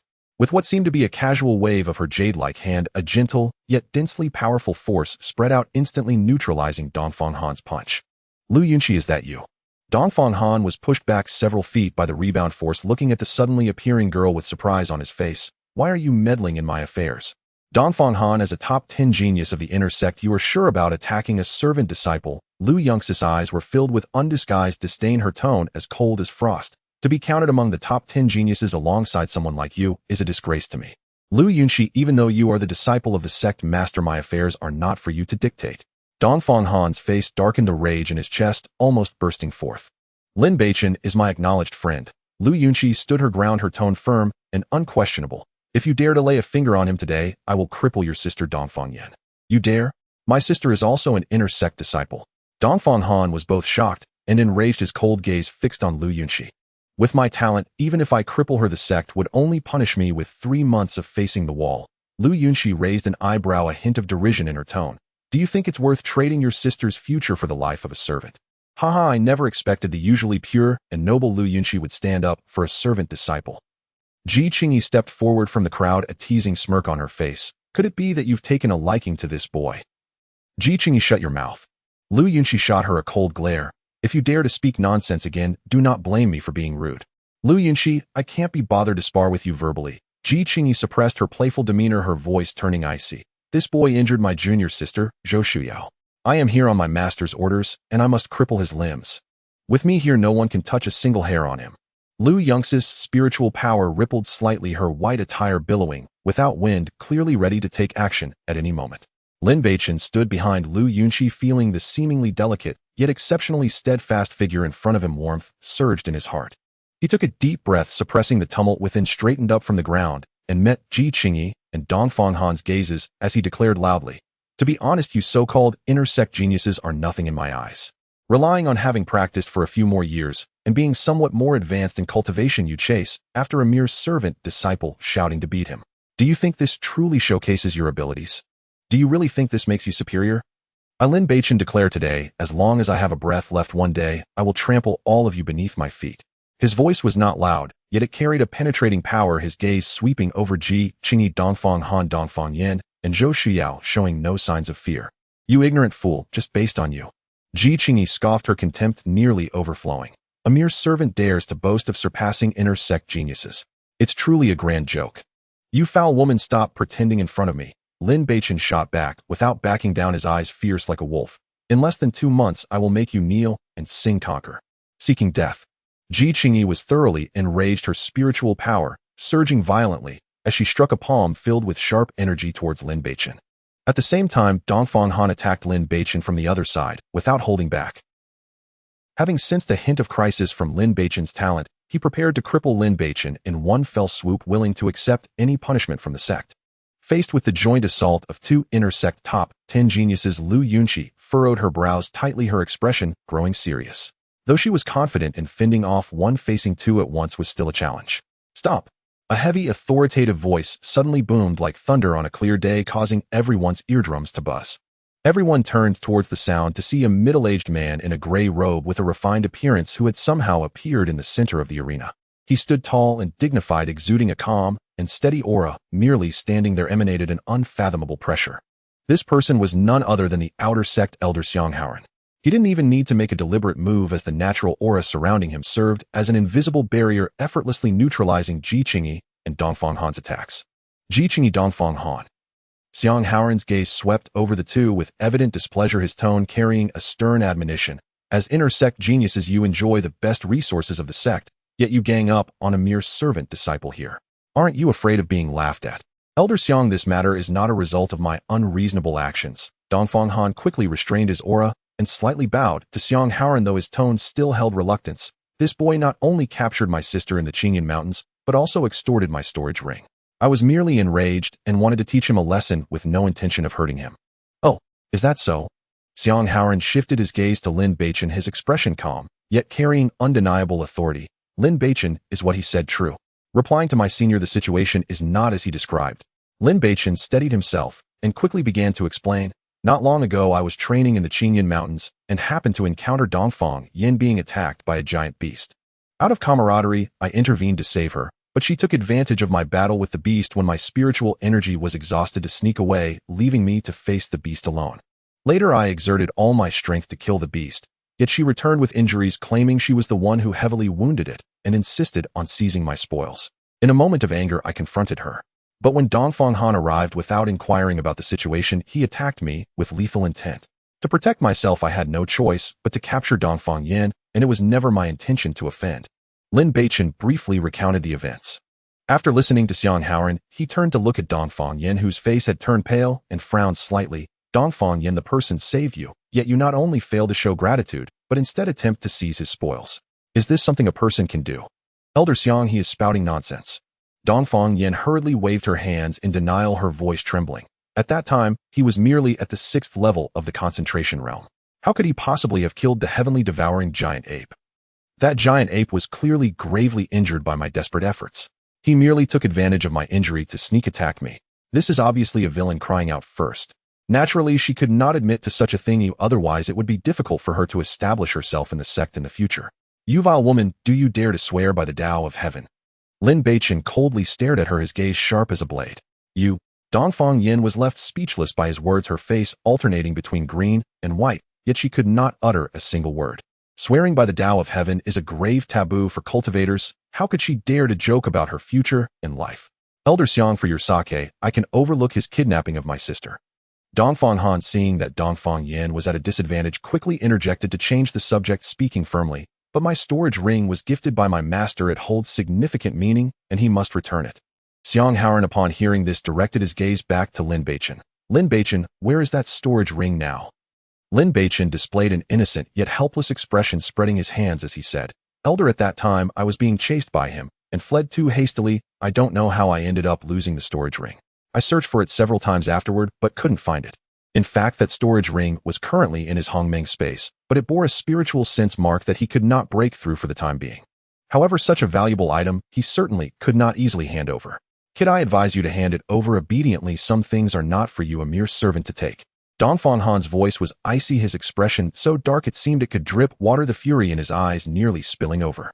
His storage ring contained numerous resources, including a spirit transformation fruit. To have it consumed by Lin Beichen ignited an endless rage within him. I told you your storage ring was lost in the Qingyun Mountains. Lin Beichen's tone was cold, devoid of fear. If you want it, go find it yourself. Oh, why waste your breath here? Kid, dare to privately consume my possessions, wait for it. Dongfang Han trembled with anger, yet felt helpless. If waiting is all you can do, then what can you do to me? Lin Beichen displayed a hint of disdain on his face. You. Dongfang Han was seething with rage, wishing he could tear Lin Beichen apart immediately. Xiang Haoran slowly spoke, turning his gaze to Ji Qingyi. Ji Qingyi, what is the matter with you? Why did you attack a servant disciple?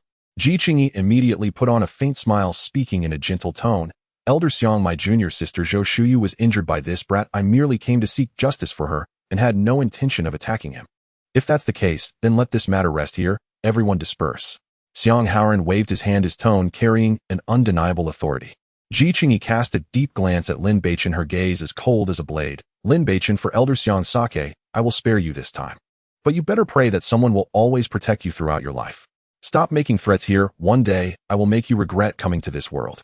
Lin Beichen's voice was as cold as ice, sending chills down one's spine. He had always been one to repay grudges, and since he had already offended her, there was no need to leave her any face.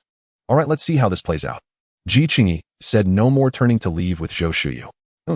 Dongfang Han, though unwilling, could only suppress his rage, glared at Lin Beichen, and turned to leave with his sister. You brat, you really are a troublemaker.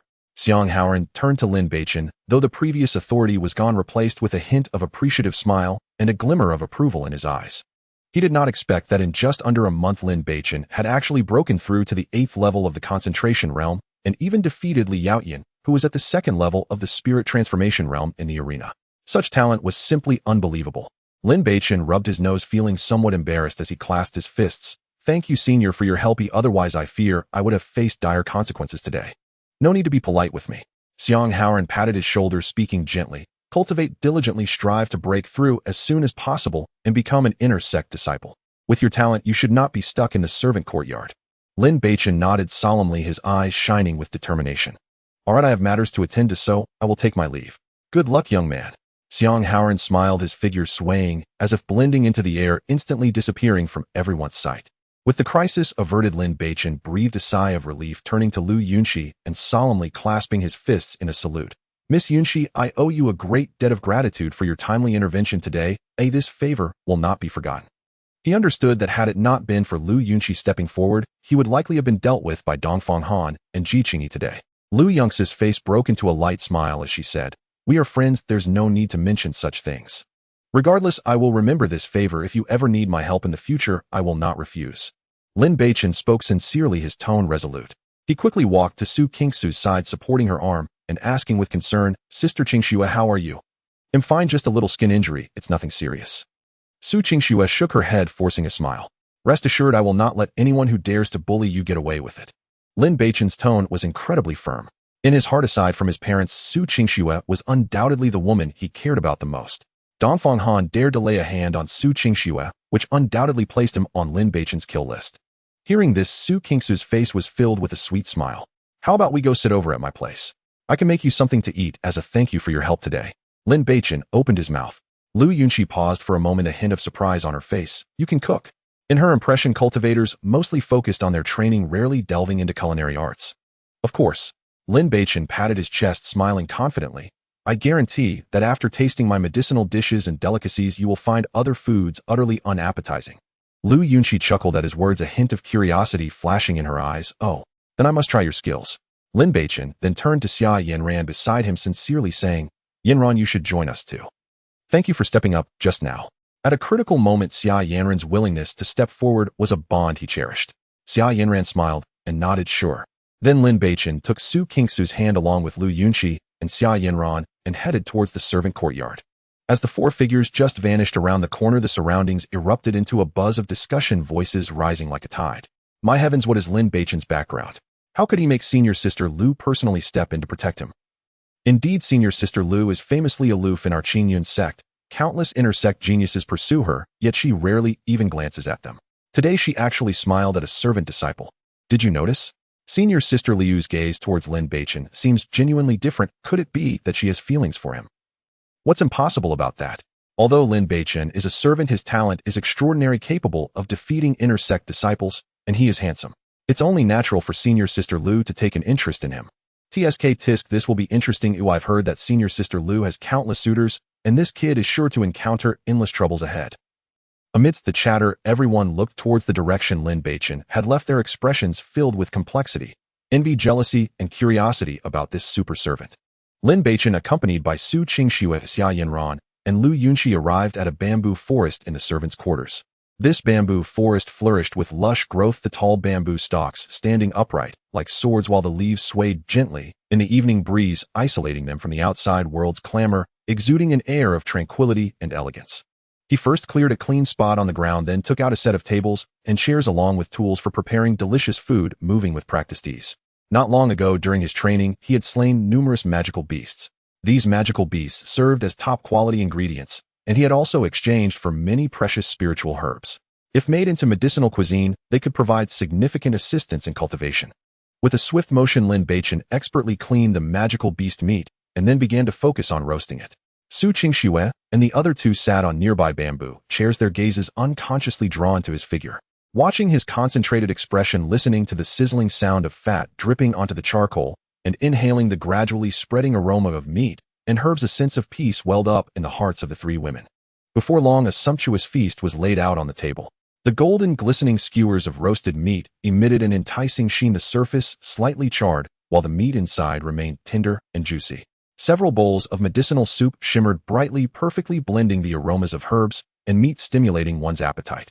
The rich fragrance slowly wafted through the bamboo forest, stirring hunger in everyone. Come on everyone, try my cooking. Lin Beichen smiled as he took out a set of exquisite tableware and pulled out a bottle of his unique brewed spiritual wine from his storage bag. It smells quite fragrant, so I'll give it a try first. Lu Yunqi was the first to pick up her chopsticks, grabbing a piece of roasted meat and placing it in her mouth, chewing gently. In an instant, the smoky aroma of the roasted meat, the tenderness of the meat itself, and a faint hint of medicinal fragrance exploded in her mouth, awakening her taste buds and providing an unprecedented, delightful experience. A glimmer of light flashed in her eyes, and her chewing speed unconsciously quickened. How is it? Does it suit your taste? Lin Beichen wore an expectant smile, his gaze fixed on her. It's truly wonderful. Lu Yunqi swallowed the piece of meat in her mouth, her face filled with astonishment. I've never tasted such delicious roasted meat before. What herbs did you add? Nothing too special, just some common warming ingredients to make it easier for the spiritual energy to be absorbed by the body. Lin Beichen smiled as he served each of them a piece of meat. If you like it, eat more. The spiritual energy contained in these magical beast meats is very pure and will benefit you greatly. Then the four of them enjoyed their meal, while casually chatting, the atmosphere feeling particularly warm and harmonious. Beichen, I feel like you're a bit different from before. Xia Yanran put down her chopsticks, looking at Lin Beichen with a hint of curiosity. Oh, why do you say that? Lin Beichen took a sip of spiritual wine, looking at Xia Yanran with interest. I just feel that your personality is clearly different from before. Xia Yanran smiled slightly, recalling carefully, and said, You used to be very graceful and polite, exuding a scholarly aura, treating everyone with courtesy. But now you seem to possess a certain fierceness, and your entire demeanor has changed. Indeed, Yanran is right, you seem to have changed quite a lot. Su Qingxue nodded in agreement, smiling as she added, Before you were refined and courteous, even treating servants with kindness. But now you act with a sense of dominance, especially when facing enemies. You are extremely fierce, entirely different in style from before. Upon hearing this, Lin Beichen's smile faded slightly as he gently swirled the wine in his glass, the liquid swirling within. After a moment, he finally smiled calmly and poured each of the three women another cup of spiritual wine. People always change after experiencing more. One's thoughts naturally evolve. People do change, but your transformation is quite significant. Su Qingxue looked at him, her gaze carrying a hint of inquiry, especially regarding Zhou Shuyao. Lin Beichen's eyes flickered with a hint of coldness, then he calmed again. Before I was naive, but now I have seen through her true character. I could never like such a woman again. Zhou Shuyao is indeed disgusting, Xia Yanran said with annoyance. She seemed quite obedient when we were young, but now she has become so realistic. All right, let's not talk about her, it affects our appetite. Lin Beichen chuckled and served more roasted meat to the three of them. Come on, eat more. These medicinal dishes will lose their effectiveness if they cool down. The four of them stopped mentioning the unpleasant person and matters, refocusing their attention on the food with laughter and cheerful voices resounding once again in the bamboo forest. As evening approached and night deepened, a thin mist rose in the bamboo forest. The four of them exited the bamboo grove, exchanged farewells, and headed back to their respective residences. Lin Beichen did not return to his servant's room, but instead went back to the hidden cave by the cliff, then entered the Hongming space. Then he took out the storage bags of Li Yaotian and Dongfang Yin. Li Yaotian and Dongfang Yin had lower cultivation levels, and their storage bags were quickly opened by him, yielding several hundred spirit stones and a few ordinary magical tools. After casually tossing the two storage bags aside, he turned his attention to Dongfang Han's storage ring. Dongfang Han was a genius ranked in the top 10 of the inner sect, having reached the peak of the spirit transformation realm. His storage ring must surely contain exceedingly precious treasures. However, with Lin Beichen's current cultivation at the 8th level of the concentration realm, forcibly breaking the divine sense imprint left on the storage ring by Dongfang Han would undoubtedly be very difficult. Of course, difficulty does not mean it is impossible. He first sat cross-legged, circulating his consciousness, cautiously probing into Dongfang Han's storage ring, searching for a way to break it. After a careful examination and contemplation, Lin Beichen finally found a feasible method. He took out a high-grade spirit stone, held it in his hand, and operated the Hongming sacred art to slowly extract the pure spiritual energy contained within the spirit stone, merging it with his consciousness, then forcefully injecting it into the storage ring. Next, he followed the specific method he had just devised, rhythmically controlling the consciousness infused with spiritual energy to repeatedly impact that divine sense imprint. Buzz! The storage ring trembled slightly, emitting a low hum. Each impact consumed a tremendous amount of Lin Beichen's consciousness, and beads of sweat began to form on his forehead. After more than a dozen attempts, that divine sense imprint finally showed signs of loosening, then shattered like broken glass, completely dispersing. I've finally broken through. Lin Beichen let out a long breath, an unmistakable joy lighting up his face. He hurriedly picked up the storage ring and dumped everything inside onto the ground. After a careful count, Lin Beichen found over 1,000 spirit stones inside, along with several precious herbs of considerable age. What excited him the most was a faint blue spiritual fruit. This was the extremely precious spirit transformation fruit. The spirit transformation fruit is born from the roots of heaven and earth, containing extremely pure, would attribute spiritual energy, greatly aiding cultivators of the concentration and spirit transformation realms. Additionally, there was a long sword, completely black and covered in ancient patterns, emanating a faint sharp aura, clearly not an ordinary item. Lin Beichen picked up the long sword, infused a trace of true energy into it, and the sword immediately emitted a soft humming sound as a powerful aura spread out. A mid-grade magical tool, the Breaking Wilderness Sword. A glimmer of surprise flashed in Lin Beichen's eyes. This Breaking Wilderness Sword was undoubtedly a magical tool that would greatly enhance his strength. At present, the Qingxian sword in his possession was merely an ordinary sword, which had already developed several minor nicks during previous battles. Facing powerful enemies, it would likely be easily destroyed by their magical tools. But the Breaking Wilderness Sword was different. As a mid-grade magical tool, its hardness and sharpness far exceeded that of an ordinary sword, allowing his strength to rise to a new level. Seeing the additional resources in his hand, Lin Beichen was filled with excitement, and he felt more confident about his future cultivation path. He then carefully stored these items and began to focus on alchemy. He knew that to rapidly improve his cultivation, relying solely on these seized resources was far from enough. He must continuously refine pills and sell them to earn contribution points. As long as he accumulated enough contribution points, once he became an inner sect disciple, he would be able to exchange for higher-level martial arts techniques and access deeper resources. Just as Lin Beichen broke through Dongfang Han's storage ring, a sudden sharp pain shot through Dongfang Han's fingertip far away in the inner sect. This was a sign that the connection between the storage ring and its master's divine sense had been forcefully severed. Damn that little bastard. How dare he really break my storage ring? Dongfang Han's eyes snapped open, a cold light flashing as he slammed his palm down hard on the Zetan wood table in front of him. Beside him, Dongfang Yin jumped in shock and quickly said, "Brother, with Lin Beichen's cultivation, he surely couldn't have broken your storage ring. Could it be that Lu Yunqi helped him?" In her view, only a genius like Lu Yunqi could possibly sneakily crack her brother's divine sense mark. It must be that wretched woman.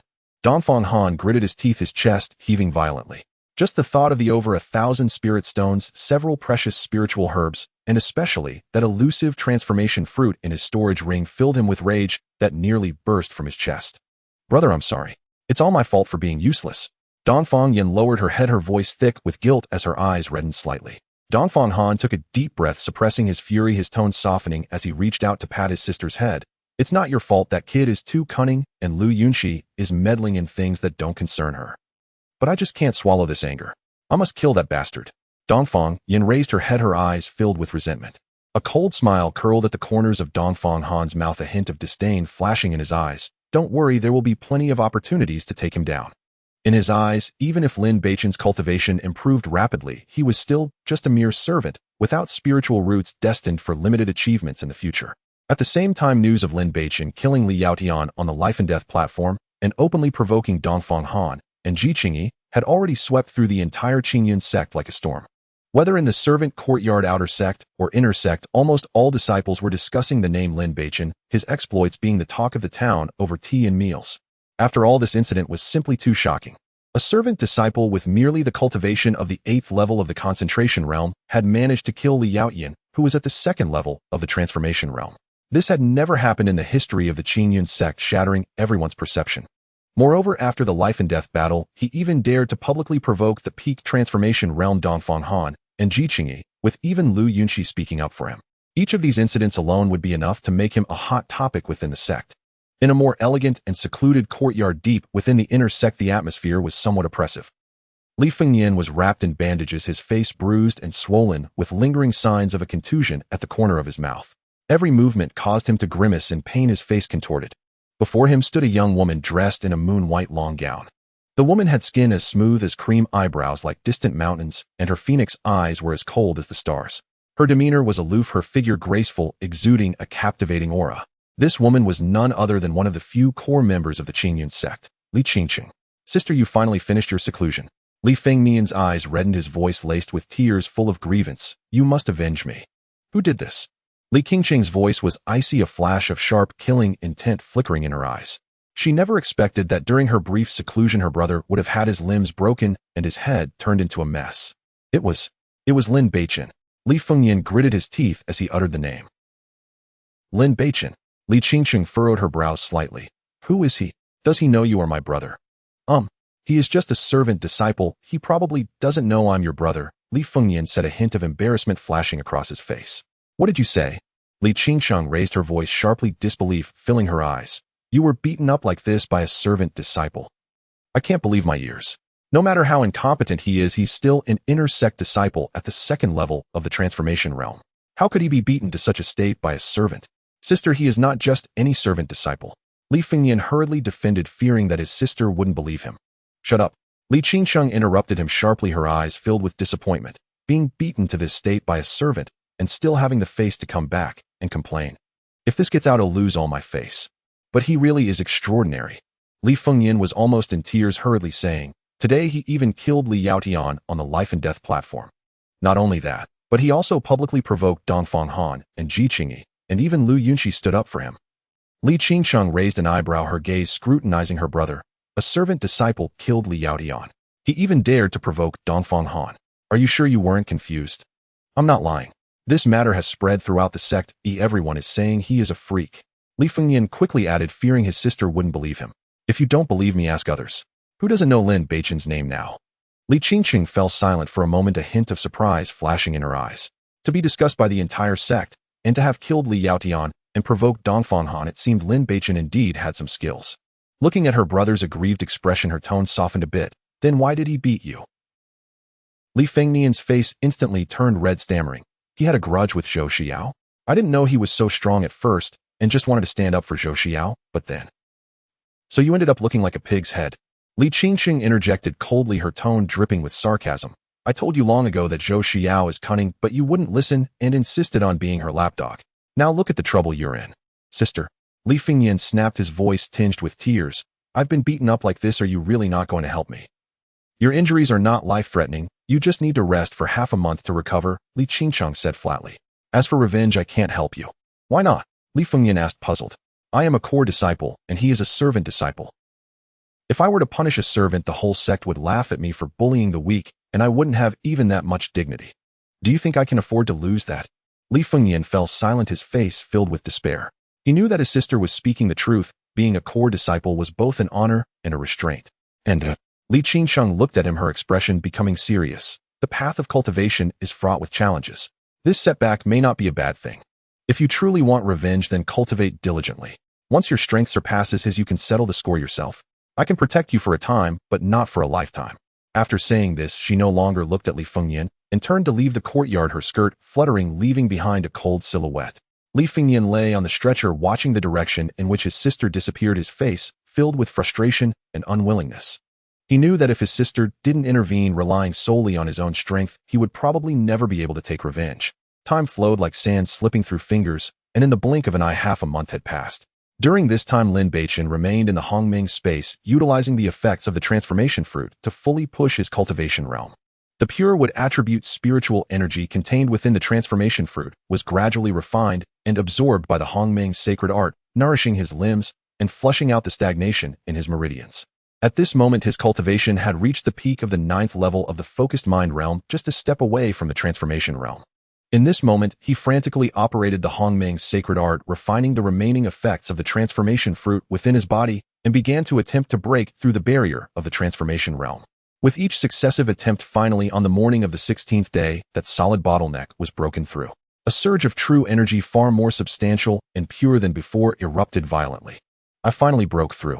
Lin Beichen slowly opened his eyes, a fleeting brilliance flashing in his gaze, revealing an undeniable joy on his face. He could clearly feel that after breaking into the transformation realm, the richness and purity of the spiritual energy had undergone a qualitative leap, and even his divine sense had become more refined. Having reached this realm, he was now qualified to participate in the inner sect selection and no longer needed to stay in the outer disciples' quarters. After a brief moment of adjustment to stabilize his newly achieved realm, Lin Beichen stood up and left the Hongming space. He first went to the beast breeding area managed by the outer disciples, where he found the busy disciple Zhao Feng. Zhao Feng had been helping him look after some trivial matters during this time, showing great dedication. Lin Beichen handed over a shiny spirit stone with a smile and said, "Zhao Feng, you've worked hard during this time. You no longer need to worry about the beast breeding matters for me. Senior brother Lin, have you broken through?" Zhao Feng took the spirit stone, his face brimming with admiration and shock. Lin Beichen nodded, slightly patted Zhao Feng on the shoulder, and encouraged, "You should also cultivate diligently. You will definitely break through to the transformation realm in the future." After saying this, he turned and walked towards the inner sect. Senior brother Lin's talent is too exaggerated. In such a short time, he has actually broken into the transformation realm. Zhao Feng watched Lin Beichen's retreating figure, filled with envy and emotion. Yes, such a rare prodigy was actually assigned to the outer disciples' quarters. It's simply a waste of talent. Another outer disciple who was cleaning nearby also approached, his face equally filled with admiration and disbelief. In an instant, many outer disciples who heard the commotion gathered around, discussing Lin Beichen's departure with expressions full of awe and admiration. In this lower-tier area of the outer disciples, Lin Beichen had long since become a legend. As he walked towards the inner sect area, all eyes, whether from outer disciples or inner disciples, were inevitably drawn to him. He was no longer the obscure outer disciple he once was, but a renowned figure known throughout the Qinyan sect. Slaying Li Yaotian at the life and death stage, clashing with Dongfang Han, and having Lu Yunxi stand up for him. These deeds ensured that wherever he went, he would draw countless attention and discussion. Look quickly, isn't that Lin Beichen? Why is he heading towards the inner sect's assessment hall? Could it be that he has already broken into the transformation realm? That's too fast. Is there any need to say? Since he dares to go to the inner sect assessment hall, he is most likely already broken through. Tisk from the focused mind realm to the transformation realm in such a short time. This kind of talent is simply unheard of. The disciples along the way were in heated discussion, their gazes towards Lin Beichen filled with curiosity, reverence, and a hint of barely detectable jealousy. Lin Beichen paid no heed to the gazes and discussions around him, striding directly into the inner sect assessment hall. The elder of the assessment hall was organizing documents when he looked up to see Lin Beichen approaching with his identity token. He was momentarily stunned, and then a look of surprise appeared on his face. "You're an outer disciple." He could hardly believe his eyes. The youth before him exuded a steady aura, seemingly having reached the transformation realm, yet the identity token clearly stated he was an outer disciple. What shocked him even more was that the information recorded on the identity token showed that Lin Beichen had only been at the 5th level of the focused mind realm 3 months ago, yet in just 2 to 3 months he had soared to the transformation realm. An outer disciple with no spirit root could achieve such a ludicrous speed of breakthrough. This was simply beyond his comprehension, leading him to suspect if there was an issue with the identity token. I am indeed an outer disciple, Lin Beichen said humbly, cupping his fists calmly. Good lad, not bad. The elder of the assessment hall scrutinized Lin Beichen carefully, and his surprise gradually turned into appreciation. He nodded and said, since you have broken into the transformation realm, it means you are qualified to participate in the intersect assessment. The elder then pointed to the armored puppet standing in the center of the assessment hall, saying, next you just need to defeat the Xuanjiao puppet in the hall to become an inner disciple. The puppet stood 2 meters tall, crafted entirely from dark black mysterious iron, covered in layers of armor, with a rugged appearance that exuded an imposing and heavy pressure, clearly not an ordinary object. Lin Beichen nodded slightly, his gaze falling upon the Xuanjiao puppet, and then he stood up and walked straight over. As he took his position, the eyes of the Xuanjiao puppet flashed with red light, abruptly raising its sturdy arm, swinging a fist with a howling wind towards Lin Beichen. The strength of the punch and its speed far exceeded that of an ordinary first-layer transformation realm practitioner, clearly set up with special parameters. Lin Beichen advanced, instead of retreating, instantly channeling true energy within his body, gathering it onto his right fist to meet the Xuanjiao puppet's punch with a sudden forceful strike. Bang! As 2 fists collided, a dull roar echoed, and waves of energy spread outwards. The massive frame of the Xuanjiao puppet trembled violently, being pushed back several zhang by Lin Beichen's punch before stabilizing its stance, even showing tiny cracks on the armor of its arm. The elder of the assessment hall nodded, secretly a hint of approval appearing on his face. Good lad, you're still young, yet possess considerable strength. You have passed the intersect assessment. As he spoke, he took out a brand new identity token and tossed it to Lin Beichen, saying, this is your identity token. Thank you, elder, Lin Beichen said as he caught the token and quickly bowed respectfully. This identity token records your residence and symbolizes your status as an inner disciple. Be sure not to lose it, the elder of the assessment hall solemnly reminded.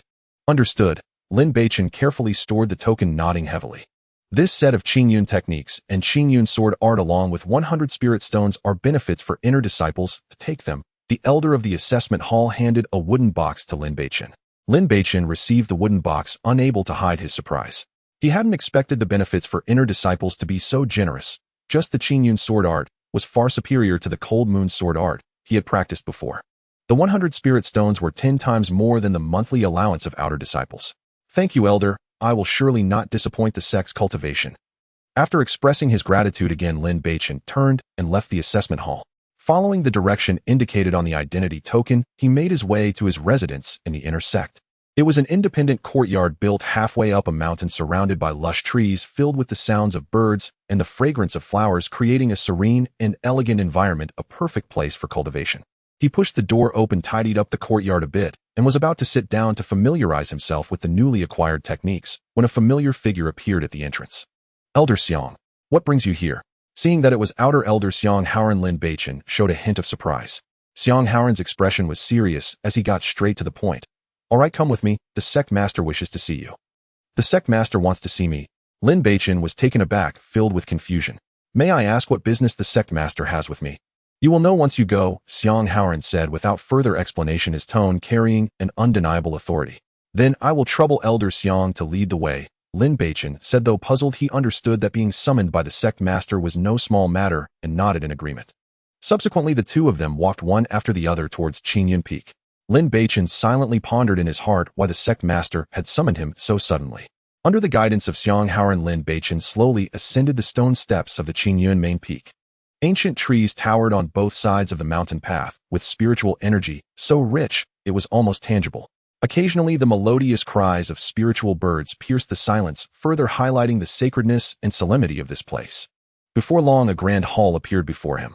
This was the very heart of the Qingyun sect, the Master's Hall.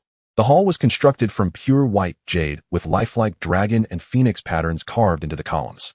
Crystal-clear wind chimes hung from the eaves, and as the gentle breeze passed, they produced a delightful tinkling sound. As soon as he entered the hall, Lin Beichen felt an invisible pressure wash over him instinctively, making him focus his mind. At the top of the hall sat a stunningly beautiful mature woman.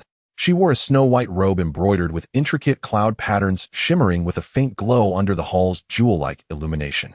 On her head rested a purple gold hair crown, symbolizing her position as the master, neatly tying up her lustrous black hair. What was most striking was a thin veil covering her face, blocking any external probing of her aura, obscuring her true appearance from view. Only her eyes, visible beneath the veil, were as clear as autumn waters and as deep as cold stars, evoking an involuntary sense of reverence with just a glance. This woman was none other than the master of the Qingyun sect, Mu Jinhua. Master Lin Beichen has been brought here, Xiang Haoran said respectfully, his tone betraying an unmistakable awe. Elder Xiang, you may leave now. Mu Jinyu's voice was cold, and with a gentle wave of her jade-like hand she dismissed him. I take my leave. Xiang Haoran bowed again, turning to exit the hall steadily as the heavy doors closed slowly behind him, sealing off the clamor of the outside world. Only Lin Beichen and Mu Jinhua remained in the hall, and the atmosphere became somewhat tranquil. You are Lin Beichen. Mu Jinhua raised her beautiful eyes slightly, her gaze scrutinizing him as she assessed him from head to toe. Disciple Lin Beichen pays respects to the master. Lin Beichen, not daring to show any sign of disrespect, quickly clasped his hands together and bowed deeply, his attitude exceedingly respectful. Come closer, let me have a good look at you. Mu Jinyu's fair hand slowly lifted, beckoning Lin Beichen with a light gesture, her tone devoid of any emotion. Disciple obeys. Lin Beichen responded respectfully, stepping closer until he stood about 10 feet away from Mu Jinhua. Why stand so far away?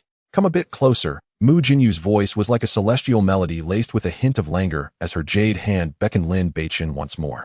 Oh, Lin Beichen felt puzzled, but complied, moving closer until he was merely 3 feet away before stopping. He could now distinctly smell the faint fragrance emanating from Mu Jinhua, which was neither floral nor incense, but rather like the essence of natural spiritual energy, refreshing his spirit. Although he couldn't see her face behind the veil, just the beauty of her eyes and the elegant noble aura surrounding her led Lin Beichen to conclude that she was a woman whose beauty could overshadow the heavens. You are quite handsome. Mu Jinyu's gaze lingered on Lin Beichen's face for a moment before her jade hand gently lifted her fingertip, cool to the touch, lifted his chin. Lin Beichen's body stiffened, instinctively wanting to retreat, but an invisible force emanating from her fingertip held him in place. What is happening? Could the master have thoughts about me? Lin Beichen's heart raced uncontrollably. If she really wanted to take advantage of me, should I refuse? This stunning woman is the master of the Qingyun sect, the top powerhouse of the northern region. If I could live off her, I would rise to prominence in the Qingyun sect, and no one would dare provoke me easily. The mere thought sent a wave of inexplicable excitement through him, and he nearly couldn't suppress a smile. Master, if you have any commands, please feel free to speak. Disciple is ready. Lin Beichen took a deep breath, yet his gaze unconsciously darted to Mu Jinyu's veiled face. A slight smile crept onto Mu Jinyu's lips beneath the veil, and a hint of playful mockery flashed in her eyes before her tone suddenly turned serious. In that case, kneel. Kneel. Lin Beichen was taken aback, confusion written all over his face. Isn't it customary to kneel when paying respects to a master? Mu Jinhua said coldly. What? Shock filled Lin Beichen's expression. Just moments ago, he had imagined an ambiguous and flirtatious exchange with this stunning woman in the hall. He never expected her to ask him to kneel to become her disciple. The reversal was so great that he momentarily couldn't process it. What? Is it that hard to have you kneel before me? Mu Jinyu's tone grew increasingly cold, her beautiful eyes emitting a sharp light that fell upon Lin Beichen like a tangible force. Lin Beichen was taken aback by her piercing gaze, quickly coming to his senses, and promptly knelt on both knees, respectfully bowing. Disciple Lin Beichen pays respects to the master. This woman before him was the master of the Qingyun sect with unfathomable cultivation. To be accepted as her disciple was a dream opportunity for many. Damn, I was too lewd earlier. The master was assessing my talent, and I thought of that aspect. Lin Beichen quietly lamented, a hint of embarrassment creeping onto his face. Very good. Mu Jinhua nodded in satisfaction, her tone softening slightly. From today onward, you will be my direct disciple, Mu Jinhua. Saying this, she casually took out an ancient blue-covered manual from her storage ring and handed it to Lin Beichen. This is the primordial transformation Tao scripture that I cultivated. Although it only contains the first half, it is sufficient for you to reach the peak of the Earth profound realm. Study it well. Thank you, Master. Lin Beichen quickly accepted the manual with both hands. To be honest, he didn't have high expectations for this technique, as he cultivated the Hongmeng sacred art, the top technique in the universe, and naturally didn't think much of the primordial transformation Tao scripture. However, he knew he couldn't show any dissatisfaction at this moment, so he took the opportunity to ask, Master, could you also pass on some combat skills or movement techniques? I believe practical skills are also very important.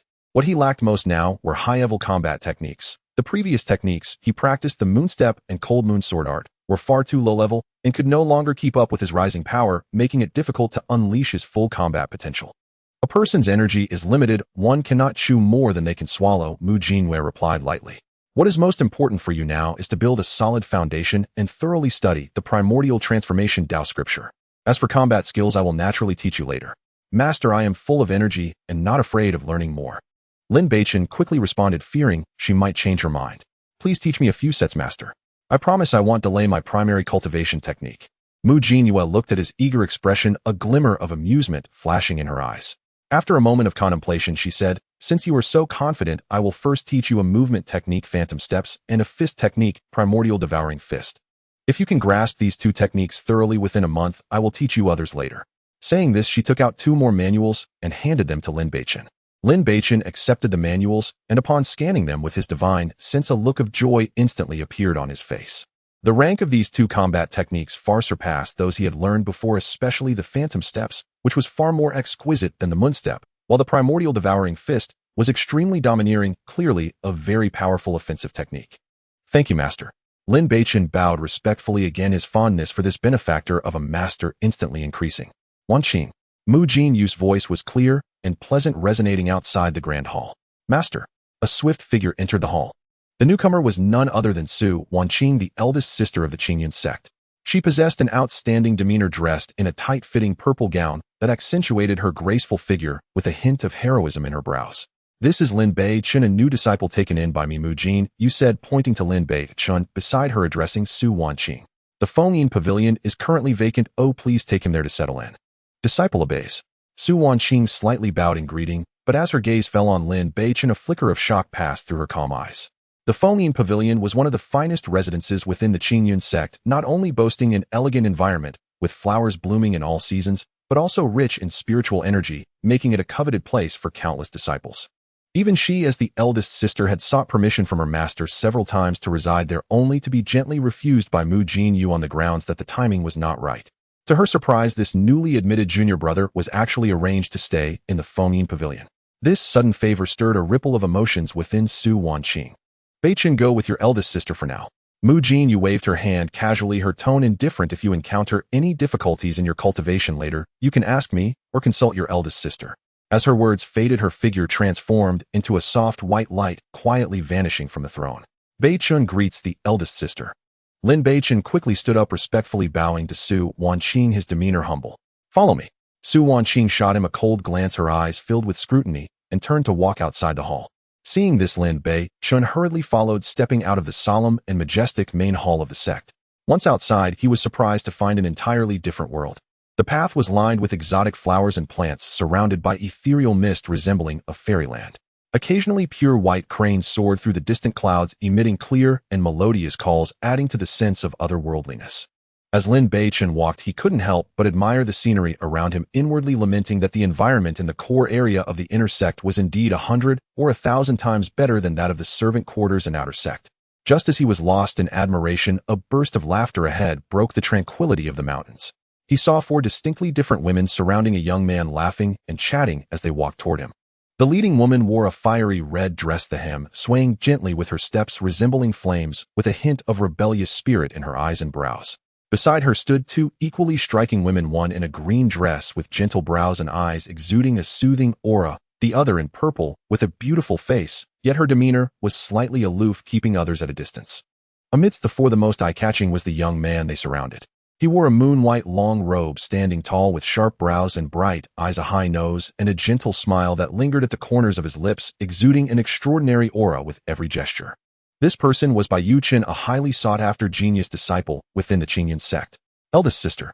The woman in red greeted with a smile, her gaze then landing on Lin Beichen behind her, curiously asking, who is this? This is Lin Beichen, a new disciple taken in by the master. Su Wanqing replied in a calm tone.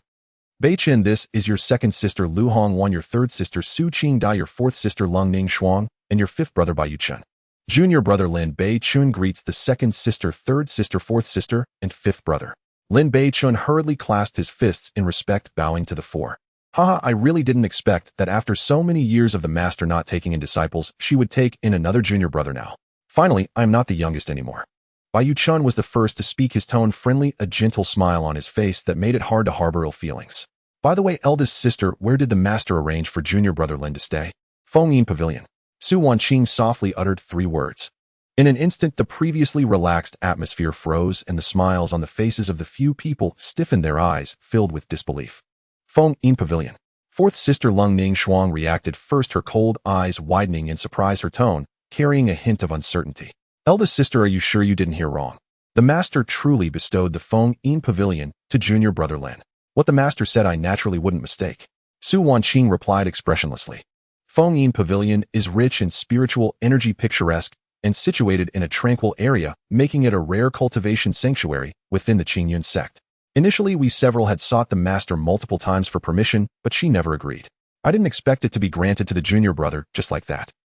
Third sister Su Qingdai revealed a hint of surprise, softly exclaiming, Indeed, I thought the master would reserve the Feng Yin Pavilion for Yu Qin junior brother. After all, his talent and strength deserve such a place. I never expected. Lung Ning Shuang also joined in, her tone carrying a hint of regret as her gaze involuntarily darted toward Bai Yuchun. The gazes of the few collectively fell back on Lin Beichen, their expressions complex, a mix of shock, confusion, and a trace of jealousy and envy. Bai Yuchen's smile remained warm, but a fleeting hint of jealousy passed through his eyes, almost imperceptibly. Perhaps the master wants junior brother Lin to have a better environment to cultivate, and given his current shallow cultivation level, which is why she bestowed the Feng Yin Pavilion upon him. Su Wanqing broke the silence, then turned to Lin Beichen. All right, Beichen, let's go. I'll take you to the Feng Yin Pavilion. Thank you, eldest sister. Lin Beichen nodded, seemingly oblivious to the gazes of the others. Subsequently, the two continued walking toward the direction of the Feng Yin Pavilion. Once they had walked far, voices of discussion arose behind them, but the tone had changed.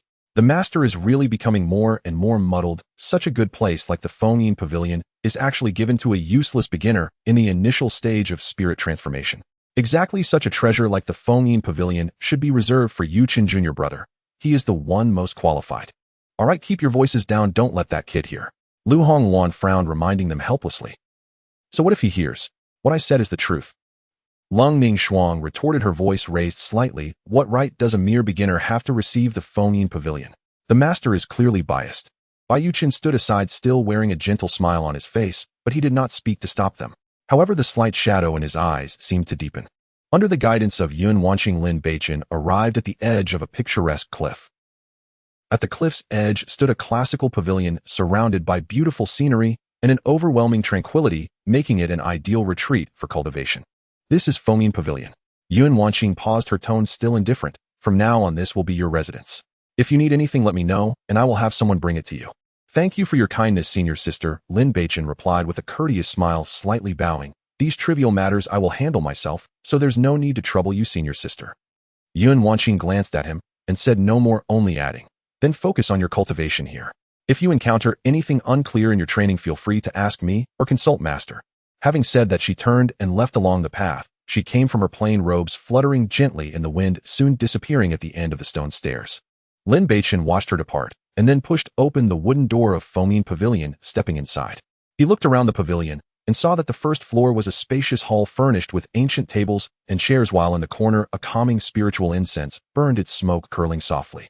The second floor featured an elegant hall with a view directly facing the sea of clouds, offering an excellent panorama. The backyard of the pavilion also had a small open area suitable for practicing martial arts. This place truly was, as rumored, perfect for cultivation. Not only was the scenery serene, but the air was also filled with rich spiritual energy, making even a simple breath feel immensely refreshing. Most importantly, it was incredibly quiet here, free from the noise of the servant quarters and the clamor of the outer sect, making it an ideal place for cultivation.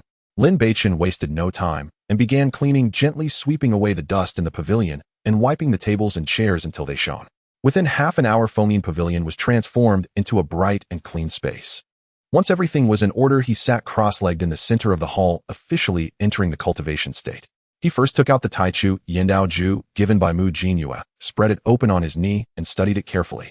Although this technique was not as potent as the Hongmeng Xingjue he practiced, it was nonetheless imparted by master, and it would be remiss to completely disregard it. It would also be difficult to explain later. Fortunately, Lin Beichen had an exceptional talent and comprehension, allowing him to grasp the technique with ease. He formed hand seals, and the spiritual energy within his body began to flow smoothly under the guidance of the mental method. In just 2 hours, he thoroughly understood the intricacies of the Taichu Yindao Ju. Not only did he grasp the basics, but he also directly cultivated it to a minor success level, finding it quite smooth in operation. Putting down the technique manual, Lin Beichen's eyes sparkled with eagerness as he rose and went to the empty space in the backyard to start practicing the Huaning Wuzongbu and Huanggu Tuntian Quan. He lightly tapped the ground with his toes, suddenly transforming into a fleeting shadow, swiftly darting within the open area. At times he floated like willow fluff, and at others he surged like lightning. His footwork was unpredictable, showcasing the essence of Huaning Wuzongbu. Immediately following, Lin Beichen unleashed a punch, sending forth a roaring gust of wind, the punch's force slicing through the air with a series of deep thuds embodying the domineering intent of Huang Gu Tuntian Quan. Fortunately, Fomin Pavilion was situated in a secluded area with no other courtyards nearby, so he need not worry about disturbing others with such commotion. At the beginning, his movements were somewhat awkward, occasionally faltering, and the transitions in his punches weren't very smooth, with the punch's intent fluctuating in strength. However, Lin Beichen did not feel disheartened. Instead, he immersed himself more deeply in the practice. As he practiced, he operated his divine sense to review, carefully analyzing the strength techniques and timing of each movement, constantly seeking his own shortcomings. Time quietly slipped away in focused cultivation, and in the blink of an eye 3 days had passed. During these 3 days, Lin Beichen hardly took a break, pouring all his energy into honing his martial skills. Finally, on the evening of the 3rd day, his footwork became smooth and effortless, his figure flickering in the open area, almost transforming into a continuous beam of light difficult to trace. His punching technique grew increasingly refined, the wind of his punches fierce, and the intent concentrated. Every punch unleashed carried an overwhelming momentum, causing the surrounding spiritual energy to ripple violently. Huaning Wuzongbu and Huanggu Tuntian Quan had been cultivated by him to the great success level. Feeling the surging power within him and the precise control over his footwork and punches, Lin Beichen's heart surged. He could clearly sense that his strength had significantly improved. Previously, he could barely fight 4 small realms above his level. Now, with the support of these 2 great success martial techniques, he was confident he could challenge 6 small realms above, a substantial benefit brought by high-level martial skills. Of course, Lin Beichen also understood that if he encountered a similarly talented disciple proficient in high-level martial skills, his ability to challenge beyond his level would likely be greatly diminished. To avoid such a situation, Lin Beichen was not content with just this. Instead, he began to repeatedly study these 2 martial techniques. He attempted to incorporate some of his unique insights into the existing techniques, aiming to make his footwork more unpredictable and his punching intent more overbearing. During this period, Lin Beichen visited Mu Jinyu's courtyard every morning to pay his respects and casually asked her about the difficult problems he encountered during cultivation. Although Yun Wanqing had previously stated that he could consult her if he encountered issues in his training, Lin Beichen had never entertained that thought. After all, she was merely a senior sister and had no obligation to teach him. He did not wish to owe her a favor or disrupt her peace. This morning, Lin Beichen arrived at Mu Jinyu's courtyard as usual. Upon entering the courtyard, he noticed Yun Wanqing, Lu Hongwan, Su Qingdai, Lung Ning Shuang, and Bai Yuqian were also present. Disciple Lin Beichen pays respects to master and greetings to all senior sisters and brothers. Lin Beichen hurriedly stepped forward, bowing humbly.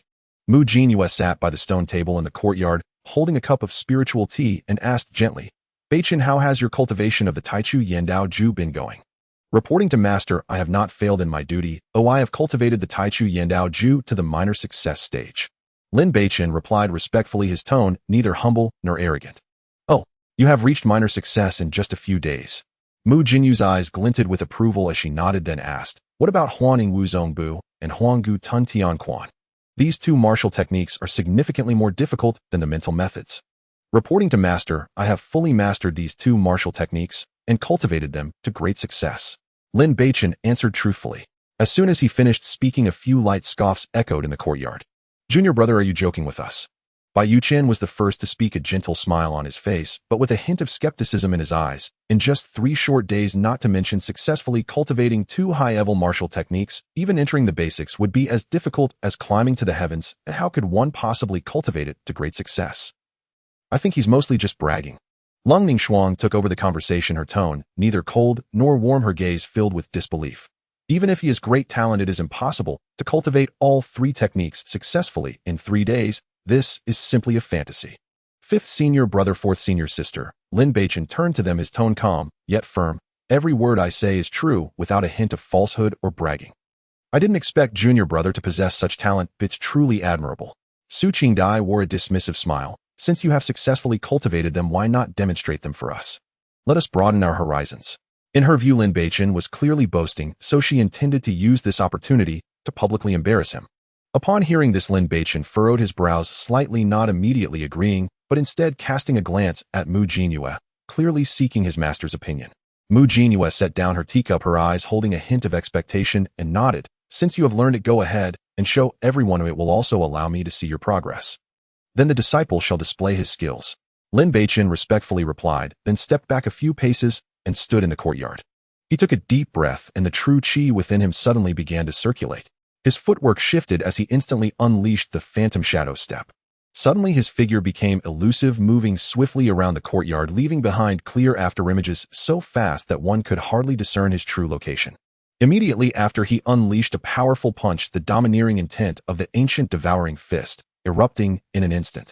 With a single punch, the wind generated wrapped around the surrounding spiritual energy, forming an invisible suction force, as if to devour everything in front of him. His fist traced sharp arcs in the air, the movements flowing seamlessly, fierce yet agile. Each punch contained immense power, but was executed with such precision that it did not harm the flowers or grass in the courtyard. Mu Jinhua sat at a stone table, watching the figure weaving through the air and the fierce punches. A clear shock flashed in her beautiful eyes, and the corner of her mouth involuntarily lifted slightly beneath her veil. When she initially taught these two martial techniques, she thought it would be remarkable if Lin Beichen could grasp the basics within a month. Yet she never expected that Lin Beichen would reach perfection in just 3 days, even incorporating his unique insights into the techniques, making the footwork more mysterious and the punch intent more formidable. Such a monstrous talent left her utterly incredulous. Yun, watching Lu Hongluan, Su Qingtai, Lung Ningxuang, and Bai Yuqian all stared wide-eyed, their faces filled with disbelief. They clearly remembered how much effort they had expended when they practiced these two techniques. Yun, watching, took a month to reach minor mastery of the footwork, while Lu Hongluan took nearly a month and a half to barely grasp the essence of the fist technique. Even Bai Yuqian, who had the best talent among them, took a full half-month to barely touch the threshold of the phantom shadow step. But what about Lin Beichen? In just 3 days, he directly achieved great mastery. Such speed was simply beyond their comprehension. That guy must have practiced these two techniques before, otherwise how could he have reached great mastery in just 3 days? Lung Ningxuang looked at Lin Beichen in the arena and couldn't help but mutter under her breath, her tone filled with strong dissatisfaction. I think so too. Perhaps he has already been exposed to these two techniques before. Lu Hongluan also chimed in softly, a hint of complexity flashing in her eyes. To them, this was the only explanation that could account for Lin Beichen's outrageous progress. Moments later, Lin Beichen withdrew his fist and walked briskly to Mu Jinhua, bowing respectfully. Master, the disciple has displayed his shortcomings. Very good, excellent. Mu Jinhua looked at him, her tone unreservedly appreciative. You have not only mastered these two techniques solidly, but you have also infused your own insights, reaching the threshold of transformation far exceeding my expectations. This progress is entirely due to your exceptional guidance, Master. Lin Beichen maintained his humble demeanor. Mu Jinhua nodded in satisfaction, then, as if recalling something, a hint of anticipation flickered in her eyes. Since you have mastered these two techniques, next I will teach you the Zhu Xian sword art. Thank you, Master. Lin Beichen's face instantly lit up with joy upon hearing this. He could sense that the name Zhu Xian sword art exuded a sharp aura, undoubtedly a powerful sword technique. Mu Jinhua smiled slightly and took out a long sword from her storage ring. The sword was pure white, the sheath intricately carved with cloud patterns, and a vividly lifelike dragon with a blue gemstone embedded in the hilt, radiating a faint spiritual light. With a casual toss, the long sword flew toward Lin Beichen like a streak of light. Lin Beichen quickly reached out to catch it, feeling a chilling touch as well as a tremendous sword intent contained within. Even though it had not yet been unsheathed, it emanated a powerful aura that sent chills down his spine. Master, this sword is so precious. Do you truly intend to give it to your disciple? Lin Beichen held the long sword. His heart stirred, his eyes filled with emotion. He was certain this sword was of an exceptionally high grade, far surpassing the broken sword of Dongfang Han. You are my disciple, Mu Jinhua. Mu Jinhua spoke with an unassuming tone, yet with an undeniable authority. How can you not possess a suitable divine weapon? This Zhu Xian sword has accompanied me for many years and possesses a certain spirit. Today I grant it to you, hoping you will cherish it and use it to slay demons and eliminate evil in the future, so as not to tarnish its reputation. Standing nearby, Yun, watching Lu Hongluan and the others, instantly wore expressions of envy, their gazes toward Lin Beichen filled with a more complex emotion. They had followed Mu Jinhua for many years and had never seen their master give away her personal sword, let alone this legendary Zhu Xian sword said to be immensely powerful. Such favor made it impossible for them not to feel jealous, especially Bai Yuqian, whose gentle smile nearly faltered, a deep sense of envy and unwillingness flashing in his eyes. This Zhu Xian sword art, you all should study it together. Mu Jinyu's gaze swept across Yun watching and the others saying, whether you can grasp the true essence from it depends entirely on your own fortune. Thank you, Master. Bai Yuqian Yun watching Lu Hongluan and the others responded eagerly bowing deeply. The Zhuxian sword art is renowned one of the top secret arts of the Qingyun sect. Although they had heard of it long ago, they had never had the opportunity to see its full scope. Now to be able to study alongside Lin Beichen was undoubtedly a tremendous opportunity for them. I will now demonstrate it for you while also reciting the incantations of the techniques. As Mu Jinyue spoke, she took out another long sword from her storage ring, its blade clear as autumn water. You all should listen closely and watch carefully. Before her words fell, she spun lightly, rising like a snowflake, her garments billowing in the wind, resembling an otherworldly being descending to earth. With a flick of her wrist, the long sword emitted a hum, transforming into a streak of light that cut through the air and then began to dance. Heaven and earth profound and yellow, the universe vast and primordial. When the sword is drawn, gods and demons are repelled. The clear incantations resonated along with the sword's momentum, intertwining with the sharp sound of the blades slicing through the wind, forming a unique rhythm. At first, Mu Jinyu's swordsmanship seemed slow, each strike carrying an ancient and boundless intent, embodying the chaotic power of the universe at its inception.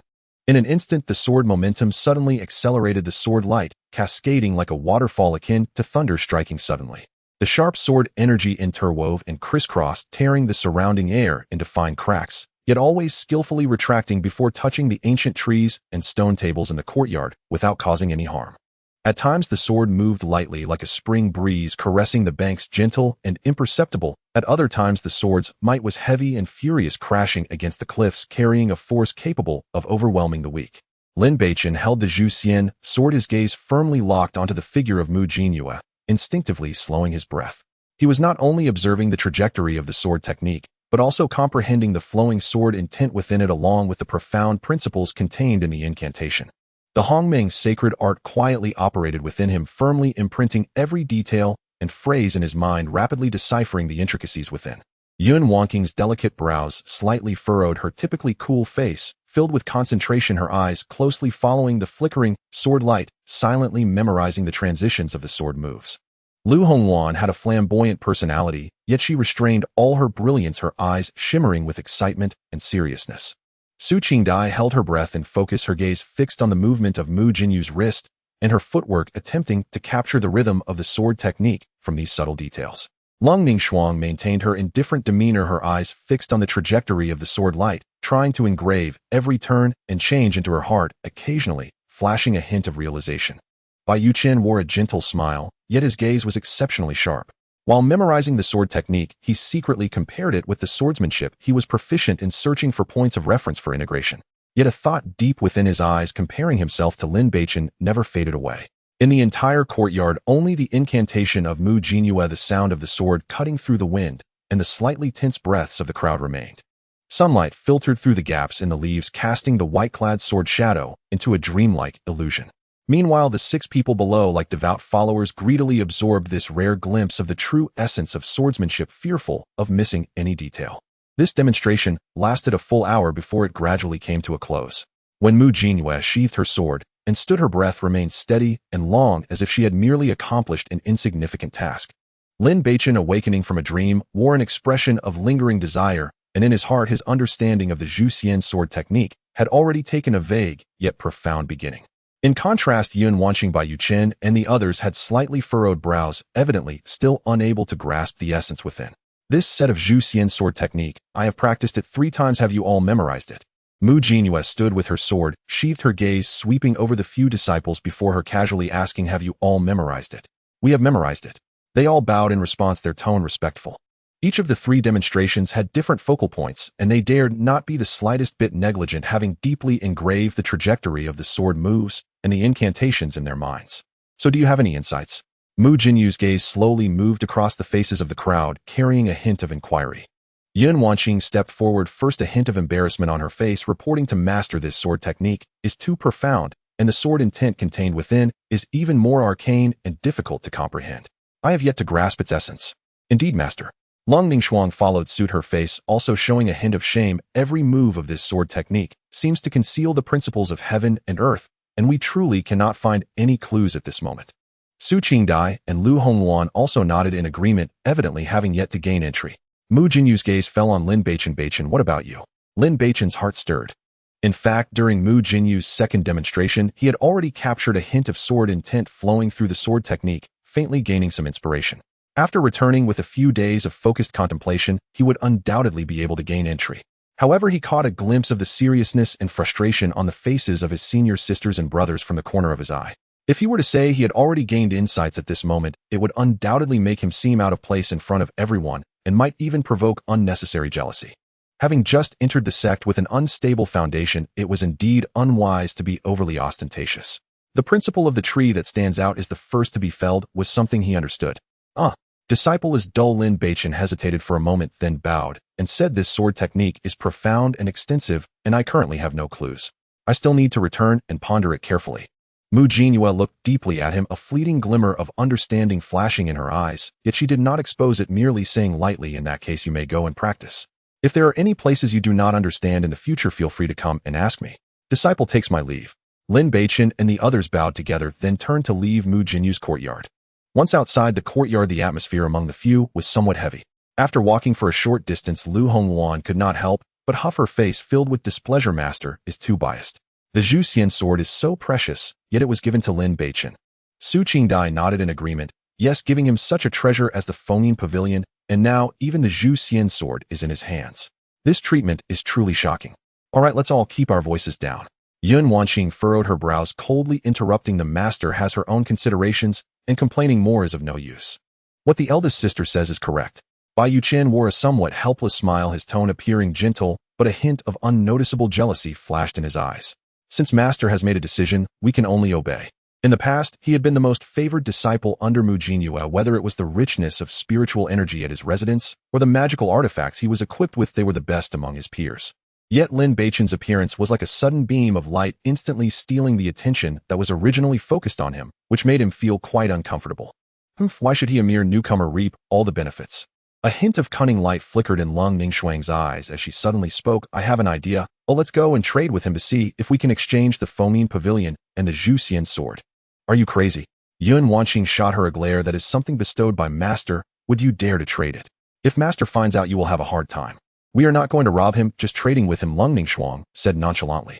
Besides, we can let Yuqin Jr. brother do the trading. Su Qingdai hesitated slightly, but what if he is unwilling to trade? Lu Hongwan showed a hint of disdain on her face. He is just a cultivator in the early stage of the transformation realm. Which of us does not have a higher cultivation than him? A little pressure from us, would he have the guts to refuse? Sisters, this might not be a good idea. Bai Yuqian, while voicing his opposition, did not sound very resolute, evidently having also entertained some thoughts. What is wrong with it? Lung Ningxuang patted her chest. Let us handle this matter. We will ensure he willingly gives up the Foaming Pavilion and the Zhu Xian sword. Indeed, leave it to us. Even if master gets angry later, it will never implicate you. The few of them had always taken care of Bai Yuqian, who was exceptionally talented and gentle. Now seeing Lin Beichen snatch away the favor that originally belonged to Bai Yuqian, they were already filled with indignation and were eager to take the opportunity to stand up for him. We cannot go too far lest we give others a chance to speak. Lung Ningxuang's eyes spun, then continued, how about this, Yuqin Jr. brother? You can use the Mingyue sword to trade for the Zhu Xian sword. The Mingyue sword is also a top-tier magical artifact just suitable for his current cultivation level. As for the Foaming Pavilion, we can trade it with Yuqin Jr. brother's Qingfeng Pavilion. Although the environment of Qingfeng Pavilion is slightly inferior to Foaming Pavilion, it can still be considered a first-rate residence. In this way he won't feel at a loss, and will probably agree. Lung Ningxuang said, this idea is good. Su Qingdai smiled, feeling that this way was both face-saving and could achieve the goal. Yun Wanqing furrowed her brows tightly, remaining silent, evidently agreeing with this plan. Meanwhile, Bai Yuqian lowered his eyelids, appearing calm, but his heart was already filled with joy. He had long coveted the Foaming Pavilion and the Zhu Xian sword, yet due to master's reputation, he had not dared to express it. Now that several senior sisters took the initiative to propose helping him trade for them, it was undoubtedly a great fortune for him. The few exchanged glances, having reached a tacit understanding, their steps quickened as they headed towards the direction of the Foaming Pavilion. In the central region at the headquarters of the Tianxian Merchant Association, a middle-aged man with an extraordinary demeanor and a stern face was having tea with a young man in white in the back garden. The middle-aged man was Liu Kanglin, the president of the Tianxian Merchant Association, while the young man in white was Yi Wuhan, the young master of the Yaoqi Sacred Land. Master, there is news about the eldest young lady. A servant hurriedly walked in. Where did that girl run off to? Liu Kanglin hurriedly set down the chess piece in his hand, his voice tinged with urgency. According to our spies, the eldest young lady was spotted at a small branch in the northern region. The servant quickly reported. No wonder we couldn't find her, she went to such a wild place in the northern region. Liu Kanglin's face showed a hint of surprise, and then he turned to a woman standing nearby. Fu Bo. This is the young lattice soul jade tablet. You must personally go to the northern region and bring her back as soon as possible. Rest assured, master. I will make sure to bring the young lady back promptly. Fu Bo replied respectfully. Uncle Liu, I haven't seen Yinchi for a long time. Since I have some free time now, why don't I go with Fu Bo? Yi Wuhan said with a faint smile. No problem. Since you want to go, then go ahead. Liu Kanglin nodded with a smile. He was increasingly satisfied with Yi Wuhan as a prospective son-in-law. After all, Yi Wuhan was a top genius in the central region and had the backing of the Yaoqi sacred land. Associating with such a super prodigy was also an opportunity for the Tianxian Merchant Association. On the other side, Lin Beichen had just returned to Fomin Pavilion and was sitting cross-legged studying the Zhuxian sword art when he heard the voice of Lung Ningxuang outside the courtyard. Is the sixth junior brother there? Lin Beichen felt a bit surprised. Why would several senior brothers and sisters suddenly come at this time? He got up and walked outside the courtyard, gently pulling open the crimson door, only to see Yun watching Lu Hongwan, Su Qingdai, Lung Ningxuang, and Bai Yuqin standing outside, all wearing a rare smile. Senior sister, second senior sister, third senior sister, fourth senior sister, fifth senior brother, what brings you here? Lin Beichen stepped aside, his tone carrying just the right amount of curiosity. We're all fellow disciples, so we thought we'd come by to visit and also see how your Fomin Pavilion is. You don't mind, do you? Su Qingdai spoke first with a gentle smile. Why would I mind? Please come in, everyone. Lin Beichen also wore a smile as he led them into the courtyard, turning to set up the tea set on a nearby stone table. He personally brewed a pot of fresh tea using the spiritual spring water from the courtyard, serving each person in turn. Junior brother Lin, you are quite thoughtful.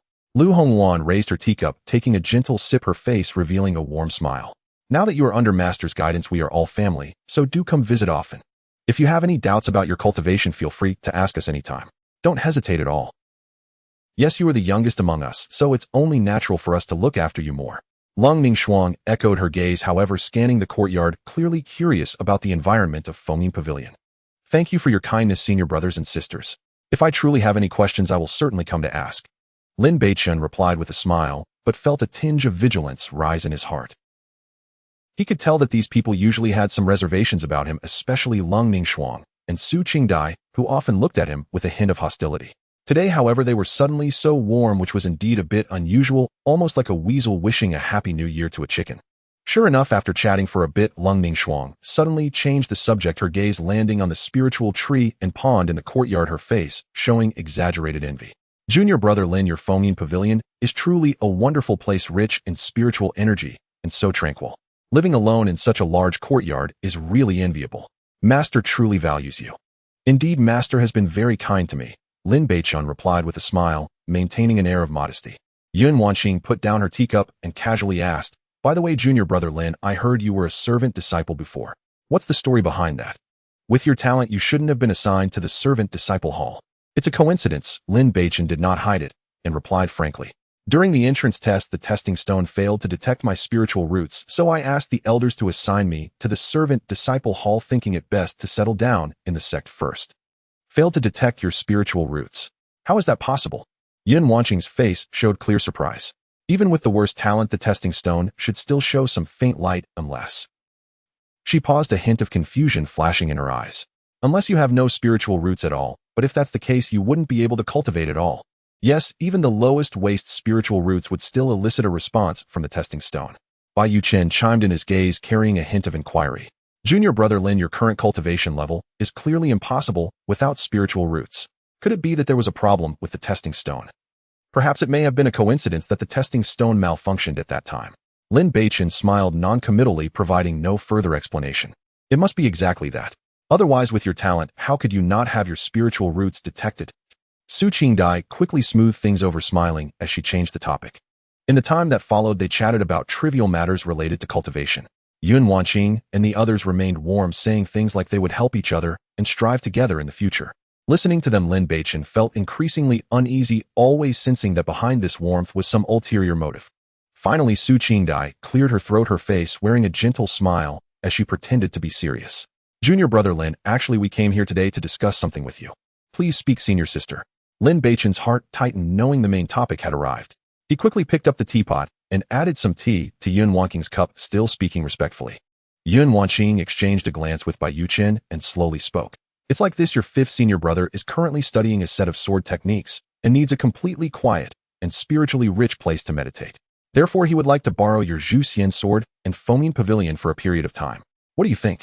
Sure enough, Lin Beichen's heart sneered, but his face remained impassive, eyebrows slightly furrowed as he spoke with a hint of difficulty. That might be a bit difficult. I also need a quiet place to practice the Zhu Xian sword art, and both the foaming pavilion and the Zhu Xian sword were specially bestowed upon me by Master. The spiritual energy concentration in foaming pavilion far exceeded that of other courtyards, greatly aiding cultivation, so he naturally could not let it go. Moreover, the Zhu Xian sword was a spiritual weapon immensely powerful and granted by Master, holding significant meaning. How could he lend it to others? Seeing this, Lung Ningxuang immediately took over the conversation, her tone carrying a hint of gentle persuasion. Junior brother Lin, don't rush to refuse. Your fifth senior brother wouldn't borrow your things for free. His Qing Feng Pavilion, although slightly inferior to Foaming Pavilion, is still one of the better places in the sect, and you could temporarily move there to live. Moreover, your current cultivation level is only at the initial stage of the transformation realm. Holding the Zhu Xian sword would be hard to unleash its true power, so you might as well use your fifth senior brother's Mingyue sword for now. It's a top-notch magical weapon perfectly suited for your current level of cultivation. Once your strength increases, he can return the Zhu Xian sword to you. Wouldn't that be a win-win situation? Yes, we are all fellow disciples, and it is only right to help each other. Su Qingdai also persuaded. Your fifth senior brother has a deeper understanding of the Zhu Xian sword art than you. Letting him use the Zhu Xian sword first will help him grasp the essence of the sword techniques faster, and he can guide you as well, which is beneficial for you. Bai Yuchen also put on a sincere expression at the right moment. Junior brother, to be honest, I have gained some insights into the Zhu Xian sword art, but I lack a suitable weapon and a quiet environment. Please help your senior brother this once. Once I master the sword techniques, I will definitely return the Foaming Pavilion and Zhu Xian sword to you immediately, without any second thoughts. The few of them took turns to persuade him, their tones seemingly gentle, but in reality, they carried an undeniable sense of pressure. Their intention was very simple: to take the Foaming Pavilion and the Zhu Xian sword under the guise of borrowing and exchanging, and as for whether they would return them later, that was to be discussed at another time. Lin Beichen looked at their hypocritical faces, the coldness in his heart deepening. Senior sister, second senior sister, third senior sister, fourth senior sister, fifth senior brother. He set down the teacup in his hand, still smiling, but his tone had become much more resolute. I'm truly sorry. The Foaming Pavilion and the Zhu Xian sword were personally bestowed upon me by Master. They represent Master's expectations of me, and I cannot lend them to others lightly. If you truly need them, you may go ask Master. As long as Master agrees, I, Lin Beichen, will have no objections and will let them go immediately. He mentioned Master to make them know to retreat. Junior brother Lin, this is a bit unreasonable, isn't it? Lung Ningxuang's expression darkened, her tone carrying a hint of displeasure. Master is busy with the major affairs of the sect. You really need to bother her for such a small matter. You clearly just don't want to lend them. Junior brother Lin, you are being too distant.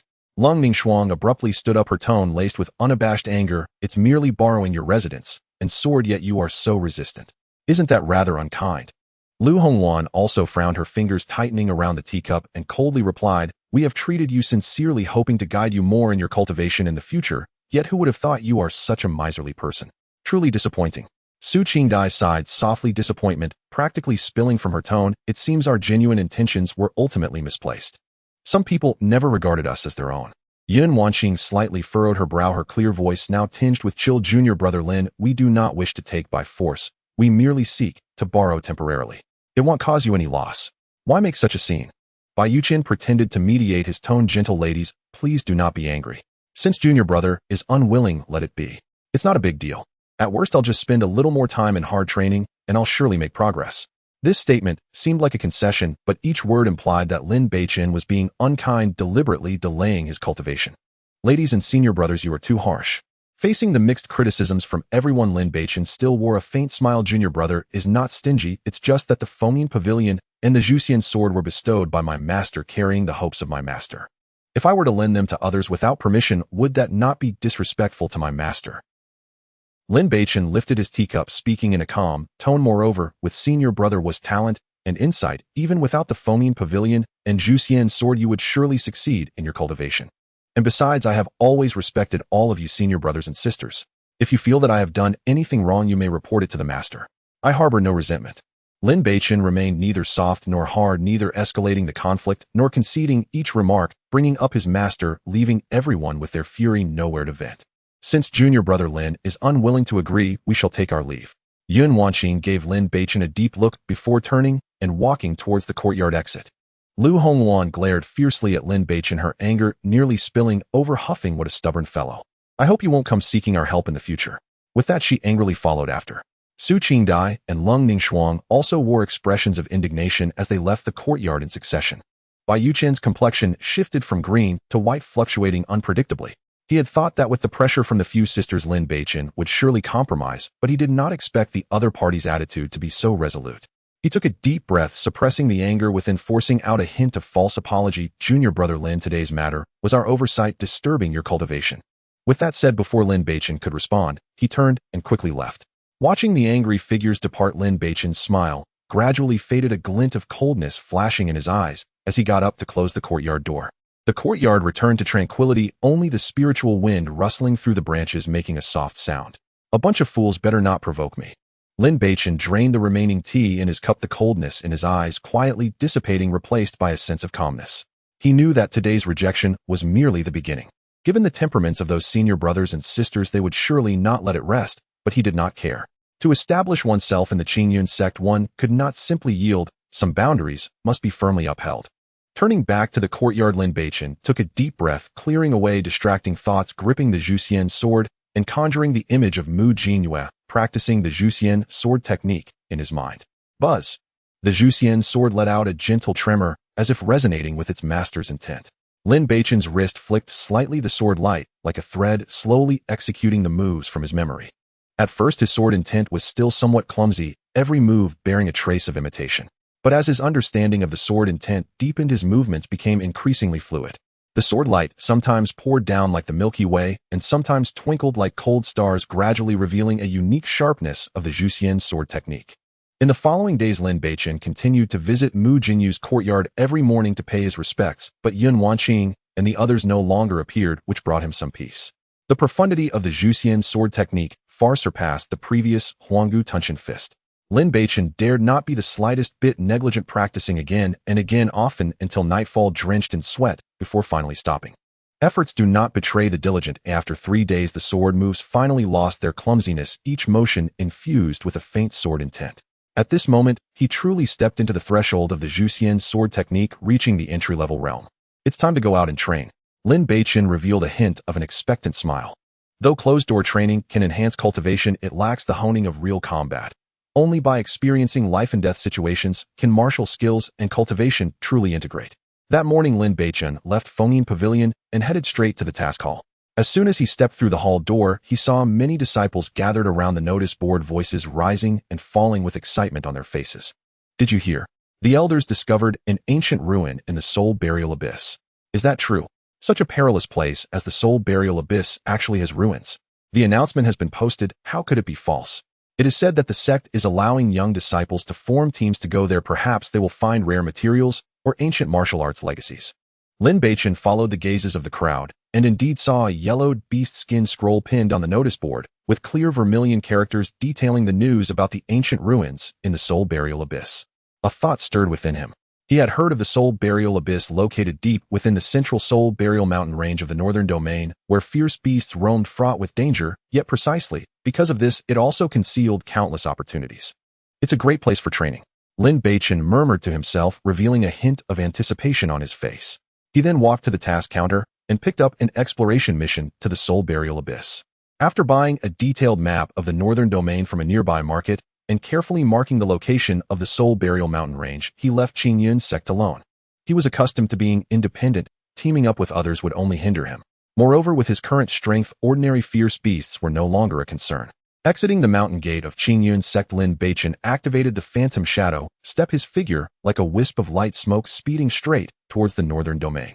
The fallen leaves underfoot were swept up by the fierce wind, then quietly drifted down, leaving only a faint residual shadow. Little did he know that not half an hour after his departure from the sect, 2 figures flashed out from the shadows, trailing behind him. "Brother, look. He has indeed left the sect."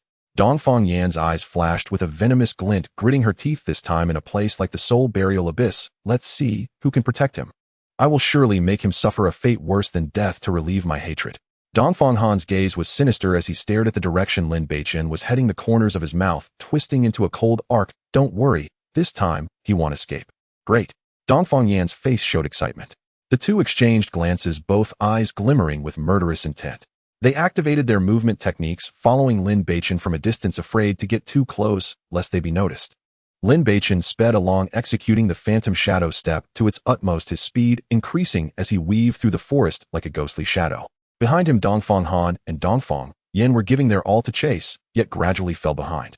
Brother, this kid's speed is too fast. If this continues, we will lose him. Dongfang Yan was increasingly anxious, beads of sweat forming on her forehead. Her cultivation was already inferior to Dongfang Han's, and she was starting to struggle under such frantic running. Dongfang Han's brows furrowed tightly, a hint of surprise flashing in his eyes. He had not expected Lin Beichen's movement technique to be so strange, his speed even vaguely surpassing that of a peak practitioner at the transformation realm. It's just a side technique. After all, his goal is the soul burial abyss. He can't possibly run far. Dongfang Han snorted coldly, continuously channeling his internal spiritual energy, his speed increasing once more. The two gritted their teeth, staring fixedly at the increasingly faint figure ahead, like hungry wolves chasing prey, their eyes filled with greed and ferocity. Lin Beichen executed the phantom shadow step, transforming into numerous afterimages as he swiftly raced towards the soul burial mountain range. Yet he could not shake a lingering sense of unease, as if something ominous was about to occur. Could it be that someone has set their sights on me? Lin Beichen furrowed his brow, a troubling thought suddenly flaring up in his mind. This feeling of unrest grew stronger, clearly not without reason. With this thought in mind, he continued to race forward, maintaining an appearance of nonchalance, while discreetly spreading his divine sense to carefully capture any movements behind him. The rustling of the wind through the trees, the calls of birds and beasts, all clearly entered his perception. Moments later, Lin Beichen's heart sank as he indeed sensed something unusual. Though the opponent's concealment techniques were exceptionally skilled, he managed to catch two faint auras that followed closely behind him. I must not alarm them, Lin Beichen thought to himself. He was still unclear about the opponent's background, and acting rashly would be too risky. After some contemplation, he decided to accelerate without revealing any signs, hoping to shake off his pursuers with the phantom shadow step. Thus Lin Beichen channeled his spiritual energy rapidly, increasing his speed, his form becoming increasingly ethereal, like willow catkins merging with the wind, darting through the dense forest at an astonishing pace. Simultaneously, his peripheral vision remained fixed on the rear, observing the movements of his pursuers. As he passed a steep hill, Lin Beichen suddenly exerted force beneath his feet, using the cover of a massive rock at the summit to swiftly change direction and dash into a nearby valley, disappearing into the thick foliage within moments. Not good, that kid is trying to escape. Seeing this, Dongfang Han's face flashed with impatience as he immediately pushed his spiritual energy to its limits and quickly pursued. Dongfang Yan followed closely behind. The two rushed to the summit one after the other. Damn it! Dongfang Han cursed as he scanned the surroundings. The mountaintop was empty, and apart from a few low trees swaying in the wind, there was no trace of Lin Beichen. Where is he, brother? Strange, how could that kid suddenly vanish? Dongfang Yan panted as he reached the summit, looking around in disbelief. What the hell? Dongfang Han's brow furrowed in frustration. He simply couldn't understand how a kid at the first layer of the transformation realm could move with such incredible speed. He reluctantly released his divine sense, meticulously probing every inch of the ground, leaving no stone or thicket unchecked. Dongfang Yan also began searching around the mountaintop, the two acting like keen-scented hounds, yet they made no discoveries. What they did not know was that just within a massive rock crevice less than 10 zhong away from them, Lin Beichen was hiding in the Hongmeng space, quietly observing every movement outside.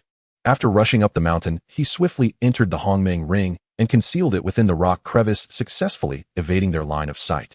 You scoundrels, it really is you. Lin Beichen glared at Dongfang Han and Dongfang Yan outside, his eyes flashing with fierce, killing intent as he quietly clenched his fists in the space. He had long suspected that these two would not let things rest, but he never imagined they would dare to ambush him outside the sect. Though his heart boiled with murderous rage, wishing to eliminate them immediately, Lin Beichen forcibly suppressed this impulse. He understood very well that Dongfang Han was a top 10 genius of the inner sect, with a cultivation already at the peak of the transformation realm, far beyond what he could contend with at present. You bastards, just wait. I will eventually kill you. Lin Beichen took a deep breath, suppressing the agitation within. The most important thing now was to lie low. As for eliminating these two scoundrels, there would be plenty of opportunities in the future. Outside, Dongfang Han and Dongfang Yan searched the area for nearly half an hour without even catching a glimpse of Lin Beichen, their faces growing increasingly sullen. Brother, what should we do now? Are we just going to let him escape? Dongfang Yin stamped his foot, her tone filled with reluctance.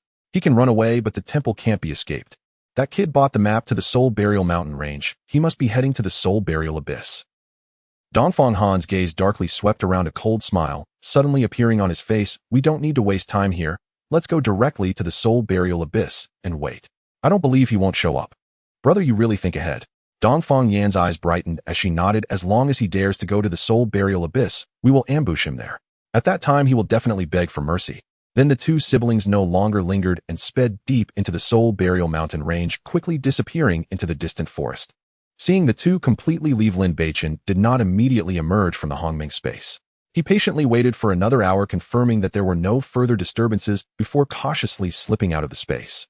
He vigilantly surveyed his surroundings, ensuring it was safe before turning around to avoid the previous route and approach the Soul Burial Mountain Range from another side. This time he was even more cautious, not only executing the Phantom Shadow Step to its utmost, but also constantly alert to the movements around him to avoid being tracked again. After 5 days of day and night travel, Lin Beichen finally arrived at the outskirts of the Soul Burial Mountain Range. Upon entering this area, he noticed a significant increase in the number of cultivators around. These people traveled in groups or alone, all armed with weapons, their eyes filled with vigilance and anticipation, clearly drawn by the ancient ruins of the Soul Burial Abyss. Once deep inside the mountains, Lin Beichen heightened his alertness. The trees here grew even taller and sturdier, the air thick with a faint smell of blood and miasma, and occasionally the distant howls of savage beasts echoed, filled with unknown dangers. He did not rush forward, but carefully advanced deeper into the mountains, actively seeking out solitary beasts to battle, honing his martial skills in the process. In just 2 days, he fought with over a dozen latest-stage transformation realm beasts. There were swift wind wolves, ferocious iron-armored bears, and highly venomous red-scaled snakes. Each battle was thrilling. Lin Beichen faced numerous life-threatening situations, but it was precisely because of this that his practical experience rapidly improved.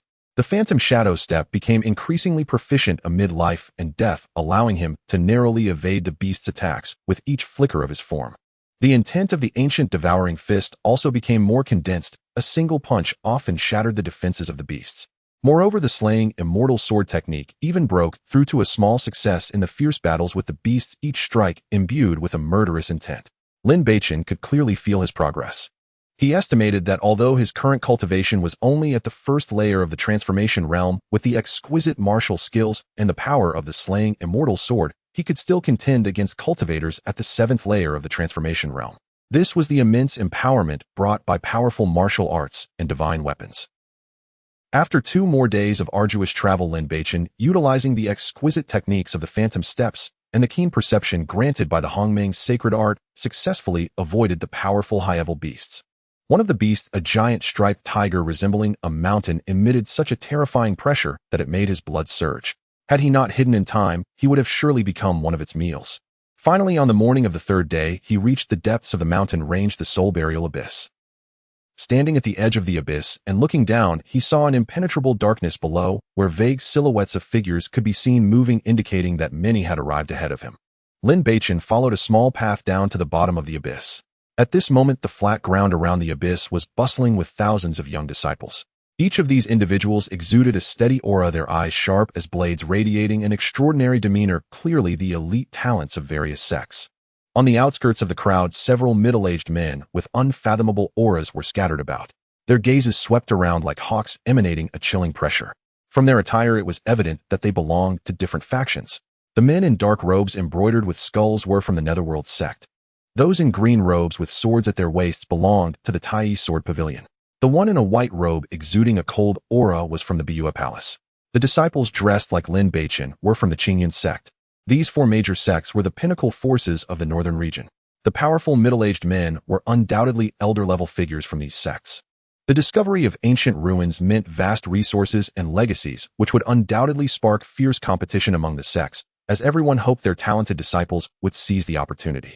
To ensure their disciples have an advantage in this competition, each sect would send powerful elders to oversee the situation. Without a moment's hesitation, Lin Beichen walked straight towards the camp of the Qingyun sect disciples. His arrival quickly drew the attention of many in the camp.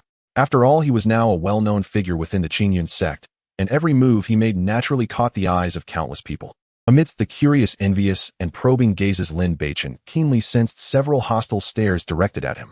He discreetly glanced around, and quickly pinpointed his targets: Xiao Yuechan Zhou Shuyo, Li Fengyanji, Qingyi Dongfang Han Dongfang, Yanzhou Ningbing, and Huigang. These individuals had previously held grievances against him, and upon seeing his appearance their eyes seemed to blaze with fury, filled with a venomous desire to swallow him whole. Regarding these hostile gazes, Lin Beichen merely cast a calm glance and dismissed them from his mind. Given his current strength, apart from Ji Qingyi and Dongfang Han, the rest posed little threat. If they were sensible, he would not mind teaching them a profound lesson. Just then a middle-aged man around 40 emerged from the Qingyun sect camp. This man was robust with broad shoulders and a powerful presence, his eyes sharp as an eagle, exuding an aura of authority. This man was Gao Tianyun, an elder of the Qingyun sect. Everyone please quiet down. Gao Tianyun's voice resonated like a loud bell, infused with a hint of true energy, instantly overpowering the surrounding noise, clearly reaching every ear. All eyes were focused on him. Once we enter the ruins, be cautious above all else. Gao Tianyun's gaze swept over the Qingyun sect disciples, his tone serious as he warned, the internal conditions of the ruins are unknown. There may be ancient traps left behind, and disciples from the other 3 major sects will be watching closely. Do not let your guard down. He paused, emphasizing his words. Remember, your primary task is to ensure your own safety, and only then seek opportunities. If you encounter disciples from other sects, avoid them if possible. Do not let momentary disputes cost you your life. Understood? Understood. The disciples of the Qingyun sect responded in unison, their voices resonant, filled with youthful vigor and determination. Everyone please be patient for a moment, Gao Tianyun continued. There are already array masters ahead working to break the formation at the ruins entrance. Once the formation is breached, we can enter directly. However, there is one point that needs to be emphasized. This ancient ruin has strict restrictions. Anyone over the age of 25 cannot enter. If you force your way in, you will be directly annihilated by the ruins formation with no chance of escape. As his words fell, a low murmur of alarm spread through the crowd. Those disciples, just over 25, instantly showed expressions of disappointment, some even unable to restrain themselves from clenching their fists, clearly frustrated by this sudden restriction. Rumble. At that moment, a deafening boom erupted from the direction of the ancient ruins entrance, indicating that the formation had finally been broken. Immediately, a massive black hole appeared before everyone, exuding a rich aura of antiquity. All right, the ancient ruins are now open. Everyone may enter. Gao Tianyun's voice rang out again, tinged with a hint of barely concealed excitement. In an instant, the atmosphere was ignited, becoming extraordinarily lively. The disciples of the 4 major sects could no longer contain their excitement, surging towards the mysterious black hole like a tidal wave. This was a rare ancient ruin that appeared once in a century, though everyone wanted to be the first to rush in, seizing the opportunity to seek their fortunes. In the northern region, the 4 top sects were the Netherworld sect, Tai, Sword Pavilion, Bua Palace, and Qingyun sect. Among these 4 forces, the strongest was undoubtedly the Netherworld sect, followed by the Tai Sword Pavilion, which specialized in swordsmanship, and the all-female Bua Palace. The Qingyun sect, on the other hand, ranked last among the 4 major sects and was relatively weaker. Lin Beichen blended into the crowd of the Qingyun sect, walking steadily towards the entrance of the ancient ruins. He could sense that Dongfang Han's gaze was fixed on him from behind, rapidly closing in. Just as Lin Beichen's figure stepped into the entrance of the ancient ruins, a powerful force of space suddenly struck him.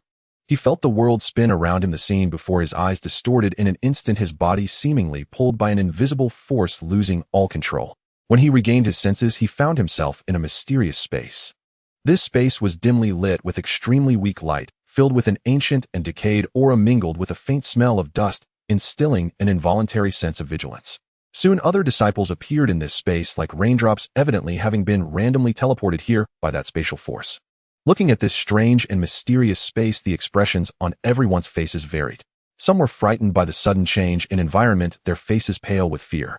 Others had excitement flickering in their eyes, their faces filled with anticipation, clearly eager for the explorations to come. After a brief commotion, the crowd quickly formed groups of 3 or 5, cautiously making their way into the depths of the ancient ruins. In the face of unknown dangers, sticking together was undoubtedly the wisest choice. Lin Beichen took a deep breath, the ancient aura in the air invigorating his spirit. He glanced back at the exit behind him and then quickly proceeded deeper into the ruins. Since he was here, he naturally wanted to explore thoroughly. If he could obtain some fortuitous encounters within the ruins, such as ancient legacies, rare spiritual herbs, or divine weapons, that would be even better. Even if he ultimately gained nothing, experiencing such an ancient ruin would be a form of growth for him.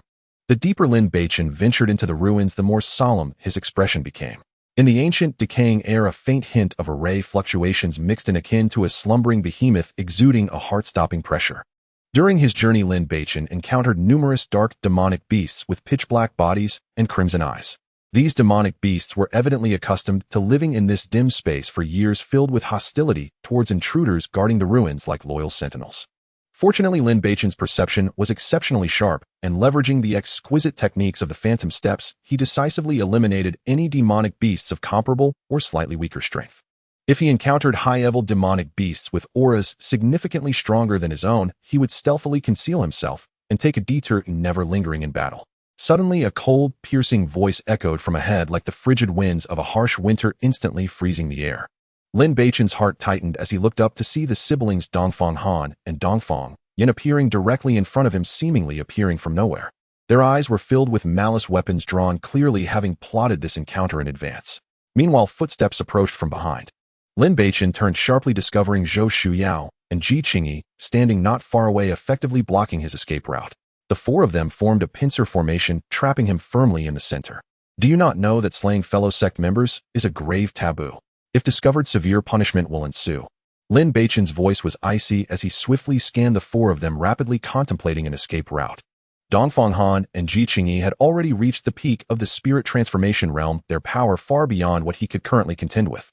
With these two blocking his path, he had to be on high alert. For grave taboo. Dongfang Han scoffed, a murderous intent evident in his eyes.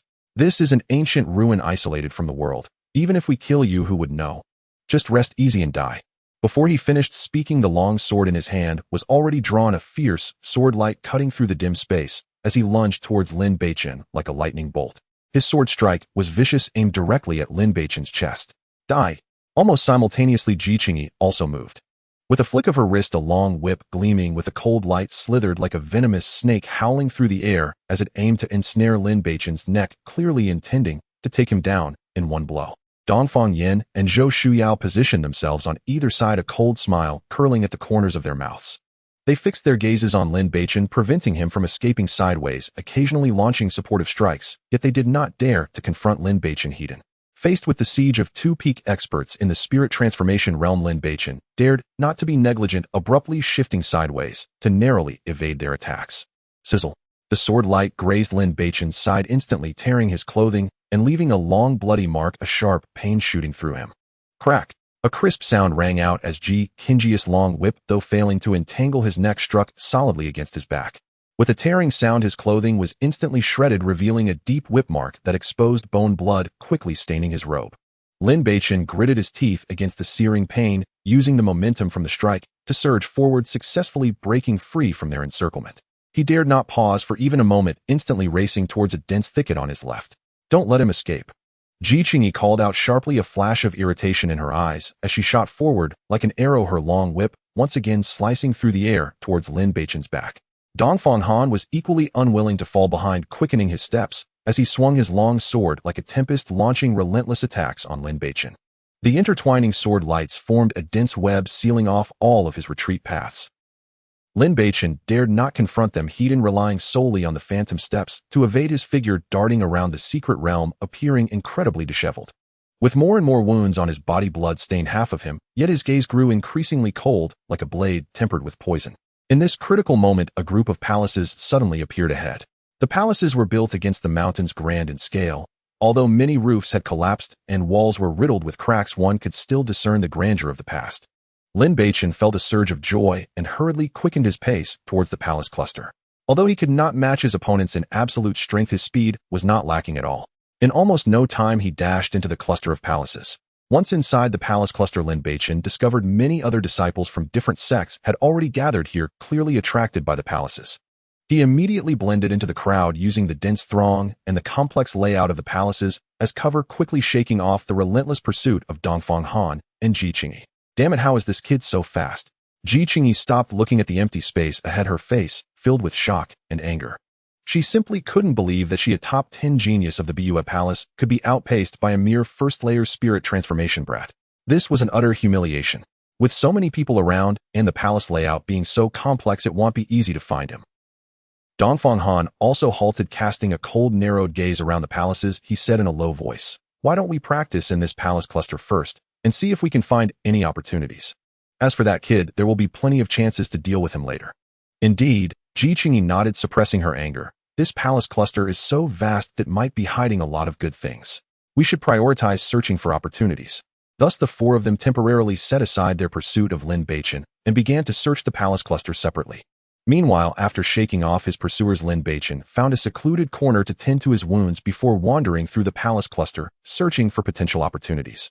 As he passed through a dilapidated side hall, he suddenly spotted a highly concealed secret door on the wall not far away. The secret door was nearly the same color as the surrounding wall. Had it not been for his keen divine sense, he would have never noticed it. Lin Beichen's heart stirred. He stealthily approached and gently pushed open the secret door. Behind the door was a narrow passage with spider webs covering the walls on both sides and numerous withered bones scattered on the ground, clearly indicating that no one had been here for a long time. The passage also concealed several intricate traps, yet he easily avoided them thanks to his understanding of formations. As he traversed the passage, the scene before him suddenly opened up. He found himself in a massive stone chamber where a mysterious crystal the size of a fist floated atop a high platform in the center. The crystal was a pale purple, emitting a soft and mysterious glow. As the light flowed, it seemed to contain some profound truths of the universe, making it difficult to gaze upon directly. At this moment, many people had gathered in the stone chamber, evidently drawn by the crystal. These individuals came from different sects currently surrounding the high platform, their eyes fixed on the mysterious crystal faces, filled with both desire and apprehension. While everyone wanted to claim the crystal for themselves, they were forcibly separated from it by an invisible formation surrounding it. The formation emitted a faint glow, and whenever someone attempted to approach forcibly, they would be repelled by the formation's powerful force, some even sustaining minor injuries as a result. Everyone, this crystal stone is no ordinary item. It contains extremely pure energy. Unfortunately, the surrounding formation is too sophisticated. If we do not break this formation, it will be very difficult to obtain it. A young man dressed in a dark robe with a sinister aura stepped forward. This person was Song Jingyan, the holy son of the Netherworld sect. Yun Wanqing, I remember you are renowned for your expertise in formations within the Qingyan sect. Do you have any way to break this formation? Asked a stunningly beautiful woman in white. This woman was Gu Nianzi, the saintess of the Biyue Palace. Yun Wanqing carefully examined the patterns of the formation, shook her head, and spoke helplessly. The level of this formation is simply too high, containing the essence of ancient formations. With my strength, it is impossible to break it. There are so many people here, why not let others try as well? Perhaps there are experts in formations who can break it, suggested Yi Wuqi, the holy son of the Tai Sword Pavilion. That makes sense. Song Jinghan nodded. A glint of brilliance flashed in his eyes. Perhaps the owner of this secret realm set up this formation to test future generations. Let's allow everyone to take turns trying. Perhaps someone truly can pass the test and obtain this crystal stone. If the formation is really broken, who will the crystal stone belong to? Yi Wuqi's gaze swept over the crowd as he coldly inquired, clearly not wanting to waste effort. Isn't that simple? Said Murong Jie, the holy son of the Qingyan sect. Naturally, it will be based on one's ability. The capable shall take it. All right, since that's the case, we will compete based on our abilities then. Song Jinghan's lips curled into a faint cold smile, and a determined gleam shone in his eyes. Everyone listen well. Yi Wuqi stepped forward, his voice booming like a bell as he scanned the surrounding crowd with a sharp gaze. Now, everyone line up to attempt to pass through this formation. Anyone who can successfully step into the formation and retrieve that crystal stone will receive 1,000 spirit stones as a reward. 1,000 spirit stones. As soon as this number was announced, the scene erupted in an uproar. It should be noted that even the inner disciples of the four major sects only received about 100 spirit stones per month. 1,000 spirit stones was undoubtedly a fortune enough to sustain a spiritual realm cultivator for a long time. Excitement spread across everyone's faces, and their gazes towards the formation grew more fervent. Even if they couldn't obtain the crystal stone, getting 1,000 spirit stones was a tremendous boon. Soon, under the direction of the four holy sons and daughters, the disciples began to form a long line, taking turns rushing toward the formation. However, the results were disappointing. Whether it was disciples from the Netherworld sect, female cultivators from the Biyue Palace, or those from the Tai Sword Pavilion and Qingyan sect, anyone who approached within 3 meters of the formation was violently repelled by an invisible, yet powerful force, stumbling back at best, or being directly thrown out and hitting the ground with a grunt. As one person after another was defeated, unable to even touch the edges of the formation, the faces of the holy sons and daughters from the four major sects gradually filled with frustration. They could clearly feel that the crystal stone contained extremely pure and vast energy, which if obtained would surely allow for rapid advancement in cultivation.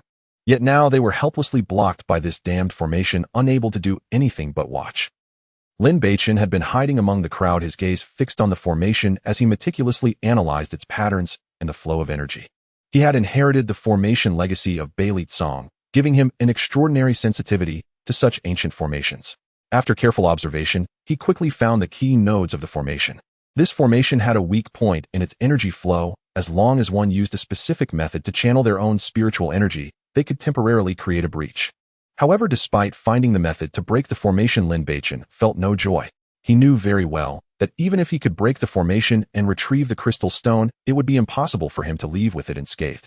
With so many eyes on him and the top talents from the 4 major sects present with his current cultivation at the first level of the spiritual realm, it was utterly impossible for him to escape.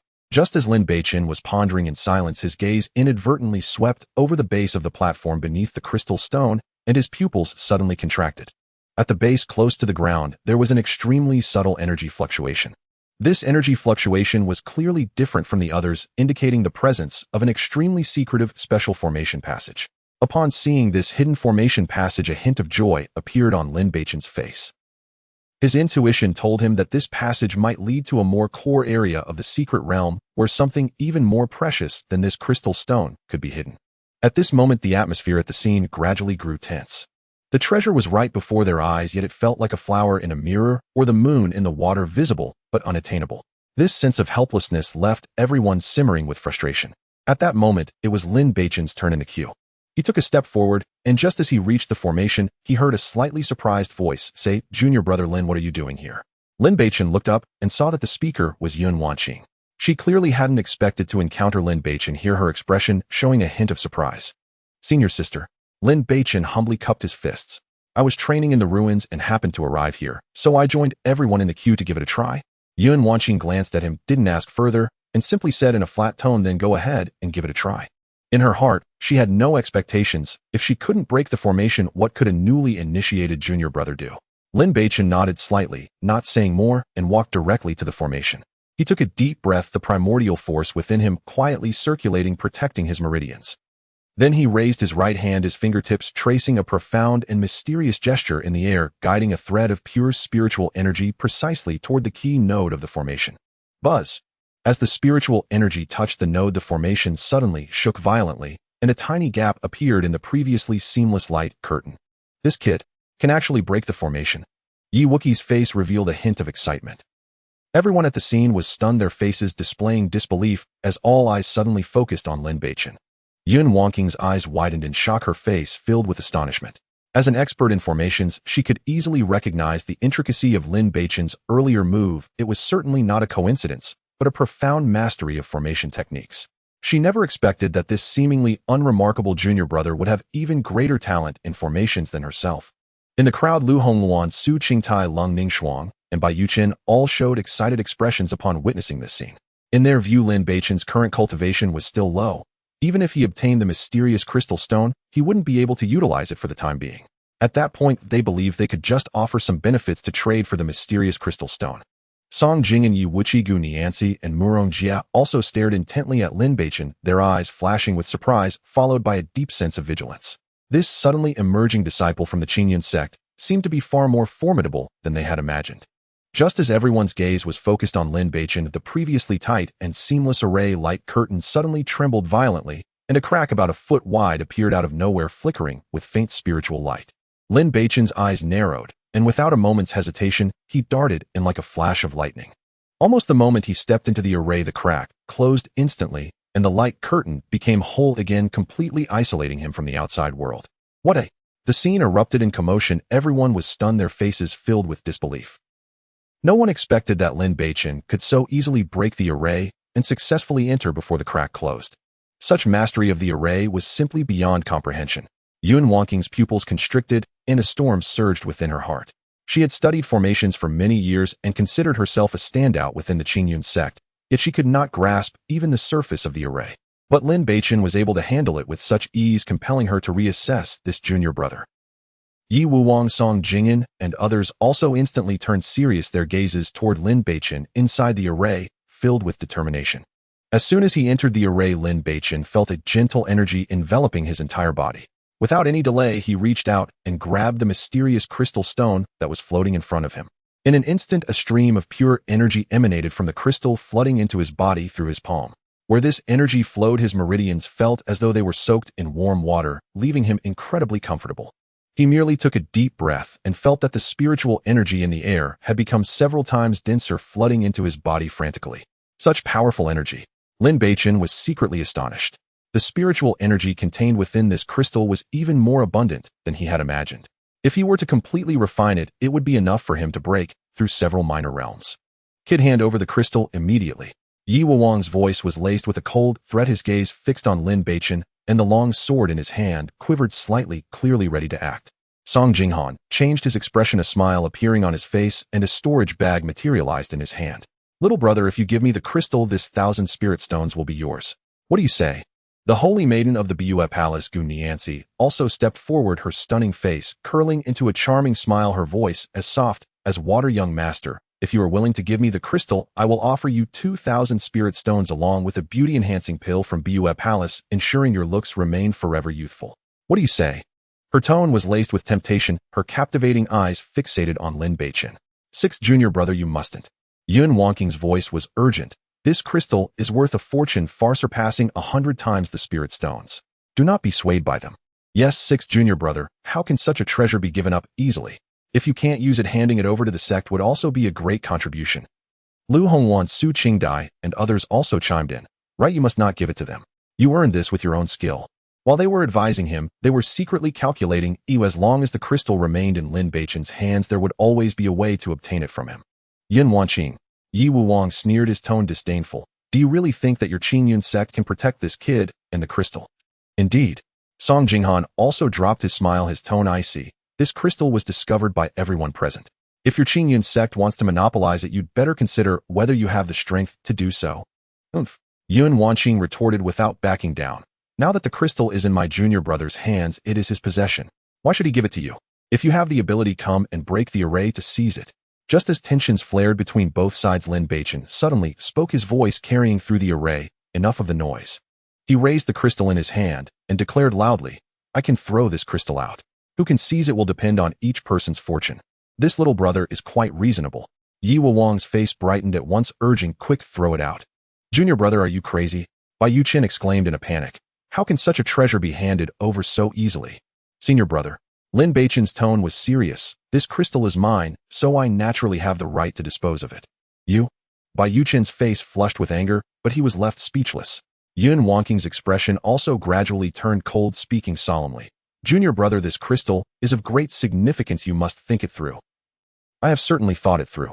Lin Beichen continued. However, if you want me to throw it out, each of your 4 major sects must contribute 1,000 spirit stones, and I will toss it in the direction of the one among you. If you are unwilling, then I will throw it to whoever is willing to give spirit stones. At this moment, he had already confirmed with his divine sense that a hidden passage beneath the base of the array was right under his feet. As long as he got the spirit stones, he could immediately leave through the passage without anyone noticing. Thus, before leaving, he prepared to extort a good deal. All right, just 1,000 spirit stones I'll pay. Yi Wuwang wore a warm smile as he immediately took out a storage bag and walked to the edge of the array. But this array blocks the passage. I cannot send it in. How will you take it? While he spoke, a trace of cold, killing intent flashed in his eyes. As long as Lin Beichen broke the array to retrieve the spirit stones, he would seize the fleeting moment to force his way into the array. You place the spirit stones at the edge, then step back 10 paces. Lin Beichen's lips curled into an almost imperceptible cold smile. No problem. Yi Wuwang clenched his teeth. Although he felt Lin Beichen was getting a bit too demanding for the sake of the crystal, he still retreated 10 paces as instructed. For him, 1,000 spirit stones were merely a trifling matter.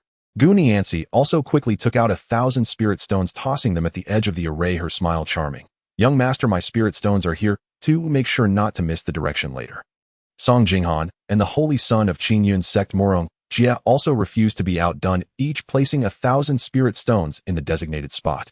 As the direct disciple of the Grand Elder of Qingyun sect, Morong Jia's talent was on par with Yun Wanqing, and he was one of the 2 holy sons of the sect, naturally not taking 1,000 spirit stones lightly. His action was merely to ensure that when Lin Beichen threw the crystal, it would slightly lean toward the Qingyun sect's side. Seeing that the spirit stones from all sides were ready, Lin Beichen raised his right hand, and a gap instantly appeared in the array, pulling the spirit stones at the edge into his grasp. The entire process was as swift as lightning. Before the crowd could react, the array had already healed itself. What a marvelous control of the array. The onlookers were once again stunned, gazing at Lin Beichen with awe. To manipulate an ancient array so freely, such a skill was simply unheard of. Yi Wuwang suppressed his impatience, his gaze fixed tightly on Lin Beichen. Little brother, can you fulfill your promise now? Song Jinghan also said solemnly, the spirit stones have been given to you, don't play tricks. Rest assured I will throw the crystal to you right now. Lin Beichen suddenly pulled out a similarly shaped crystal and quickly tossed it outward. Make a move. Seize it. The crowd outside the array erupted instantly, all rushing toward the direction where the crystal was falling, and a chaotic battle broke out immediately. At the moment the four major sects were embroiled in chaos, Lin Beichen instantly broke the hidden array beneath the base, his figure disappearing without a trace. Damn it, I've fallen for the trap. This crystal is fake. The moment Yi Wuwang touched the crystal, his expression changed instantly. Damn, this little brat dared to deceive us. Song Jinghan also reacted immediately. He could distinctly feel that the energy contained in this crystal was clearly off. The others quickly responded, ceasing the chaotic fight. When they looked back at the formation, they found that Lin Beichen had already disappeared. This kid has deep schemes. He actually found a hidden passage within the formation. No wonder he dared to toy with us. Fiancee clenched her fists tightly, her eyes gleaming with a sharp, murderous intent. Yi Wuwang's brows furrowed deeply, his expression darker than ink. What should we do now? Let him rummage around inside. Everyone attack together. We must break this formation immediately. Song Jinghan huffed coldly, his tone laced with ice. Yes. Quick, break the formation. There must be treasures inside. The others echoed in agreement, swiftly reaching a consensus, calling their disciples and gathering immense spiritual power to strike fiercely at the formation. Meanwhile, out of everyone's sight, Lin Wanqing wore a faint smile at the corner of her mouth, her eyes sparkling with determination. In her view, as long as the crystal remained in Lin Beichen's hands, there would be a chance to retrieve it. At this moment, Lin Beichen was rapidly descending through a hidden passage. The passage was narrow and steep, barely allowing one person to pass sideways, with moss covering the stone walls, emitting a damp, musty scent.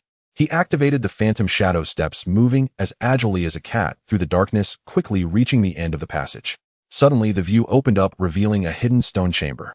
The stone chamber measured about several dozen feet on each side, with the ceiling embedded with several luminous pearls, illuminating the entire space as if it were daylight. At the center of the stone chamber stood a transparent crystal coffin, its body gleaming and translucent, yet exuding a chilling aura that seemed to cool the air within the entire chamber. Why is there a coffin here? Lin Beichen took a deep breath, suppressing his astonishment, and stepped lightly toward the crystal coffin. The closer he got, the more pronounced the eerie aura became, making him instinctively heighten his vigilance. Upon reaching the front of the crystal coffin, a look of surprise suddenly appeared on Lin Beichen's face. Inside the transparent coffin lay a woman, her repose radiating an endless elegance. Her exquisitely beautiful face resembled the most perfect masterpiece of heaven, devoid of any flaws. Even in slumber, she emanated a breathtaking beauty. What shocked Lin Beichen even more was that the coffin was not empty, but filled with a milky white liquid slowly flowing inside and emitting a faint, lustrous glow. This is the legendary ice crystal holy milk. Lin Beichen's pupils constricted suddenly, his face displaying complete shock. Ice crystal holy milk is an extremely rare treasure of heaven and earth. It not only has unimaginable effects on the cultivation of practitioners, but also nourishes the physical body, capable of preserving a corpse eternally without decay. A treasure that is hard to come by. Seeing this, Lin Beichen couldn't help but furrow his brows slightly. To be honest, this ice crystal holy milk was an irresistible temptation for him, who was currently at a bottleneck in his cultivation. However, if he were to take this holy milk away, the perfectly preserved corpse inside the coffin would undoubtedly decay rapidly after losing the nourishment of the holy milk. Lin Beichen hesitated for a moment, but ultimately he clasped his hands in front of the crystal coffin, bowed deeply, and said softly, "Senior, I mean no offense. Since you have already passed on, preserving your remains may hold little significance. This ice crystal holy milk is truly important to me, so I dare to take it. After I leave, I will surely burn more paper money for you. I hope you won't take offense, and please don't come to trouble me." With that, he took a deep breath, circulating the spiritual power within his body, and cautiously reached for the lid of the crystal coffin, attempting to open it. The moment his fingertips touched the coffin lid, a cold sensation came over him. He held his breath and gradually exerted force. As the lid of the coffin opened slightly, Lin Beichen couldn't help but glance inside again, his heart shaken by the woman's visage. Such beauty, such figure. I can only imagine how many people she must have captivated in life. The woman's skin was as white as jade, delicate and smooth, resembling the finest mutton fat. White jade, her features exquisite, like a fairy stepping out of a painting. Even with her eyes closed, she was breathtakingly beautiful. Her figure was even more graceful with curves that were simply exquisite, and there was hardly a flaw to be found anywhere.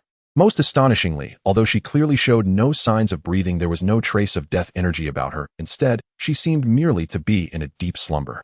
Lin Beichen suppressed the distractions in his mind, took out the jade bottle he had long prepared, and began to carefully collect the ice crystal holy milk from inside the coffin drop by drop.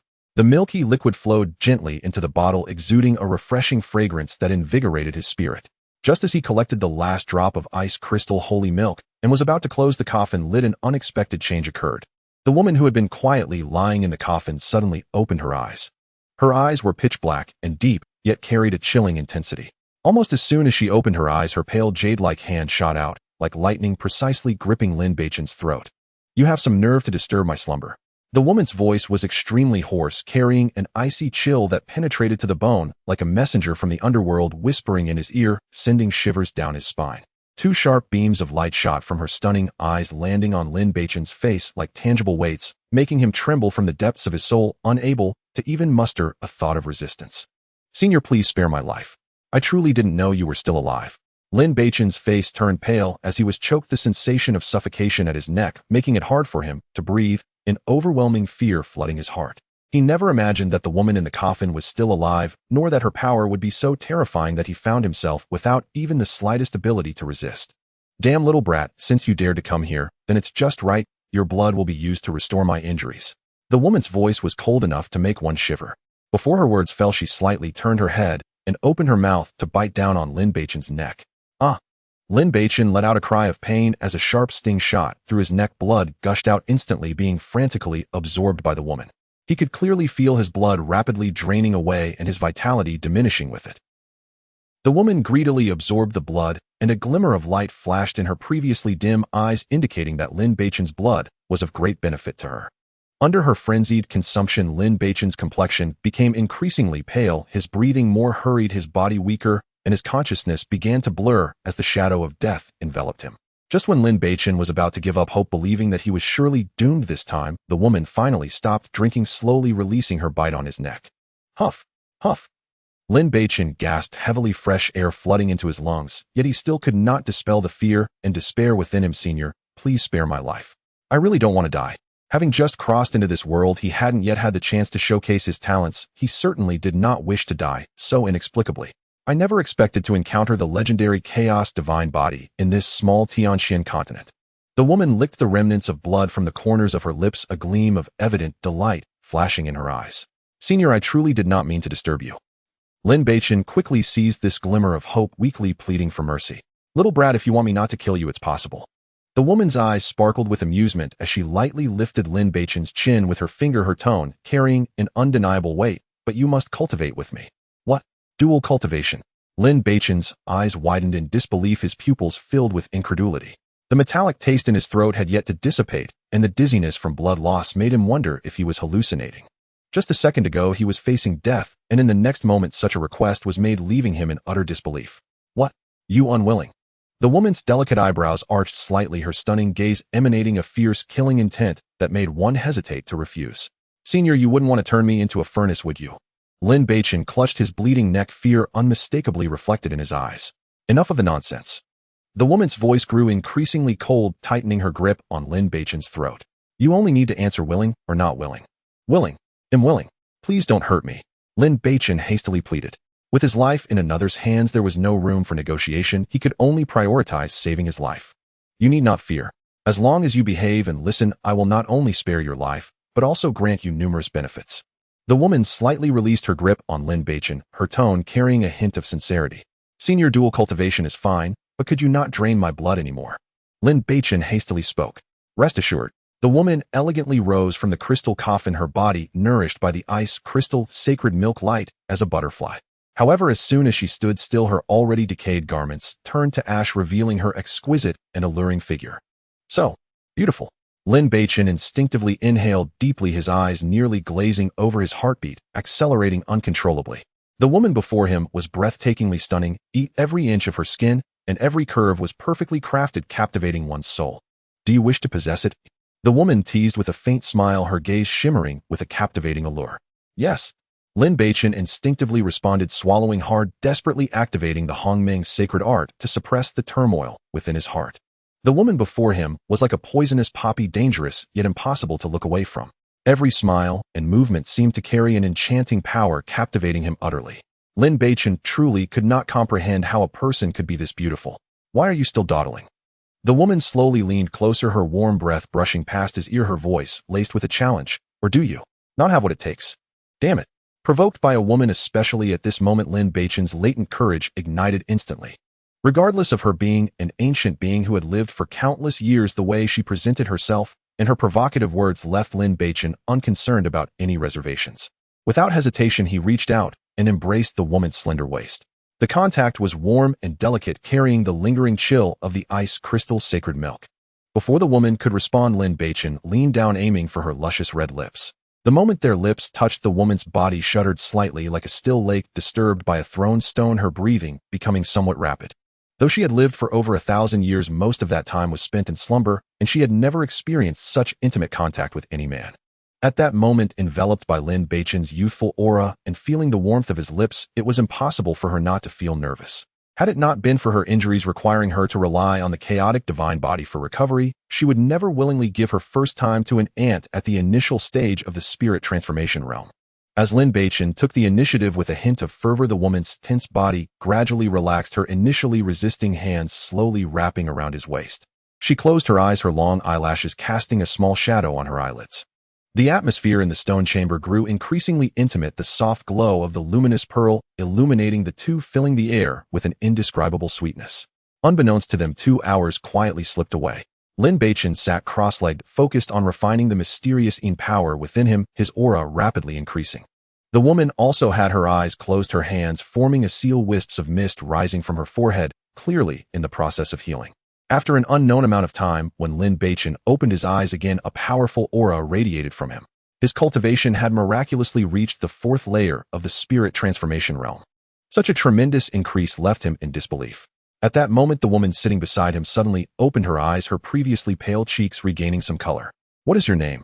The woman slightly raised her gaze, her eyes settling on Lin Beichen's face, curiosity evident in her tone. My name is Lin Beichen. Lin Beichen replied, gently pausing before asking, and you? Feng Jiuge. The woman's voice was crisp and replied lightly. Feng Jiuge. Lin Beichen silently repeated in his mind, then smiled slightly. Your name is truly lovely. You are quite nice as well. Feng Jiuge's lips curled slightly. Lin Beichen continued to ask, did you arrange this secret realm? Given the peculiar nature of this space and the presence of the ice crystal sacred milk, he instinctively felt that this secret realm was closely related to Feng Jiuge. Of course not. Feng Jiuge scoffed lightly, her tone laced with disdain. How could such a low-level secret realm be arranged by me? She stood up, slowly retrieving a simple outfit from her storage ring, smoothly putting it on, covering her figure that could mesmerize any man. Lin Beichen stood up as well, putting on his clothes, and asked, how did you end up here? Actually, I come from a higher dimension. Feng Jiuge sighed, softly speaking slowly. 1,000 years ago, I accidentally fell to this planet and coincidentally suffered serious injuries. Out of necessity, I hid in this secret realm. She paused, turning to look at Lin Beichen, glaring at him with annoyance. Originally, I planned to sleep for 10,000 years to gradually restore my vitality, but I never expected you to barge in and wake me up. 1,000 years ago, Feng Jiuge must have encountered significant changes fleeing to the Tianxian continent from pursuers. At that time, her injuries were too severe, and fearing the pursuers would discover her, she chose to hide in this secret realm, using the ice crystal sacred milk's power to sustain herself while falling into slumber. But she never anticipated that she would inadvertently find this place and awaken herself from her slumber by opening the crystal coffin. A higher dimension. Lin Beichen's eyes were filled with shock. Does that mean your strength is formidable? Feng Jiuge smiled with a hint of pride, saying with a touch of arrogance, in any case, someone with strength like yours would be blown to ashes in an instant. So exaggerated. Lin Beichen was taken aback, then thought of something and asked, then the one who could injure you must be even stronger. That is certainly the case. Feng Jiuge's tone grew serious, clearly unwilling to dwell on the past. All right, I'm feeling a bit tired now and need to rest for a while longer. Please take me into your space, she said, glancing at the inconspicuous Hongming ring on Lin Beichen's finger. How did you know this is a spatial ring? Lin Beichen's heart tightened, a hint of vigilance appearing on his face. The Hongming ring was a treasure he had brought with him when he crossed over, appearing quite ordinary, and most would not notice it. But Feng Jioge saw through it at a glance, causing him to feel a sense of wariness. Your spatial ring looks ordinary, but it cannot escape my divine sense detection. Feng Jioge chuckled lightly, her tone calm. You need not worry, I'm not interested in your ring, just looking for a quiet place to stay. Lin Beichen looked into her calm eyes and thought that if she truly wanted to seize it, he wouldn't be able to resist. Ultimately, he reluctantly nodded, all right. He then focused his mind, waved his hand, and activated the power of the Hongmeng ring, enveloping both of them in a gentle white light. In the next moment, their figures vanished from the stone chamber, entering the Hongmeng space. The moment Feng Jioge stepped into the Hongmeng space, she keenly sensed the anomalies in her surroundings. I didn't expect the spiritual energy in this space to be so abundant, with a hint of mysterious laws. It seems this treasure is of a high grade. Her brows furrowed slightly, and a trace of undeniable shock flashed in her eyes. With her knowledge, she could naturally tell that this space was extraordinary, far superior to any other spatial treasures she had encountered. Lin Beichen, upon hearing this, immediately became vigilant, his gaze fixed on Feng Jioge. You promised not to snatch my treasure, don't go back on your word. This Hongmeng ring is his greatest reliance. Since his transmigration, he absolutely cannot afford any accidents. Feng Jioge was amused by his anxious demeanor and smiled with a hint of helplessness. Rest assured, as long as you behave, I won't need to steal your things. She waved her hand, her tone returning to indifference. I need to heal now, you should leave. Don't disturb me unless it's a matter of life and death. All right, rest well. If you need anything, just let me know at any time. Seeing that she truly had no intention of coveting his treasures, Lin Beichen relaxed a bit and turned to exit the Hongmeng space. After the earlier events, he no longer felt the initial fear of Feng Jioge. Instead, he vaguely felt that having such a powerful existence hidden in the space added an extra layer of security to his own safety.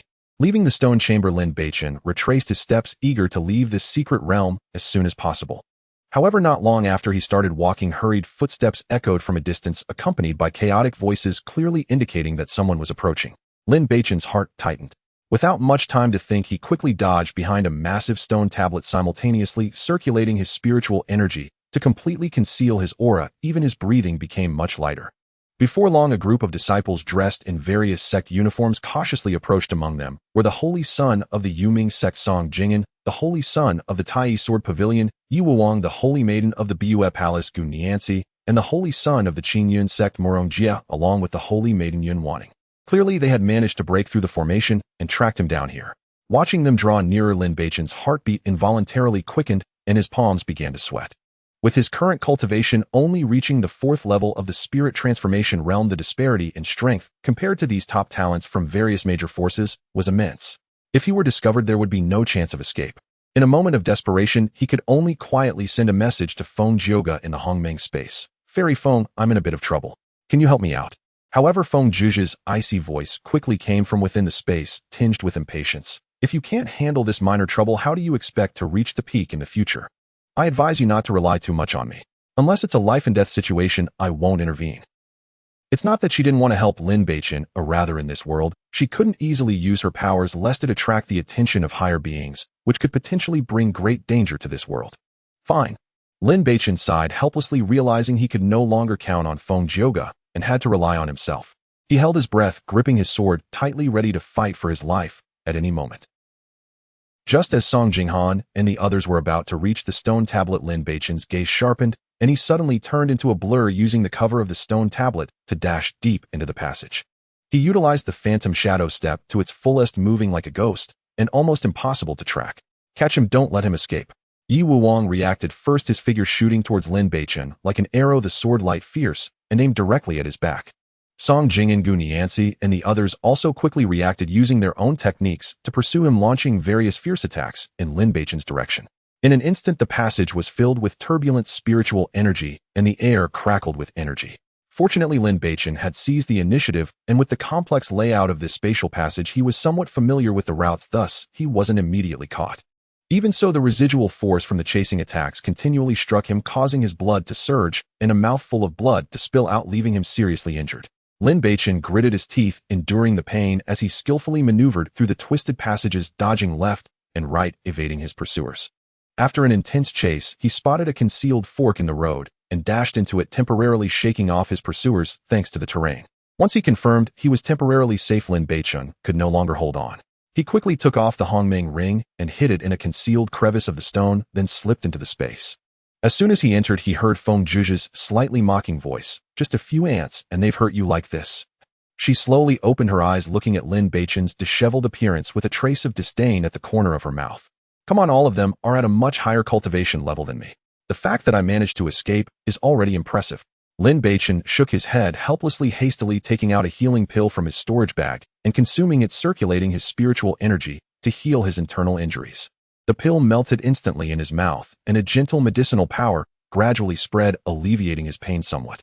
Those true ancient powerhouses, which one of them didn't fight against opponents much higher in realm? Feng Zhioge replied irritably. Those powerhouses all have backgrounds. I'm just an ordinary cultivator with no backing. How could it be easy to challenge someone of a higher level? Lin Beichen showed a hint of helplessness on his face, and then said, why don't you teach me a few powerful martial arts? With good techniques, I might also be able to fight above my level. Feng Zhuzhe's lips curled into a smug smile upon hearing this. It's not impossible for me to teach you martial arts, but you need to kneel and pay respect to your master. You want me to kneel to become your disciple? Lin Beichen looked at her in shock, somewhat at a loss for words.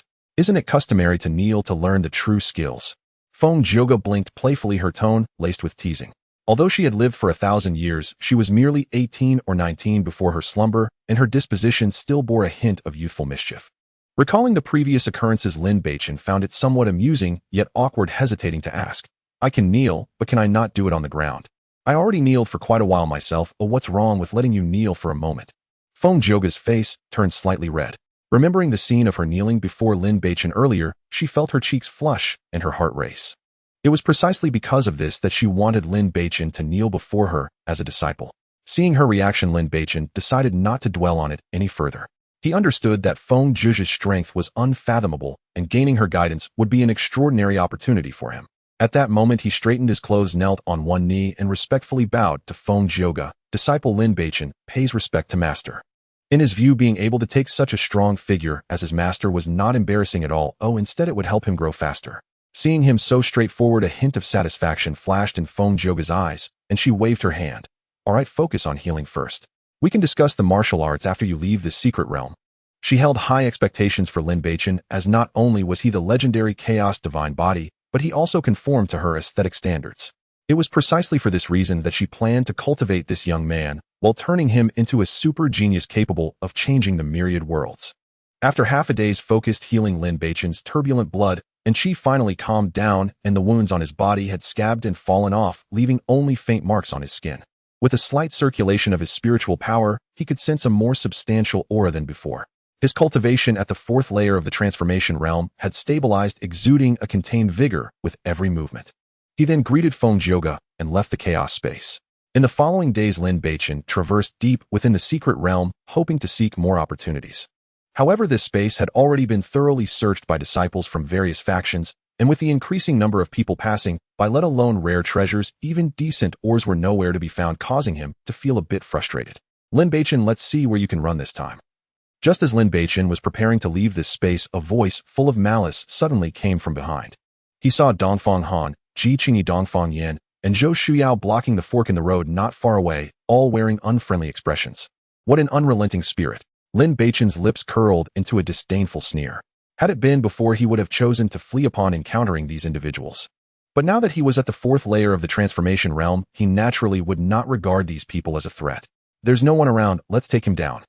Dongfang Han's eyes brimmed with murderous intent as he was the first to swing his sword at Lin Beichen, the fierce sword energy slicing through the air, directly aiming at Lin Beichen's face. Ji Qingyi was equally unyielding, her whip coiling towards Lin Beichen's limbs like a poised spirit snake. Meanwhile, Dongfang Yan and Zhou Shuyao stared intently at Lin Beichen, their eyes swirling with resentment, yet they dared not advance. They understood the vast disparity in strength between themselves and Lin Beichen. Charging forward would only lead to their demise, leaving them to rely on Dongfang Han and Ji Qingyi to succeed. If you insist on charging towards your doom, then I'll grant you that. Lin Beichen's eyes flashed with a cold light as his figure suddenly swayed, evading the onslaught of sword and whip like a specter.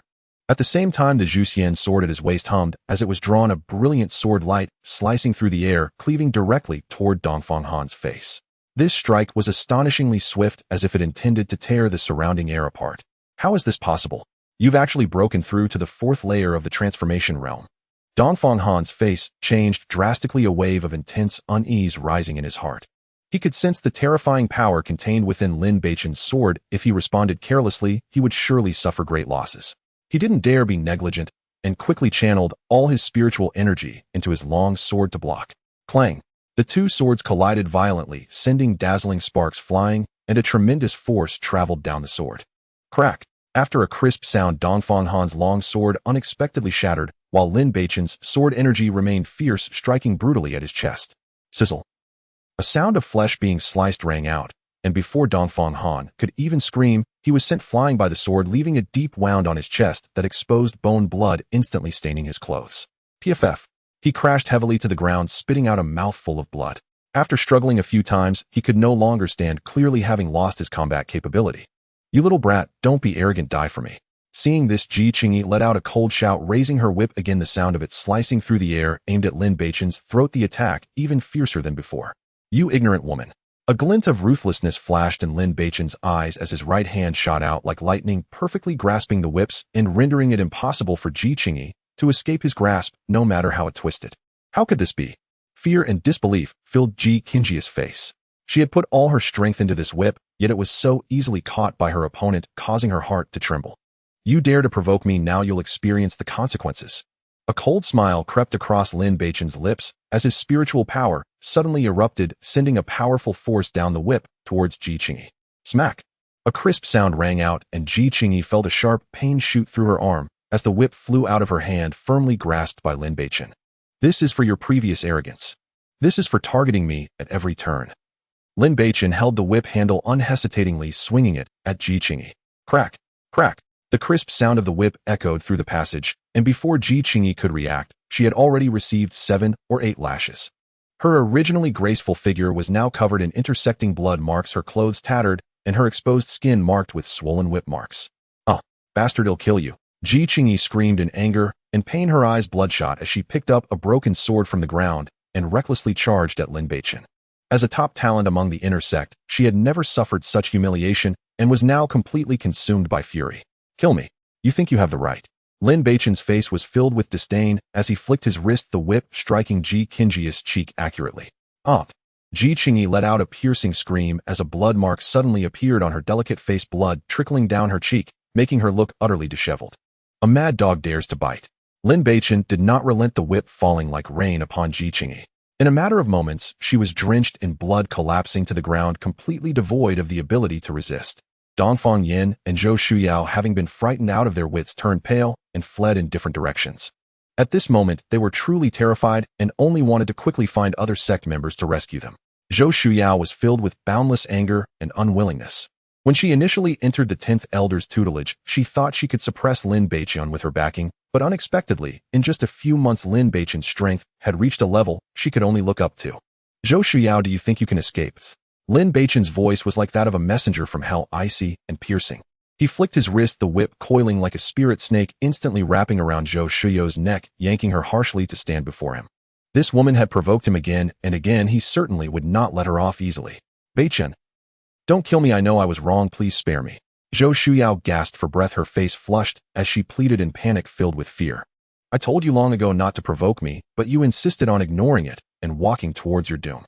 Lin Beichen's voice was devoid of warmth. Since you chose this path, don't blame me for being ruthless. Before his voice faded, he raised his hand, unleashing a palm strike imbued with immense spiritual power, aimed directly at Zhou Shuyao's dantian. Bang! A dull thud accompanied by a heart-wrenching scream. Zhou Shuyao's body flew back like a kite, with its string cut crashing heavily to the ground, her face turning as pale as paper, blood spilling from her mouth, her eyes filled with despair and fury. Bastard! You dare to ruin my dantian! She hoarsely screamed, the light in her eyes gradually extinguishing. She had never expected that the once obedient Lin Beichen would lay such a vicious hand on her. Ruining her dantian meant her path of cultivation was utterly severed, a fate worse than death. Ruin your dantian is just the beginning. Lin Beichen slowly walked up to her, looking down at her. Next, I will annihilate your entire family, ensuring you live in suffering for eternity.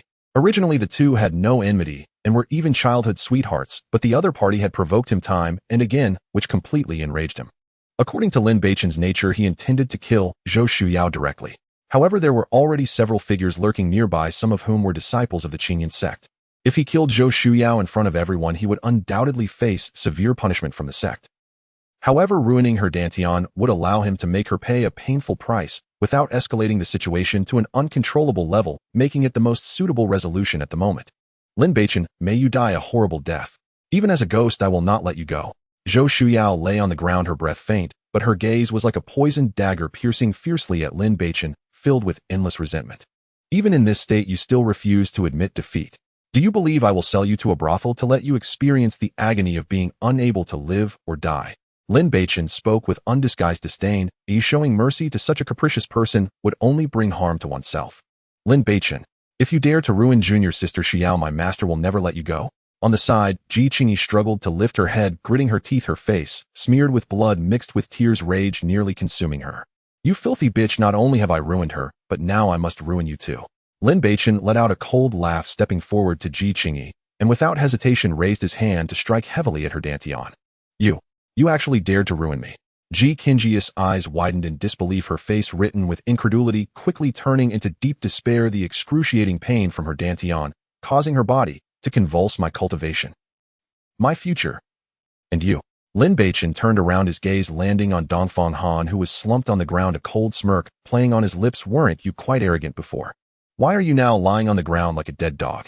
Before his words had finished, he lifted his foot and stomped on Dongfang Han's face, pressing it hard against the cold ground, the gravel digging painfully into Dongfang Han's cheek. Lin Beichen, my master is Elder Jiu. If you dare to touch me, he will definitely not spare you. Dongfang Han's words were slurred as he was stomped on, his voice filled with anger and unwillingness, but he could only struggle in vain. I don't care who your master is, today no one can protect you. Lin Beichen exerted more force with his foot, and then suddenly lifted it, kicking fiercely at Dongfang Han's dantian. He never showed mercy to his enemies. If he were to let these people go today, they would surely retaliate even more fiercely in the future. Instead of dealing with them endlessly, it was better to cut off their roots in one go, ensuring they would never pose a threat again. Dongfang Han let out a heart-wrenching scream, his face as pale as paper, collapsing to the ground like a pile of mud, his eyes filled with endless despair.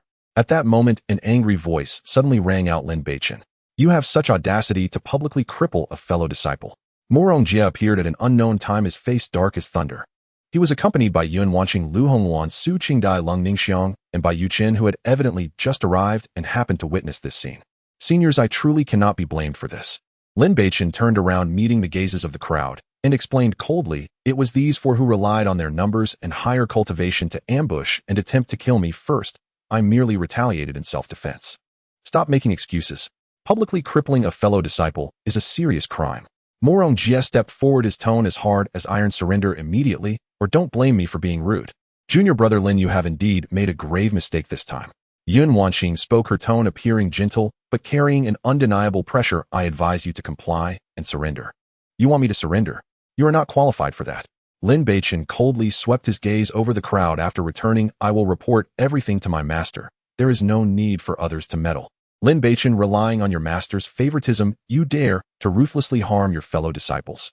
Such behavior is unforgivable. Even your master may not be able to protect you. Lung Ningxiang stepped forward, her gaze icy as she reprimanded. You are all disciples of the sect. What qualifications do you have to judge me? Lin Beichen did not back down, meeting her gaze. The sect rules will be judged by the elders, and my master. It is not for you to point fingers here. Nonsense. The evidence is conclusive. Do you still want to argue? Morong Jie scolded angrily, his spiritual energy subtly fluctuating, clearly enraged. I said they attacked me first, while I merely retaliated in self-defense. Lin Beichen's tone was firm, but he was secretly calculating. At this moment, the others had firmly locked onto him with their energy, all of them having a higher cultivation. There was no chance of winning in a heated clash, and escaping would be as difficult as climbing to the sky. Yet he did not panic. Firstly, many disciples had gathered around to watch. As a direct disciple of the sect leader, even if Morong Jie and the others were dissatisfied, they would not dare to harm him openly. Secondly, in the Hongmeng space, there was also Feng Jioga. If it came down to a life-and-death situation, they would surely not stand by and do nothing. Stop boasting and come with me. Morong Jie scoffed coldly and took the lead in approaching Lin Beichen, clearly intending to forcefully take him down. Senior brother Morong, please wait. Yun Wanqing flashed forward, instantly blocking in front of Lin Beichen. Lin Beichen is a direct disciple of my master. This matter should be brought back to the sect for my master to handle personally. There is no need for you, senior brother Morong, to trouble yourself. Morong Jie's brows furrowed, at once a hint of malice flashing in his eyes. He had planned to seize Lin Beichen and then find a way to interrogate him about the whereabouts of that crystal stone, but Yun Wanqing suddenly intervened, disrupting his plan. Indeed, junior brother Lin is Master's disciple, and it is up to Master to discipline him, so there's no need for you senior brother Murong to worry. Lu Hongluan also stepped forward, standing alongside Yun Wanqing, clearly aligned with her. Murong Jie's expression changed briefly before he coldly snorted, "In that case, let us take him back to the sect together for the sect leader to decide. No need to trouble yourselves. I will go myself." Lin Beichen said coldly, stepping towards the exit of the passage. If I want to see who can protect you this time." Yun Wanqing watched his retreating figure, a barely noticeable sneer appearing at the corner of her mouth before she followed behind.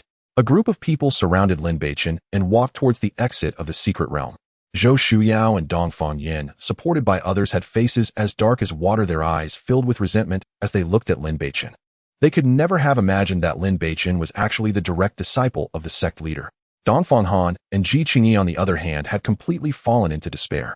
They were once the top 10 talents of the inner sect with a bright future ahead, but now with their dantian destroyed, their path of cultivation had been completely severed. For the rest of their lives, they could only become worthless beings who could be bullied at will. Before long, everyone exited the secret realm. Elder Gao Tianyun of the Qingyun sect was already waiting there. Seeing the group bringing Lin Beichen out, and that Dongfang Han and the others were all heavily injured and on the verge of collapse, he immediately furrowed his brows. What exactly happened? Who hurt them like this?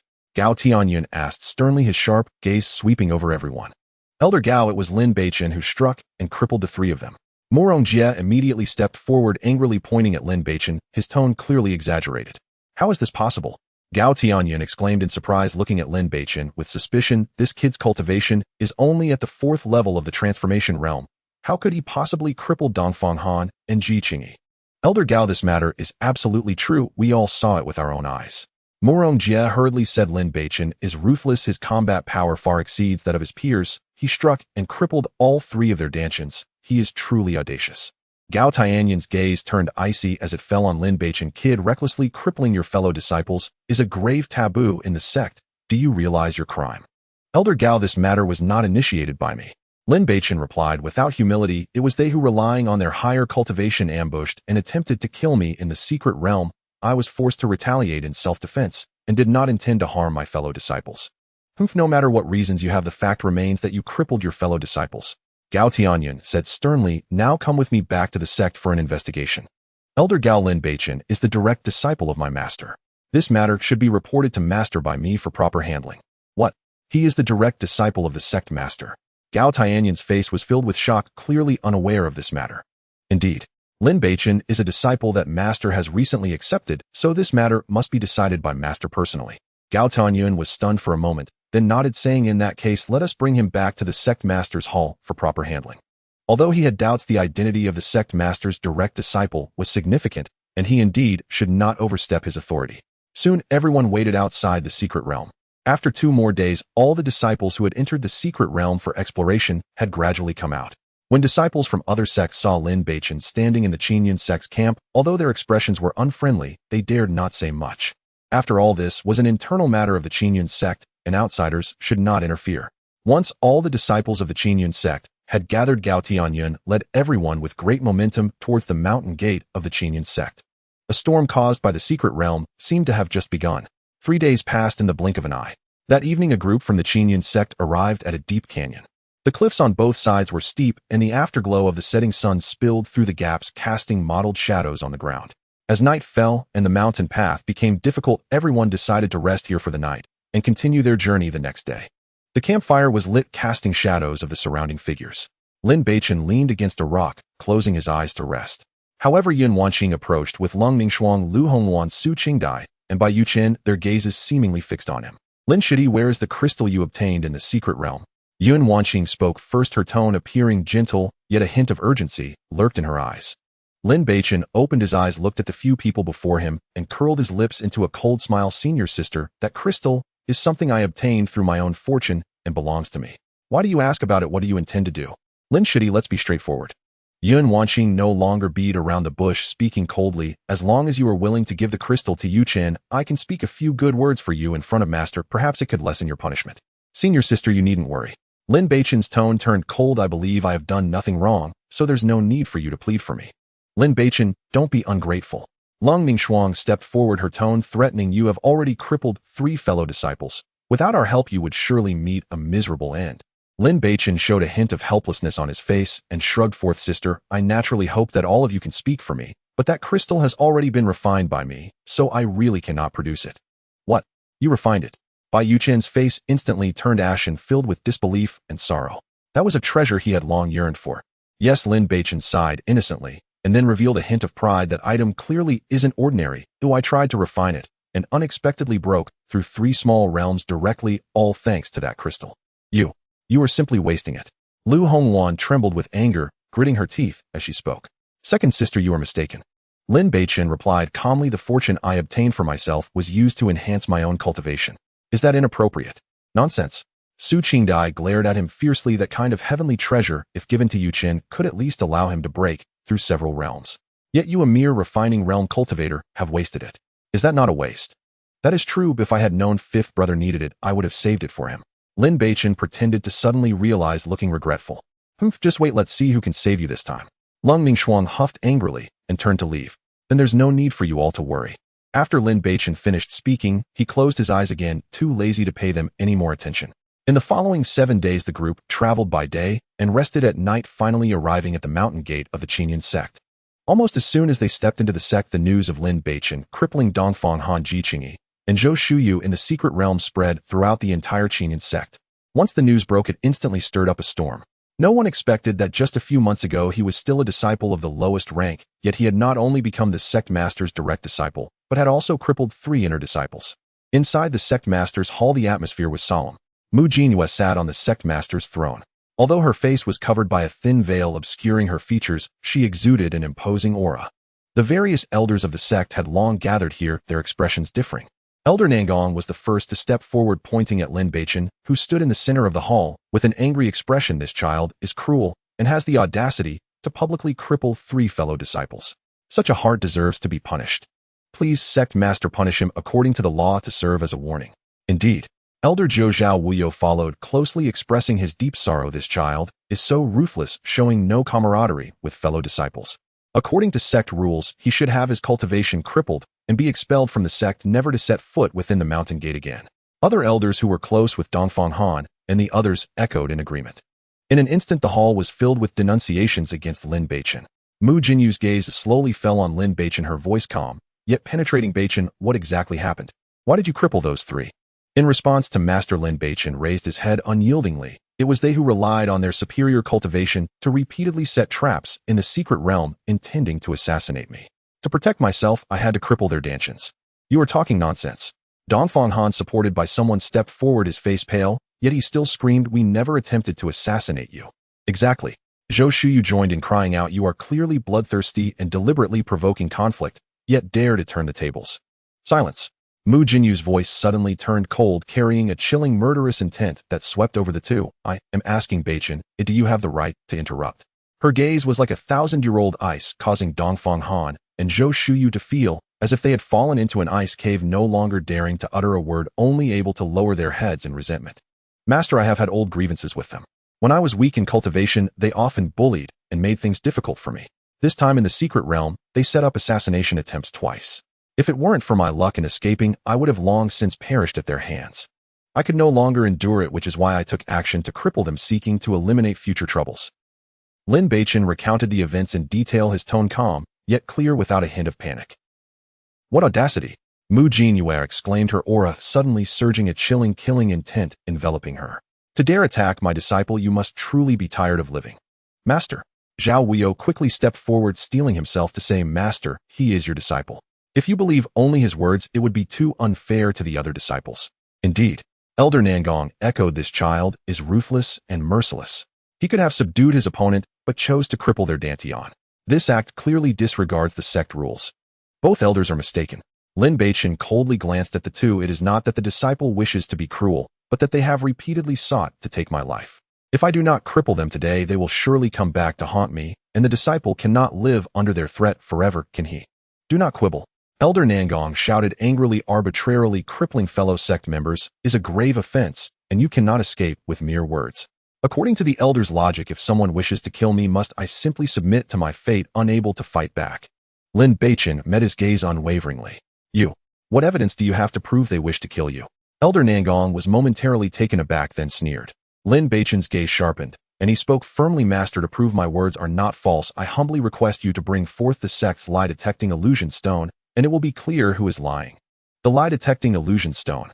Mu Jinhua slightly nodded. Very well, as you say. Bring forth the lie-detecting illusion stone. Upon hearing the words lie-detecting illusion stone, Dongfang Han, Zhou Xiao, and Ji Qingyi's faces turned as pale as paper, their bodies trembling involuntarily. They were well aware of the power of the lie-detecting illusion stone. As long as they placed their hands upon it, any lie would be exposed, and all truths would be forcefully revealed. Now their dantian was crippled, their minds lost, leaving them utterly defenseless before the illusion stone. Soon 2 attendants carried in a large stone that was entirely milky white, radiating a soft glow. It was the lie-detecting illusion stone used by the Qingyun sect to judge right and wrong. Beichen, you go first. Mu Jinhua said. Yes, master. Lin Beichen stepped forward and gently placed his palm on the illusion stone. In an instant, a strange power surged from the stone, flowing into his limbs and bones as if it were trying to penetrate his soul. Lin Beichen felt his head grow dizzy, his consciousness muddled, and his gaze became slightly dazed, as if all his thoughts were being drawn in by this illusion stone. Lin Beichen, why did you cripple Dongfang Han, Ji Qingyi, and Zhou Xiao's dantian? Mu Jinyu's voice pierced through the heart, carrying a tone of authority. It was Dongfang Han and Zhou Xiao who set an ambush to hunt me down first, twice, trying to take my life. The disciple could no longer endure, and thus struck to cripple their dantian for self-preservation. Though Lin Beichen's voice was somewhat wooden, he clearly stated the facts. Very well. Mu Jinhua waved her jade hand lightly, a gentle force freeing Lin Beichen from the stone's influence. You may step back. She then coldly scanned Dongfang Han and the others. Which of you will come first? Under Mu Jinyu's icy glare, Dongfang Han and the others were utterly terrified, their faces turning as white as paper, bodies shaking like leaves. What's wrong? Are you all afraid? Mu Jinyu's tone grew increasingly cold, an invisible pressure emanating from her. Zhao Wuyo and Elder Nangong's expressions were also terrifyingly grim, yet they dared not utter another word. With the lie-detecting illusion stone present, any further defense would only make them appear guilty. Come here. Mu Jinhua no longer looked at them, her voice as cold as ice. Drag these 4 out. From this day forth they are expelled from the Qingyun sect, and shall never set foot in the Qingyun sect again. Understood. Several attendants immediately stepped forward, ignoring Dongfang Han and the others' cries, and pleas, directly dragging them out. Within the great hall, silence was restored in an instant, leaving only the complex gazes of the elders and Lin Beichen's calm figure. Beichen stays, the rest may disperse. Mu Jinhua elegantly stood up, her wide sleeves waving lightly, her tone plain, yet carrying undeniable authority. The subordinate takes their leave. The crowd hurriedly bowed and exited the hall in order. Yun Wanqing, Bai Yuchen, and the others looked at Lin Beichen, who faced no punishment, and their faces displayed expressions of surprise. They never expected that the usually stern master would treat Lin Beichen so well. Once everyone had left, only the master and disciple remained in the hall. As expected of my disciple Lin Beichen, to be able to face off against a peak cultivation in the 4th layer of the spirit transformation realm, this level of power, is indeed something to take pride in. Mu Jinhua walked gracefully to Lin Beichen, her gaze resting on him, showing a hint of undisguised admiration. The disciple's achievements today are all thanks to your guidance, master. Lin Beichen slightly bowed, his attitude humble, not showing any signs of pride. Mu Jinhua nodded gently, and then asked, how is your training in the extermination sword technique going? Fortunately, I have not disgraced my mission. The disciple has cultivated to a minor success stage, but there are still some sword moves that feel somewhat stiff during execution, and I have not fully mastered them. Lin Beichen answered truthfully, not daring to conceal anything. To reach minor success in such a short time, your talent has far exceeded what I anticipated. Mu Jinyu's eyes sparkled with deeper joy. In the coming days, I will personally guide your training. If you have any difficulties, feel free to ask me. Thank you for your kindness, master. Lin Beichen felt warmth in his heart, his tone filled with gratitude. I will diligently cultivate and not let down master's expectations. He could feel that Mu Jinhua truly cared for him, and he silently vowed to work hard in his cultivation, determined not to disappoint his master's expectations. All right, you must be tired after traveling for several days. Go back and rest. Mu Jinhua waved her hand and turned toward the inner hall, her skirt trailing elegantly behind her. Lin Beichen watched her figure disappear behind the screen, then bowed and turned to exit the master's main hall. Once outside, he did not linger, making his way directly to his residence, Foaming Pavilion. Having fought for his life several times in the secret realm and traveled extensively, he indeed felt somewhat physically and mentally exhausted and was eager to return for a good rest. Upon returning to Foaming Pavilion, and pushing open the door, a familiar tranquil aura greeted him. After a brief wash, he immediately flashed into the Hongming space. Now possessing a mysterious crystal and a large amount of ice crystal holy milk, these resources were enough for him to advance to the Earth Profound realm. Once he reached this realm, he could directly become a core disciple, and the resources he would gain would be even more abundant. Outside the gate of the Qingyun sect, a cold wind gently blew, stirring up the dry leaves on the ground, carrying a hint of desolation. Dongfang Han, Zhou Shuyao, Ji Qingyi, and Dongfang Yin sat awkwardly on a cold stone. Their faces were filled with the humiliation and reluctance of being expelled from the sect, with deep-seated resentment towards Lin Beichen hidden in their eyes. "Brother, I'm sorry. It's all my fault." Dongfang Yan's eyes were red, her voice choked with emotion. She knew that if it weren't for her provocation of Lin Beichen, her brother would not have ended up with a ruined dantian and expelled from the sect. "It's not your fault." Dongfang Han smiled weakly, reaching out to pat his sister's hand, his tone gentle, yet tinged with bitterness. "Your dantian is still intact. You must cultivate diligently in the future and avoid acting impulsively." "Brother, I will definitely find a way to obtain a spirit herb to restore my dantian, I swear." Dongfang Yin gritted her teeth, a determined light flashing in her eyes. She carried Dongfang Han on her back and walked step by step towards the distance, saying, "Let's go, there will always be hope." In her heart, she vowed that one day she would make Lin Beichen pay 1,000-fold. Meanwhile, Ji Qingyi looked at Zhou Shuyao with anger and resentment in her eyes, gritting her teeth. "Zhou Shuyao, you have truly ruined me. If it weren't for helping you take revenge, how would I end up in this situation?" Zhou Shuyao raised her head, her face filled with despair, but also a hint of a numb smile. "I'm sorry. I didn't expect it to turn out this way." She staggered to her feet slowly, making her way down the mountain, her back appearing thin, yet resolute. "Aren't you going to wait for your family to come pick you up?" Ji Qingyi called out behind her. "Family?" Zhou Shuyao paused, her voice tinged with self-mockery. "If they weren't so eager to attach themselves to someone of higher status, how would I have ended up in this situation?" She took a deep breath, a hint of mad obsession flashing in her eyes. "Lin Beichen, just you wait. If I, Zhou Shuyao, do not die, I will make you regret it for life." After saying that, she did not look back, resolutely disappearing at the end of the mountain path. She was unwilling to become a worthless person, and she vowed to find a way to restore her dantian, no matter how far she had to go. Meanwhile, within the Qingyun sect, Lin Beichen's life had entered a new trajectory. During the day, he followed Mu Jinyue, closely immersing himself in cultivation. Mu Jinyue taught him selflessly, from the essence of the techniques to practical combat skills, leaving no stone unturned. At night, he would enter the Hongmeng space to cultivate together with Feng Zhuge. Their bond grew closer with each passing day. Feng Zhuge's injuries were gradually healing, and her originally pale cheeks were regaining some color. During this time, Mu Jinyue and Feng Zhuge had imparted several sets of exquisite martial arts to him. The martial arts taught by Mu Jinyue were steady and grand, perfectly fitting the Qingyun sect system, and their power was already considerable. In contrast, the martial arts imparted by Feng Zhuge were even more profound and subtle, imbued with a charm that transcended the mundane, evidently derived from a higher realm, their power far surpassing the former. Among them, the Lingyun sword technique that Feng Zhuge taught him was terrifyingly powerful, sufficient to enable him to battle across one major realm. This sword technique was exceptionally brilliant, and once cultivated to perfection, it could even allow for sword flight. Additionally, Feng Zhuge also taught him a set of Blood Shadow Divine Escape, which could increase his speed by at least 5 times when burning his essence blood, potentially saving his life in critical moments. Lin Beichen attached great importance to these two top-tier techniques imparted by Feng Zhuge and felt immensely grateful towards her. Because of this, every time they cultivated together, he would exert himself diligently. Although initially they were using each other, as time passed, their relationship became increasingly intimate. Through his interactions with Feng Zhuge, he understood that this woman was not someone to provoke lightly.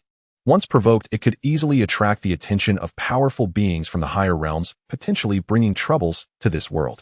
While learning Feng Zhuge's techniques, Lin Beichen also diligently studied the methods taught by Mu Jinyue.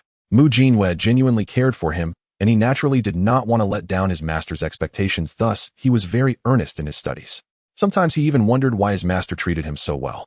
He could sense that his master's concern for him was evidently greater than that for Yun Wanqing and Bai Yuchen. In his spare time, Lin Beichen would visit Su Qingsno and Lu Yunxi every few days. The relationship between the three of them grew increasingly close. Especially with Su Qingsno, the affection in their eyes was almost overflowing, just a suitable opportunity away from breaking through that last barrier. As for his relationship with Lu Yunxi, it was imbued with a subtle ambiguity, closer than friends, but not quite at the level of lovers, always carrying an unexplainable tacit understanding. On that morning, Lin Beichen, accompanied by Su Qingsno, Lu Yunxi, and Xia Yinran left the Qingyun sect flying towards the direction of the Han Yue Empire. When leaving the Han Yue Empire, he had promised his father that he would return to visit once he became an inner sect disciple. Now that he had reached the fourth layer of the transformation realm and was favored by the sect master, it was only natural for him to visit his parents. To ensure they arrived quickly, Mu Jinhue specially lent him her exclusive mount, the Xianwing Eagle. This Xianwing Eagle had a wingspan of dozens of meters, flying at an extremely fast and stable pace. The four of them sat on the broad back of the Xianwing Eagle, watching the mountains and rivers below rush past, their moods exceptionally cheerful. Beichen, the sect master treats you really well, even lending you the Xianwing Eagle. Xia Yinran looked at the soaring giant eagle ahead, her face filled with envy. Lin Beichen smiled and nodded. My master indeed treats me very well. Lu Yongx's eyes sparkled as she teasingly remarked, I think the sect master is quite fond of you, otherwise why would she treat you so well? Hey, don't say such things. Lin Beichen hurriedly waved his hand, a hint of helplessness appearing on his face. My relationship with my master is purely that of a teacher and a student, who I only hold respect for her. Seeing he was serious, Lu Yunqi stopped teasing and curiously asked, Have you seen your master's true appearance? I haven't seen her. Lin Beichen shook his head.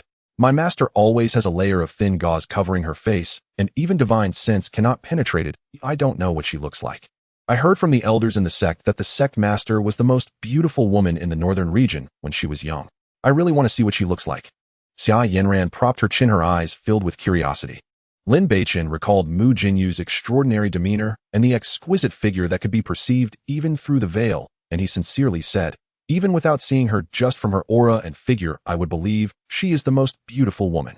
While they were joking, Xia Yinran suddenly remembered something and turned to Lin Beichen, asking, By the way, I've always been curious, weren't you quite fond of Zhou Shuyao before? Why did you suddenly heartlessly ruin her dantian?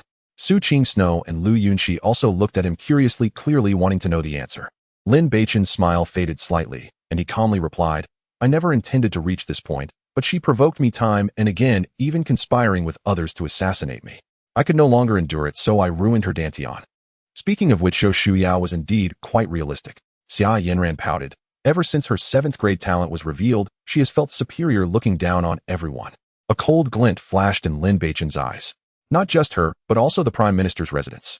This time when I return, I must settle accounts with them.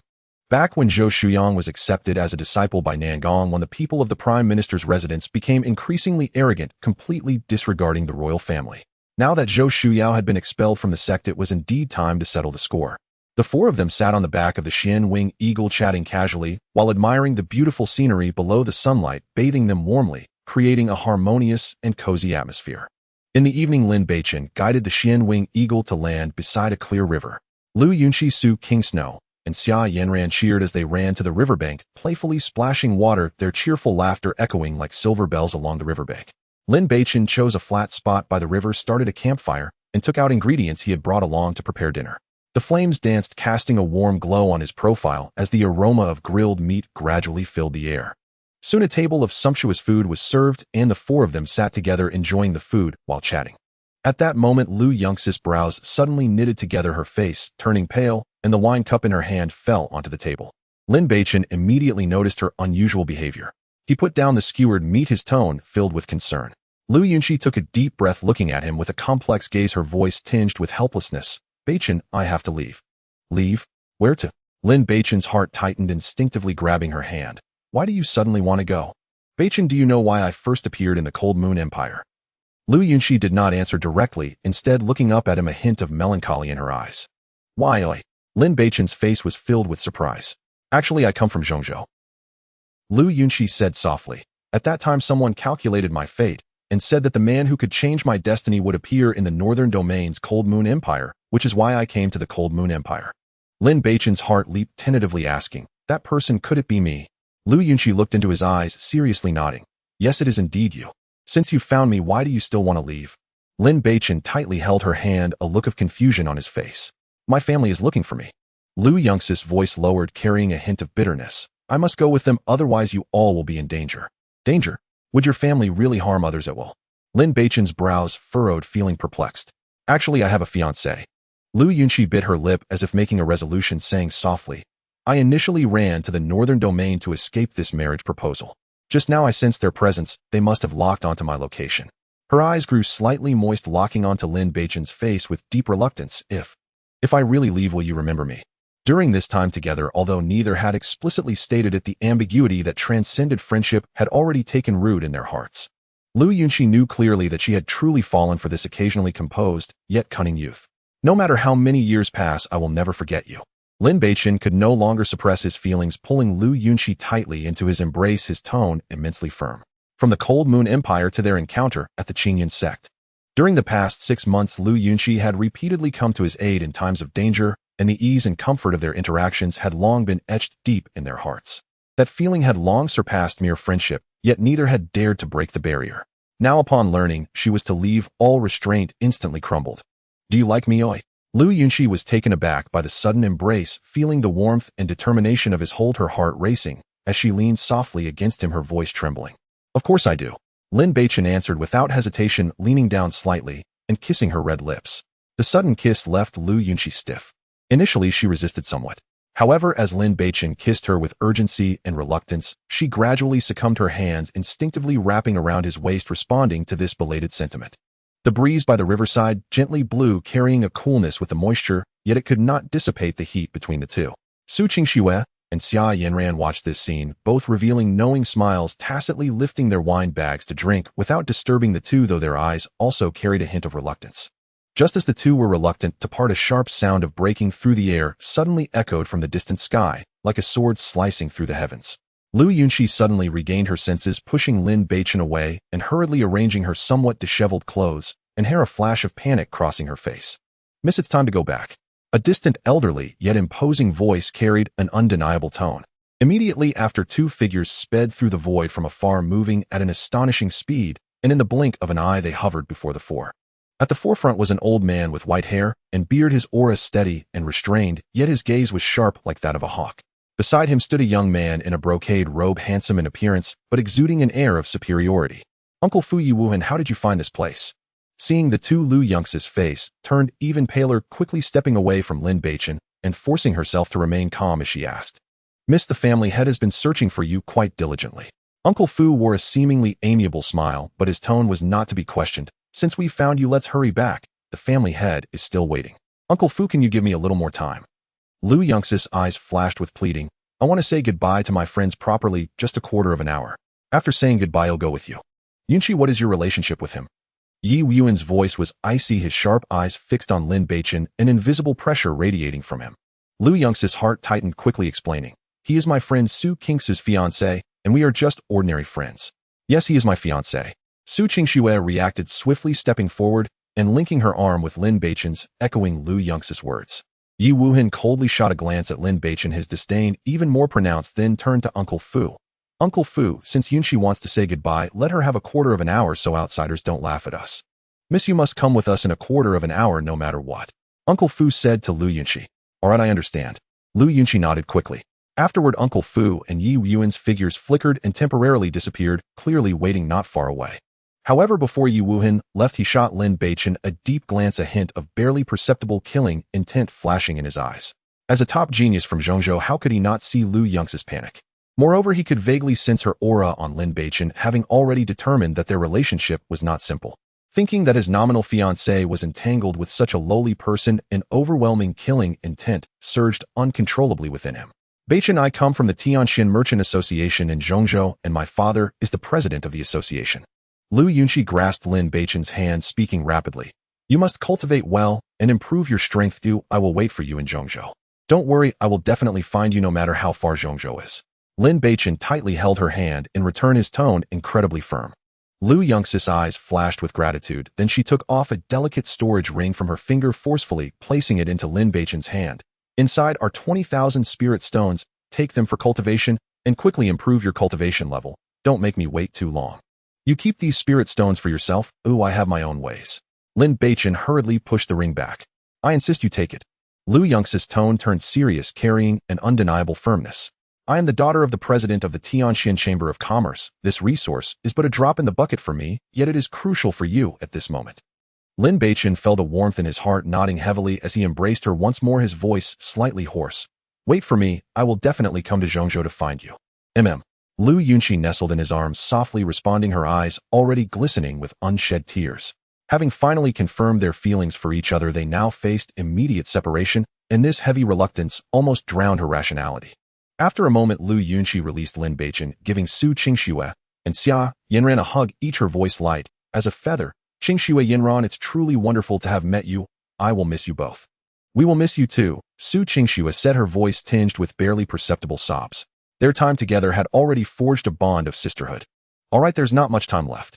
Lu Yunqi forced a smile, but the light in her eyes trembled slightly as she looked at Lin Beichen. Beichen, if you do not come to find me within 3 years, I will have to become someone else's bride. That day will never come. Lin Beichen gazed into her eyes, his tone resolute. In this lifetime, you can only be my woman, and no one can take you away from me. You said it. Lu Yunxi's face blossomed into a genuine sweet smile, like ice and snow melting instantly, illuminating the night by the riverbank, beautiful enough to make one's heart tremble. For the next quarter of an hour, the four sat around the campfire, silently eating the remaining roasted meat, with no one saying much. Yet the heavy atmosphere of reluctance and tension gradually rose like a tide, nearly overwhelming the space around them. A quarter of an hour passed in the blink of an eye. Miss, it's time to set off, came the voice of Lai Fu again, laced with an urgency that brooked no delay. Two figures quietly appeared not far away. Yi Yuan's gaze remained as cold as a frozen pond, sweeping over Lin Beichen with unrestrained disdain. I'm leaving. Lu Yunqi cast one last glance at Lin Beichen and the others, her reluctance nearly spilling over before resolutely turning and soaring into the air, landing beside Lai Fu. This time she did not look back. She feared that if she turned around, the courage she had painstakingly gathered would shatter completely upon meeting his gaze. Lai Fu and Yi Wuhan protected her, and they turned into a streak of light, quickly vanishing into the vast horizon, leaving only a glimmer that was ultimately swallowed by the night. Lin Beichen stood by the riverside, gazing in the direction where her figure disappeared, his eyes slightly warm with tears, as if a piece of his heart had been cruelly gouged out, leaving an empty ache. The wind by the river still blew, yet it felt as if it carried a chilling coldness penetrating from the skin to the depths of his heart. Just as he was immersed in the bitterness of farewell, an unexpected change occurred. A terrifying, killing intent erupted from the void without warning, like a dormant venomous snake suddenly baring its fangs. An illusory figure appeared 100 zhang away. It was none other than Yi Wuhan, who should have left. No, it was not Yi Wuhan himself, but a slightly weaker clone, yet it still carried an oppressive aura that took one's breath away. How dare a mere insect lay hands on my fiancée? Yi Yuan's lips curled into a cruel arc as his right hand suddenly rose. A dazzling sword light instantly coalesced, the terrifying pressure akin to a collapsing mountain enveloping the area within 100 zhang. Die! With those words, the golden sword light transformed into a torrent of destruction, rushing down toward Lin Beichen. All of this happened too quickly, too fast for Lin Beichen to react. The might contained within the sword light even surpassed that of any elder from the Qingyun sect. It was a terrifying strike belonging to a top genius of Zhongzhou, exuding an irresistible aura of death. Beichen, Su Qingxue, let out a heart-wrenching cry, her figure shooting out like an arrow, positioning herself right in front of Lin Beichen. No! Lin Beichen's pupils constricted suddenly. His heart-wrenching roar had not fully escaped his lips when the terrifying sword light had already pierced through Su Qingxue's body. Time seemed to come to a standstill at that moment.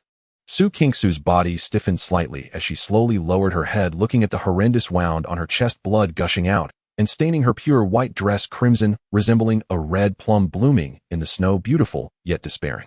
She turned her head with great difficulty to look at Lin Beichen, whose face was filled with terror and grief, yet her own face slowly blossomed into a gentle smile, pure as it had always been.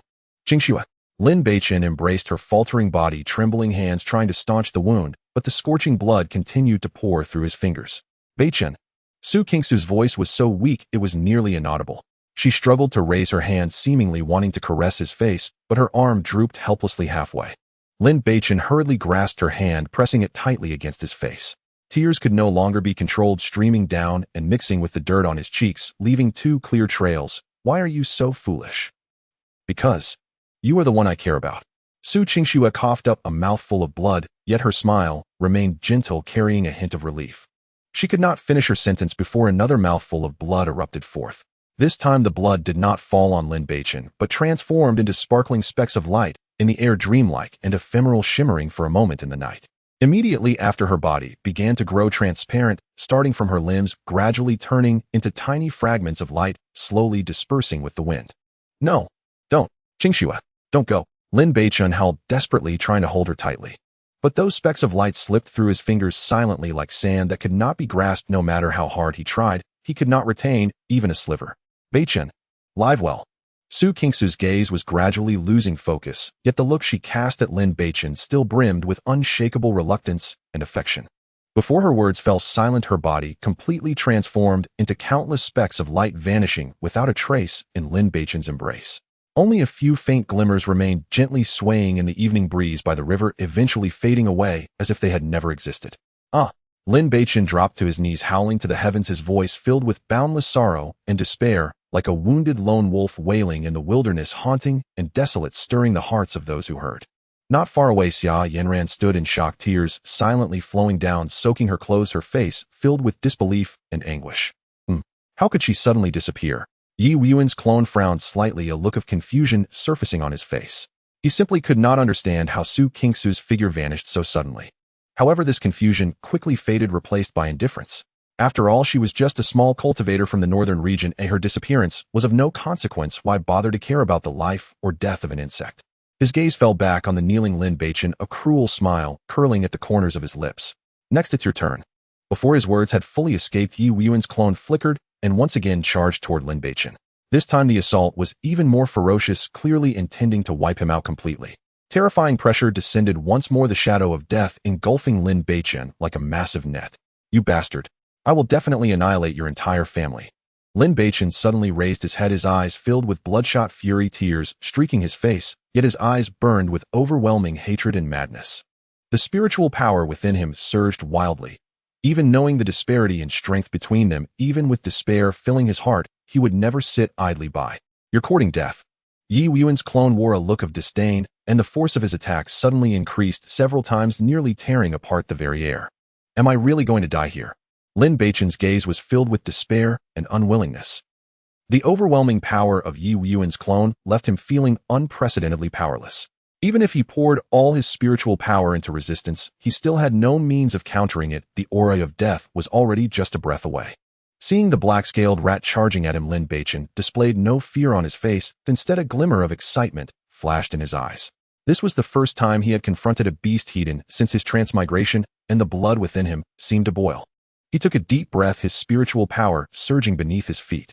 Instead of retreating, he advanced, wielding his long sword, which cut through the air with a sharp whoosh, aiming directly at the black-scaled rat's face.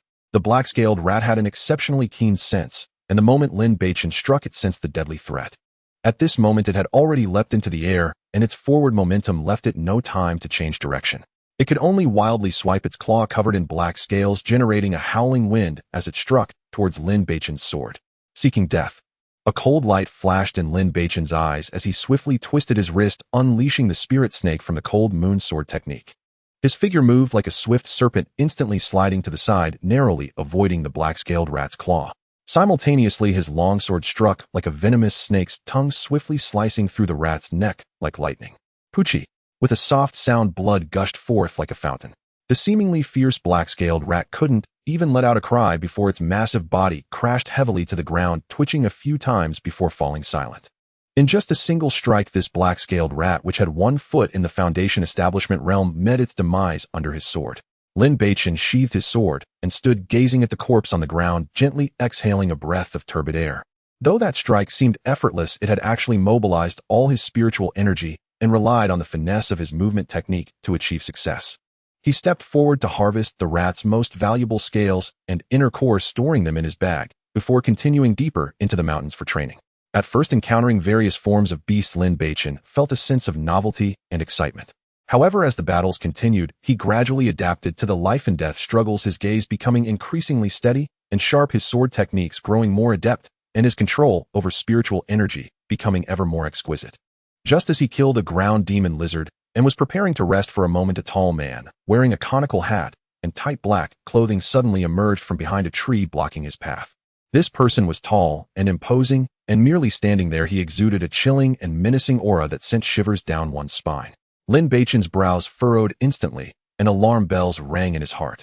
His intuition told him that this person bore ill intentions, likely targeting him directly. Kid, today is your death day.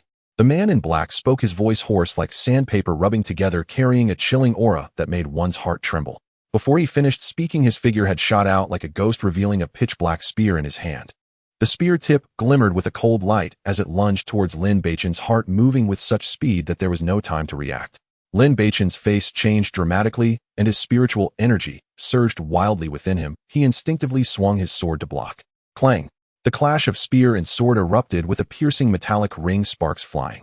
A tremendous force surged from the spear, causing Lin Beichen's arm to ache violently, as if his bones were about to shatter. He was uncontrollably pushed back several feet before barely stabilizing himself, his complexion turning somewhat pale, a metallic taste rising in his throat. Such powerful strength. At least the 5th level of Foundation establishment. Lin Beichen thought in horror, realizing the opponent's strength surpassed his expectations. Die! The man in black, emboldened by his advantage, swept his spear horizontally, creating a tearing sound as it sliced through the air like a giant black python, striking towards Lin Beichen's side. Lin Beichen did not dare to be careless and once again swung his longsword, barely managing to deflect the opponent's spear, but was still shaken back by the immense force, creating several shallow pits in the ground beneath his feet. How could this kid be so strong? The man in black was surprised to see Lin Beichen withstand 2 of his strikes. A flicker of astonishment passed through his eyes beneath the hat. He had thought that with his 5th level Foundation establishment cultivation, he could easily defeat Lin Beichen in 1 move. Yet to his shock, after 2 strikes, not only was Lin Beichen unharmed, but he could also steadily defend against him, only slightly at a disadvantage. Who are you? Why do you want to kill me? Lin Beichen gripped his sword tightly, gazing warily at the man, while simultaneously adjusting the turbulent blood and chi within him and contemplating an escape route. Go to hell and ask King Yen. The man in black shouted angrily, wielding his spear like a raging storm, incessantly stabbing at Lin Beichen, each thrust imbued with astonishing power and killing intent. Lin Beichen was not to be outdone. He unleashed the cold moon sword technique to its fullest, continuously blocking and dodging, barely holding on. His swordplay was exquisite and his movements were exceptionally agile, yet the gap in cultivation proved difficult to bridge. In the blink of an eye, the two had fought for over a dozen exchanges. Lin Beichen gradually began to tire, being forced back repeatedly, his body adorned with several deep wounds that exposed bone, blood staining his clothes, and his movements becoming somewhat sluggish. Seeing the situation becoming increasingly dire, Lin Beichen, after clashing fiercely with the opponent, utilized the rebound force to leap backwards, swiftly diving into the dense forest. He knew very well that with his current strength, he was no match for the man in black. Continuing to hold on would only lead to death. Fleeing was his only option. You can't escape. The man in black smirked coldly, his figure becoming a blur as he pursued relentlessly. Although Lin Beichen's cultivation was slightly lower, the moonwalking technique he practiced was a top-tier royal movement technique, swift and agile, allowing him to outpace the man in black. The two of them chased and fled, weaving through the dense forest, their figures resembling 2 bolts of lightning. Damn it, how can this kid be so fast? The man in black's expression grew increasingly grim as he urged his spiritual power, attempting to increase his speed, yet he could never catch up. Whoosh! As Lin Beichen fled with all his might, just as he was about to shake off the man in black, a sharp sound of air being sliced through suddenly came from the side. An arrow glimmering with cold light shot towards his back like a venomous snake. Lin Beichen's heart skipped a beat. He had no time to turn back. Relying on his keen perception, he rolled to the side, narrowly avoiding this deadly arrow. The arrow grazed his scalp, embedding deeply into a tree trunk ahead, its tail buzzing incessantly. There are ambushes. Lin Beichen's heart sank, just as he was about to get up and continue fleeing. The man in black had closed in his spear, thrusting towards his chest like lightning. At the same time, another arrow flew through the air, perfectly blocking all his escape routes, attacking him from both front and back, forcing him into a desperate situation. In this life-and-death moment, a glimmer of determination flashed in Lin Beichen's eyes. Instead of retreating, he charged directly at the man in black. Bang! The two attacks collided, fiercely, erupting with a loud sound. Poochie! Lin Beichen felt an overwhelming force surge through him, causing his chi and blood to churn violently, and he spat out a mouthful of blood.